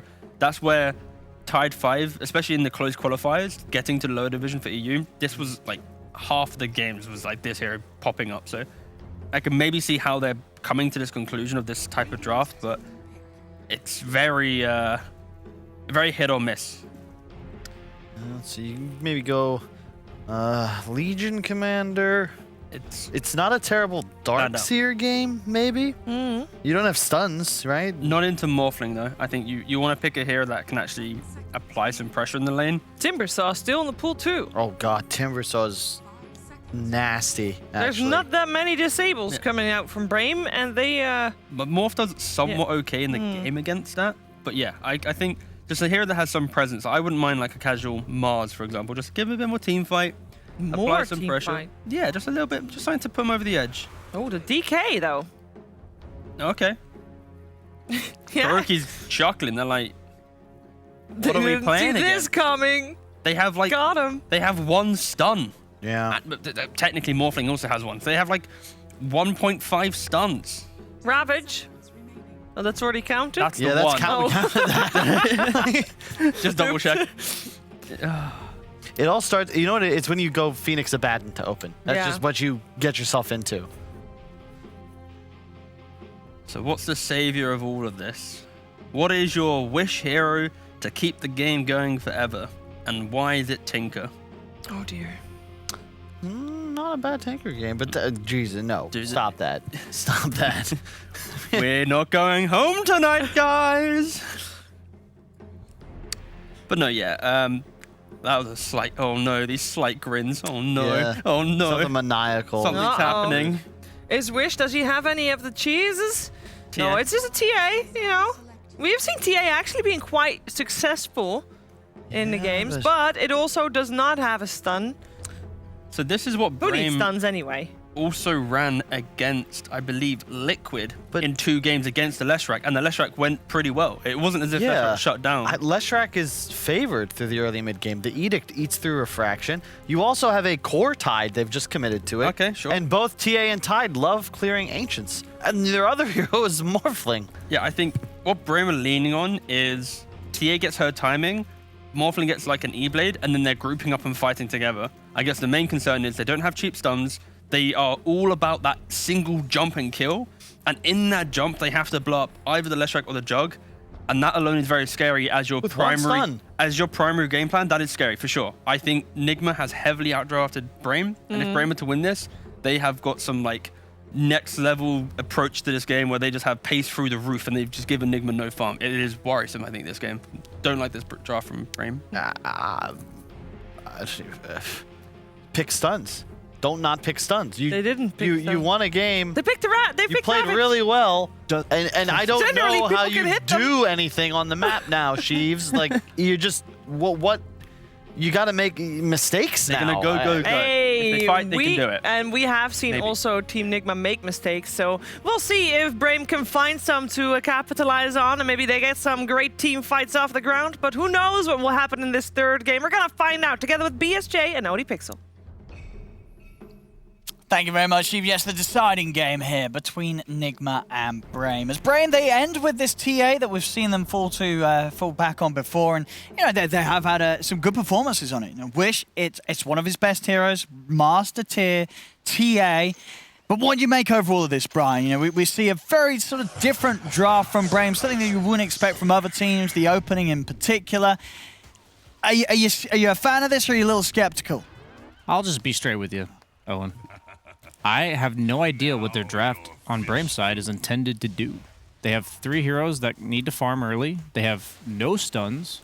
And they have a support duo with no moving potential, like no roaming potential. And maybe with a bit of setup, Phoenix could offer some damage. Maybe a Batten could like enable somebody to be aggressive. But nobody... Morph is very passive early game. TA hits the neutrals. Like Tide doesn't necessarily want a lot of fighting until he gets like one small item that makes him more survivable. So I'll just be straight and say I'm gonna learn something about what Brame intended with this game, because I don't know what their timings are. Enigma, on the other hand, DK is gonna pressure early buildings, Jug's gonna be independent while potentially pressuring buildings, and Miracle can probably just walk to any lane he wants and push W and kill the tower. So pace of the game wise, I'm very nervous for Brame. As the first game, the way they came back was getting a bunch of kills.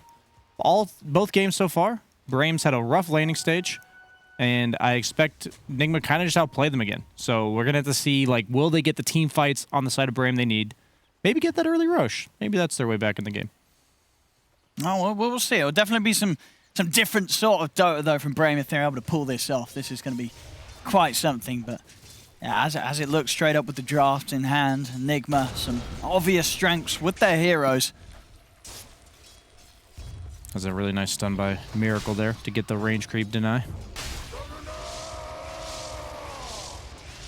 Warlock Jug is just an insane lane, because Jug spins through the creeps to get to you, so he does that extra damage with the Fatal Bonds. With just sort of the sustain of the Warlock, this is a lane that ILTW is going to feel pretty safe in at all times. Yeah, you have to pick a kill lane to deal with this, right? Because you have the healing ward plus the shadow word from Warlock. You're never going to harass ILTW down. And Tide, Phoenix, I would not deem that to be a kill lane. Well, up top, Mind Control and GH. What sort of pressure can they put in a Morph? Is Focus going to have a fun time farming, or is this a lane that's going to mess with him a little bit? I think this lane's going to be a completely free trade as we see Skylark go down once again. Compared to the last game was what I meant by once again. But I think eventually Miracle will just walk at this top lane when DK gets 6. And at that point, I don't think a Batten or Morphling can really do anything. Okay. Like, they can't necessarily kill the Morphling, but they can just walk at him and force him out of lane. And then the TA is not responding, right? There's not going to be any counter gank mid assistance, so GH being a little annoying here. I mean, if you can weigh out the shield... Okay, he broke the salve. That was a salve from Spartan using the shield as a way to protect it, and then he just breaks it anyway. So suddenly he's got no way to come back to full health. Yeah, I'm just so concerned for the 6 to 12 minute mark for Brame. I just think Miracle has his way with this game. Lesh's only weakness is that early game he's pretty squishy. And you just have no ways of ganking him. Wish is going to have to pull off some crazy solo kill underneath a couple traps. We did see a pretty sick performance on TA from Wish a couple days ago. Yeah, he popped off massively, was just insanely farmed, and was single-handedly able to carry even in the very late stages of the game. Like, he is very comfortable on TA. at all parts of the game. And it's bottom lane RTW this time round. Fairy Fire 8-stick. They do get the healing ward, though. I won't quite get him, though. But that's the beauty of the Warlock. We have seen Skylark, even with that death, was able to come back into the lane and caught up quite heavily in CS. The thing is, this lane doesn't scale in Tide's favor. You never actually kill the Jug. The only time where Jug will die is if he oversteps a bit, or if TA gets like a super early blink and they time the Ravage before the spin. But before the Blink Dagger, he really doesn't need any assistance, which means that the supports can play around Lesh if needed. And we saw what happened when they played around the Sumail Lesh on Liquid. One of the best heroes to enable super early on in the game. That seems to be why Team Nigma has fallen back on Jug so heavily, is it's just a carry that needs very little assistance once the laning stage is over, so they can really focus around their breadwinner, Miracle. And in terms of what the supports are going to be able to achieve this game, Nigma getting the Rubik, pretty good game for Rubik to grab the spells. Oh, absolutely. Abaddon's got some of the best spells to steal in the game, and you obviously got the Ravage. Even TA's spells are pretty decent. You can get traps of your own. Refraction's a pretty decent spell in the mid-game for survivability. Really no bad choices here. Morph, you can actually steal an attribute shift as well. Yeah, he's going to have pick of the lot for himself here. Now, with the CS in mind at the moment, in the bottom, RTW. He is missing creeps during this. There are dire creeps underneath his own tower. And Skylark, he's got a massive creep wave here following him. We're going to see Kuro try with the body blocks. He's got the Shadow Word down. Will it get purged? No. Imagine if Kraken Show went off the last moment. And it doesn't. They get the kill, and at the same time up top, Nigma dive in. They'll take out Spartan. They will lose GH for that in the trade. And Miracle got 6 first. Nice dodge on the stun. He would have died there, 100%. Is just maxing out the Diabolic Edict, as Kyle mentioned. Very good against TA. The thing about this mid matchup is both heroes want to farm, but if they just casually run into each other while farming away from creeps, Leshrac just straight up solo kills TA. That's the problem. When people think about counters, how do the heroes want to play, and how do they interact with each other when they play that way? Now they're even bringing in GH here for an attempt on Wish. See if they can get him. As TPs are coming in. Miracle, just this damage. You don't even do anything. You literally just walk at him. He didn't even stun. Didn't need to stun, didn't need the lightning, just running him down. What bothers me the most is that Brain saw the lanes that they were against other than the Morphling lane. And the Morphling lane's probably the best matchup out of all of them, and they picked before the DK.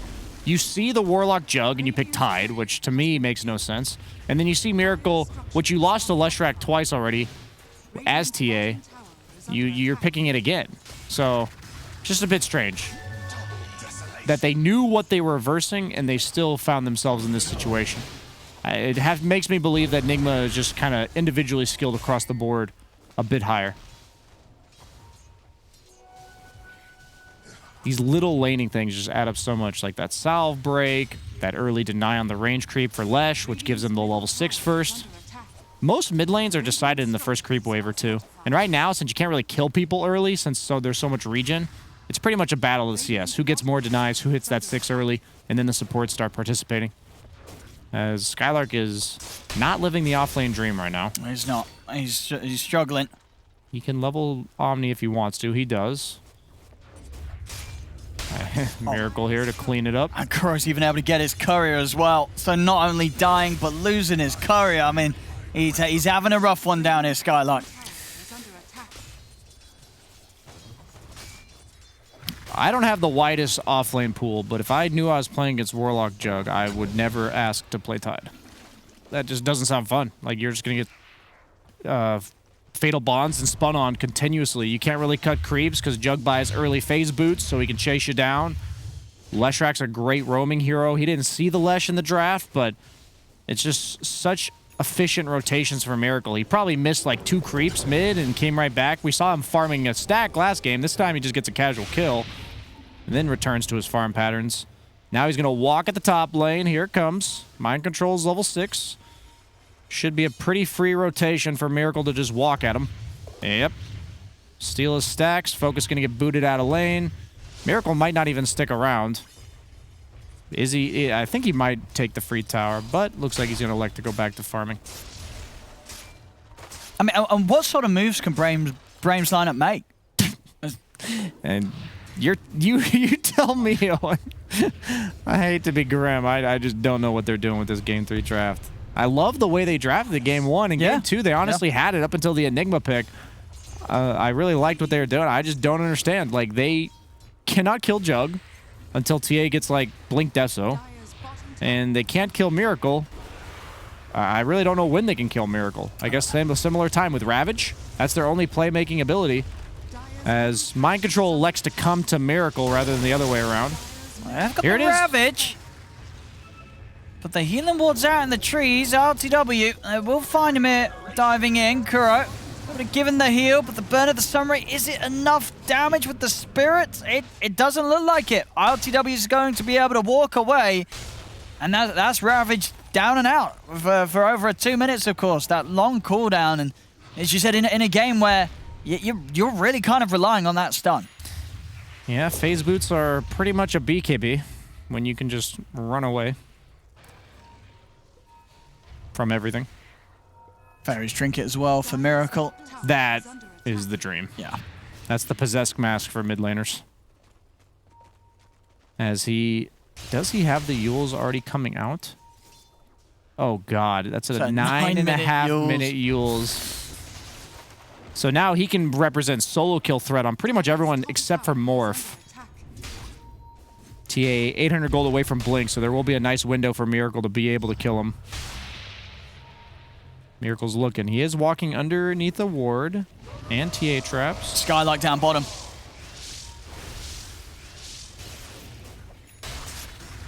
The heal. The bonds are out. And they're okay. Miracle wants the last hit. Oh, he didn't take it. A little bit of a miscommunication there, owning the same target that gets yours. But I guess the job done. RTW is still getting the last hit, so the outcome is the same. Nah, I think it's a mistake because if Miracle's gonna Yules the Omni, he's supposed to get the last hit. Otherwise, like, why did you Yules him, you know?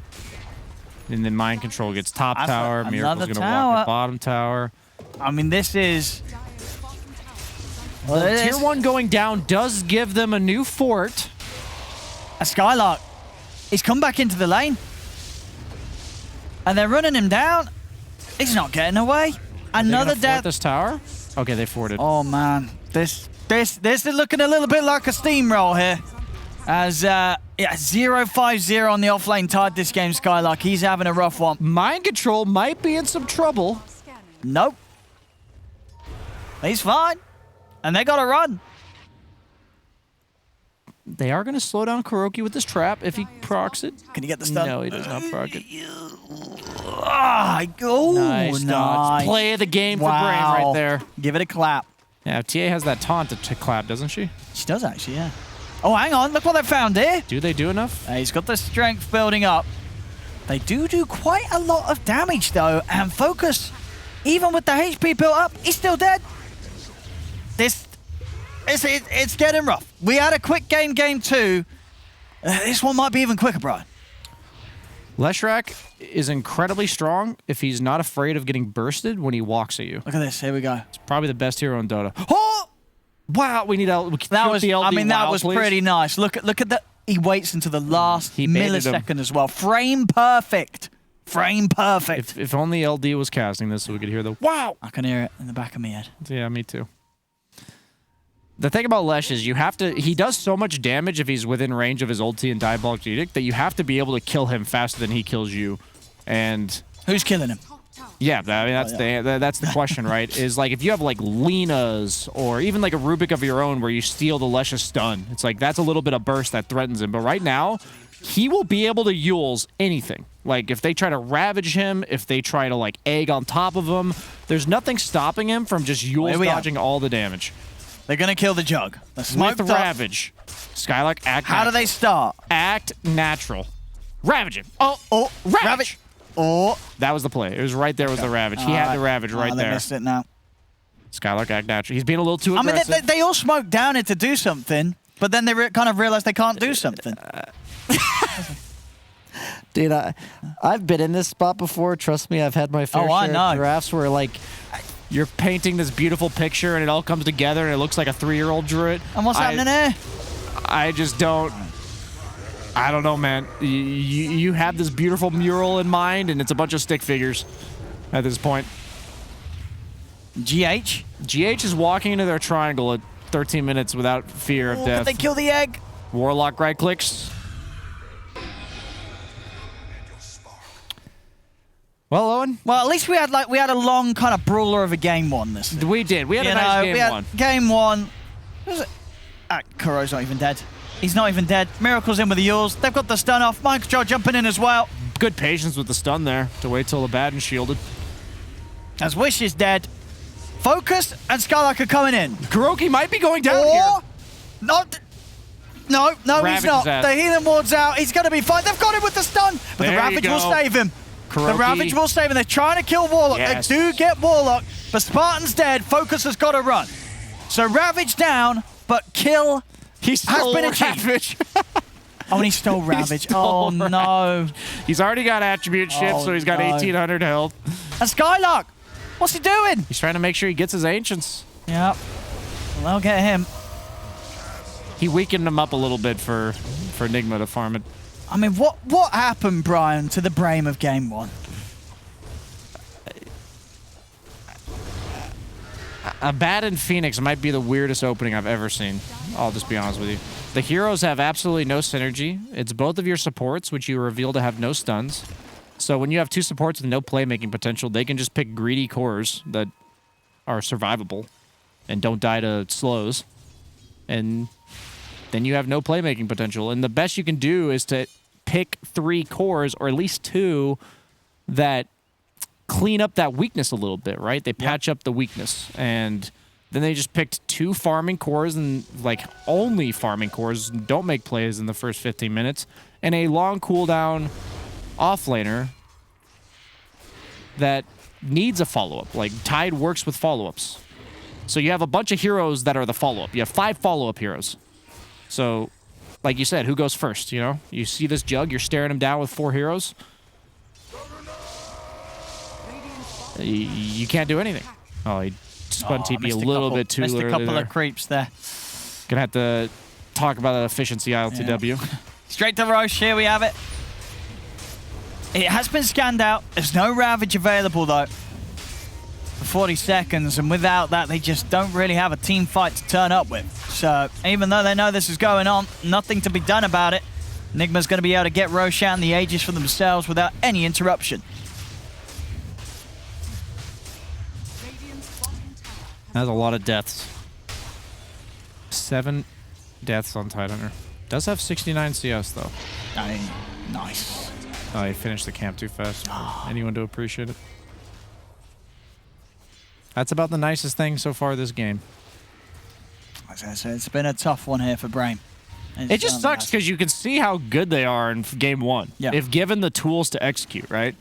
Like, we're here trying to make fun of the game in a little bit just because there's not too much else to do, but it just shows how strategic of a game Dota is. When once the game plays itself out, these are just the kind of drafts that Tier 1 players and captains don't give themselves. You never find them with absolutely no way to win the game. Oh, look at this. Is he about to solo him? Okay. Oh, he's not. Of course, Spartan able to put the borrowed time, get the shield out of focus to keep him safe. They're ready to start chasing, though. With the borrowed time already used, Spartan's got nothing else to save himself, as Nigma will be able to... Oh, maybe... Okay, that's going to drop the Golem here, not even let Spartan TP out. He thought that Miracle was going to be able to find the Morphling, so he elected to Golem the support there. That says a lot when a Warlock can Golem a 5 position and you don't feel too bad about it. Oh, Miracle's hunting. This is the thing, is he just controls the entire map single-handedly. Oh, they got to run. They got to run. This Leshrak's on the prowl. Why stop there? You might as well cut the next creep wave while we're here. Very nice.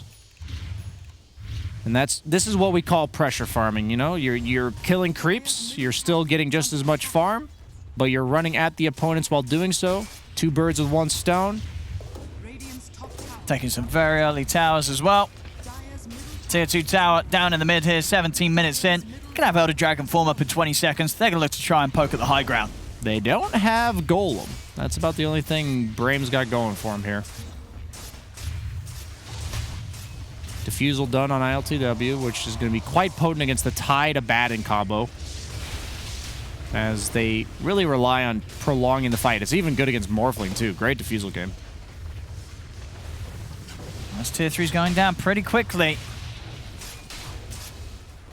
He can't even Ravage. He doesn't have the mana. He has got the 1 charges. It's Mind Control. He's in. He's going to force back the Phoenix here with the Dragon Tail Stone Wish. The Meld Strike for massive damage on the DK with 25 armor.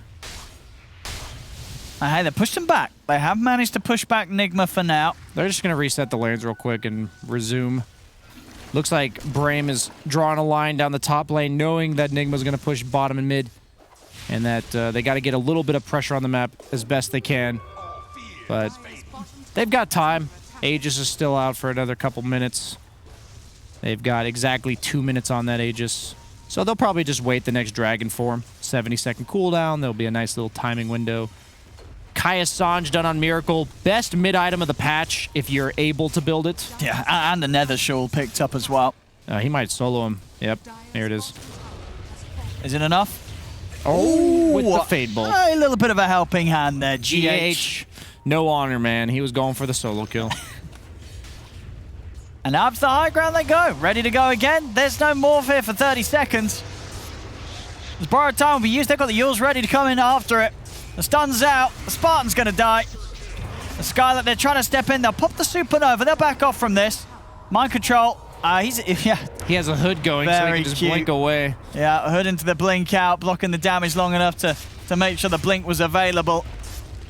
As they're taking the racks here, 20 minutes in. Brain, they've got nothing to stop this. As Miracle, he's just going to waltz right up under the tier 4s.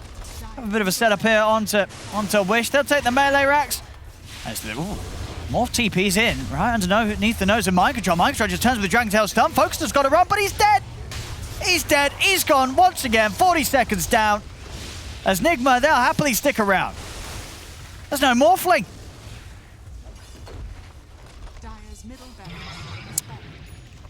Yeah, that Aegis is going to be a nice free regen rune.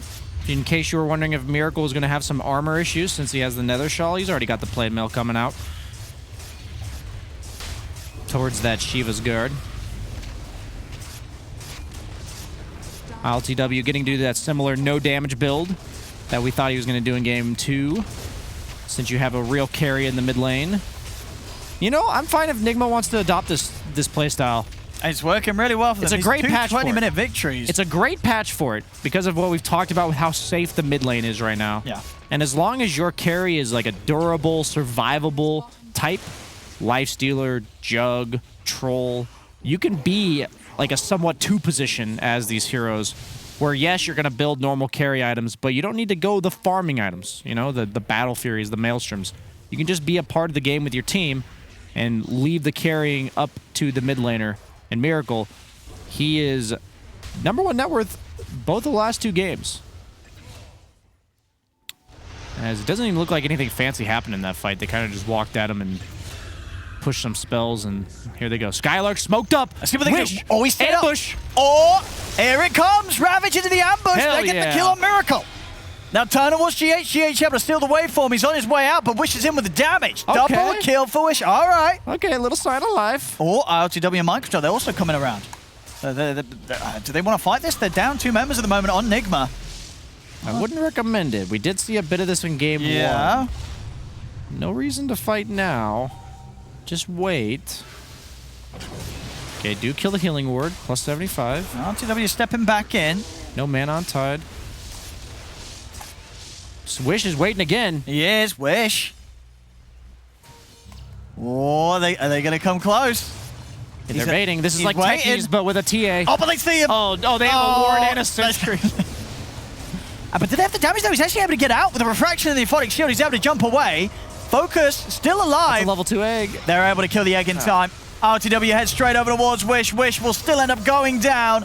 Now over towards Skylark. Skylark to fall. Focus as well. 4 dead on Brame, and they'll call it. They've had enough. GG, well played.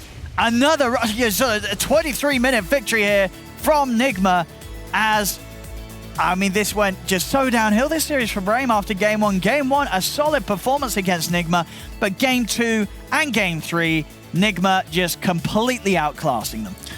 Yeah, the story of this series was just the lanes. Nigma was up by like an average of 3,000 gold at 10 minutes, all 3 games. Even the game they lost, I would say they arguably made a couple crucial mistakes that Brame was able to capitalize on and turn it around, but overall, definitely just looked like the better team on side of Nigma. They do have to clean up that like 15 to 25 minute window where they seem to be liking this 3-core farm all 3 lanes strategy, but eventually the opponent's going to have the levels and items to kill you if you separate too much, so that's kind of what got them in trouble the first game. We saw signs of it in the second game. So moving forward, I like what they've done to adapt to the new roster, with the addition of ILTW, but just clean it up a little bit, and I think they'll be good to go. And as for Brame, I mean, especially this third game, you feel that as a team, Brame could probably look back and just feel that they sort of dealt themselves into a tricky position with the draft they came in with this. Yeah, man, just the opening. You got to set yourself up with an opening of the 2 heroes just have to work together. Otherwise, there's just so many holes to fill, and you only got 3 picks left to do it.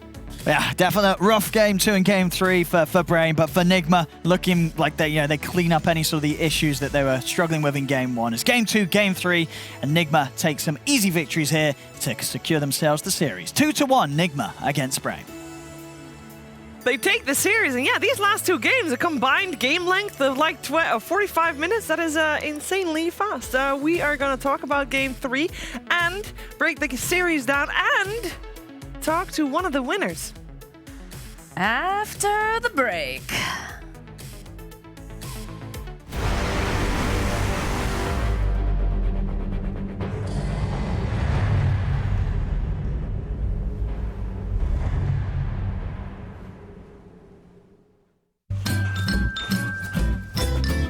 You ready? Huh? Hey, he's a good boy, huh? You ready? Huh?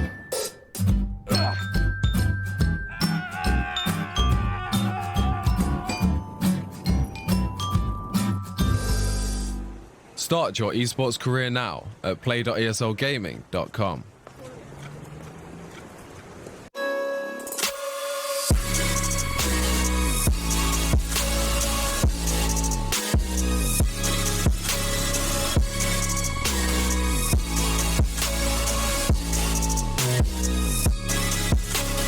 You love it, you wear it. What's your style? Get your merch at shop.eslgaming.com.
It seemed like after game 1, Nigma indeed were just completely woken up, and then they had like 2 quick 20-minute games. They're like, why are we here? Let's get out of here. And they did before midnight, as if their shoe was about to drop. I know that's not exactly the analogy to make here, but the point stands. Team Nigma, this game 2, this game 3, there was a world of difference in level of play that we saw from them. And they take the series well-deserved as the better team over Brame here, so they're now 2-2 in the scores. We'll talk about that later. But first, we're talking about this third game and how it seemed so easy for Team Nigma to take this one, T. Brame had 1.5 stuns. 1.5. They just didn't really have much of a timing. We were a bit concerned about what the draft was bringing to the game, and I say Liquid. Nigma punished that really well. The game was such a slaughter. Like, I'm trying to find the Dota buff of it. It's not even loading. The game doesn't even exist. That was how quick it was. Too fast. Yeah. That was one of the hardest self-owns I've seen, like, in the DPC. That entire draft, the Tide, you have a 3-4 that's flexible, then you pick a Tide so that it pretty much locks everything into a carry. That's an incredible matchup. You don't have any stuns. Yep. I do not see a way for Brave to win that game unless they... I actually just don't know. They'd have to... The key thing for them was, like, with that specific draft, it was some quick deso, unlock Roshan, then tank up the spells, and then somehow play from that. But it was such a hard task. Enigma, they give them no room. I'm just sad. I wanted to see, like, a competitive game. Well, game 1 was Game one was great. This is closer than we thought it would be. Game 2 had an Enigma, and then game 3 had a Phoenix Abaddon Tidehunter. And it's like, yeah, I feel like Brame just kind of went in this series. I just hurts. It hurts. Because we know they can do it. They've done, and then they just didn't. They performed so quickly against other teams. Even if they were losing 2-0, they had good showings. But yeah, unfortunately, this was not one of those. We will forget about this evening pretty quick if you're a Brame fan.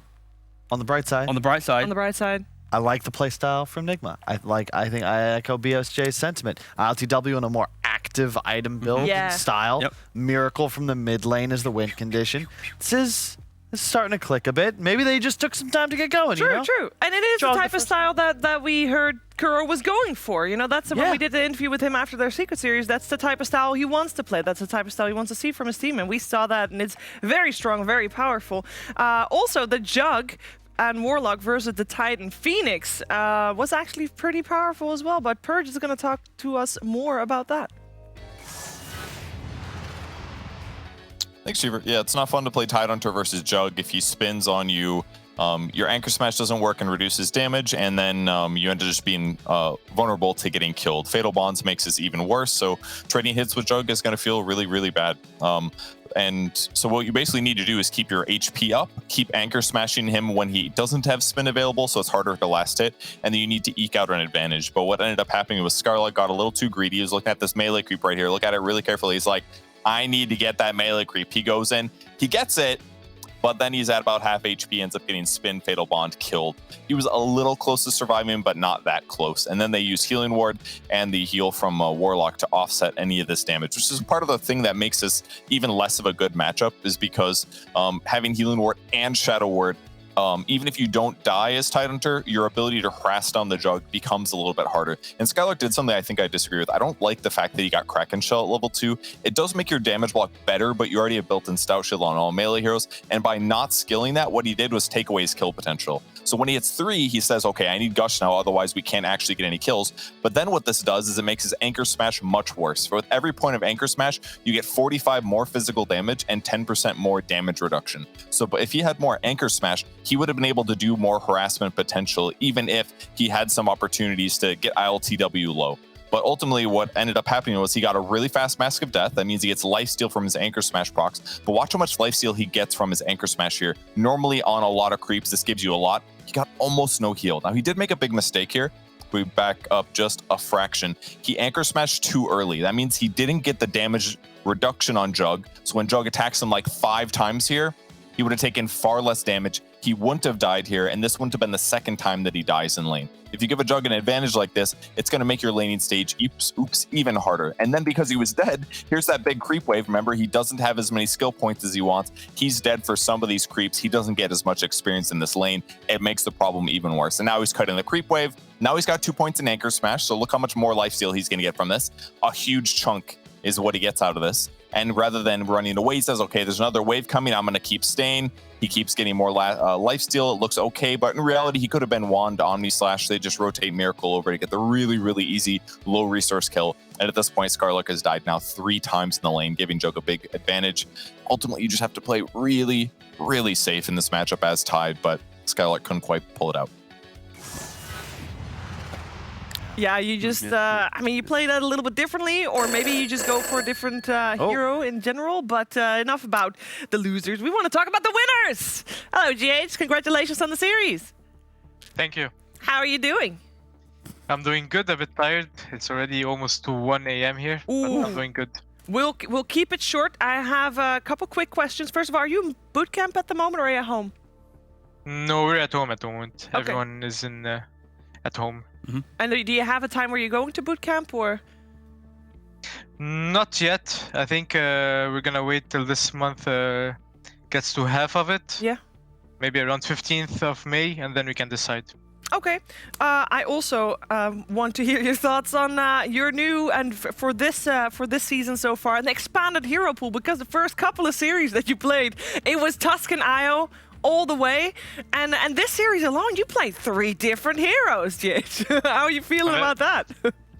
That is very new. It's not every day that you get to see me play a different hero. So this one was a good series. For me, it's different because every day I go in my pub games and I try new heroes and I see what I like. And my captain trusts me enough to let me play these heroes, so I enjoy it. I'm glad to hear it. Yeah. Hi, GH. Congrats on the win. Game 3 draft, near the end of it, on the camera shots, you guys were all, laughing and giggling. Was it maybe looking at your opponent's draft, or was it just kind of like an internal joke? Just wondering. If you remember that is. It was like 40 minutes ago.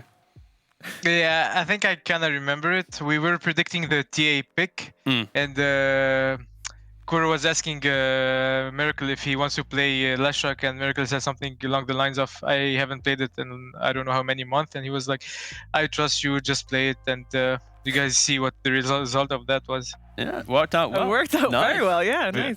Did you guys also chuckle at the TA plus Tide? We chuckled a bit more about the TA plus Morph. When we looked at it, we were like, they need a lot of time to come online, so we're gonna have to do something about it, or we're just gonna lose if the game goes to minute 50. So we just played a bit faster than the other games. Oh, all right, quick final question from me. The way that you framed your camera, it's beautiful for the games. Miracle though, everyone wants to see Miracle. We can only see his forehead. So could you maybe help him move the webcam down a little bit so we get to see the full frame and when he gets happy and kills? Because again, only forehead gameplay right now. Hey, you gotta admit he has a pretty cool forehead. It's That's amazing. not what you're complaining about, to be honest. One of the best in the scene. I mean, very strong forehead structure, but if you could maybe get him to angle it a little bit lower. See, look at this. You see his beautiful eyes too. That's true. Only when he perks up and he has to lean his head up. But yeah, if you could maybe throw that around the team to get the camera All angle. right, will do. Thank you very much. Him and tell him he should. Thank you very much. Greatly appreciated. GH, I know it's late for you, so we're going to let you go. Thank you so much for taking the time to talk to us. And yeah, looking forward to seeing you playing more. Oh, sorry. Wait 1 second, GH. Wait 1 second. Apparently, Kyle has one more I had a question. Sorry, GH. Sorry. Go for it. I'm all ears. Okay, fantastic. I want to know, you've been playing a lot of Dota for a long time. How in the hell do you stay so motivated to grind pubs day after day? Honestly, I think it's different for every person, but for me, I just love the game. The game is so good. I can't get enough of it. It's like I don't want to say something bad, but I really love playing the game. My whole day is either eating, in the bathroom, at the gym, or just, I don't know, playing the game. That's my entire day for the past 6 years or so. Hey, sounds like it's living the life. Good life. One last question. So every time that you guys play and you win, I always request to speak to you, because you're my boy. But, my colleagues and DreamLeague, they keep trying to get us to talk to Miracle, but he never accepts the interview. Why? What's going on? Why can't we get Miracle? Although I want you, of course. Yeah, I get it. What I believe is that you should keep pushing for Miracle, because he has a lot to say and he's really smart guy, so you should keep pushing for it. And one day he will come and he will talk to you guys. But for the moment, I think he's not feeling it. I will keep requesting him We're gonna time try. after time after time. But we will take you every day Has to as fix well his if he webcam declines. Well, he can fix it. We can literally ask him on the spot if he would Oh do my- an interview. Can you please? Next tell week, the webcam? guys, next week. Next week. All right, GH. Now we're really going to let you go. Thank you so much and have a great night still. Thank you guys. Have a good night. You too. Thank you. And I mean, Team Nigma, they needed to win this series. They needed to win this series. We can take a look at the standings to just show you why. Because they lost to Team Liquid and Alliance. They won versus Team Secret, but that just means that they have extra pressure to win against Brame just now and every future opponent if they want to get that top 4 spot. You want to get the top 4 spot because that puts you in the major. Yeah, I think the key thing here is simply Nigma's only lost to Alliance and Liquid, so they're 2-2. It's still somewhat respectable because it's not like they've taken any L's to like a Brame, Tundra, or Smashers. So very much realistic hope for them to be able to. I mean, they're at the bottom, right? Yeah. So very much realistic attempts for Nigma to get to the major. Yeah, and it also makes us still have a very strong 5-team playing field for 5 teams for 4 slots, Kyle. Yeah, and the stage is set for tiebreakers. Oh, Looking at this, it's almost inevitable, it feels. And there's still so many powerhouse matchups left to be played. OG versus Secret, I think, is next week. Alliance Next is... week, Saturday, by the way, clear your agenda. Alliance, by the way, in a prime position. All they have left to play, Tundra, Brame, Hellbear, Smashers, the bottom 3. But keep in mind, no matter what, in Europe, because there's both slots for playoffs, groups, and wildcard, any tie for a upgrade results in a tiebreaker. Oh, yeah. So If Alliance lose even a single series and Team Liquid, for example, does not, that means that they will play another tiebreaker to see which team goes to group stages and which team goes directly to playoffs. There's actually... Whew, I mean, I love it. There's no longer a... Just did the same whoop at the same time. That was concerning. I mean, we've been on the panel the whole day. We're in sync now. I mean, yeah. Actually, I'm not. No, Gonna, don't do it. we're not going to press the button. No more soundboards. No Don't more worry. soundboards. We It's know. fine. We'll take it quiet. We'll take it easy with That the was soundboard. production, not us. But you know, at the start of the season, we actually at some point thought there was like a 6-way tie potential. Is that still there, or are we kind of seeing the divide a bit more? There is a bit of a divide. I think that the quality of kind of draft and approach to the game, I think Brame Smashers are kind of unfortunate at the bottom for that. Tundra, we yet to see them be explosive, but maybe. And then the rest is a bit more substance up top. Yeah, I feel like it's almost class separation at this point because, you can see in this series specifically, Brame maybe on paper. What? Well, class separation separation. is also based on the heritage and where you were born, so I don't think you can compare that. What? What? You're taking that You're taking very that a little literally. far. You're taking it very We got the literally. upper class. We got. Oh yes, we are Team Alliance right now. We're in the upper class at the moment with our 4-0. But those Smashers, those little scallywags down there, they're pretty low class, aren't they? They're going to the lower division. Yeah. But there's a tier difference, you want to say? Tier difference. That's completely different. I don't even remember where I was going with that. It's anymore. midnight, mate. That's all. I don't know why I It's said 3 that. minutes to midnight. Ooh, countdown, our please. See car that? is about to turn into a pumpkin. That would be very unfortunate because then we wouldn't be able to get home. But what was she saying? Lost. She's gone off a rock. You want to take the host job? Or shit, look at the side. Look at this. Something will appear. There we face? go. Nope. Whoa. Oh yeah, there's one series. Huh? I was like, why are those two there? But it's Level Up versus Hippomaniacs All you gotta do on is the level up. Monday. That's a sound of the hippo, by the way. In case you're wondering if Kyle's just yawning in the back. Oh my! Hippos rather are one of the most terrifying animals in the animal kingdom. Yeah. Unfortunately, Hippomaniacs not as powerful as the mascot. Sometimes I wonder if a hippo would be. Was it Escobar that helped Hippomaniacs populate again? Well, No, he imported them to Colombia, but they don't have any natural predators, so now there's a whole bunch of them. They need that level of help to win that series. Oh wow. They need to be repopulated elsewhere. There is no In the division open lower qualifier. than this. Jesus Christ, Chiefs! Shiva is savage. Whoa, okay. What? Shame. Shame. Sorry. Shame. They're already- Hippomaniacs know They're that I already Oh, love down. them, and I They're want to see already them do well. 0-10. I know, and they have taken a game off a Viking. They can take games off the best of them. They just need to take a series. But we're going to find out if they can do that against Level Up on the Monday. Of course, tomorrow you'll also be able to watch some glorious Dota in the Eastern European Division. Make sure to check that out. But we will see you Monday for more Dream League Season 15, powered by Intel. Bye-bye.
My name is Jordan Gilbert, aka Nothing. Hi, my name is Sue Lee. My handle is Smix. I think it's important for these initiatives to happen. Empathy really, really goes a long way, and it always means so much to us, and I think that's where initiatives like this really help. I encourage everyone in the community, anytime they see bullying, anytime they see someone getting called names, I encourage you to step up and say something. Good luck, have fun. Good luck, have fun.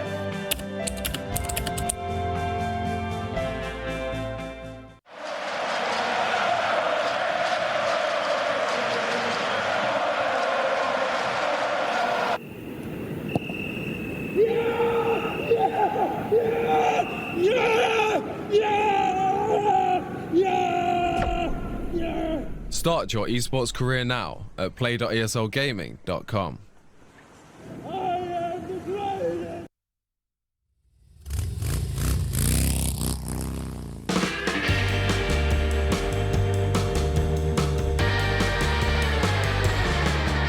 Sometimes life puts you in a spot where others try to go, but you don't care for. There's no way out, so you inside out and far away. Sometimes life shows you what to do to try to change the rules, to tear the skin of you, but there's no